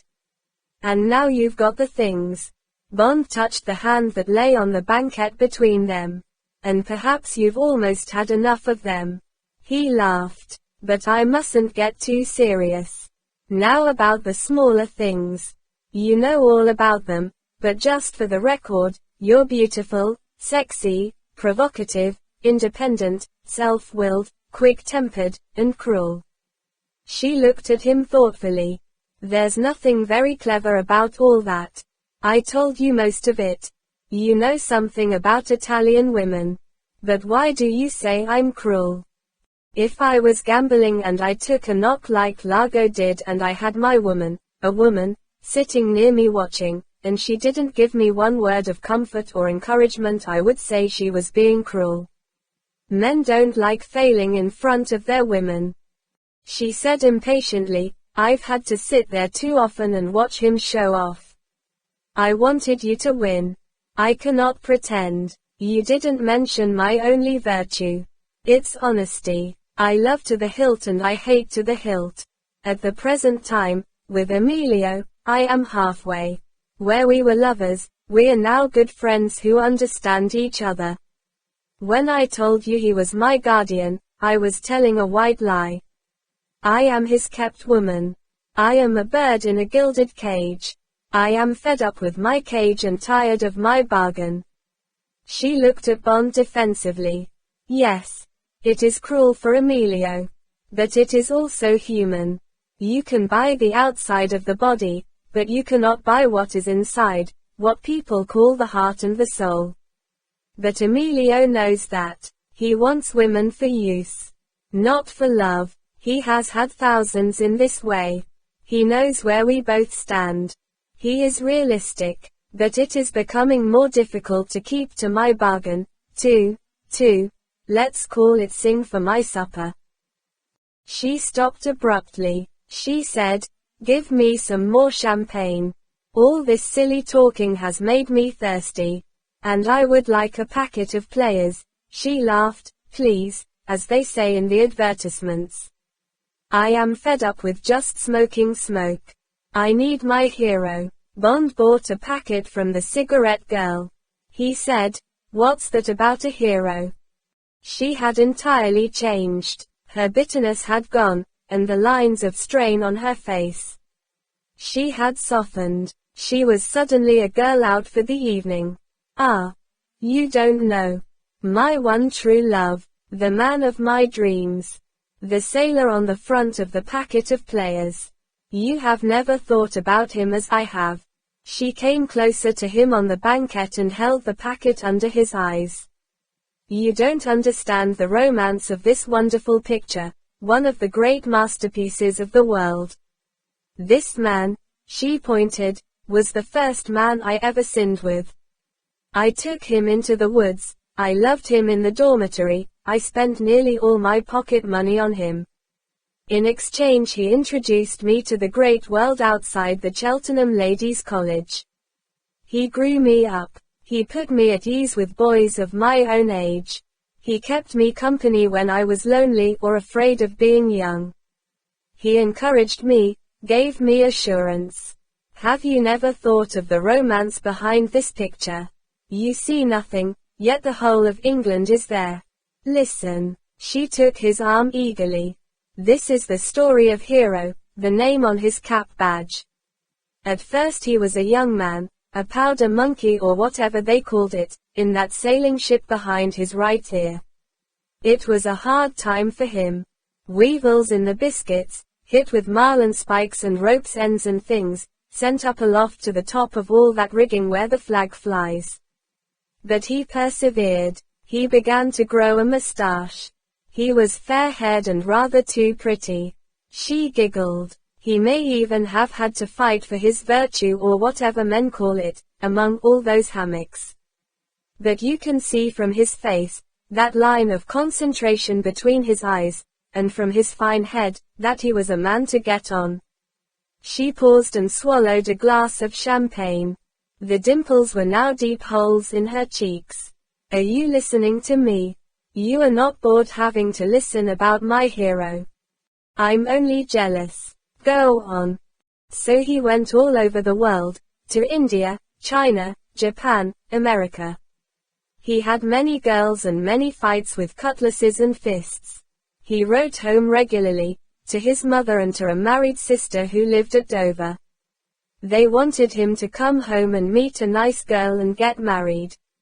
But he wouldn't. You see, he was keeping himself for a dream girl who looked rather like me. And then, she laughed, the first steamships came in and he was transferred to an ironclad. That's the picture of it on the right. And by now he was a bosun, whatever that is, and very important. And he saved up from his pay, and instead of going out fighting and having girls he grew that lovely beard, to make himself look older and more important, and he set to with a needle and colored threads to make that picture of himself. You can see how well he did it, his first windjammer and his last ironclad with the lifebuoy as a frame. He only finished it when he decided to leave the Navy. He didn't really like steamships. In the prime of life, don't you agree? And even then he ran out of gold thread to finish the rope round the lifebuoy, so he just had to tail it off. There. You can see on the right where the rope crosses the blue line.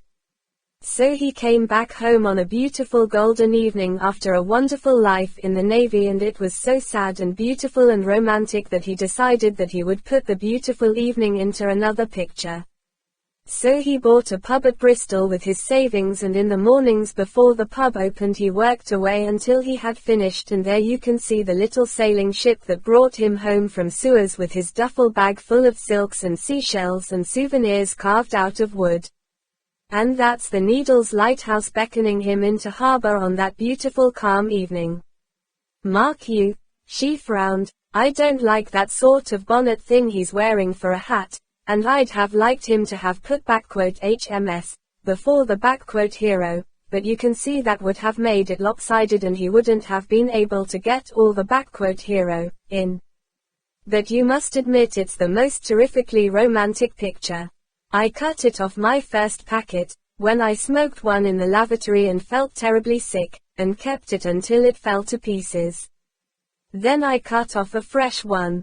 I carried him with me always until things went wrong and I had to go back to Italy.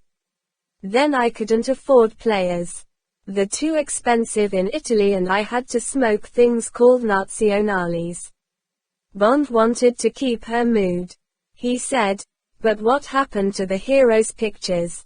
How did the cigarette people get hold of them? Oh. Well. You see, one day a man with a stovepipe hat and a frock coat came into the hero's pub with two small boys. Here, she held the packet sideways. Those are the ones, John Player and Sons. You see, it says that their successors run the business now. Well, they had one of the first motor cars, a Rolls-Royce, and it had broken down outside the hero's pub. The man in the stovepipe hat didn't drink. Of course, those sort of people didn't, not the respectable merchants who lived near Bristol. So he asked for ginger beer and bread and cheese while his chauffeur mended the car. And the hero got it for them. And Mr. John Player and the boys all admired the two wonderful tapestry pictures hanging on the wall of the pub. Now this Mr. Player was in the tobacco and snuff business, and cigarettes had just been invented and he wanted to start making them. But he couldn't for the life of him know what to call them or what sort of a picture to put on the packet. And he suddenly had a wonderful idea. When he got back to the factory he talked to his manager, and the manager came along to the pub and saw the hero and offered him £100 to let his two pictures be copied for the cigarette packet.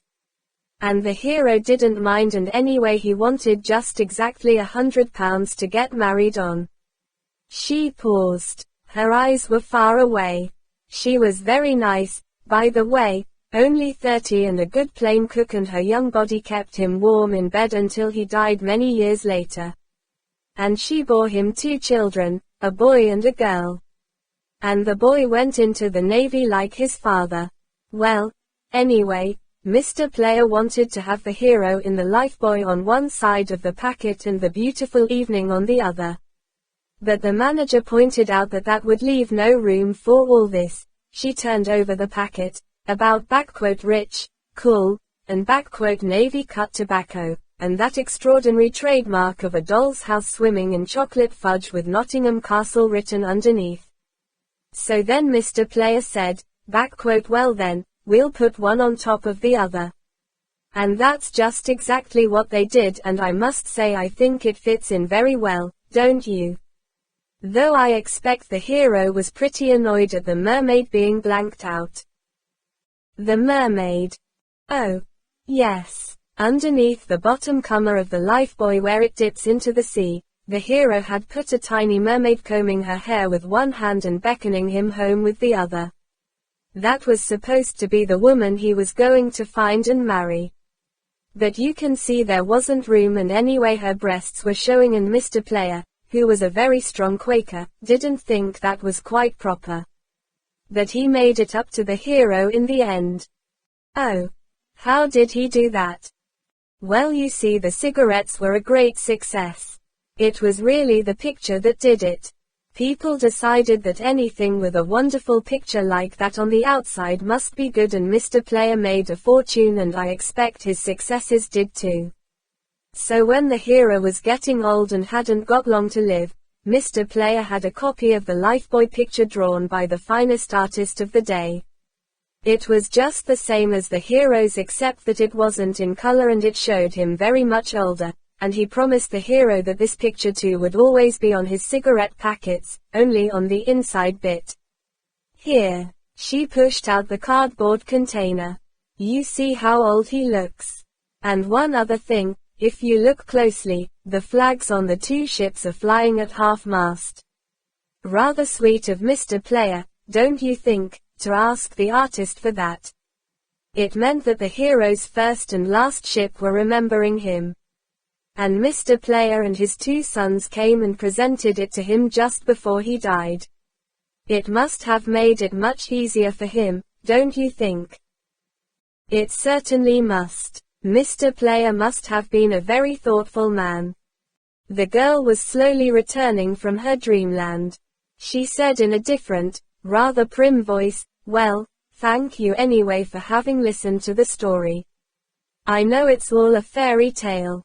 At least I suppose it is. But children are stupid in that way. They like to have something to keep under the pillow until they're quite grown up, a rag doll or a small toy or something. I know that boys are just the same. My brother hung onto a little metal charm his nanny had given him until he was 19. Then he lost it. I shall never forget the scenes he made. Even though he was in the Air Force by then and it was the middle of the war. He said it brought him luck." She shrugged her shoulders. There was sarcasm in her voice as she said, "He needn't have worried. He did all right. He was much older than me, but I adored him. I still do. Girls always love crooks, particularly if they're their brother. He did so well that he might have done something for me. But he never did. He said that life was every man for himself. He said that his grandfather had been so famous as a poacher and a smuggler in the Dolomites that his was the finest tombstone among all the Petake graves in the graveyard at Bolzano. My brother said he was going to have a finer one still, and by making money the same way." Bond held his cigarette steady. He took a long draw at it and let the smoke out with a quiet hiss. "Is your family name Petake, then?" "Oh. Yes. Vitali is only a stage name. It sounded better so I changed it. Nobody knows the other. I've almost forgotten it myself. I've called myself Vitali since I came back to Italy. I wanted to change everything." "What happened to your brother? What was his first name?" "Giuseppe. He went wrong in various ways. But he was a wonderful flyer. Last time I heard of him he'd been given some high-up job in Paris. Perhaps that'll make him settle down. I pray every night that it will. He's all I've got. I love him in spite of everything. You understand that?" Bond stabbed out his cigarette in the ashtray. He called for the bill. He said, "Yes, I understand that." Bond 9 Thunderbolt. 16. Swimming the Gauntlet. The dark water below the police wharf sucked and kissed at the rusty iron stanchions. In the latticed shadows cast through the ironwork by the three-quarter moon, Constable Santos heaved the single aqualung cylinder up onto Bond's back and Bond secured the webbing at his waist so that it would not snarl the strap of Letter's second Geiger counter, the underwater model. He fitted the rubber mouthpiece between his teeth and adjusted the valve release until the air supply was just right. He turned off the supply and took out the mouthpiece. The music of the steel band in the Junkanoo nightclub tripped gaily out over the water. It sounded like a giant spider dancing on a tenor xylophone. Santos was a huge colored man, naked except for his swimming trunks, with pectoral muscles the size of dinner plates. Bond said, "What should I expect to see at this time of night? Any big fish about?" Santos grinned. "Usual harbor stuff, sir. Some barracuda perhaps. Maybe shark. But they's lazy and overfed with the refuse and muck from the drains. They won't trouble you, less you bleedin' that is. They'll be night-crawlin' things on the bottom, lobster, crab, maybe small pus fella or two." The bottom's mostly seagrass on bits o' iron from wrecks and plenty of bottle and such like. Mucky, if you get me, sir. But the water's clear and you'll be okay with this moon and the lights from the disco to guide you. Take you 'bout 12-15 minute, I'd say. Funny ting, I been looking for an hour and there's no watchman on deck and no one in the wheelhouse. And the bit o' breeze should hide you bubbles. Coulda give you an oxygen rebreather, but I don't like dem tings. Them dangerous. All right, let's go then. See you in about half an hour. Bond felt for the knife at his waist, shifted the webbing, and put the mouthpiece between his teeth.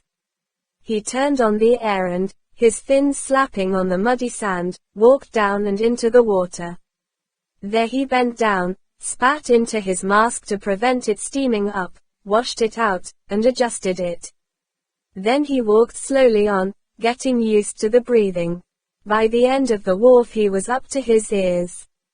He quietly submerged and launched himself forward into an easy leg crawl, his hands along his flanks. The mud shelved steeply and Bond kept on going down, until, at about 40 feet, he was only a few inches above the bottom. He glanced at the big luminous figures on the dial of his watch, 12:10. He untensed himself and put his legs into an easy, relaxed rhythm. Through the roof of small waves the pale moonlight flickered on the grey bottom, and the refuse, motor tires, cans, bottles, cast black shadows. A small octopus, feeling his shock wave, turned from dark brown to pale grey and squeezed itself softly back into the mouth of the oil drum that was its home. Sea flowers, the gelatinous polyps that grow out of the sand at night, whisked down their holes as Bond's black shadow touched them. Other tiny night things puffed thin jets of silt out of their small volcanoes in the mud as they felt the tremor of Bond's passage, and an occasional hermit crab snapped itself back into its borrowed shell. It was like traveling across a moon landscape, on and under which many mysterious creatures lived minute lives. Bond watched it all, carefully, as if he had been an underwater naturalist. He knew that was the way to keep nerves steady under the sea, to focus the whole attention on the people who lived there and not try to probe the sinister grey walls of mist for imaginary monsters. The rhythm of his steady progress soon became automatic, and while Bond, keeping the moon at his right shoulder, held to his course, his mind reached back to Domino. So she was the sister of the man who probably hijacked the plane. Probably even Largo, if Largo was in fact involved in the plot, didn't know this. So what did the relationship amount to? Coincidence. It could be nothing else. Her whole manner was so entirely innocent. And yet it was one more thin straw to add to the meager pile that seemed in some indeterminate way to be adding up to Largo's involvement. And Largo's reaction at the word, spectre. That could he put down to Italian superstition, or it could not. Bond had a deadly feeling that all these tiny scraps amounted to the tip of an iceberg, a few feet of ice pinnacle, with, below, 1,000 tons of the stuff. Should he report, or shouldn't he? Bond's mind boiled with indecision. How to put it, how to grade the intelligence so that it would reflect his doubts. How much to say and how much to leave out. The extrasensory antennae of the human body, the senses left over from the jungle life of millions of years ago, sharpen unconsciously when man knows that he is on the edge of danger. Bond's mind was concentrating on something far away from his present risks, but beneath his conscious thoughts his senses were questing for enemies.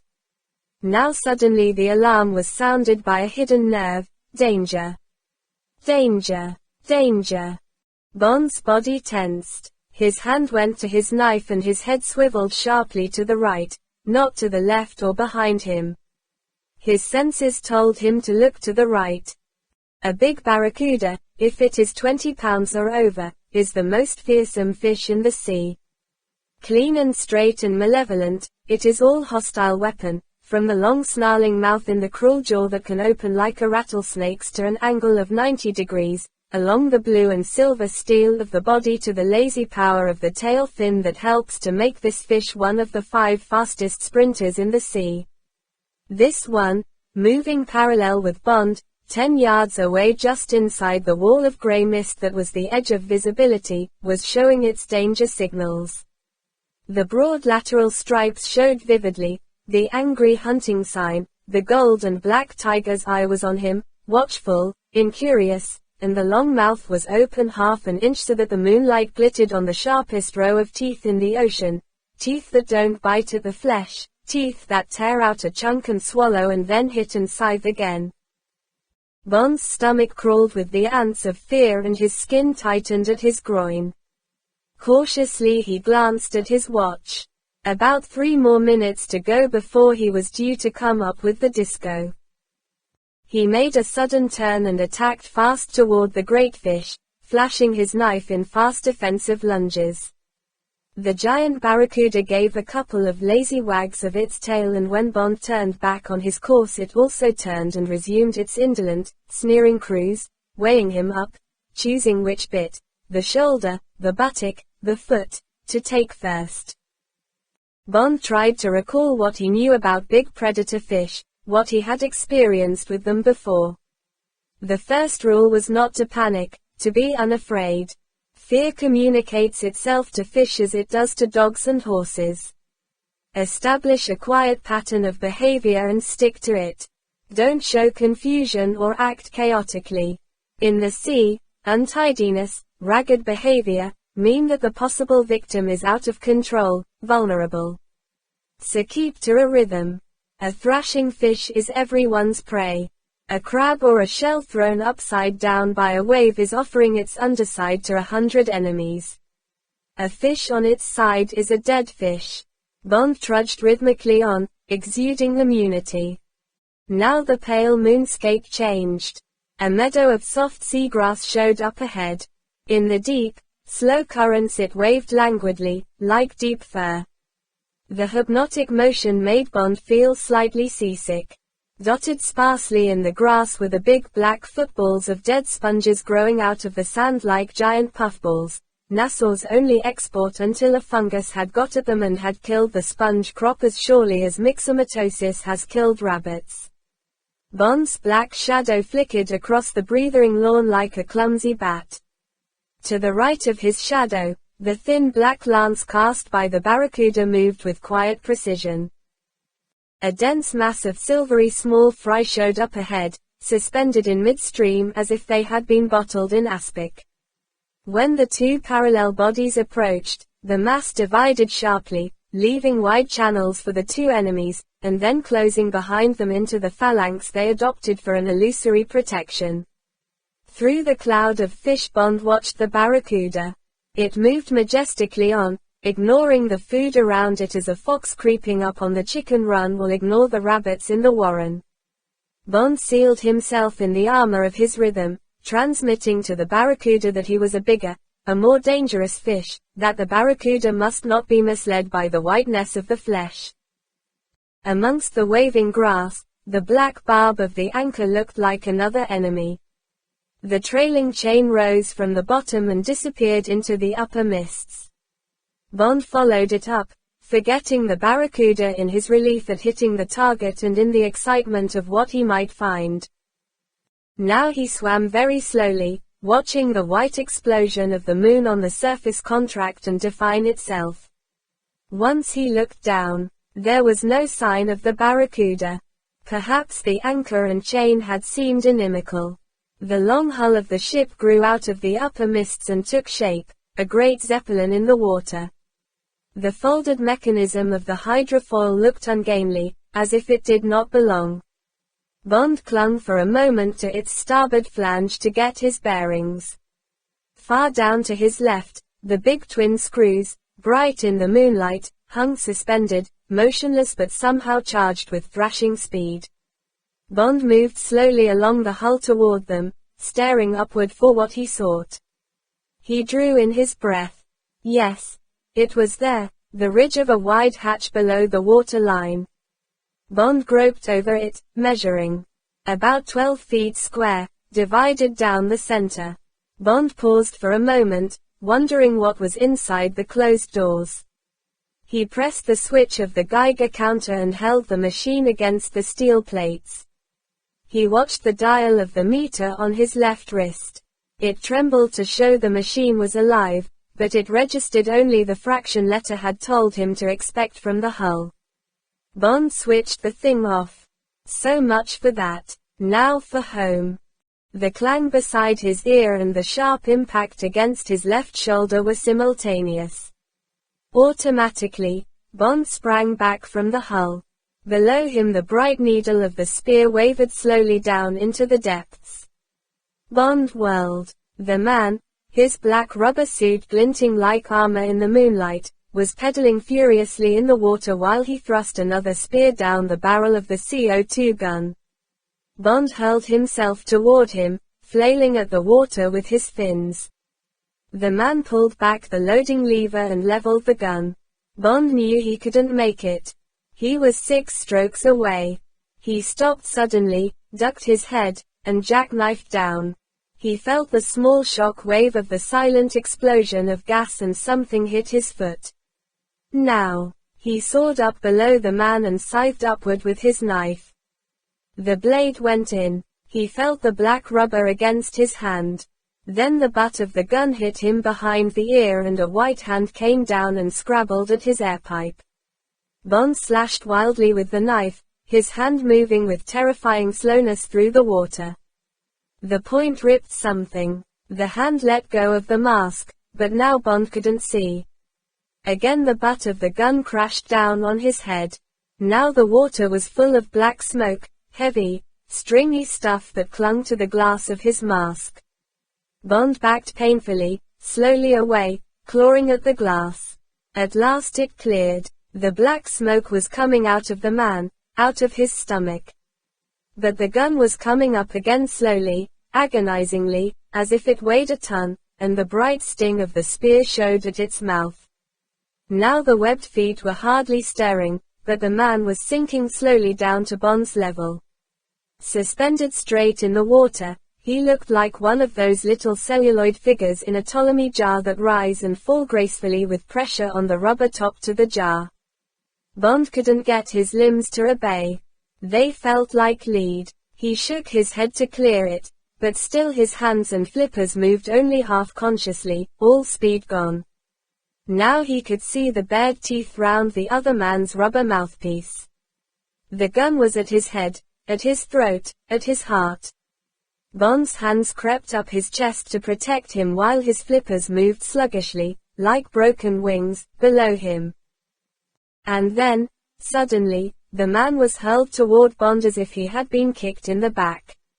His arms spread in a curious gesture of embrace for Bond and the gun tumbled slowly away between them and disappeared. A puff of black blood spread out into the sea from behind the man's back and his hands wavered out and up in vague surrender while his head twisted on his shoulders to see what had done this to him. And now, a few yards behind the man, shreds of black rubber hanging from its jaws, Bond saw the Barracuda. It was lying broadside on, 7 or 8 feet of silver and blue torpedo, and round its jaws there was a thin mist of blood, the taste in the water that had triggered its attack. Now the great tiger's eye looked coldly at Bond and then downward at the slowly sinking man. It gave a horrible yawning gulp to rid itself of the shreds of rubber, turned lazily 3/4 on, quivered in all its length, and dived like a bolt of white light.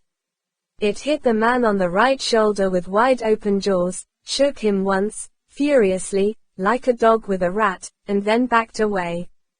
Bond felt the vomit rising in his gorge like molten lava. He swallowed it down and slowly, as if in a dream, began swimming with languid, sleepy strokes away from the scene. Bond had not gone many yards when something hit the surface to his left and the moonlight glinted on a silvery kind of egg that turned lazily over and over as it went down. It meant nothing to Bond, but 2 strokes later, he received a violent blow in the stomach that knocked him sideways. It also knocked sense into him, and he began to move fast through the water, at the same time planing downward toward the bottom. More buffets hit him in quick succession, but the grenades were bracketing the blood patch near the ship's hull and the shock waves of the explosions became less. The bottom showed up, the friendly waving fur, the great black toadstools of the dead sponges and the darting shoals of small fish fleeing with Bond from the explosions. Now Bond swam with all his strength. At any moment a boat would be got over the side and another diver would go down. With any luck he would find no traces of Bond's visit and conclude that the underwater sentry had been killed by shark or barracuda. It would be interesting to see what Largo would report to the harbor police. Difficult to explain the necessity for an armed underwater sentry for a pleasure yacht in a peaceful harbor. Bond trudged on across the shifting seagrass. His head ached furiously. Gingerly he put up a hand and felt the two great bruises. The skin felt intact, but for the cushion of water, the two blows with the butt of the gun would have knocked him out. As it was, he still felt half-stunned, and when he came to the end of the seagrass and to the soft white moon landscape with its occasional little volcano puffs from the sea worms, he felt as if he was on the edge of delirium. Wild commotion at the edge of his field of vision shocked him out of the semi-trance. A giant fish, the barracuda, was passing him. It seemed to have gone mad. It was snaking wildly along, biting at its tail, its long body curling and snapping back in a jackknife motion, its mouth opening wide and shutting again in spasms. Bond watched it hurtle away into the grey mist. He felt somehow sorry to see the wonderful king of the sea reduced to this hideous jiggling automaton. There was something obscene about it, like the blind weaving of a punchy boxer before he finally crashes to the canvas. One of the explosions must have crushed a nerve center, wrecked some delicate balance mechanism in the fish's brain. It wouldn't last long. A greater predator than itself, a shark, would note the signs, the loss of symmetry that is suicide in the sea. He would follow for a while until the spasm slackened. Then the shark would make a short jabbing run. The barracuda would react sluggishly and that would be the end, in 3 great grunting bites, the head first and then the still jerking body. And the shark would cruise quietly on, its sickle mouth trailing morsels for the black and yellow pilot fish below his jaws and perhaps for the remora or two, the parasites that travel with the great host, that pick the shark's teeth when it is sleeping and the jaws are relaxed. And now there were the grey slimed motor tires, the bottles, the cans, and the scaffolding of the wharf. Bond slid over the shelving sand and knelt in the shallows, his head down, not capable of carrying the heavy aqualung up the beach, an exhausted animal ready to drop. Bond 9 Thunderbolt. 17. The Red-Eye Catacomb. Bond, putting on his clothes, dodged the comments of Constable Santos. It seemed there had been sort of underwater explosions, with eruptions on the surface, on the starboard side of the yacht. Several men had appeared on deck and there had been some kind of commotion. A boat had been lowered on the port side, out of sight of the shore.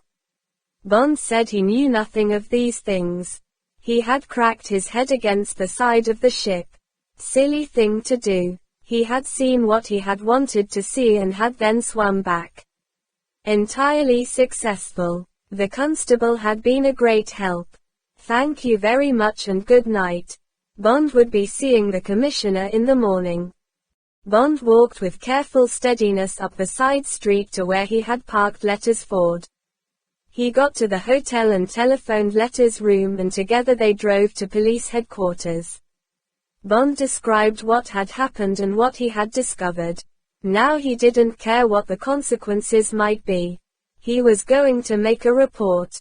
It was 8 a.m. in London and there were under 40 hours to go to 0 hour.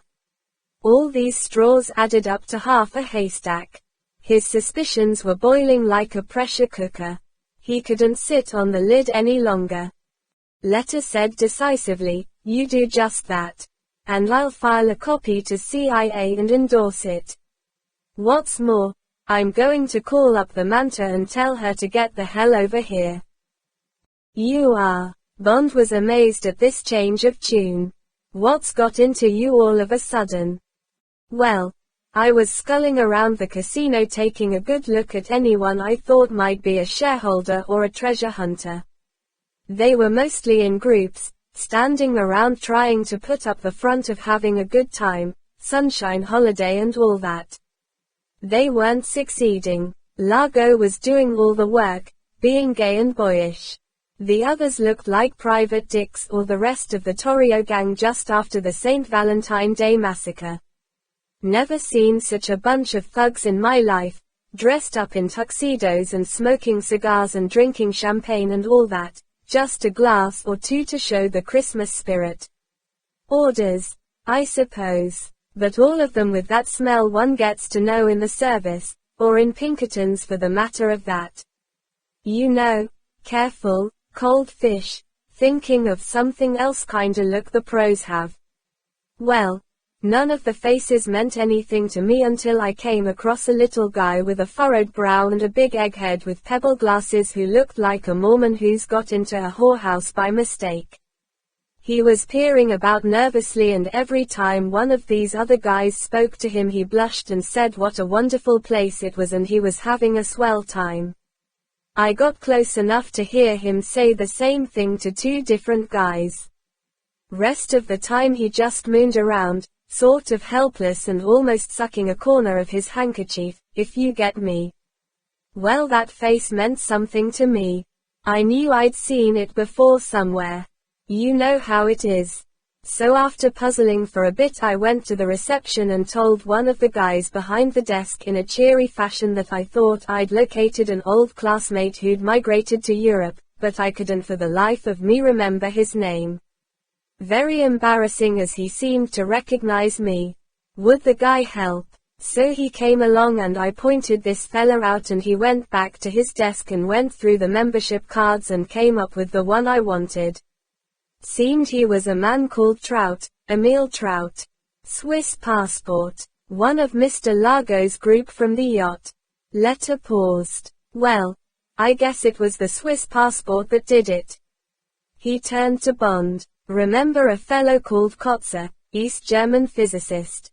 Came over to the West about 5 years ago and sang all he knew to the Joint Scientific Intelligence boys. Then he disappeared, thanks to a fat payment for the info, and went to ground in Switzerland. Well, James, take my word for it. That's the same guy. The file went through my hands when I was still with CIA doing desk work in Washington. All came back to me. It was one hell of a scoop at the time. Only saw his mug on the file, but there's absolutely no doubt about it. That man's Kotzer. And now what the hell is a top physicist doing on board the disco? Fits, doesn't it? They had come to police headquarters. Lights burned only on the ground floor. Bond waited until they had reported to the duty sergeant and had gone up to their room before he answered. He stood in the middle of the room and looked at Letter. He said, "That's the clincher, Felix. So now what do we do? With what you got this evening, I'd pull the whole lot in on suspicion." No question at all.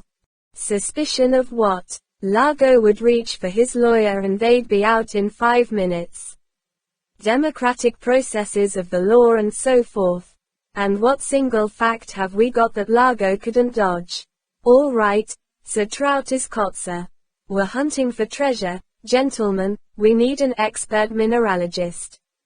This man offered his services. Said his name was Trout. No doubt he's still worried about the Russians getting after him. Next question. Yes. We've got an underwater compartment on the disco. We're going to hunt treasure through it. Inspect it. Well, if you must. There you are, gentlemen. Underwater gear, skids, perhaps even a small bathing cap. Underwater sentry. Of course. People have spent 6 months trying to find out what we're after, how we're going to get it. We're professionals, gentlemen. We like to keep our secrets. And anyway, what was this Mr. Bond, this rich gentleman looking for a property in Nassau, doing underneath my ship in the middle of the night. Petake. Never heard of him. Don't care what Miss Vitali's family name was. Always known her as Vitali. Single quote. Bond made a throwaway gesture with one hand. See what I mean? This treasure hunting cover is perfect. It explains everything. And what are we left with? Largo pulls himself up to his full height and says, thanks gentlemen. Sir, I may go now. And sir, I shall, within the hour. I shall find another base for my work and you will be hearing from my lawyers forthwith, wrongful detention and trespass. And good luck to your tourist trade, gentlemen. Bond smiled grimly. See what I mean? Letter said impatiently, so what do we do? Limpet mine. Send her to the bottom, in error, so to speak. No. We're going to wait. At the expression on Letter's face, Bond held up a hand. We're going to send our report, in careful, guarded terms so we don't get an airborne division landing on Windsor Field. And we're going to say the Manta is all we need. And so it is. With her, we can keep tabs on the disco just as we please. And we'll stay undercover, keep a hidden watch on the yacht and see what happens. At present we're not suspected. Largo's plan, if there is one, that is, and don't forget this treasure hunting business still covers everything perfectly well, is going along all right. All he's got to do now is collect the bombs and make for target number 1 ready for 0 hour in around 30 hours time. We can do absolutely nothing to him until he's got one or both of those bombs on board or we catch him at their hiding place. Now, that can't be far away. Nor can the Vindicator, if she's hereabouts. So tomorrow we take that amphibian they've got for us and hunt the area inside a radius of 100 miles. We'll hunt the seas and not the land. She must be in shoal water somewhere and damned well hidden. With this calm weather, we should be able to locate her, if she's here. Now, come on, let's get those reports off and get some sleep. And say we're out of communication for 10 hours. And disconnect your telephone when you get back to your room. However careful we are, this signal is going to set the Potomac on fire as well as the Thames. 6 hours later, in the crystal light of early morning, they were out at Windsor Field and the ground crew was hauling the little Grumman amphibian out of the hangar with a jeep. They had climbed on board and Letter was gunning the engines when a uniformed motorcycle dispatch rider came driving uncertainly toward them across the tarmac. Bond said, "Get going. Quick. Here comes paperwork." Letter released the brakes and taxied fast toward the single north-south runway. The radio crackled angrily. Letter took a careful look over the sky. It was clear. He slowly pushed down on the joystick and the little plane snarled its way faster and faster down the concrete and, with a final bump, soared off over the low bush. The radio still crackled. Letter reached up and switched it off. Bond sat with the Admiralty chart on his lap. They were flying north. They had decided to start with the Grand Bahama Group and have a first look at the possible area of target number 1. They flew at 1,000 feet. Below them the Berry Islands were a necklace of brown spits set in cream and emerald and turquoise. "See what I mean?" said Bond. "You can see anything big through that water down to 50 feet. Anything as big as the Vindicator would have been spotted anywhere on any of the air routes. So I've marked off the areas where there's the minimum traffic. They'd have ditched somewhere well out of the way. Assuming, and it's the hell of an assumption, that, when the disco made off to the southeast on the night of the 3rd, it was a ruse, it'll be reasonable to hunt to the north and the west. She was away 8 hours. 2 of those would have been at anchor doing the salvage work. That leaves 6 hours sailing at around 30 knots. Cut an hour off for laying the false trail, and that leaves 5. I've marked off an area from the Grand Bahamas down to south of the Bimini Group. That fits, if anything fits. Did you get on with the commissioner? Yes. He's going to have a couple of good men with day and night glasses keeping an eye on the disco. If she moves from her Palmyra anchorage where she's due back at midday, and if we're not back in time, he'll have her shadowed by one of the Bahama Airways charter planes. I got him quite worried with just 1 or 2 bits of information. He wanted to go to the governor with the story. I said not yet. He's a good man. Just doesn't want too much responsibility without someone else's okay. I used the PM's name to keep him quiet until we get back. He'll play all right. When do you think the Manta could be here? Sevening, I'd say. Letter's voice was uneasy. I must have been drunk last night to have sent for her. Christ. We're creating one hell of a flap, James. It doesn't look too good in the cold light of dawn. Anyway, what the hell? There's Grand Bahama coming up dead ahead. Want me to give the rocket base a buzz? Prohibited flying area, but we might as well go in up to our ears while we're about it. Just listen to the bawling out we'll be getting in just a minute or two. He reached up and switched on the radio. They flew eastward along the 50 miles of beautiful coast toward what looked like a small city of aluminum hutments among which red and white and silver structures rose like small skyscrapers above the low roofs. That's it, said Letter. See the yellow warning balloons at the corners of the base. Warning to aircraft and fishermen. There's a flight test on this morning. Better get out to sea a bit and keep south. If it's a full test, they'll be firing toward Ascension Island, about 5,000 miles east. Off the African coast. Don't want to get an Atlas missile up our backsides. Look over there to the left sticking up like a pencil beside that red and white gantry. Atlas or a Titan, Intercontinental. Or might be a prototype Polaris. The other 2 gantries will be for Matador and Snark and perhaps your Thunderbird. That big gun thing, like a howitzer, that's the camera tracker. The 2 saucer-shaped reflectors are the radar screen. Golly, one of them's turning away toward us. We're going to get hell in a minute. That strip of concrete down the middle of the island. That's the skid strip for bringing in missiles that are recallable. Can't see the central control for telemetering and guidance and destruction of the things if they go mad. That'll be underground, one of those squat blockhouse things. Some brass hat'll be sitting down there with his staff getting all set for the countdown or whatever's going to happen and telling someone to do something about that goddamn little plane that's fouling up the works. Above their heads the radio crackled. A metallic voice said, N-A-K-O-I, N-A-K-O-I. You're in a prohibited area. Can you hear me? Change course southwards immediately. N-A-K-O-I. This is Grand Bahama Rocket Base. Keep clear. Keep clear. Letter said, oh, hell. No use interfering with world progress. Anyway, we've seen all we want. No good getting on the Windsor field report to add to our troubles. He banked the little plane sharply. But you see what I mean. If that little heap of ironmongery isn't worth $250 million, my name's P. Rick.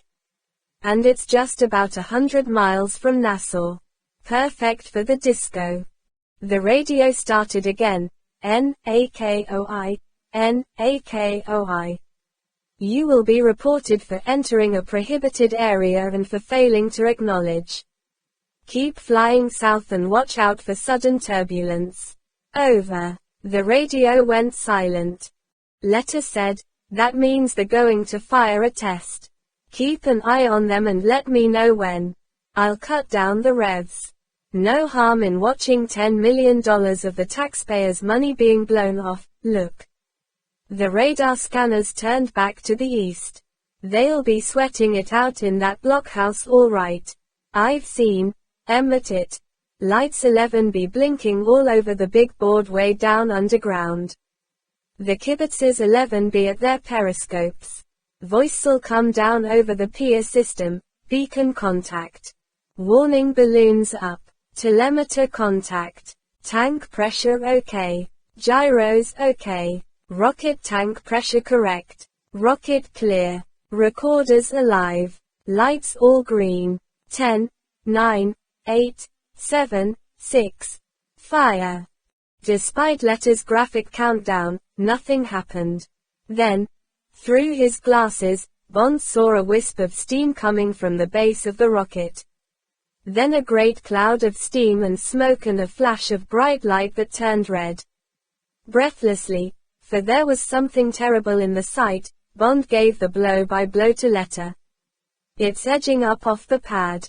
There's a jet of flame. It seems to be sitting on it. Now it's going up like a lift. Now it's off. God! It's going fast. Now there's nothing but a spark of fire in the sky. Now it's gone. Phew. Bond mopped his brow. Remember that Moonraker job I was on a few years back? Interesting to see what the people out front saw. Yeah. You were lucky to get out of that deep fry. Letter brushed aside Bond's reminiscences. Now then, next stop those spits in the ocean north of Bimini and then a good run down the Bimini Group.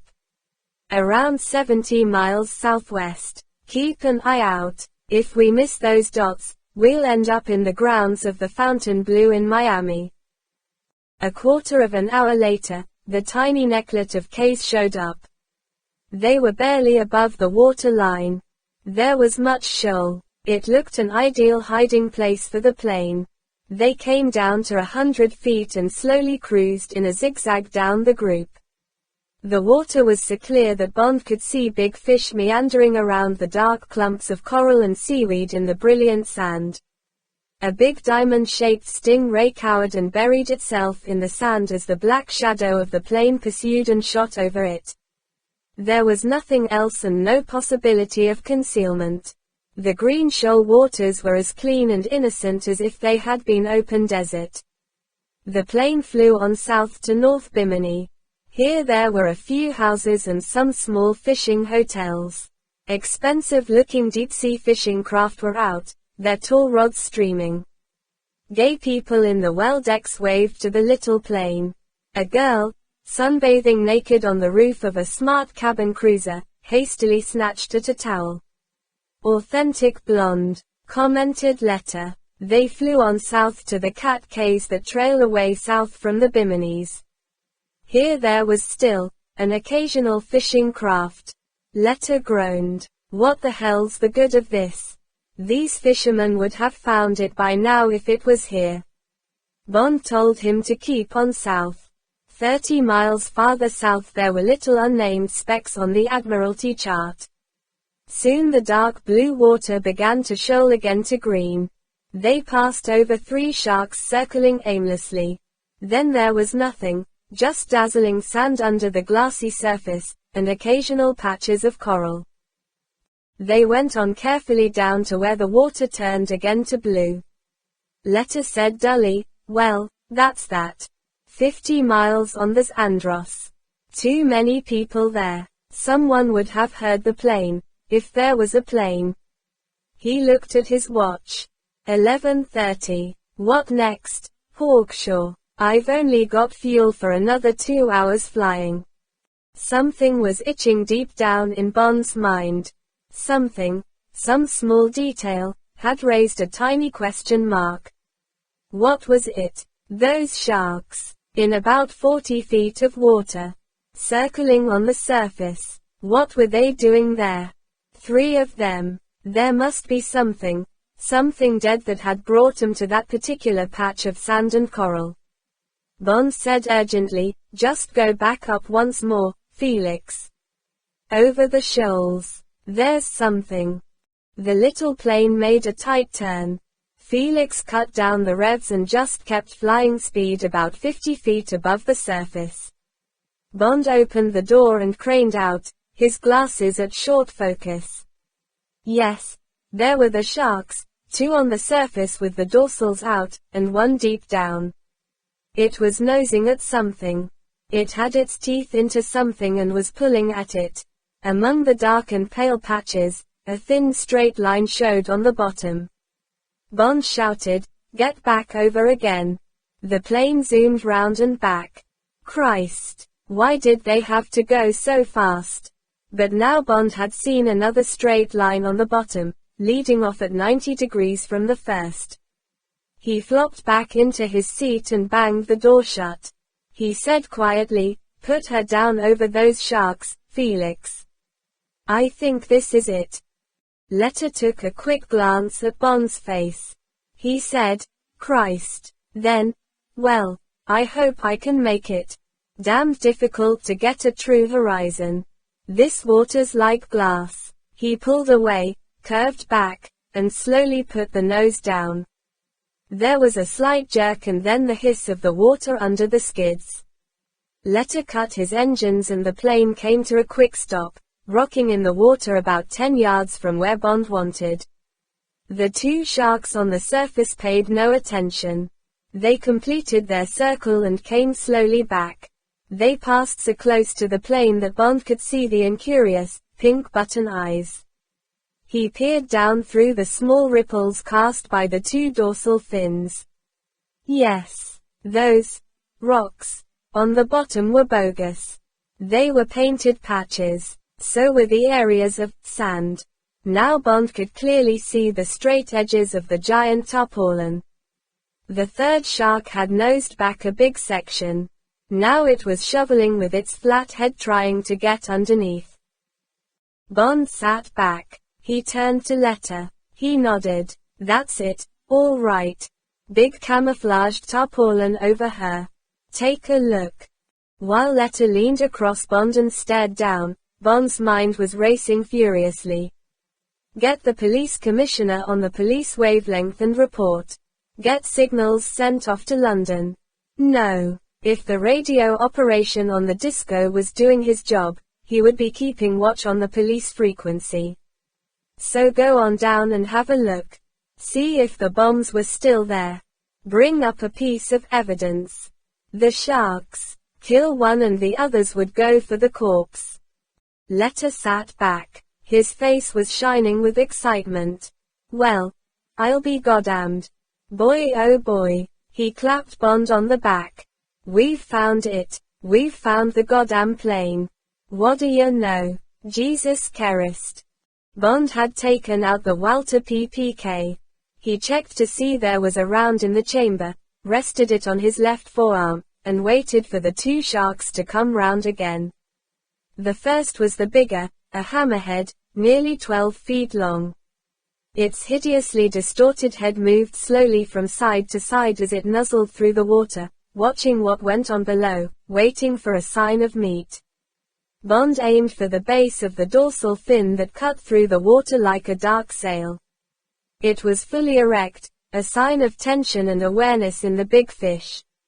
Just below it was the spine, unassailable except with a nickel-plated bullet.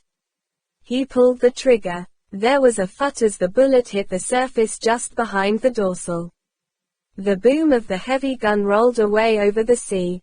The shark paid no attention. Bond fired again. The water foamed as the fish reared itself above the surface, dived shallowly, and came up thrashing sideways like a broken snake. It was a brief flurry. The bullet must have severed the spinal cord. Now the great brown shape began moving sluggishly in circles that grew ever wider. The hideous snout came briefly out of the water to show the sickle mouth gasping. For a moment it rolled over on its back, its stomach white to the sun. Then it righted itself and, dead probably, continued its mechanical, disjointed swim. The following shark had watched all this. Now it approached cautiously. It made a short snapping run and swerved away. Feeling safe, it darted in again, seemed to nuzzle at the dying fish, and then lifted its snout above the surface and came down with all its force, scything into the flank of the hammerhead. It got hold, but the flesh was tough. It shook its great brown head like a dog, worrying at the mouthful, and then tore itself away. A cloud of blood poured over the sea. Now the other shark appeared from below, and both fish, in a frenzy, tore and tore again at the still-moving hulk whose nervous system refused to die. The dreadful feast moved away on the current and was soon only a distant splashing on the surface of the quiet sea. Bond handed Letta the gun. "I'll get on down. Maybe rather a long job. They've got enough to keep them busy for half an hour, but if they come back, wing one of them. And if for any reason you want me back on the surface, fire straight down at the water and go on firing. The shock wave should just about reach me." Bond began to struggle out of his clothes and, with Letta's help, into his aqualung. It was a cramped, difficult business. It would be still worse getting back into the plane, and it occurred to Bond that he would have to jettison the underwater gear. Letta said angrily, "I wish to God I could get down there with you. Trouble with this damned hook, it just won't swim like a hand. Have to think up some rubber webbing gadget. Never occurred to me before." Bond said, "You'll have to keep steam up on this crate. We've already drifted 100 yards. Get her back up, like a good chap. I don't know who I'm going to find sharing the wreck with me. It's been here a good 5 days and other visitors may have moved in first." Letta pressed the starter and taxied back into position. He said, "You know the design of the Vindicator. You know where to look for the bombs and these detonator things the pilot has charge of." "Yes. Full briefing in London. Well, so long. Tell Mother I died game." Bond scrambled onto the edge of the cockpit and jumped. He got his head under and swam leisurely down through the brilliant water. Now he could see that there were swarms of fish over the whole area below him, billfish, small barracuda, jacks of various types, the carnivores. They parted grudgingly to make room for the big, pale competitor. Bond touched down and made for the edge of the tarpaulin that had been dislodged by the shark. He pulled out a couple of the long corkscrew skewers that secured it to the sand, switched on his waterproof torch and, his other hand on his knife, slipped under the edge. He had been expecting it, but the foulness of the water made him retch. He clamped his lips more tightly round the mouthpiece and squirmed onto where the bulk of the plane raised the tarpaulin into a domed tent. He stood up. His torch glittered on the underside of a polished wing, and then, below it, on something that lay under a scrabbling mass of crabs, langosts, sea caterpillars and starfish. This also Bond had been prepared for. He knelt down to his grisly work. It didn't take long. He undipped the gold identification disc and unlatched the gold wristwatch from the horrible wrists and noted the gaping wound under the chin that could not have been caused by sea creatures. He turned his torch on the gold disc. It said, Giuseppe Petacchi. Number 15932. He strapped the 2 bits of evidence to his own wrists and went on toward the fuselage that loomed in the darkness like a huge silver submarine. He inspected the exterior, noted the rent where the hull had been broken on impact, and then climbed up through the open safety hatch into the interior. Inside, Bond's torch shone everywhere into red eyes that glowed like rubies in the darkness, and there was a soft movement and scuttling. He sprayed the light up and down the fuselage. Everywhere there were octopuses, small ones, but perhaps 100 of them, weaving on the tips of their tentacles, sliding softly away into protecting shadows, changing their camouflage nervously from brown to a pale phosphorescence that gleamed palely in the patches of darkness. The whole fuselage seemed to be crawling with them, evilly, horribly, and as Bond shone his torch on the roof the sight was even worse. There, bumping softly in the slight current, hung the corpse of a crew member.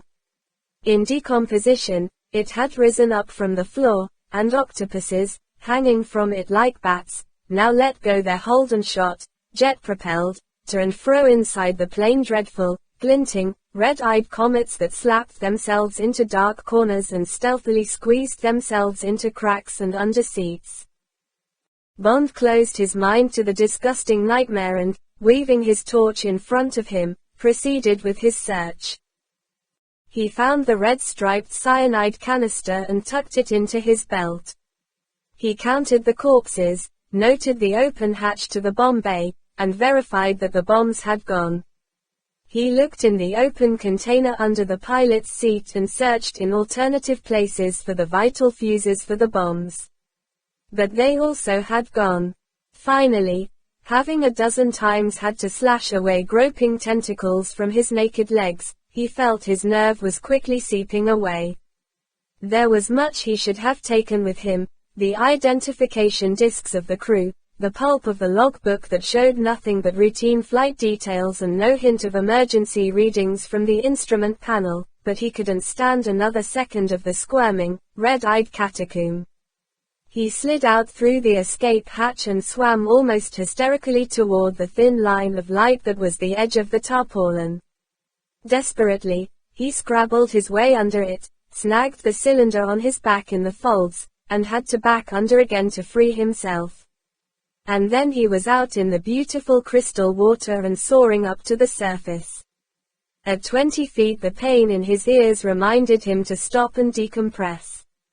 Impatiently, staring up at the sweet hull of the seaplane above him, he waited until the pain had subsided. Then he was up and clinging to a float and tearing at his equipment to get rid of it and its contamination. He let it all go and watched it tumbling slowly down toward the sand. He rinsed his mouth out with the sweetness of pure salt water and swam to within reach of Letter's outstretched hand. Bond 9 Thunderbolt. 18. How to Eat a Girl. As they approached Nassau on their way back, Bond asked Letter to take a look at the disco lying off Palmyra. She was there all right, just where she had been the day before. The only difference, which had little meaning, was that she had only her bow anchor out. There was no movement on board. Bond was thinking that she looked beautiful and quite harmless lying there reflecting her elegant lines in the mirror of the sea, when Letter said excitedly, "Say, James, take a look at the beach place. The boathouse alongside the creek. See those double tracks leading up out of the water. Up to the door of the boathouse. They look odd to me. They're deep. What could have made them?" Bond focused his glasses. The tracks ran parallel. Something heavy, had been hauled between the boathouse and the sea. But it couldn't be, surely it couldn't. He said tensely, "Let's get away quick, Felix." Then as they zoomed off overland, "I'm damned if I can think of anything that could have made those. And damn it, if it was what it might have been, they'd have swept off those tracks pretty quick." Letter said laconically, "People make mistakes. We'll have to give that place the going over. Ought to have done it before. Nice looking dump. I think I'll take Mr. Largo up on his invitation and get out there on behalf of my esteemed client, Mr. Rockefeller Bond." It was 1 o'clock by the time they got back to Windsor Field. For half an hour the control tower had been searching for them on the radio.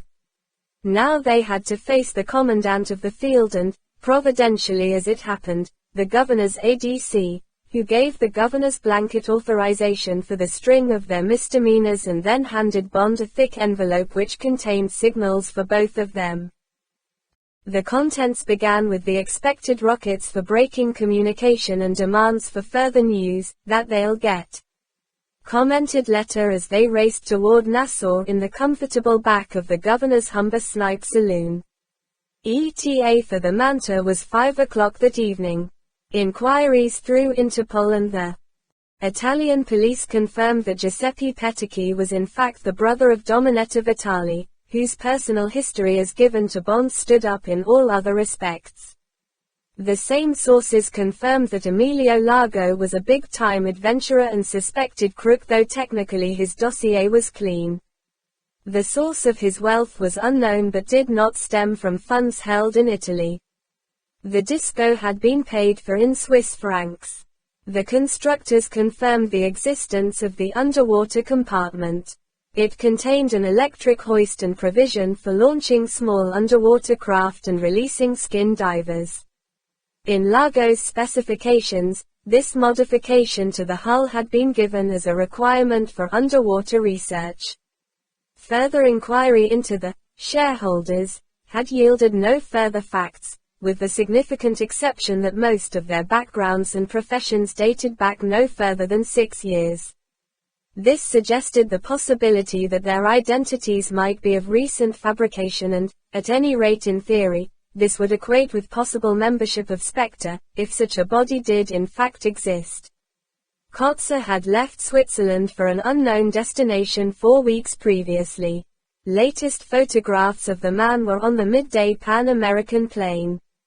Nevertheless, the Thunderbolt war room had to accept the solidity of Largo's cover unless further evidence came to hand, and the present intention was to continue the worldwide search while allotting priority to the Bahamas area.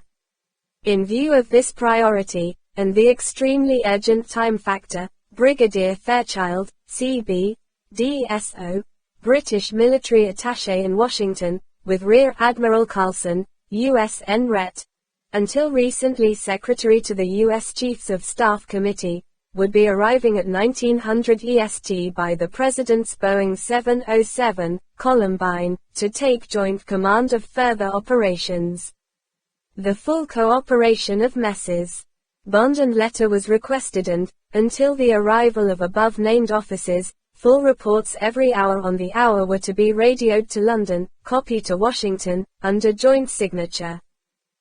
Letter and Bond looked at each other in silence. Finally Letter said, "James, I propose we disregard the last bit and take formal note of remainder.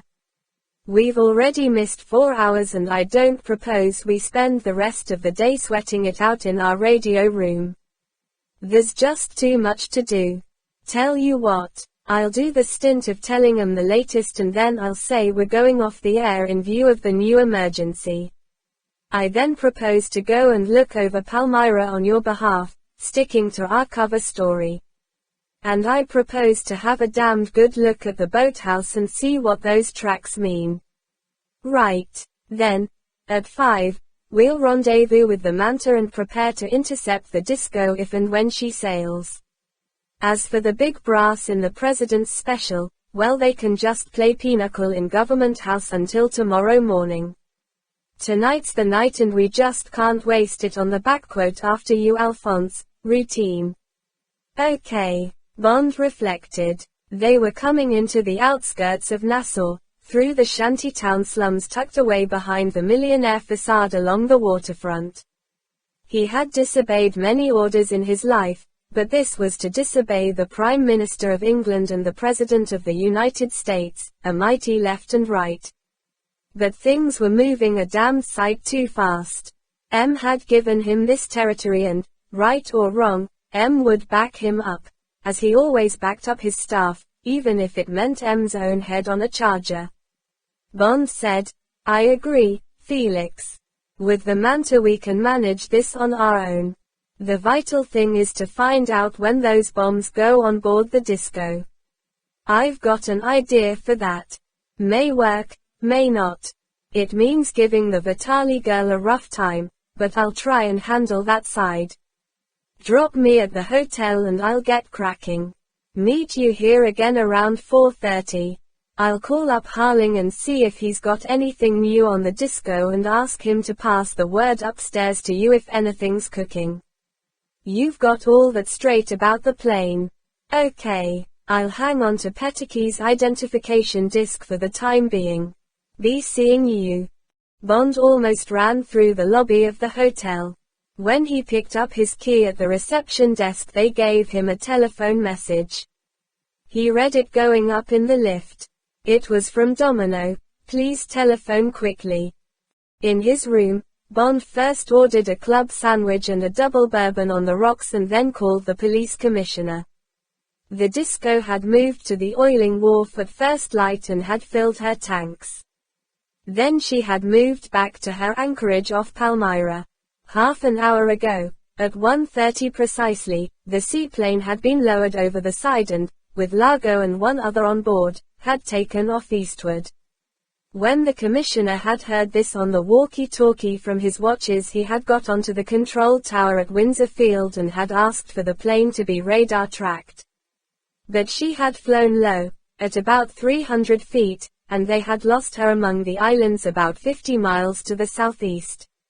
Nothing else had come up except that the harbor authorities had been alerted to expect an American submarine, the Manta, the nuclear-powered one, at around 5 in the evening. That was all. What did Bond know? Bond said carefully that it was too early to tell. It looked as if the operation was hotting up. Could the watchers be asked to rush the news back as soon as the seaplane was sighted coming back to the disco? This was vital. Would the commissioner please pass on his news to Felix Letter, who was on his way to the radio room at that moment? And could Bond be lent a car, anything, to drive himself? Yes. A Land Rover would be fine. Anything with 4 wheels. Then Bond got onto Domino out at Palmyra. She sounded eager for his voice. Where have you been all morning, James? It was the first time she had used his Christian name. I want you to come swimming this afternoon. I have been told to pack and come on board this evening. Emilio says they are going after the treasure tonight. Isn't it nice of him to take me? But it's a dead secret, so don't tell anyone, will you? But he is vague about when we will be back. He said something about Miami. I thought. She hesitated. I thought you might have gone back to New York by the time we get back. I have seen so little of you. You left so suddenly last night. What was it? I suddenly got a headache. Touch of the sun, I suppose. It had been quite a day. I didn't want to go. And I'd love to come for a swim. Where? She gave him careful directions. It was a beach a mile farther along the coast from Palmyra. There was a side road and a thatched hut. He couldn't miss it. The beach was sort of better than Palmyra's. The skin diving was more fun. And of course there weren't so many people. It belonged to some Swedish millionaire who had gone away. When could he get there? Half an hour would be all right. They would have more time. On the reef, that is. Bond's drink came and the sandwich. He sat and consumed them, looking at the wall, feeling excited about the girl, but knowing what he was going to do to her life that afternoon. It was going to be a bad business, when it could have been so good. He remembered her as he had first seen her, the ridiculous straw hat tilted down over the nose, the pale blue ribbons flying as she sped up Bay Street. Oh. Well. Bond rolled his swimming trunks into a towel, put on a dark blue Sea Island cotton shirt over his slacks, and slung Letter's Geiger counter over his shoulder. He glanced at himself in the mirror. He looked like any other tourist with a camera. He felt in his trousers pocket to make sure he had the identification bracelet and went out of the room and down in the lift. The Land Rover had Dunlop pillow cushions, but the ripple-edged tarmac and the pitted bends of Nassau's coastal road were tough on the springs and the quivering afternoon sun was a killer. By the time Bond found the sandy track leading off into the casuarinas and had parked the car on the edge of the beach, all he wanted to do was get into the sea and stay in it. The beach hut was a Robinson Crusoe affair of plaited bamboo and screw pine with a palm thatch whose wide eaves threw black shadows. Inside were 2 changing rooms labeled his and hers. Hers contained a small pile of soft clothes and the white doeskin sandals. Bond changed and walked out again into the sun. The small beach was a dazzling half-moon of white sand enclosed on both sides by rocky points. There was no sign of the girl. The beach shelved quickly through green to blue under the water. Bond took a few steps through the shallows and dived through the blood-warm upper water down into the cool depths. He kept down there as long as possible, feeling the wonderful cold caress on his skin and through his hair. Then he surfaced and crawled lazily out to sea, expecting to see the girl skin diving around one of the headlands. But there was no sign of her, and after 10 minutes Bond turned back to the shore, chose a patch of firm sand, and lay down on his stomach, his face cradled in his arms. Minutes later, something made Bond open his eyes. Coming toward him across the middle of the quiet bay was a thin trail of bubbles. When it passed over the dark blue into the green, Bond could see the yellow single cylinder of the aqualung tank and the glint of a mask with a fan of dark hair streaming out behind. The girl beached herself in the shallows. She raised herself on one elbow and lifted the mask. She said severely, "Don't lie there dreaming. Come and rescue me." Bond got to his feet and walked the few steps to where she lay. He said, "You oughtn't to aqualung by yourself. What's happened? Has a shark been lunching off you? Don't make silly jokes. I've got some sea egg spines in my foot. You'll have to get 'em out somehow. First of all, get this aqualung off me. It hurts too much to stand on my foot with all this weight." She reached for the buckle at her stomach and released the catch. "Now just lift it off." Bond did as he was told and carried the cylinder up into the shade of the trees. Now she was sitting in the shallow water, inspecting the sole of her right foot. She said, "There are only 2 of them. They're going to be difficult."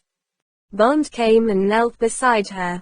The 2 black spots, close together, were almost under the curl of the middle toes. He got up and held out a hand. "Come on, we'll get into the shade. This is going to take time. Don't put your foot down or you'll push them in further. I'll carry you." She laughed up at him. "My hero. All right, but don't drop me." She held up both arms. Bond reached down and put one arm under her knees and another under her armpits. Her arms closed round his neck. Bond picked her up easily. He stood for a moment in the lapping water and looked down into her upturned face. The bright eyes said yes. He bent his head and kissed her hard on the half-open, waiting mouth. The soft lips held his and drew slowly away. She said rather breathlessly, "You shouldn't take your reward in advance." That was only on account. Bond closed his hand firmly over her right breast and walked out of the water and up the beach into the shade of the casuarinas. He laid her gently down in the soft sand. She put her hands behind her head to keep the sand out of her straggling hair and lay waiting, her eyes half hidden behind the dark mesh of her eyelashes. The mounted V of the bikini looked up at Bond and the proud breasts in the tight cups were 2 more eyes. Bond felt his control going. He said roughly, "Turn over." She did as she was told. Bond knelt down and picked up her right foot. It felt small and soft, like a captured bird, in his hand. He wiped away the specks of sand and uncurled the toes. The small pink pads were like the buds of some multiple flower. Holding them back, he bent and put his lips to where the broken ends of the black spines showed. He sucked hard for about a minute. A small piece of grit from one of the spines came into his mouth and he spat it out. He said, "This is going to be a long business unless I hurt a bit. Otherwise it'll take all day and I can't waste too much time over just 1 foot. Ready?" He saw the muscles of her behind clench to take the pain. She said dreamily, "Yes." Bond sunk his teeth into the flesh round the spines, bit as softly as he could, and sucked hard. The foot struggled to get away. Bond paused to spit out some fragments. The marks of his teeth showed white and there were pinpoints of blood at the 2 tiny holes. He licked them away. There was almost no black left under the skin. He said, "This is the first time I've eaten a woman. They're rather good." She squirmed impatiently but said nothing. Bond knew how much it would be hurting. He said, "It's all right, Domino. You're doing fine. Last mouthful." He gave the sole of her foot a reassuring kiss and then, as tenderly as he could, put his teeth and lips back to work. A minute or two later and he spat out the last section of spine. He told her it was over and gently laid the foot down. He said, "Now you mustn't get sand into it. Come on, I'll give you another lift into the hut and you can put your sandals on." She rolled over. Her black eyelashes were wet with the tears of small pain. She wiped a hand over them. She said, looking seriously up at him, "Do you know, you're the first man who's ever made me cry." She held up her arms and now there was complete surrender. Bond bent and picked her up. This time he didn't kiss the waiting mouth. He carried her to the door of the hut. His or hers. He carried her into his. He reached out a hand for his shirt and shorts and threw them down to make a scrap of a bed. He put her down softly so that she was standing on his shirt. She kept her arms round his neck while he undid the single button of the brassiere and then the tapes of the taut slip. He stepped out of his bathing trunks and kicked them away. Bond 9 Thunderbolt 19. When the kissing stopped, Bond leaned on one elbow and looked down at the beautiful drowned face. There was a dew of sweat below the eyes and at the temples. A pulse beat fast at the base of the neck. The lines of authority had been sponged away by the love-making and the face had a soft, sweet, bruised look. The wet eyelashes parted and the tawny eyes, big and far away, looked up with remote curiosity into Bond's. They focused lazily and examined him as if they were seeing him for the first time. Bond said, "I'm sorry. I shouldn't have done that." The words amused her. The dimples at each side of the mouth deepened into clefts. She said, "You talk like a girl who has had it for the first time. Now you are frightened that you will have a baby. You will have to tell your mother." Bond leaned down and kissed her. He kissed the two corners of her mouth and then the parted lips. He said, "Come and swim. Then I must talk to you." He got to his feet and held out his hands. Reluctantly she took them. He pulled her up and against him. Her body flirted with his, knowing it was safe. She smiled impishly up at him and became more wanton. Bond crushed her fiercely to him, to stop her and because he knew they had only a few more minutes of happiness. He said, "Stop it, Domino. And come on. We don't need any clothes. The sand won't hurt your foot. I was only pretending." She said, "So was I when I came out of the sea. The spines didn't hurt all that much. And I could have cured them if I'd wanted to. Like the fishermen do. You know how." Bond laughed. "Yes I do. Now, into the sea." He kissed her once and stood back and looked at her body to remember how it had been. Then he turned abruptly and ran to the sea and dived deeply down. When he got back to shore she was already out and dressing. Bond dried himself. He answered her laughing remarks through the partition with monosyllables. Finally she accepted the change in him. She said, "What is the matter with you, James? Is anything wrong?"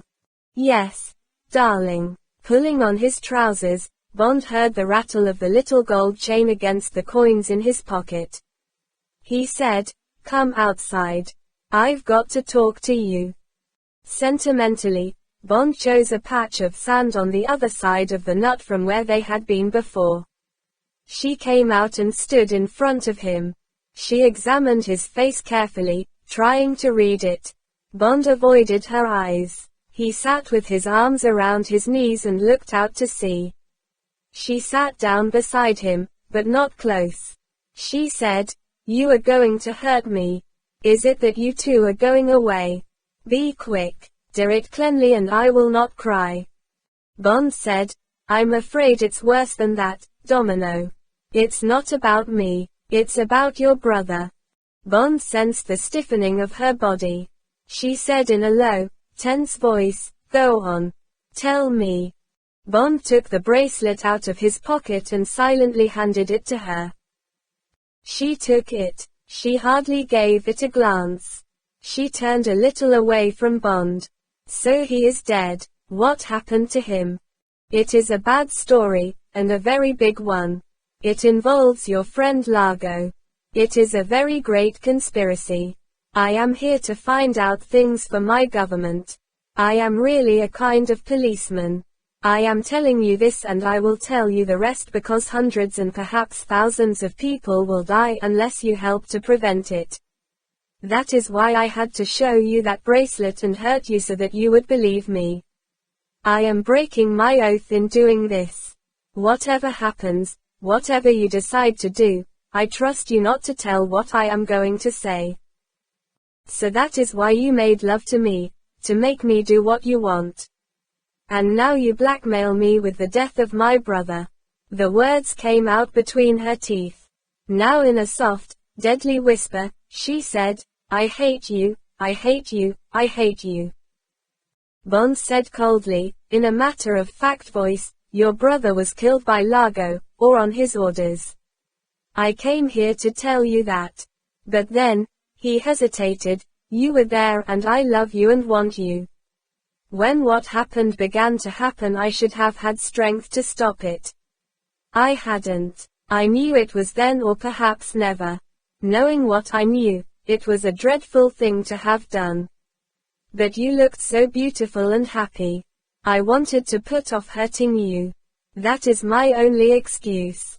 Bond paused. Now listen to what I have to tell you. Try and forget about your hate for me. In a moment you will realize that we are nothing in all this. This is a thing by itself. Bond didn't wait for her to comment.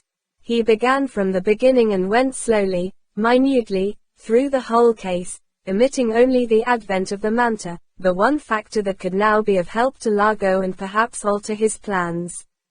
He ended, so you see, there is nothing we can do until those weapons are actually on board the disco. Until that moment comes, Largo has a perfect alibi with his treasure hunt story. There is nothing to link him with the crashed plane or with Spectre. If we interfere with him now, this moment, arrest the ship on some excuse, put a watch on her, prevent her sailing, there will only be a delay in the Spectre plan. Only Largo and his men know where the bombs are hidden. If the plane has gone for them, it will be keeping contact with the disco by radio. If there's any hitch, the plane can leave the bombs at the hiding place or at another, dump them in shallow water anywhere, and return for them when the trouble has blown over. Even the disco could be taken off the job and some other ship or plane used any time in the future.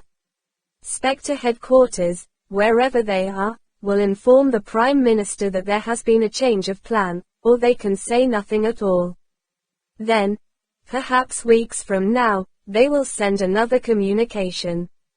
And this time there will perhaps be only 24 hours notice for the money to be dropped. The terms will be tougher. And we shall have to accept them. So long as those bombs are still lost to us, the threat is there. You see that? Yes. So what is to be done?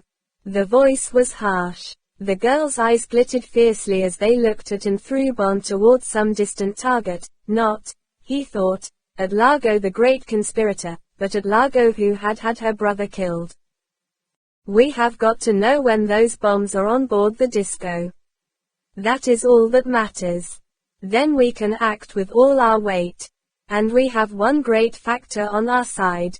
We are pretty sure that Largo feels secure. He still believes that the wonderful plan, and it is wonderful, is going exactly as it was meant to do. That is our strength and our only strength. You see that. And how are you to know when the bombs come on board the yacht? You must tell us. Yes. The monosyllable was dull, indifferent. But how am I to know? And how am I to tell you? This man is no fool. He is only foolish in wanting his mistress, she spat the word out, when so much else is at stake. She paused. These people have chosen badly. Largo cannot live without a woman within reach. They should have known that. When did Largo tell you to come back on board? 5. The boat is coming to fetch me at Palmyra. Bond looked at his watch. It is now 4. I have this Geiger counter. It is simple to use. It will tell at once if the bombs are on board. I want you to take it with you. If it says there is a bomb on board, I want you to show a light at your porthole, switch the lights on in your cabin several times, anything like that. We have men watching the ship. They will be told to report. Then get rid of the Geiger counter. Drop it overboard. She said scornfully, that is a silly plan. It is the sort of melodramatic nonsense people write about in thrillers. In real life people don't go into their cabins and switch on their lights in daylight. No. If the bombs are there, I will come up on deck, show myself to your men. That is natural behavior. If they are not there, I will stay in my cabin. All right. Have it your own way. But will you do this? Of course. If I can prevent myself killing Largo when I see him. But on condition that when you get him you will see that he is killed. She was entirely serious. She looked at him with matter-of-fact eyes as if he were a travel agent and she were reserving a seat on a train. I doubt if that will happen. I should say that every man on board will get a life sentence in prison. She considered this. Yes. That will do. That is worse than being killed. Now show me how this machine works. She got to her feet and took a couple of steps up the beach. She seemed to remember something. She looked down at the bracelet in her hand. She turned and walked down to the edge of the sea and stood for a moment looking out across the quiet water. She said some words that Bond couldn't hear. Then she leaned back and with all her strength threw the gold chain far out over the shoal into the dark blue. The chain twinkled briefly in the strong sun and there was a small splash. She watched the ripples widen and, when the smashed mirror was whole again, turned and walked back up the sand, her small limp leaving footmarks of uneven depth. Bond showed her the working of the machine. He eliminated the wristwatch indicator and told her to depend entirely on the telltale clicking. Anywhere in the ship should be all right, he explained. But better near the hold if you can get there. Say you want to take a photograph from the well deck aft or something. This thing's made up to look like a Rolleiflex. It's got all the Rolleiflex lenses and gadgets on the front, lever to press and all. It just hasn't got a film. You could say that you decided to take some farewell pictures of Nassau and the yacht, couldn't you? Yes. The girl, who had been listening attentively, now seemed distracted. Tentatively she put out a hand and touched Bond's arm. She let the hand fall. She looked up at him and then swiftly away. She said shyly, what I said about hating you. That is not true. I didn't understand. How could I? All this terrible story. I still can't quite believe it, believe that Largo has anything to do with it. We had a sort of an affair in Capri. He is an attractive man. Everyone else wanted him. It was a challenge to take him from all these other smart women. Then he explained about the yacht and this wonderful trip looking for treasure. It was like a fairy tale. Of course I agreed to come. Who wouldn't have? In exchange, I was quite ready to do what I had to do. She looked briefly at him and away. I am sorry, but that is how it is. When we got to Nassau and he kept me ashore, away from the yacht, I was surprised but I was not offended. The islands are beautiful. There was enough for me to do. But what you have told me explains many small things. I was never allowed in the radio room.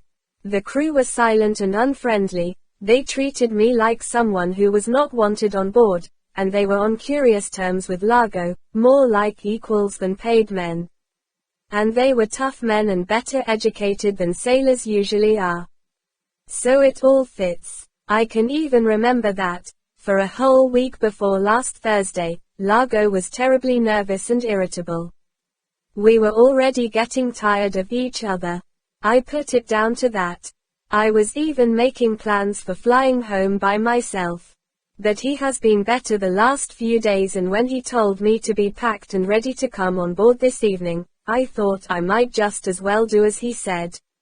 And of course I was very excited over this treasure hunt. I wanted to see what it was all about. But then, she looked out to sea, there was you. And this afternoon, after what happened, I had decided to tell Largo I would not go. I would stay here and see where you went and go with you. For the first time she looked him full in the face and held his eyes. Would you have let me do that? Bond reached out and put his hand against her cheek. Of course I would. But what happens now? When shall I see you again? This was the question Bond had dreaded. By sending her back on board, and with the Geiger counter, he was putting her in double danger. She could be found out by Largo, in which case her death would be immediate. If it came to a chase, which seemed almost certain, the Manta would sink the disco by gunfire or torpedo, probably without warning. Bond had added up these factors and had closed his mind to them. He kept it closed. He said, as soon as this is over, I shall look for you wherever you are. But now you are going to be in danger. You know this. Do you want to go on with it? She looked at her watch. She said, it is 4:30. I must go. Do not come with me to the car. Kiss me once and stay here. Do not worry about what you want done. I will do it well. It is either that or a stiletto in the hack for this man. She held out her arms. Come. Minutes later Bond heard the engine of the MG come to life. He waited until the sound had receded in the distance down the western coast road, then he went to the Land Rover and climbed in and followed. A mile down the coast, at the two white obelisks that marked the entrance to Palmyra, dust still hung in the driveway. Bond sneered at his impulse to drive in after her and stop her from going out to the yacht. What in hell was he thinking of? He drove on fast down the road to Old Fort Point, where the police watchers were housed in the garage of a deserted villa. They were there, one man reading a paperback in a canvas chair while the other sat before tripod binoculars that were trained on the disco through a gap in the blinds of a side window. The khaki walkie-talkie set was beside them on the floor. Bond gave them the new briefing and got on the radio to the police commissioner and confirmed it to him. The commissioner passed two messages to him from letter. One was to the effect that the visit to Palmyra had been negative except that a servant had said the girl's baggage had gone on board the disco that afternoon. The boathouse was completely innocent. It contained a glass-bottomed boat and pedalo. The pedalo would have made the tracks they had seen from the air. The second message said that the Manta was expected in 20 minutes. Would Bond meet Letter at the Prince George wharf, where she would dock? The Manta, coming with infinite caution up channel, had none of the greyhound elegance of the conventional submarine. She was blunt and thick and ugly. The bulbous metal cucumber, her rounded nose shrouded with tarpaulin to hide the secrets of her radar scanner from the Nassivians, held no suggestion of her speed, which Letter said was around 40 knots submerged. But they won't tell you that, James. That's classified. I guess we're going to find that even the paper in the can is classified when we go aboard. Watch out for these Navy guys. Nowadays they're so tight-lipped they think even a belch is a security risk. What else do you know about her? Well, we won't tell this to the captain, but of course in CIA we had to be taught the basic things about these atom subs, so we could brief agents on what to look for and recognize clues in their reports. She's one of the George Washington class, about 4,000 tons, crew of around 100, cost about $100 million. Range, anything you want until the chow runs out or until the nuclear reactor needs topping up, say every 100,000 miles or so.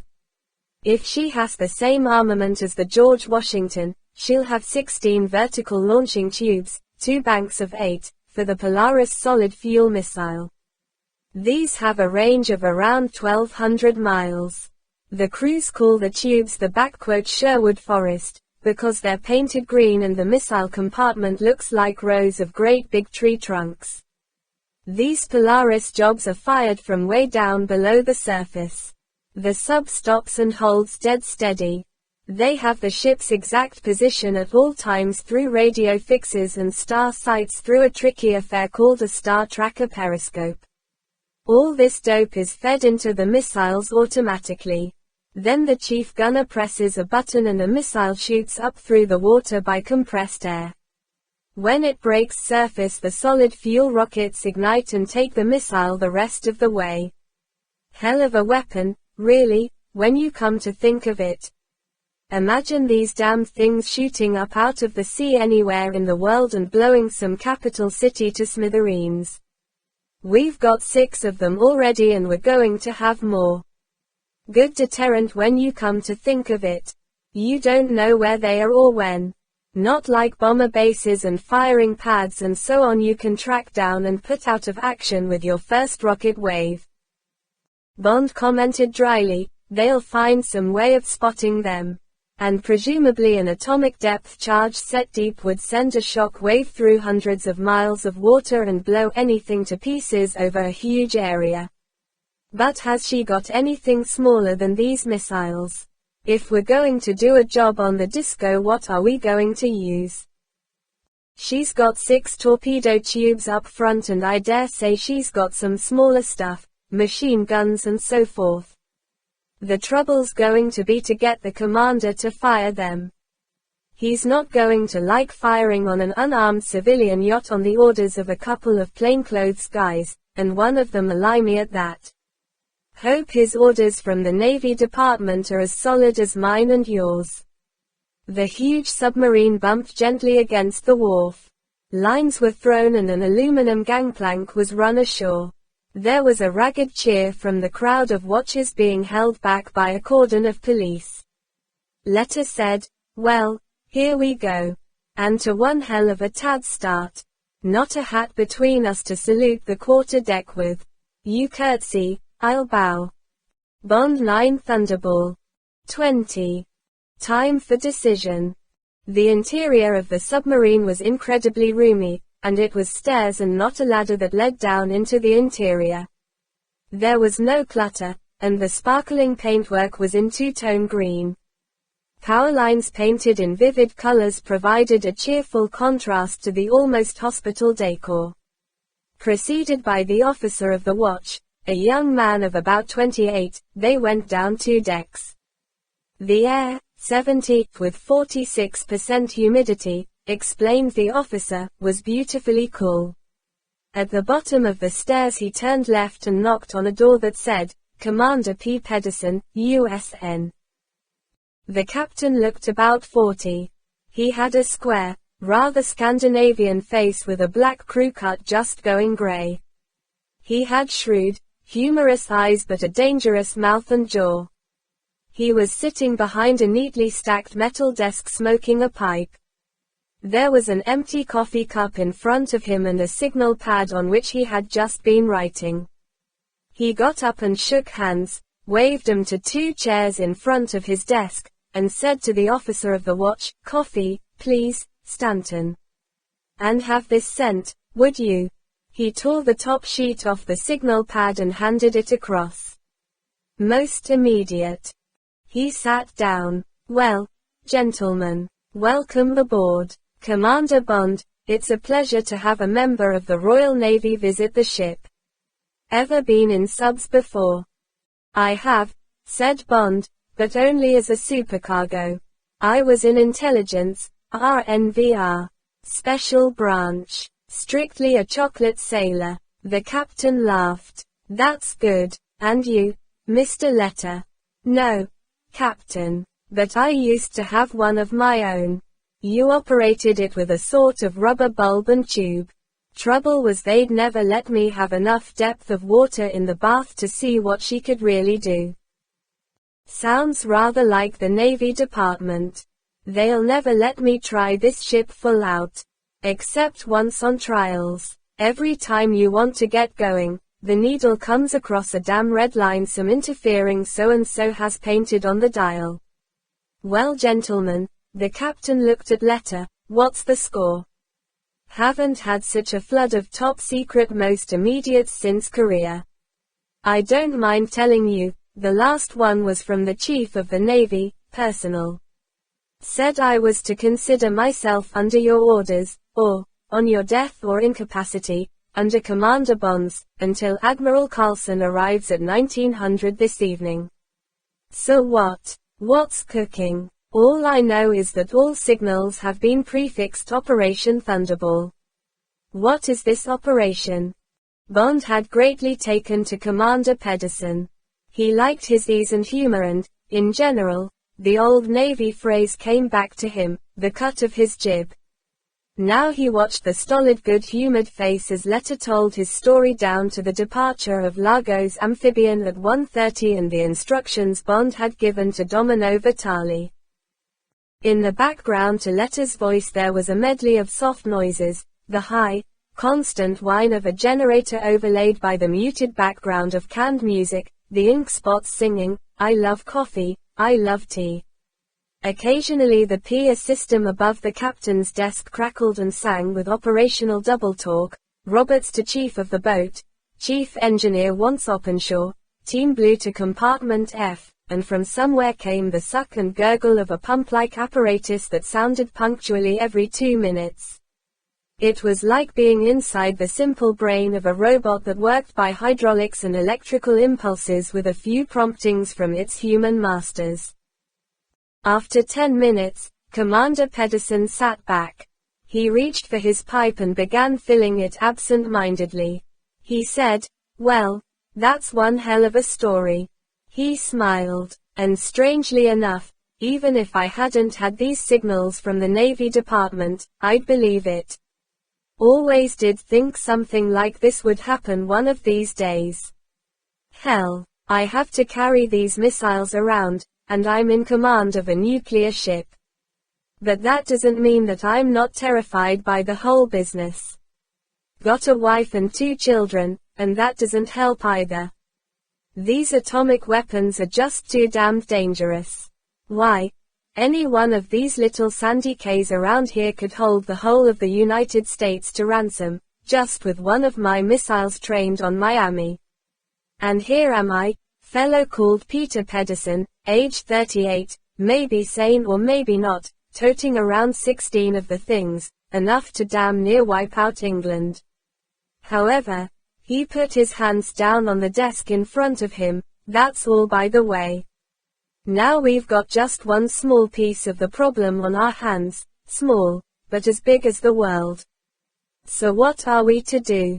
As I see it, the idea of you gentlemen is that this man Largo will be coming back any minute now in his plane after picking up the bombs from where he hid them. If he's got the bombs, and on what you've told me'll go along with the probability that he has, this girl will give us the tip-off. Then we close in and arrest his ship or blow it out of the water. Right. But supposing he hasn't got the bombs on board, or for one reason or another we don't get the tip-off, what do we do then? Bond said quietly, we follow him, sit close on his tail, until the time limit, that's about 24 hours from now, is up. That's all we can do without causing one hell of a legal stink. When the time limit's up, we can hand the whole problem back to our governments and they can decide what to do with the disco and the sunken plane and all the rest. By that time, some little man in a speedboat we've never heard of may have left one of the bombs off the coast of America and Miami may have gone up in the air. Or there may be a big bang somewhere else in the world. There's been plenty of time to take those bombs off the plane and get them thousands of miles from here. Well, that'll be too bad and we'll have muffed it. But at this moment we're in the position of a detective watching a man he thinks is going to commit a murder. Doesn't even know for sure whether he's got a gun on him or not. There's nothing the detective can do but follow the man and wait until he actually pulls the gun out of his pocket and points it. Then, and only then, the detective can shoot the man or arrest him. Bond turned to Letter. Isn't that about it, Felix? That's how it figures. And Captain, Commander Bond here and I are damn sure Largo's our man and that he'll be sailing for his target in no time at all. That's why we agreed to panic and ask you along. One gets you 100, he'll be placing that bomb at night and tonight's the last night he's got. By the way, Captain, have you got steam up, or whatever the atom boys call it? I have, and we can be underway in just about 5 minutes. The captain shook his head. But there's one bit of bad news for you, gentlemen. I just can't figure how we're going to keep track of the disco. How's that? You've got the speed, haven't you? Letter caught himself pointing his steel hook threateningly at the captain, and hastily brought it down again to his lap. The captain smiled. Guess so. Guess we could give her a good race on a straight course, but you gentlemen don't seem to have figured on the navigational hazards in this part of the ocean. He pointed at the British Admiralty chart on the wall. Take a look at that. Ever seen a chart with so many figures on it? Looks like a spilled ant's nest. Those are soundings, gentlemen, and I can tell you that unless the disco sticks to one of the deep water channels, tongue of the ocean, Northwest Providence Channel, or the Northeast, we've had it, as Commander Bond would say.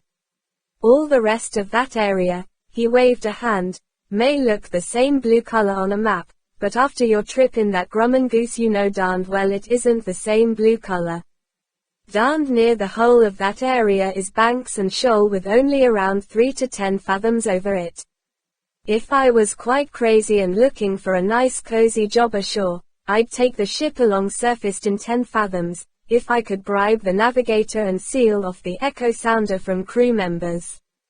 But even if we got a long spell of 10 fathoms on the chart, you got to remember that's an old chart, dates back to the days of sail, and these banks have been shifting for more than 50 years since it was drawn up. Then there's the tides that set directly onto and off the banks, and the coral niggerheads that won't show up on the echo sounder until you hear the echo of them smashing up the hull or the screw. The captain turned back to his desk. No, gentlemen. This Italian vessel was darned well chosen. With that hydrofoil device of hers, she probably doesn't draw more than a fathom. If she chooses to keep to the shallows, we just haven't got a chance. And that's flat. The captain looked from one to another of them. Want me to call up the Navy Department and have Fort Lauderdale take over with those fighter bombers you've got on call, get 'em to do a shadowing job? The two men looked at each other. Bond said, she won't be showing lights. They'll have the hell of a job picking her up at night. What do you say, Felix? Maybe we'd better call 'em out even if it's only to keep some sort of a watch off the American coast. Then, if the captain's willing, we'll take the Northwest Channel, if the disco sails, that is, and bank on the Bahamas rocket station being target number 1. Felix Letter ran his left hand through the mop of straw-colored hair. God damn it, he said angrily. Hell, yes, I suppose so. We're looking fools enough already bringing the Manta on stage. What's a squadron of planes? Sure, we've just got to back our hunch that it's Largo and the disco. Come on, let's get together with the captain and whip off a signal that doesn't look too damn silly. Copy to CIA and to your chief. How do you want it to go? Admiralty for M, prefixed Operation Thunderbolt. Bond wiped a hand down over his face. God, this is going to put the cat among the pigeons. He looked up at the big metal wall clock. 6. That'll be midnight in London. Popular time to get a signal like this. The PA system in the ceiling spoke more clearly. Watch officer to captain. Police officer with urgent message for Commander Bond. The captain pressed a switch and spoke into a desk microphone. "Bring him below. Prepare to cast off lines. All hands prepare for sailing." The captain waited for the acknowledgement and released the switch. The captain smiled across at them. He said to Bond, "What's the name of that girl?" "Domino." "Well, Domino, say the good word." The door opened. A police corporal, his hat off, crashed to attention on the steel flooring and extended a stiff arm. Bond took the buff OHMS envelope and slit it open. He ran his eyes down the penciled message signed by the police commissioner. Unemotionally he read out. Plane returned 17:30, hoisted inboard, Disco sailed at 17:55, full speed, course northwest, stop, girl did not repeat, not reappear on deck after boarding. Bond borrowed a signal blank from the captain and wrote, "Manta will endeavor shadow via Northwest Providence Channel, stop fighter bomber squadron from Fort Lauderdale will be asked through Navy Department to cooperate within radius of 200 miles off Florida coast, stop Manta will keep contact through Windsor Field Air Control, stop Navy Department and Admiralty being informed, stop please inform Governor, also Admiral Carlson and Brigadier Fairchild on arrival." Bond signed the message and passed it to the captain, who also signed, as did letter. Bond put the message in an envelope and gave it to the corporal, who wheeled smartly and clanked out in his heavy boots. When the door was shut, the captain pressed down the switch on the intercom. He gave orders to sail, surfaced, course due north, at 10 knots. Then he switched off. In the short silence, there was a flurry of background noise, piping of bosun whistles, a thin mechanical whine, and the sound of running feet. The submarine trembled slightly. The captain said quietly, "Well, gentlemen, that's that.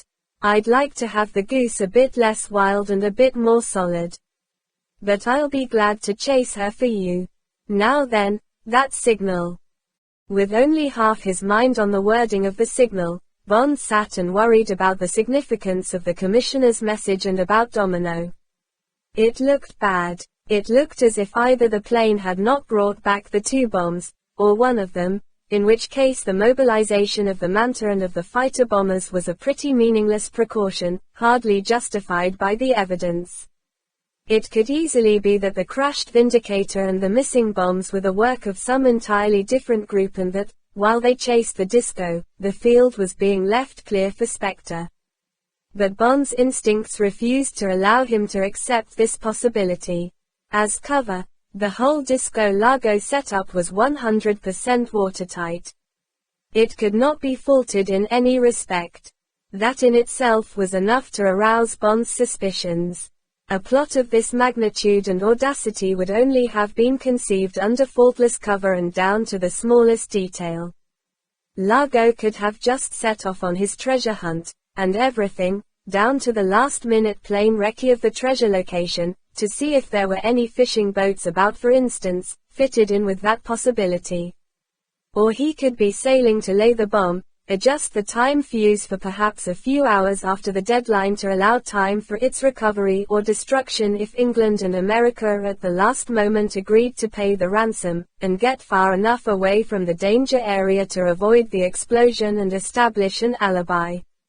But where was the bomb? Had it arrived on board in the plane, and had Domino for some reason been unable to go up on deck to make her signal? Or was it going to be picked up en route to the target area? The westerly course from Nassau, heading perhaps for the Northwest Light, through the Berry Island Channel, fitted both possibilities.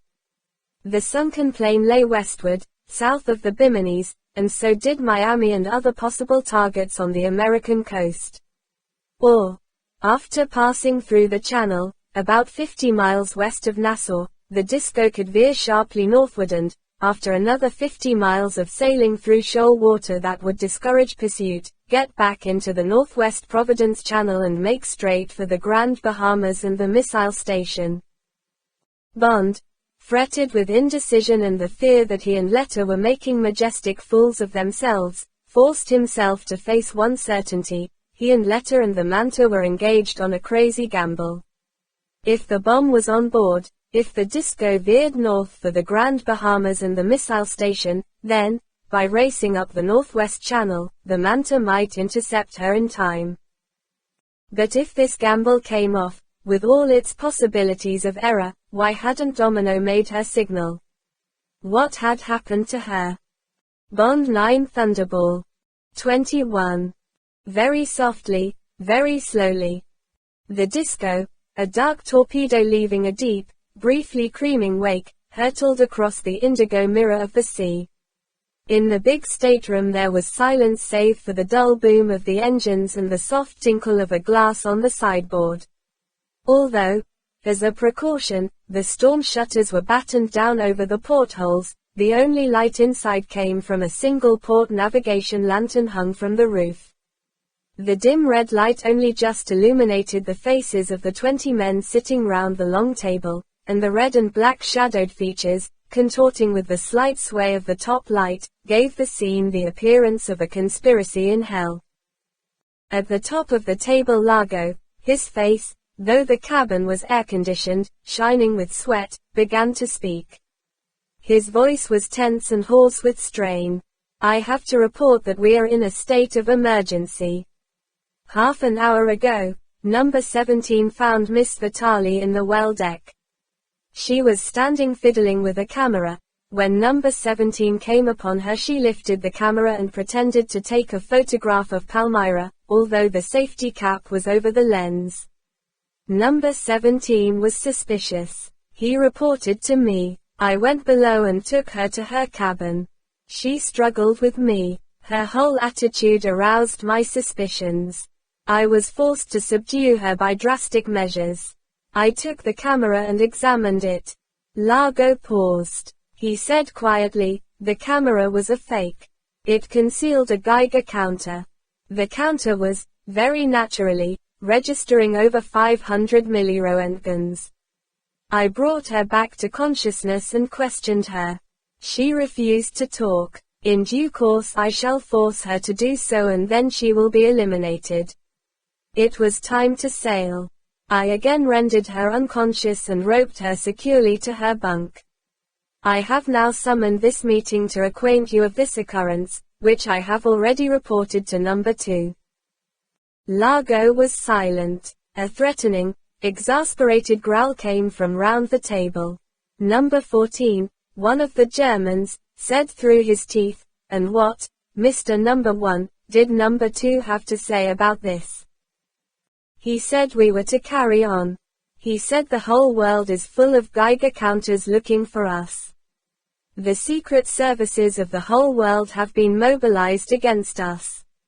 Some busybody in Nassau, the police probably, was perhaps ordered to have a radiation search made of all ships in harbor.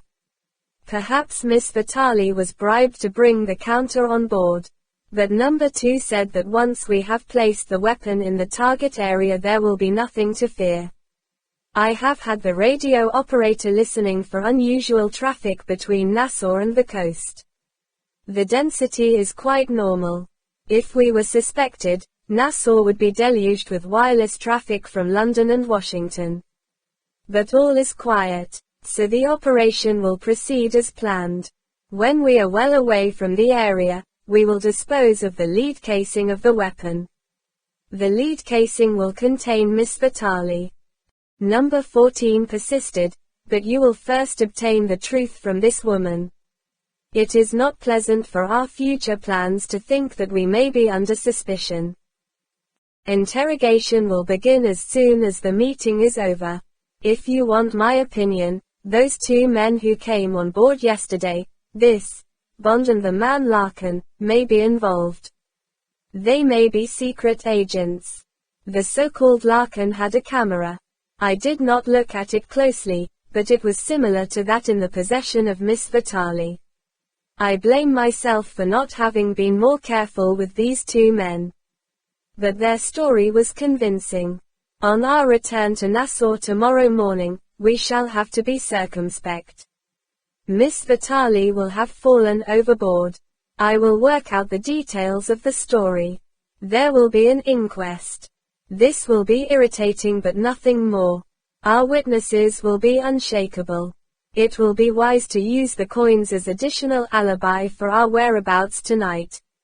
Number 5. Is the state of erosion of the coins satisfactory? Number 5. Kotzer the physicist said judiciously, it is no more than adequate. But they will pass examination, a cursory examination. They are authentic doubloons and reals of the early 17th century. Sea water has no great effect on gold and silver. I have used a little acid to pit them. They will of course have to be handed to the coroner and declared as treasure trove.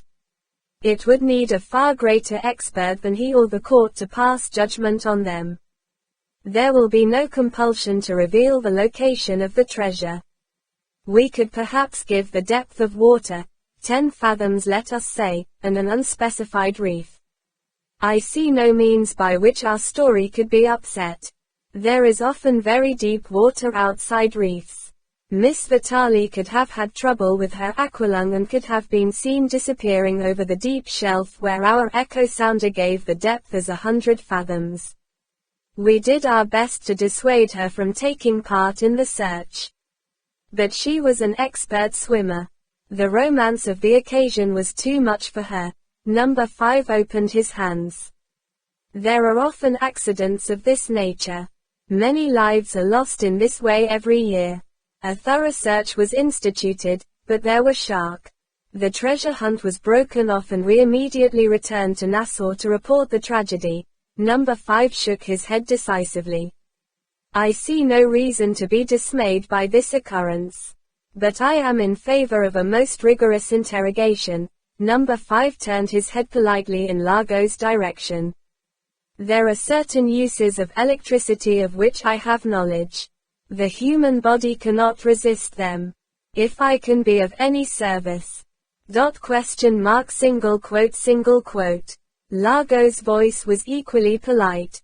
They might have been discussing remedies for a seasick passenger. Thank you. I have means of persuasion that I have found satisfactory in the past. But I shall certainly call upon you if the case is an obstinate one. Largo looked down the table into the shadowed, ruby faces. And now we will quickly run through the final details. He glanced down at his watch. It is midnight. There will be 2 hours moonlight starting at 3 a.m. The first light of dawn will be shortly after 5 a.m. We thus have 2 hours for the operation. Our course will bring us in towards West End from the south. This is a normal entry to the islands, and even if our further progress toward the target area is noted by the missile station radar, it will only be assumed that we are a yacht that has strayed slightly off course. We shall anchor at exactly 3 a.m. and the swimming party will leave for the half-mile swim to the laying point. The 15 of you who will be taking part in this swim will, as arranged, swim in arrow formation, the chariot and the sled with the missile in the center. Formation must be strictly kept to avoid straying. The blue torch on my back should be an adequate beacon, but if any man gets lost, he returns to the ship. Is that understood? The first duty of the escort will be to watch for shark and barracuda. I will again remind you that the range of your guns is not much more than 20 feet and that fish must be hit in or behind the head. Any man who is about to fire must warn his neighbor, who will then stand by to give additional fire if required. However, one hit should be sufficient to kill if the courier is, as we have been informed, not affected by the passage through sea water. Above all, Largo put his hands decisively down on the table before him. Do not forget to remove the small protective sheath from the barb before firing. Largo raised his hands. You will forgive me for repeating these points. We have had many exercises in similar conditions and I have confidence that all will be well. But the underwater terrain will be unfamiliar and the effect of the Dexedrine pills, they will be issued to the swimming party after this meeting, will be to sensitize the nervous system as well as provide the extra stamina and encouragement. So we must all be prepared for the unexpected and know how to handle it. Are there any further questions? During the planning stages, months before in Paris, Blofeld had warned Largo that if trouble was caused by any members of his team, it was to be expected from the two Russians, the ex-members of SMERSH, number 10 and number 11. Conspiracy, Blofeld had said, is their lifeblood. Hand in hand with conspiracy walks suspicion. These two men will always be wondering if they are not the object of some subsidiary plot, to give them the most dangerous work, to make them fall guys for the police, to kill them and steal their share of the profits. They will be inclined to inform against their colleagues and always to have reservations about the plans that are agreed upon. For them, the obvious plan, the right way to do a thing, will have been chosen for some ulterior reason which is being kept hidden from them. They will need constant reassurance that nothing is being kept hidden from them, but, once they have accepted their orders, they will carry them out meticulously and without regard for the personal safety. Such men, apart from their special talents, are worth having. But you will please remember what I have said, and, should there be trouble, should they try and sow mistrust within the team, you must act quickly and with utter ruthlessness. The maggots of mistrust and disloyalty must not be allowed to get a hold in your team. They are the enemies within that can destroy even the most meticulous planning. Now number 10, a once famous SMERSH terrorist called Strelick, began talking. He was sitting 2 places away from Largo, on his left. He did not address Largo, but the meeting.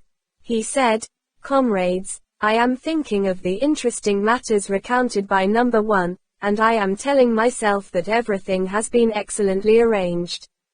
I am also thinking that this operation will be a very fine one and that it will certainly not be necessary to explode the second weapon on target number 2. I have some documentations on these islands and I am learning from the yachtsman's, number 10 had trouble with the word, guide to the Bahamas, that there is a big new hotel within a few miles of our target site, also a scattered township. I am therefore estimating that the explosion of weapon number 1 will destroy perhaps 2,000 persons. 2,000 persons is not very many in my country, and the death, compared with the devastation of this important missile station, would not, in the Soviet Union, be considered of great importance. I am thinking that it will be otherwise in the West, and that the destruction of these people and the rescuing of the survivors will be considered a grave matter that will act decisively towards immediate agreement with our terms and the saving of target number 2 from destruction. This being so, comrades," the dull, flat voice gained a trace of animation, "I am saying to myself that within as little as 24 hours our labors will have been completed and the great prize will be within our grasp. Now comrades," the red and black shadows turned the taut little smile into a dark grimace, "with so much money so near at hand, a most unworthy thought has come into my mind." Largo put his hand in his coat pocket and put up the safe on the little cold .25. "And I would not be performing my duty to my Russian comrade, number 11, nor to the other members of our team, if I did not share this thought with you, at the same time requesting forbearance for what may be unfounded suspicions." The meeting was very quiet, ominously so. These men had all been secret agents or conspirators. They recognized the smell of insurrection, the shadow of approaching disloyalty. What did number 10 know? What was he going to divulge?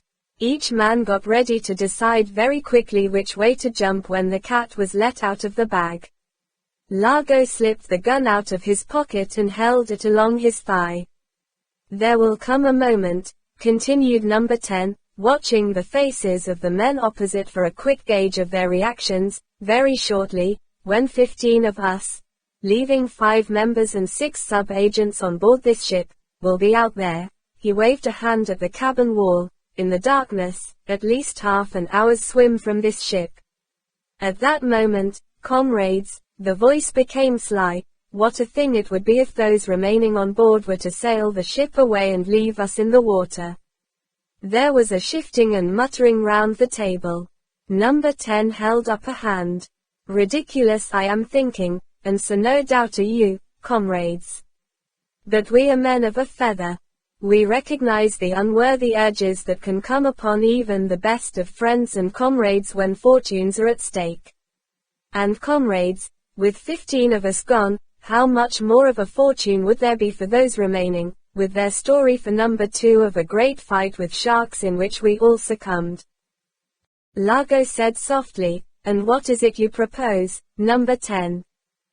For the first time, number 10 looked to his right. He could not see the expression in Largo's eye. He spoke at the great red and black mass of his face. The tone of his voice was obstinate.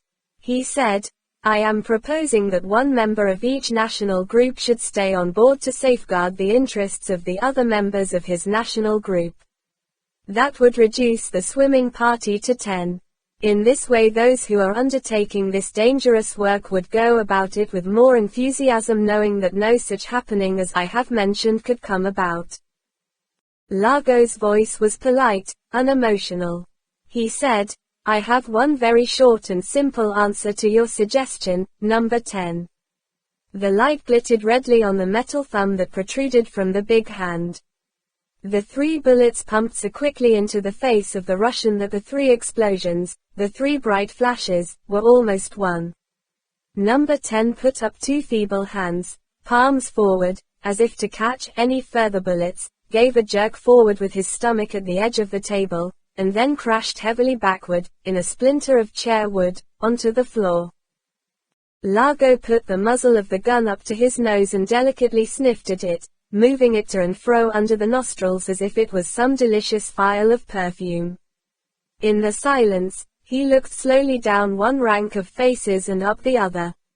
Finally he said softly, the meeting is now at an end. Will all members please return to their cabins and look for a last time to their equipment? Food will be ready from now on in the galley.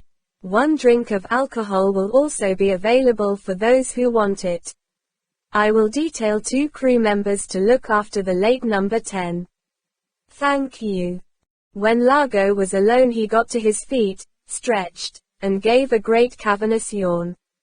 Then he turned to the sideboard, opened a drawer and took out a box of Corona cigars. He chose one and, with a gesture of distaste, lit it. He then took the closed red rubber container that held the ice cubes and walked out of the door and along to the cabin of Domino Vitali. He closed the door and locked it. Here also, a red riding light hung from the ceiling. Under it, on the double bunk, the girl lay offered like a starfish, her ankles and wrists strapped to the 4 corners of the ironwork below the mattress. Largo put the icebox down on the chest of drawers and balanced the cigar carefully beside it so that the glowing tip would not spoil the varnish. The girl watched him, her eyes glittering red points in the semi-darkness. Largo said, My dear, I have had great enjoyment out of your body, much pleasure. In return, unless you tell me who gave you that machine to bring on board, I shall be forced to cause you great pain. It will be caused with these 2 simple instruments. He held up the cigar and blew on the tip until it glowed brightly, this for heat, and these ice cubes for cold. Applied scientifically, as I shall apply them, they will have the inevitable effect of causing your voice, when it has stopped screaming, to speak, and speak the truth. Now then, which is it to be? The girl's voice was deadly with hate. She said, You killed my brother and you will now kill me. Go on and enjoy yourself. You are already a piece of death yourself. When the rest of it comes, very soon, I pray God you will suffer 1,000,000 times more than both of us. Largo's laugh was a short, harsh bark. He walked over to the edge of the bunk. He said, Very well, my dear. We must see what we can do with you, very softly and very, very slowly. He bent down and hooked his fingers in the neckline of her shirt and the join of the brassiere. Very slowly, but with great force, he tore downward, the whole length of her. Then he threw aside the torn halves of material and exposed the whole gleaming length of her body. He examined it carefully and reflectively and then went to the chest of drawers and took the cigar and the bowl of ice cubes and came back and made himself comfortable on the edge of the bunk. Then he took a puff at the cigar, knocked the ash off onto the floor, and leaned forward. Bond 9 Thunderbolt 22. The Shadower. In the attack center of the Manta it was very quiet. Commander Pedersen, standing behind the man at the echo sounder, occasionally made a comment over his shoulder to Bond and Letta, who had been given canvas-backed chairs well away from the depth and speed gauges, which had been hooded so that they could be read only by the navigating team. These three men sat side by side on red leather, foam-cushioned, aluminum seats, handling the rudder and the forward and aft diving planes as if they were pilots in an airliner.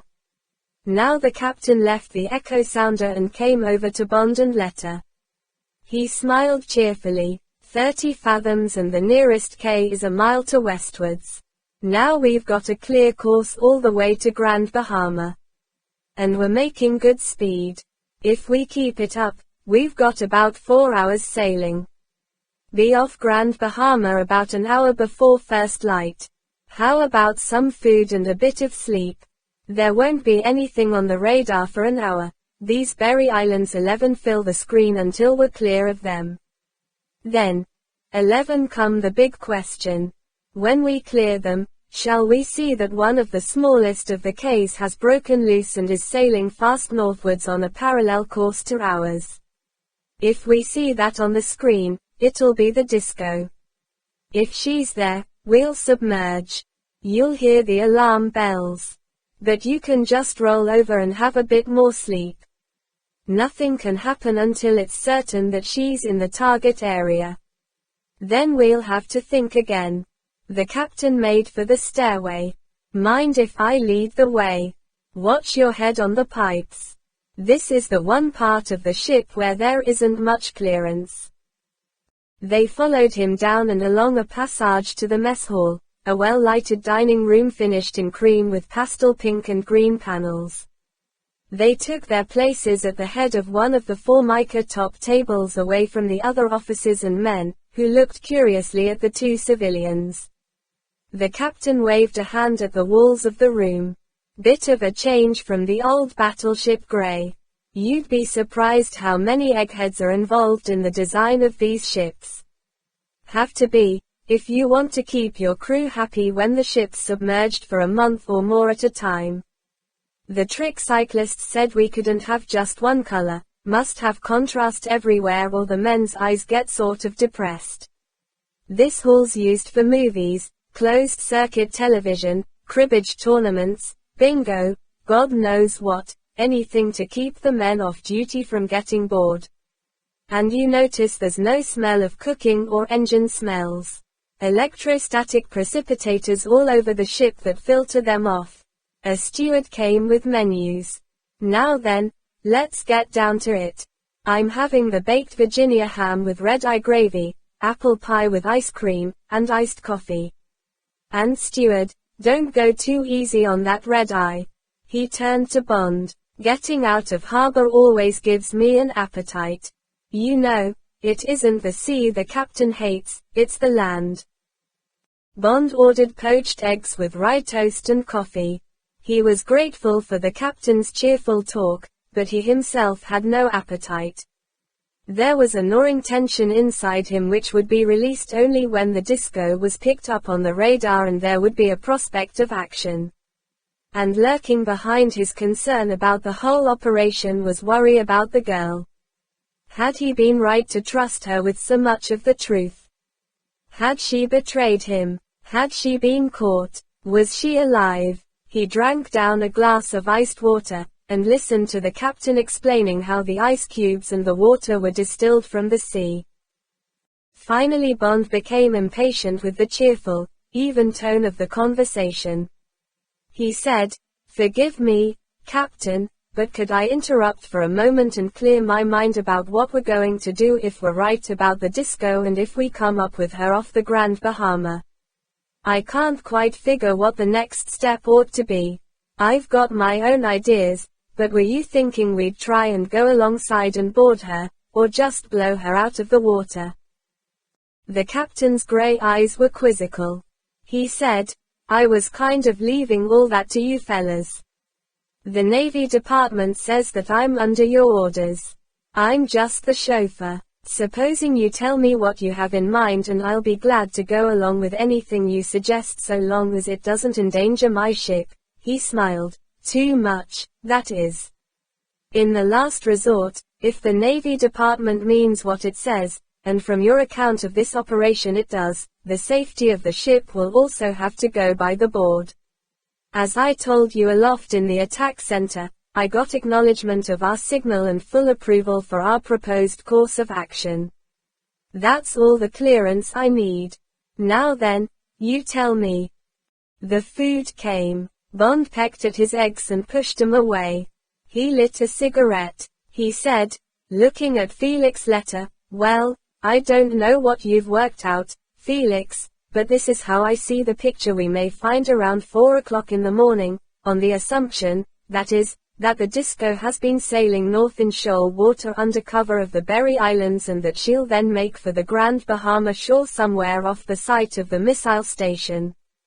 Well now, on that assumption, I've had a good look at the charts and it seems to me that, if she's going to lay that bomb as close to the target as she can, she'll heave to and anchor about a mile offshore in about 10 fathoms and get the bomb another half mile or so closer to the target, lay it in 12 feet of water or so, switch on the time mechanism, and get the hell away. That's how I'd go about it. She'd be away by first light and there's plenty of yacht traffic around West End from what I can gather from the pilot. She'd show up on the station radar, of course, but she'd be just another yacht. Assuming the bomb's set for the 12 hours Largo's got before the time limit expires, he could be back in Nassau or twice as far away if he wanted in the time he's got. For my money, he'll go back to Nassau with his treasure hunting story and wait for the next lot of orders from Spectre. Bond paused. He avoided Letter's eyes. That is, unless he's managed to get information out of the girl. Letter said staunchly, hell, I don't believe that girl would talk. She's a tough cookie, and supposing she did, he's only got to drop her overboard with some lead round her neck and say her aqualung failed on the treasure hunt, or some spiel of that sort. He'd go back to Nassau all right. That man's cover's as solid as J.P. Morgan and Company. The captain interrupted, leaving all that aside, Commander Bond, and sticking to the operational angles, how do you suggest he's going to get that bomb out of the ship and right into the target area? I agree that according to the charts he can't get much closer in the yacht, and if he did he might be in trouble with the waterfront guard at the missile station. I see from my dope on the place that they've got some kind of a guard boat for chasing away fishermen and such like when they're going to do a practice shoot. Bond said decisively, I'm sure that's the real purpose of the underwater compartment in the disco. They've got one of those underwater sleds in there, and probably an electric torpedo to haul it. They'll load the bomb on the sled and take it in with a team of underwater swimmers, lay it, and come back to the ship. Otherwise, why have all that underwater gear? The captain said slowly, you may be right, Commander. It makes sense. But so what do you want me to do about it? Bond looked the captain in the eye. There's only one moment to nail these people. If we show our hand too soon, the disco can get the hell away, only a few hundred yards maybe, and dump the bombs in 100 fathoms. The only time to get them, and the bomb, the first bomb anyway, is when that team has left the ship and is on its way to the laying point. We've got to get their underwater team with our underwater team. The second bomb, if it's aboard, doesn't matter. We can sink the ship with the second bomb inside her. The captain looked down at his plate. He arranged the knife and fork tidily together, straightened the dessert spoon, and took the remains of his iced coffee and swirled the fragments of ice round so that they tinkled. He put the glass back on the table and looked up, first at Letta then at Bond. He said thoughtfully, "I guess what you say makes sense, Commander. We have plenty of oxygen rebreathers on board.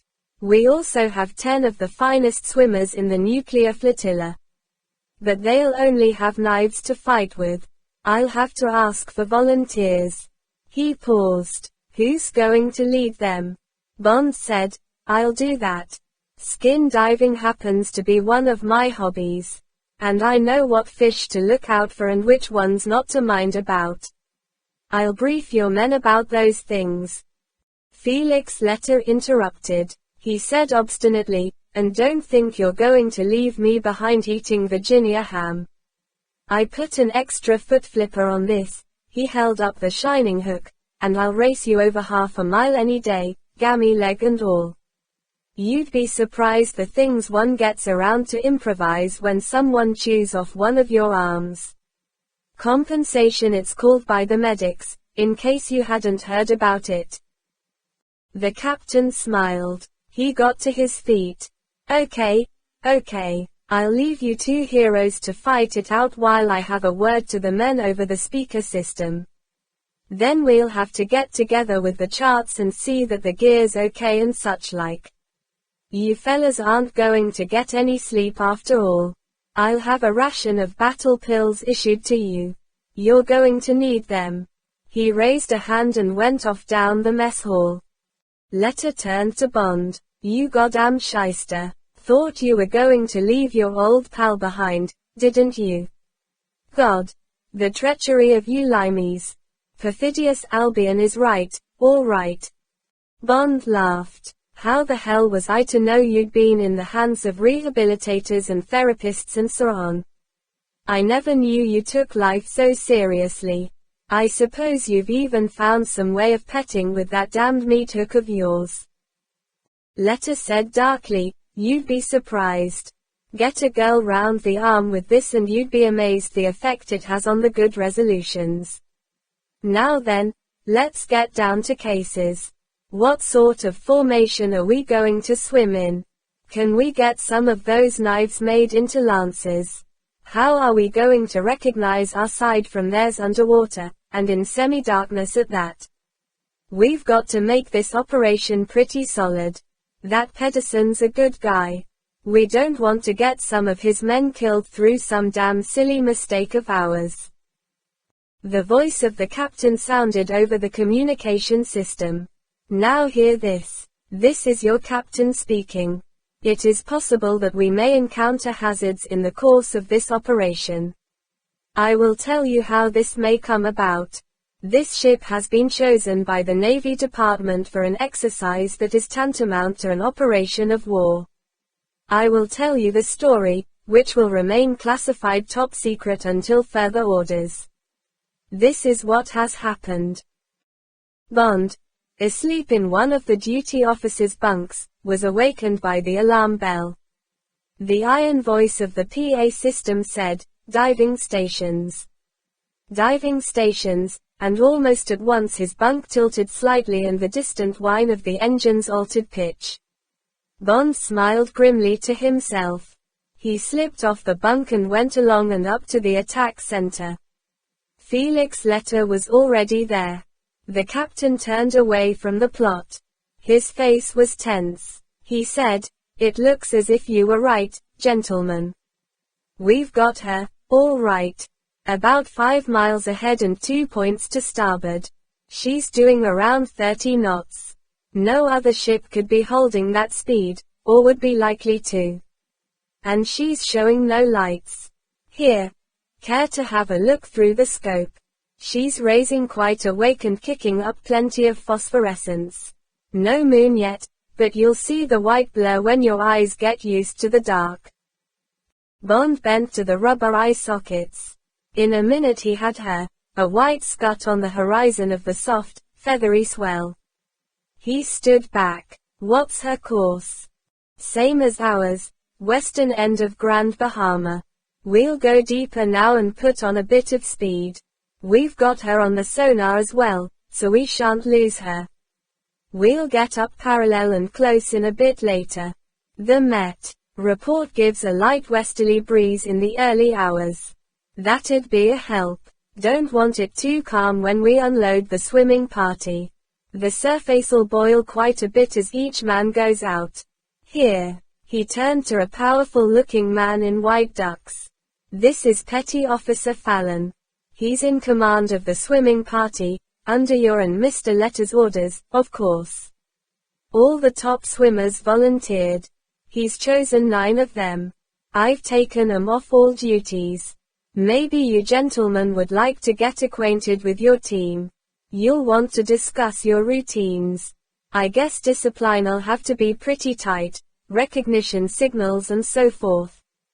Okay. The sergeant-at-arms is looking after the weapons. He smiled. He's rustled up a dozen flick knives. Had some difficulty persuading the men to give them up, but he's done it. He's barbed them and sharpened them down almost to needles, then fitted them into the tops of broom handles.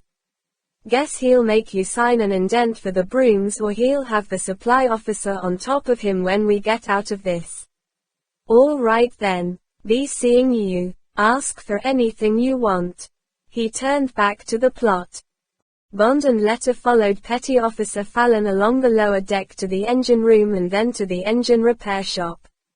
On their way they passed through the reactor room. The reactor, the equivalent of a controlled atomic bomb, was an obscene knee-level bulge rising out of the thickly leaded deck.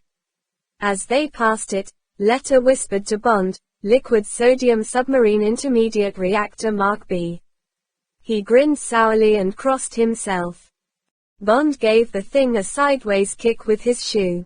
Steam-age stuff. Our Navy's got the Mark C.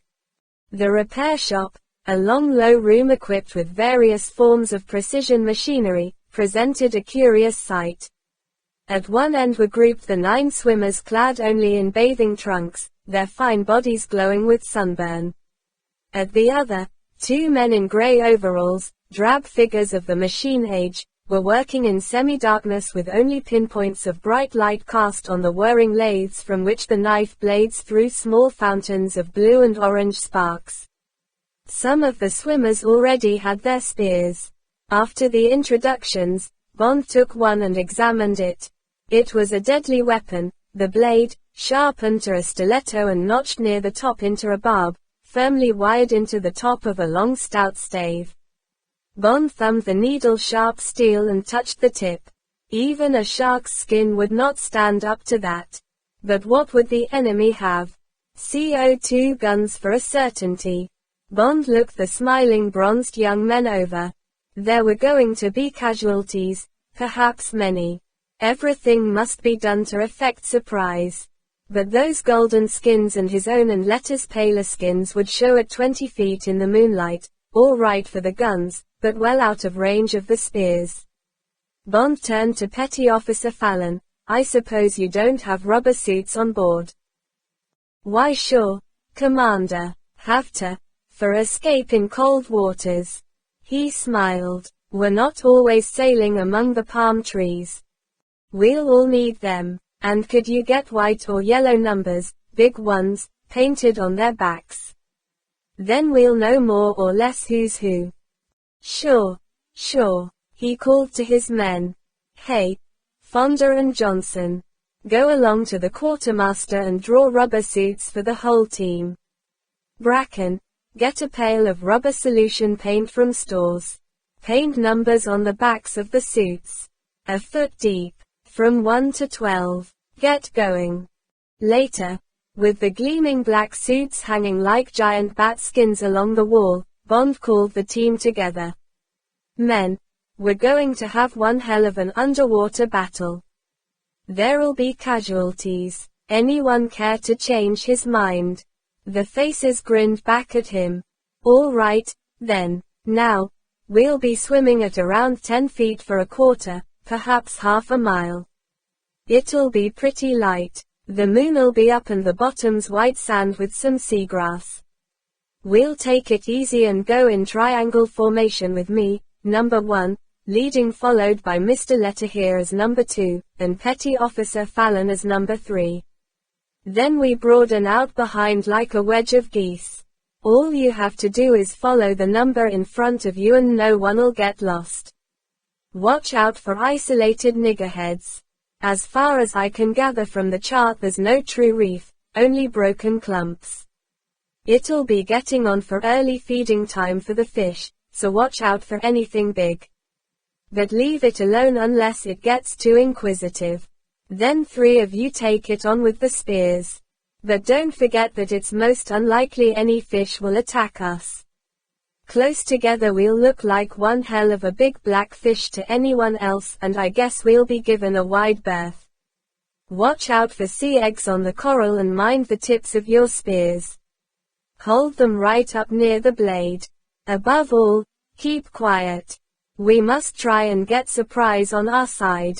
The enemy's got CO2 guns, range above 20 feet. But they're slow things to reload. If one's aimed at you, try and give a small target. Keep flat in the water.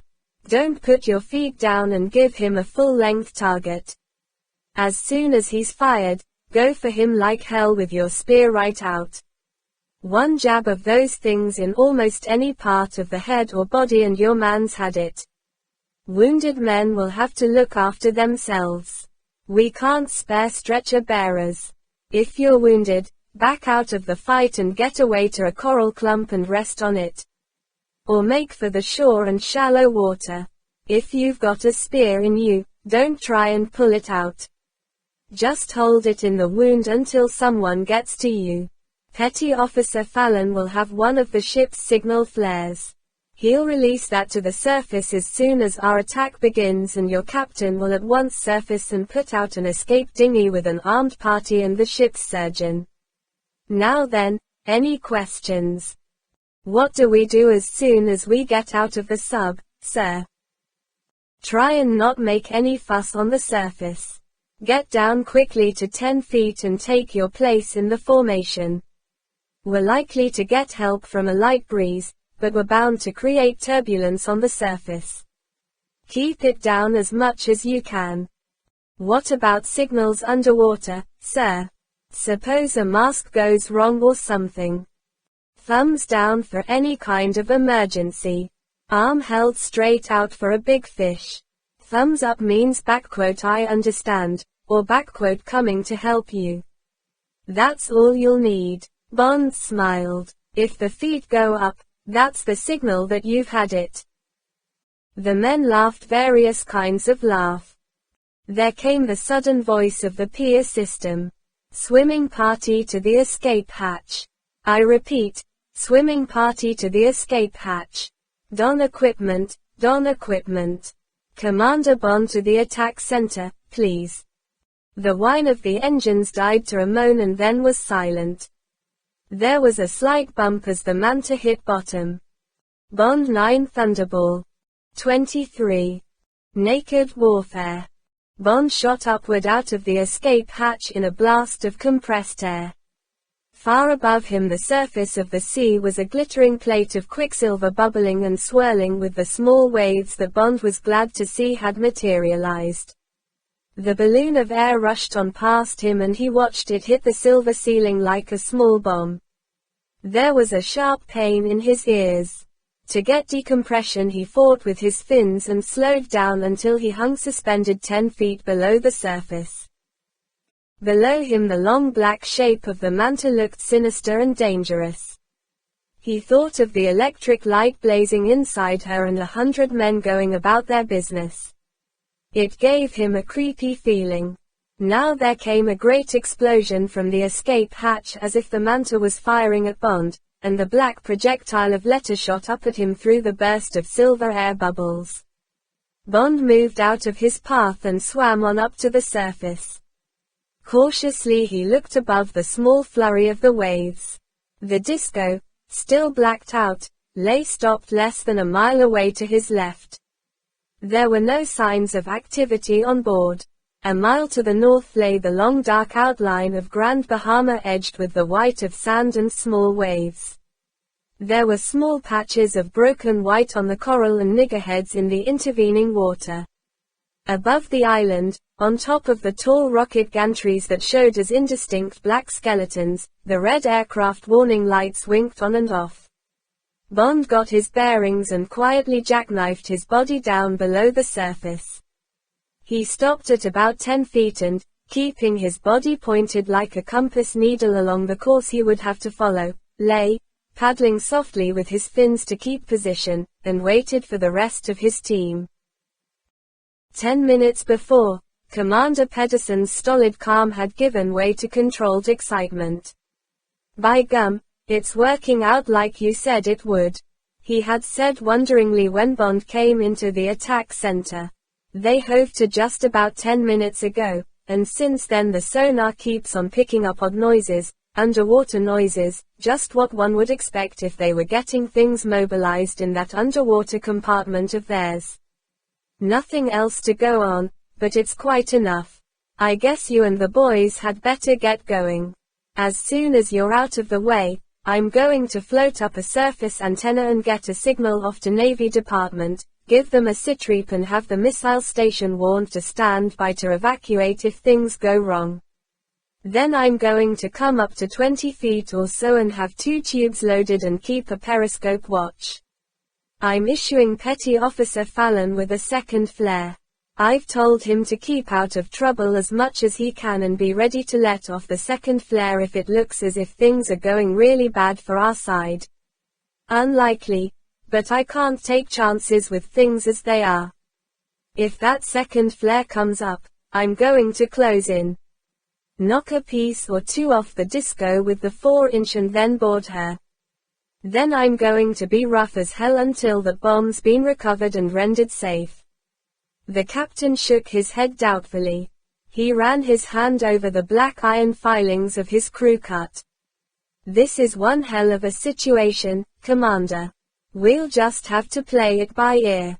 He held out his hand. "Well, you'd better get going. Good luck. I hope my boys'll be a credit to the ship." Bond felt a tap on his shoulder. It was Letta. He grinned through his mask and jerked up a thumb. Bond took a quick look behind him. The men lay spread out in a rough wedge, their fins and hands working slowly as they marked time in the water. Bond nodded and got going, moving forward with a slow, even trudge, one hand at his side and the other holding his spear up the shaft against his chest. Behind him, the black wedge fanned out into formation and cruised forward like some giant delta-winged stingray on the prowl. It was hot and sticky inside the black suit and the recirculating oxygen coming through the mouthpiece tasted of rubber, but Bond forgot the discomfort as he concentrated on keeping an even pace and a dead steady course on a prominent niggerhead with waves washing its head that he had chosen as a fix for his first contact with the shoal waters. Far below, where the dancing moon shadows could not penetrate, the bottom was even white sand with an occasional dark patch that would be seagrass. All around there was nothing but the great pale luminous hall of the sea at night, a vast lonely mist through which, against his will and his intelligence, Bond expected at any moment the dark torpedo of a great fish to materialize, its eyes and senses questing toward the rippling shape of the black intruder. But there was nothing, and nothing came, and gradually the patches of seagrass became more distinct and ripples showed on the sandy bottom as it shelved slowly up from 50 to 40 and then to 30 feet. To reassure himself that all was well, Bond took a quick glance over his shoulder. Yes, they were all there, the oval panes of 11 gleaming masks with the fluttering fins kicking up behind them and the glint of the moonlight on the blades of the spears. Bond thought, by God, if only we can achieve surprise. What a terrifying ambush to meet coming at you through the shadows and shapes of the reef. His heart lifted momentarily at the thought, only to be checked by the deep gnawing of his hidden fears about the girl. Supposing she was part of the enemy team. Supposing he came face to face with her. Would he bring himself to do it, with the spear? But the whole idea was ridiculous. She was on board, safe.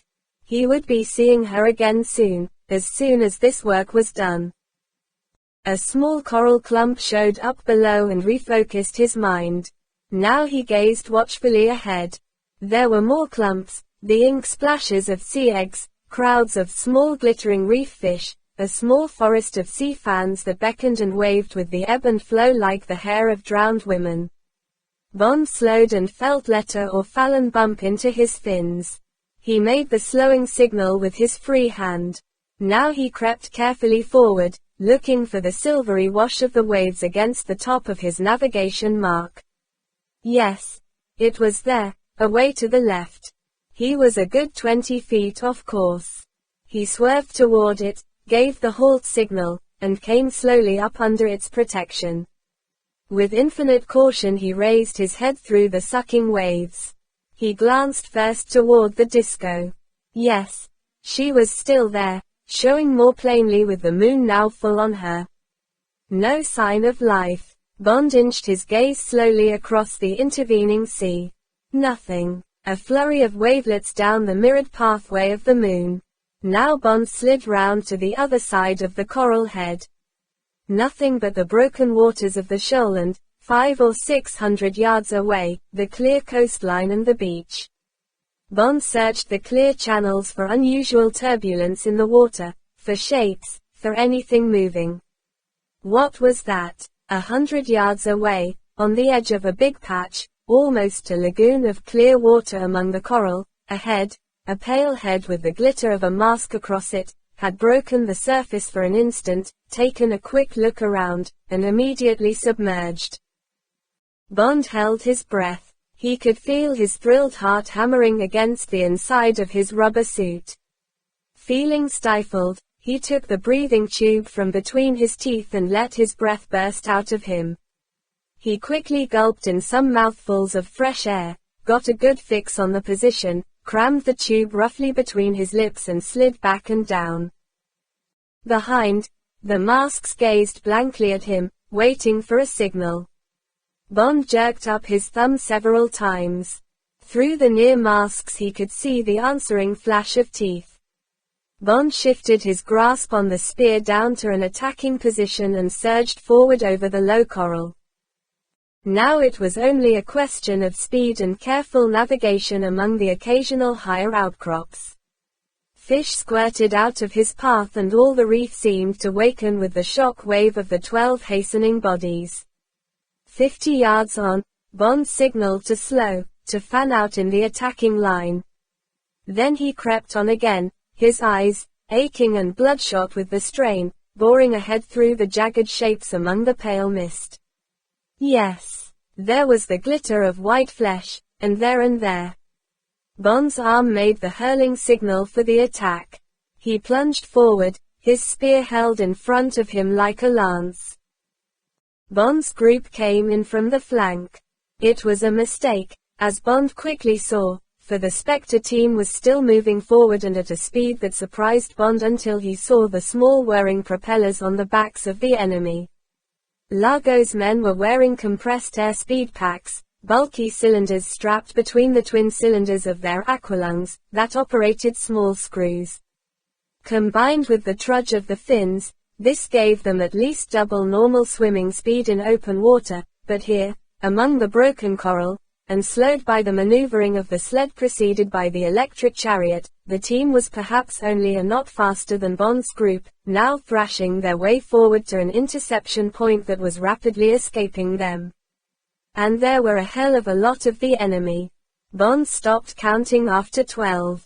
And most of them carried CO2 guns with extra spears in quivers strapped to their legs. The odds were bad. If only he could get within spear range before the alarm was given. 30 yards, 20. Bond glanced behind him. There were 6 of his men almost at arm's length, the rest straggled out in a crooked line. Still the masks of Largo's men pointed forward. Still they hadn't seen the black shapes making for them through the coral. But now, when Bond was level with Largo's rearguard, The moon threw his shadow forward across a pale patch of sand, and one man, then another, glanced quickly round. Bond got a foot against a lump of coral and, with this to give him impetus, flung himself forward. The man had no time to defend himself. Bond's spear caught him in the side and hurled him against the next man in line. Bond thrust and wrenched sickeningly. The man dropped his gun and bent double, clutching his side. Bond bored on into the mass of naked men now scattering in all directions, with their jet packs accelerated. Another man went down in front of him, clawing at his face. A chance thrust of Bond's had smashed the glass of his mask. He threshed his way up toward the surface, kicking Bond in the face as he went. A spear ripped into the rubber protecting Bond's stomach, and Bond felt pain and wetness that might be blood or seawater. He dodged another flash of metal and a gun butt hit him hard on the head, but with most of its force spent against the cushion of water. It knocked him silly and he clung for a moment to a niggerhead to get his bearings while the black tide of his men swept past him and individual fights filled the water with black puffs of blood. The battleground had now shifted to a wide expanse of clear water fringed with broken coral. On the far side of this, Bond saw the grounded sled laden with something long and bulky with a rubber covering, the silver torpedo of the chariot, and a close group of men that included the unmistakable, oversized figure of Largo. Bond melted back among the coral clumps, got close down to the sand, and began to swim cautiously round the flank of the big clear pool. Almost immediately he had to stop. A squat figure was cowering in the shadows. His gun was raised and he was taking careful aim. It was Atletta, in difficulties with one of Largo's men who had him by the throat while Letta, the swim fin on his hook gone, clawed with the hook at the man's back. Bond gave 2 hard kicks of his flippers and hurled his spear from 6 feet. The light wood of the handle had no momentum, but the blade cut into the man's arm just as the bubbles of gas burst from the muzzle of the gun. His shot went wide, but he flashed round and thrust at Bond with the empty gun. Out of the corner of his eye Bond saw his spear floating slowly up toward the surface. He dived for the man's legs in a clumsy rugby tackle and clawed them off the ground. Then, as the gun muzzle hit him on the temple, he reached a desperate hand for the enemy's mask and ripped it off his face. That was enough. Bond swam aside and watched the man, blinded by the salt water, groping his way up toward the surface. Bond felt a nudge at his arm. It was Letta, clutching at his oxygen tube. His face inside the mask was contorted. He made a feeble gesture upward.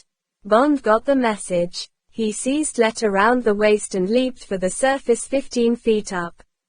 As they broke through the silver ceiling, Letta tore the broken tube from his mouth and gulped frantically for air. Bond held him through the paroxysm and then guided him to a clump of shallow coral, and, when Letta pushed him angrily away and told him to get the hell back under and leave him alone, he put up a thumb and dived down again. Now he kept well in the forest of coral and began again his stalk of Largo. Occasionally he caught glimpses of individual battles, and once he passed under a man, one of his men from the Manta, staring down at him from the surface. But the face under the water, framed in its streaming hair, had no mask or oxygen tube, and the mouth gaped hideously in death. On the bottom, among the coral clumps, there were bits of wrack from the tide of battle, an oxygen pack, strips of black rubber, a complete aqualung and several spears from the CO2 guns. Bond picked up 2 of them. Now he was on the edge of the open lagoon of battle water. The sled, with its obscene rubber sausage, was still there, guarded by 2 of Largo's men with the guns at the ready. But there was no sign of Largo. Bond peered into the misty wall through which the moonlight, paler now, filtered down onto the ripples in the sand, their pretty patterns scuffed and churned by the feet of the combatants. Where the sand had been disturbed, reef fish were swarming to pick up minute fragments of algae and other fodder, like seagulls and rooks when the plow has passed. There was nothing else to be seen, and there was no way for Bond to guess how the battle, dispersed into a dozen separate running fights, was going. What was happening on the surface? When Bond had taken letter up, the sea had been lit by the red flare. How soon would the rescue dinghy from the Manta be on the scene? Ought he to stay where he was and watch over the bomb? With frightening suddenness, the decision was made for him. Out of the mists to Bond's right, the gleaming torpedo shape of the electric chariot shot into the arena. Largo sat astride it in the saddle. He was bent down behind the small perspex shield to get extra speed, and his left hand held two of the Manta spears pointing forward while he controlled the single joystick with his right. As he appeared, the two guards dropped the guns on the sand and held up the coupling of the sled. Largo slowed down and drifted up to them. One man caught the rudder and wrestled to pull the chariot backward toward the couplings. They were going to get out. Largo was going to take the bomb back out through the reef and drop it in deep water or bury it. The same thing would be done with the second bomb in the disco. With the evidence gone, Largo would say that he had been ambushed by rival treasure hunters. How was he to know they came from a United States submarine? His men had fought back with their shark guns, but only because they had been attacked first. Once again the treasure hunt cover would hide everything. The men were still wrestling with the coupling. Largo was looking back anxiously. Bond measured the distance and flung himself forward with a great kick against the coral. Largo turned in time to fling up an arm and parry Bond's stab with his right-hand spear, and Bond's stab with the left rattled harmlessly off the aqualung cylinders on Largo's back. Bond drove on head first, his hands outstretched for the air tube in Largo's mouth. Largo's hands flashed to protect himself, dropping his two spears and jerking back the joystick he had been holding in his right. The chariot surged forward away from the two guards and shot obliquely upward toward the surface while the two bodies clung and struggled on its back. It was impossible to fight scientifically. Both men tore vaguely at each other while their teeth clenched desperately on the rubber mouthpieces that were their lifelines, but Largo had a firm grip on the chariot between his knees while Bond had to use one hand to hang onto Largo's equipment to prevent himself from being thrown. Again and again Largo's elbow crashed into Bond's face while Bond dodged from side to side to take the blows on the mouth and not on the precious glass of his mask. At the same time Bond hammered with his free hand at his only target, Largo's kidneys, beneath the brown square of flesh that was all he could reach. The chariot broke surface 50 yards down the wide channel leading to the open sea and tore crazily on, its nose, tilted by Bond's weight over the tail, sticking at 45 degrees out of the water. Now Bond was half in the wash, and it would only be minutes before Largo managed to twist and get both hands to him. Bond made up his mind. He let go of Largo's aqualung and, clutching the stern of the torpedo between his legs, slid back until he felt the top of the rudder at his back. Now, if he could avoid the screw. He reached one hand down between his legs, got a firm grip on the rudder, and heaved himself backward and off the machine. Now his face, inches away from the whirring propeller, was buffeted by the turbulence, but he dragged hard downward and felt the stern coming with him. Soon the damned thing would be almost upright.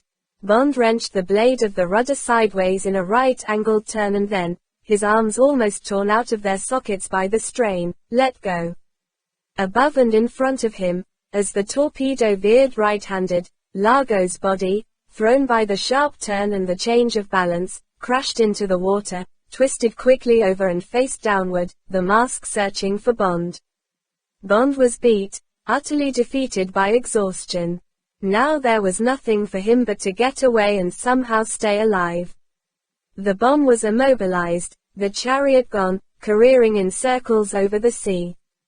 Largo was finished. Bond summoned the remains of his strength and sluggishly dived down toward his last hope, a refuge among the coral. Almost lazily, Largo, his strength unimpaired, came down after him, swimming in a giant, easy crawl. Bond swerved in among the coral heads. A white sand passage showed up and he followed it, then there was a fork. Bond, trusting to the small extra protection of his rubber suit, followed the narrower lane between the sharp clumps. But now a black shadow was above him, following him. Largo had not bothered to get into the channel. He was swimming above the coral, looking down, watching Bond, biding his time. Bond looked up. There was a gleam of teeth round the mouthpiece. Largo knew he had got him. Bond flexed his fingers to get more life into them. How could he hope to defeat those great hands, those hands that were machine tools? And now the narrow passage was widening. There was the glint of a sandy channel ahead. There was no room for Bond to turn round. He could only swim on into the open trap. Bond stopped and stood. It was the only thing to do. Largo had him like a rat in a trap. But at least Largo would have to come in and get him. Bond looked upward. Yes. The great gleaming body, followed by its string of silver bubbles, was forging carefully on into the open water. Now, swiftly, like a pale seal, he dived down to the firm sand and stood facing Bond. Slowly he advanced between the walls of coral, the big hands held forward for the first hold. At 10 paces he stopped. His eyes swiveled sideways to a coral clump. His right hand shot out at something and gave a quick yank. When the hand pulled back, it was writhing with 8 more fingers. Largo held the baby octopus in front of him like a small, waving flower. His teeth drew away from the rubber mouthpiece and the clefts of a smile appeared in his cheeks. He put up one hand and significantly tapped his mask. Bond bent down and picked up a rock covered with seaweed. Largo was being melodramatic. A rock in Largo's mask would be more efficient than having an octopus slapped across his. Bond wasn't worried by the octopus. Only a day before he had been in company with 100 of them. It was Largo's longer reach that worried him. Largo took a pace forward and then another. Bond crouched, backing carefully, so as not to cut his rubber skin, into the narrow passage. Largo came on, slowly, deliberately. In 2 more paces he would attack. Bond caught a glint of movement out in the open behind Largo. Someone to the rescue, but the glint was white, not black. It was one of theirs. Largo leaped forward. Bond kicked off the coral and dived down for Largo's groin, the jagged rock in his hand. But Largo was ready. His knee came up hard against Bond's head and at the same time his right hand came swiftly down and clamped the small octopus across Bond's mask. Then from above, both his hands came down and got Bond by the neck, lifted him up like a child, and held him at arm's length, pressing. Bond could see nothing. Vaguely he felt the slimy tentacles groping over his face, getting a grip on the mouthpiece between his teeth, pulling. But the blood was roaring in his head and he knew he was gone. Slowly he sank to his knees. But how? Why was he sinking? What had happened to the hands at his throat? His eyes, squeezed tight in agony, opened and there was light. The octopus, now at his chest, let go and shot away among the coral. In front of him Largo with a spear sticking horribly through his neck, lay kicking feebly on the sand. Behind him and looking down at the body stood a small, pale figure fitting another spear into an underwater gun. The long hair flowed round her head like a veil in the luminous sea. Bond got slowly to his feet. He took a step forward. Suddenly he felt his knees beginning to give. A wave of blackness began to creep up over his vision. He leaned against the coral, his mouth slackening round the oxygen tube. Water seeped into his mouth. No, he said to himself. No, don't let that happen. A hand took one of his. But Domino's eyes behind her mask were somewhere else. They were blank, lost. She was ill. What was the matter with her? Bond was suddenly awake again. His eyes took in the blood patches on her bathing dress, the angry red marks on her body between the scraps of bikini. They would both die, standing there, unless he did something about it. Slowly his leaden legs began to stir the black fins. They were moving up. It wasn't so difficult after all. And now, vaguely, her own fins were helping. The two bodies reached the surface together and lay, face downward, in the shallow troughs of the waves. The oyster light of dawn slowly turned pink. It was going to be a beautiful day. Bond 9 Thunderbolt. 24. Take it easy, Mr. Bond. Felix's letter came into the white, antiseptic room and closed the door conspiratorially behind him. He came and stood beside the bed where Bond lay on the edge of drugged sleep. How's it going, fella? Not bad. Just doped. Doctor said I wasn't to see you. But I thought you might care to hear the score. Okay. Sure. Bond struggled to concentrate. He didn't really care. All he could think about was the girl. Well, I'll make it quick. Doctor's just doing his rounds and I'll get hell if he finds me here. They've recovered both bombs, and Kotzer, the physicist chap, is singing like a bird. Seems Spectre's a bunch of really big-time hoodlums, ex-operators of SMERSH, the Mafia, the Gestapo, all the big outfits. Headquarters in Paris. Top man's called Blofeld, but the bastard got away. Or anyway they haven't caught up with him yet, according to CIA. Probably Largo's radio silence warned him. Must be quite a Mr. Genius. Kotzer says Spectre's banked millions of dollars since they got going 5 or 6 years ago. This job was going to be the final haul. You were right about Miami. It was going to be target number 2. Same sort of operation. They were going to plant the second bomb in the yacht basin. Bond smiled weakly. So now everybody's happy. Oh, sure. Except me. Haven't been able to get away from my damned radio until now. Valves were almost blowing. And there's a pile of cipher stuff from M just longing for you to get around to it. Thank God the top brass from CIA and a team from your outfit are flying in this evening to take charge. Then we can hand over and watch our two governments getting snarled up over the epilogue, what to tell the public, what to do with these Spectre guys, whether to make you a lord or a duke, how to persuade me to run for president, tricky little details like that. And then we'll damned well get away and have ourselves a ball someplace. Maybe you'd care to take that girl along. Hell, she's the one that rates the medals. The guts. They cottoned onto her Geiger counter. God knows what that bastard Largo did to her. But she didn't sing, not a damned word. Then, when the team was underway, she somehow got herself out of the cabin porthole, with her gun and aqualung, and went to get him. Got him, and saved your life into the bargain. I swear I'll never call a girl a "frail" again, not an Italian girl, anyway. Letter cocked an ear. He moved swiftly to the door. Hell, there's that damned medic gumshoeing down the corridor. Be seeing you, James. He quickly turned the door handle, listened for a moment, and slipped out of the room. Feebly, desperately, Bond called, "Wait. Felix. Felix." But the door had closed. Bond sank back and lay staring at the ceiling. Slowly anger boiled up inside him, and panic. Why in hell didn't someone tell him about the girl? What the hell did he care about all the rest? Was she all right? Where was she? Was she? The door opened. Bond jerked himself upright. He shouted furiously at the white-coated figure, "The girl.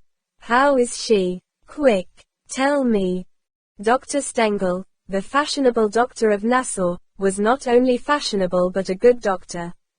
He was one of the Jewish refugee doctors who, but for Hitler, would have been looking after some big hospital in a town the size of Düsseldorf. Instead, rich and grateful patients had built a modern clinic for him in Nassau where he treated the natives for shillings and the millionaires and their wives for 10 guineas a visit. He was more used to handling overdoses of sleeping pills and the ailments of the rich and old than multiple abrasions, air poisoning, and odd wounds that looked more as if they belonged to the days of the pirates. But these were government orders, and under the Official Secrets Act at that. Dr. Stengel hadn't asked any questions about his patients, nor about the 16 autopsies he had had to perform, 6 for Americans from the big submarine, and 10, including the corpse of the owner, from the fine yacht that had been in harbor for so long. Now he said carefully, Miss Vitale will be all right. For the moment she is suffering from shock. She needs rest. What else? What was the matter with her? She had swum a long way. She was not in a condition to undertake such a physical strain. Why not? The doctor moved toward the door. And now you two must rest. You have been through much.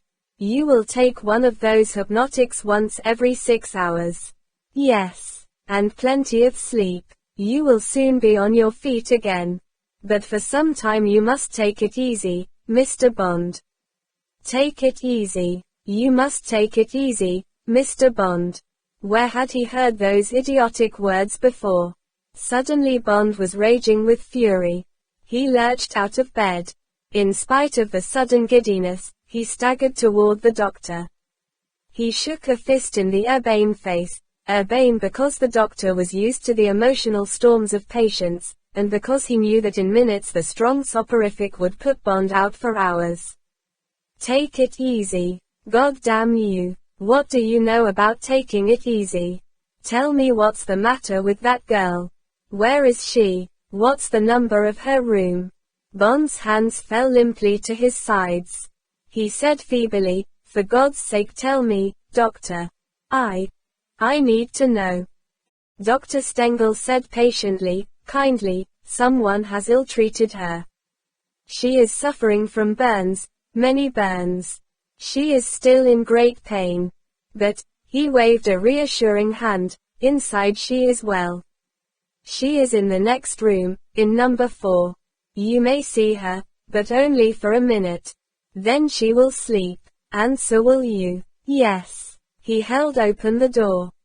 Thank you, doctor. Bond walked out of the room with faltering steps.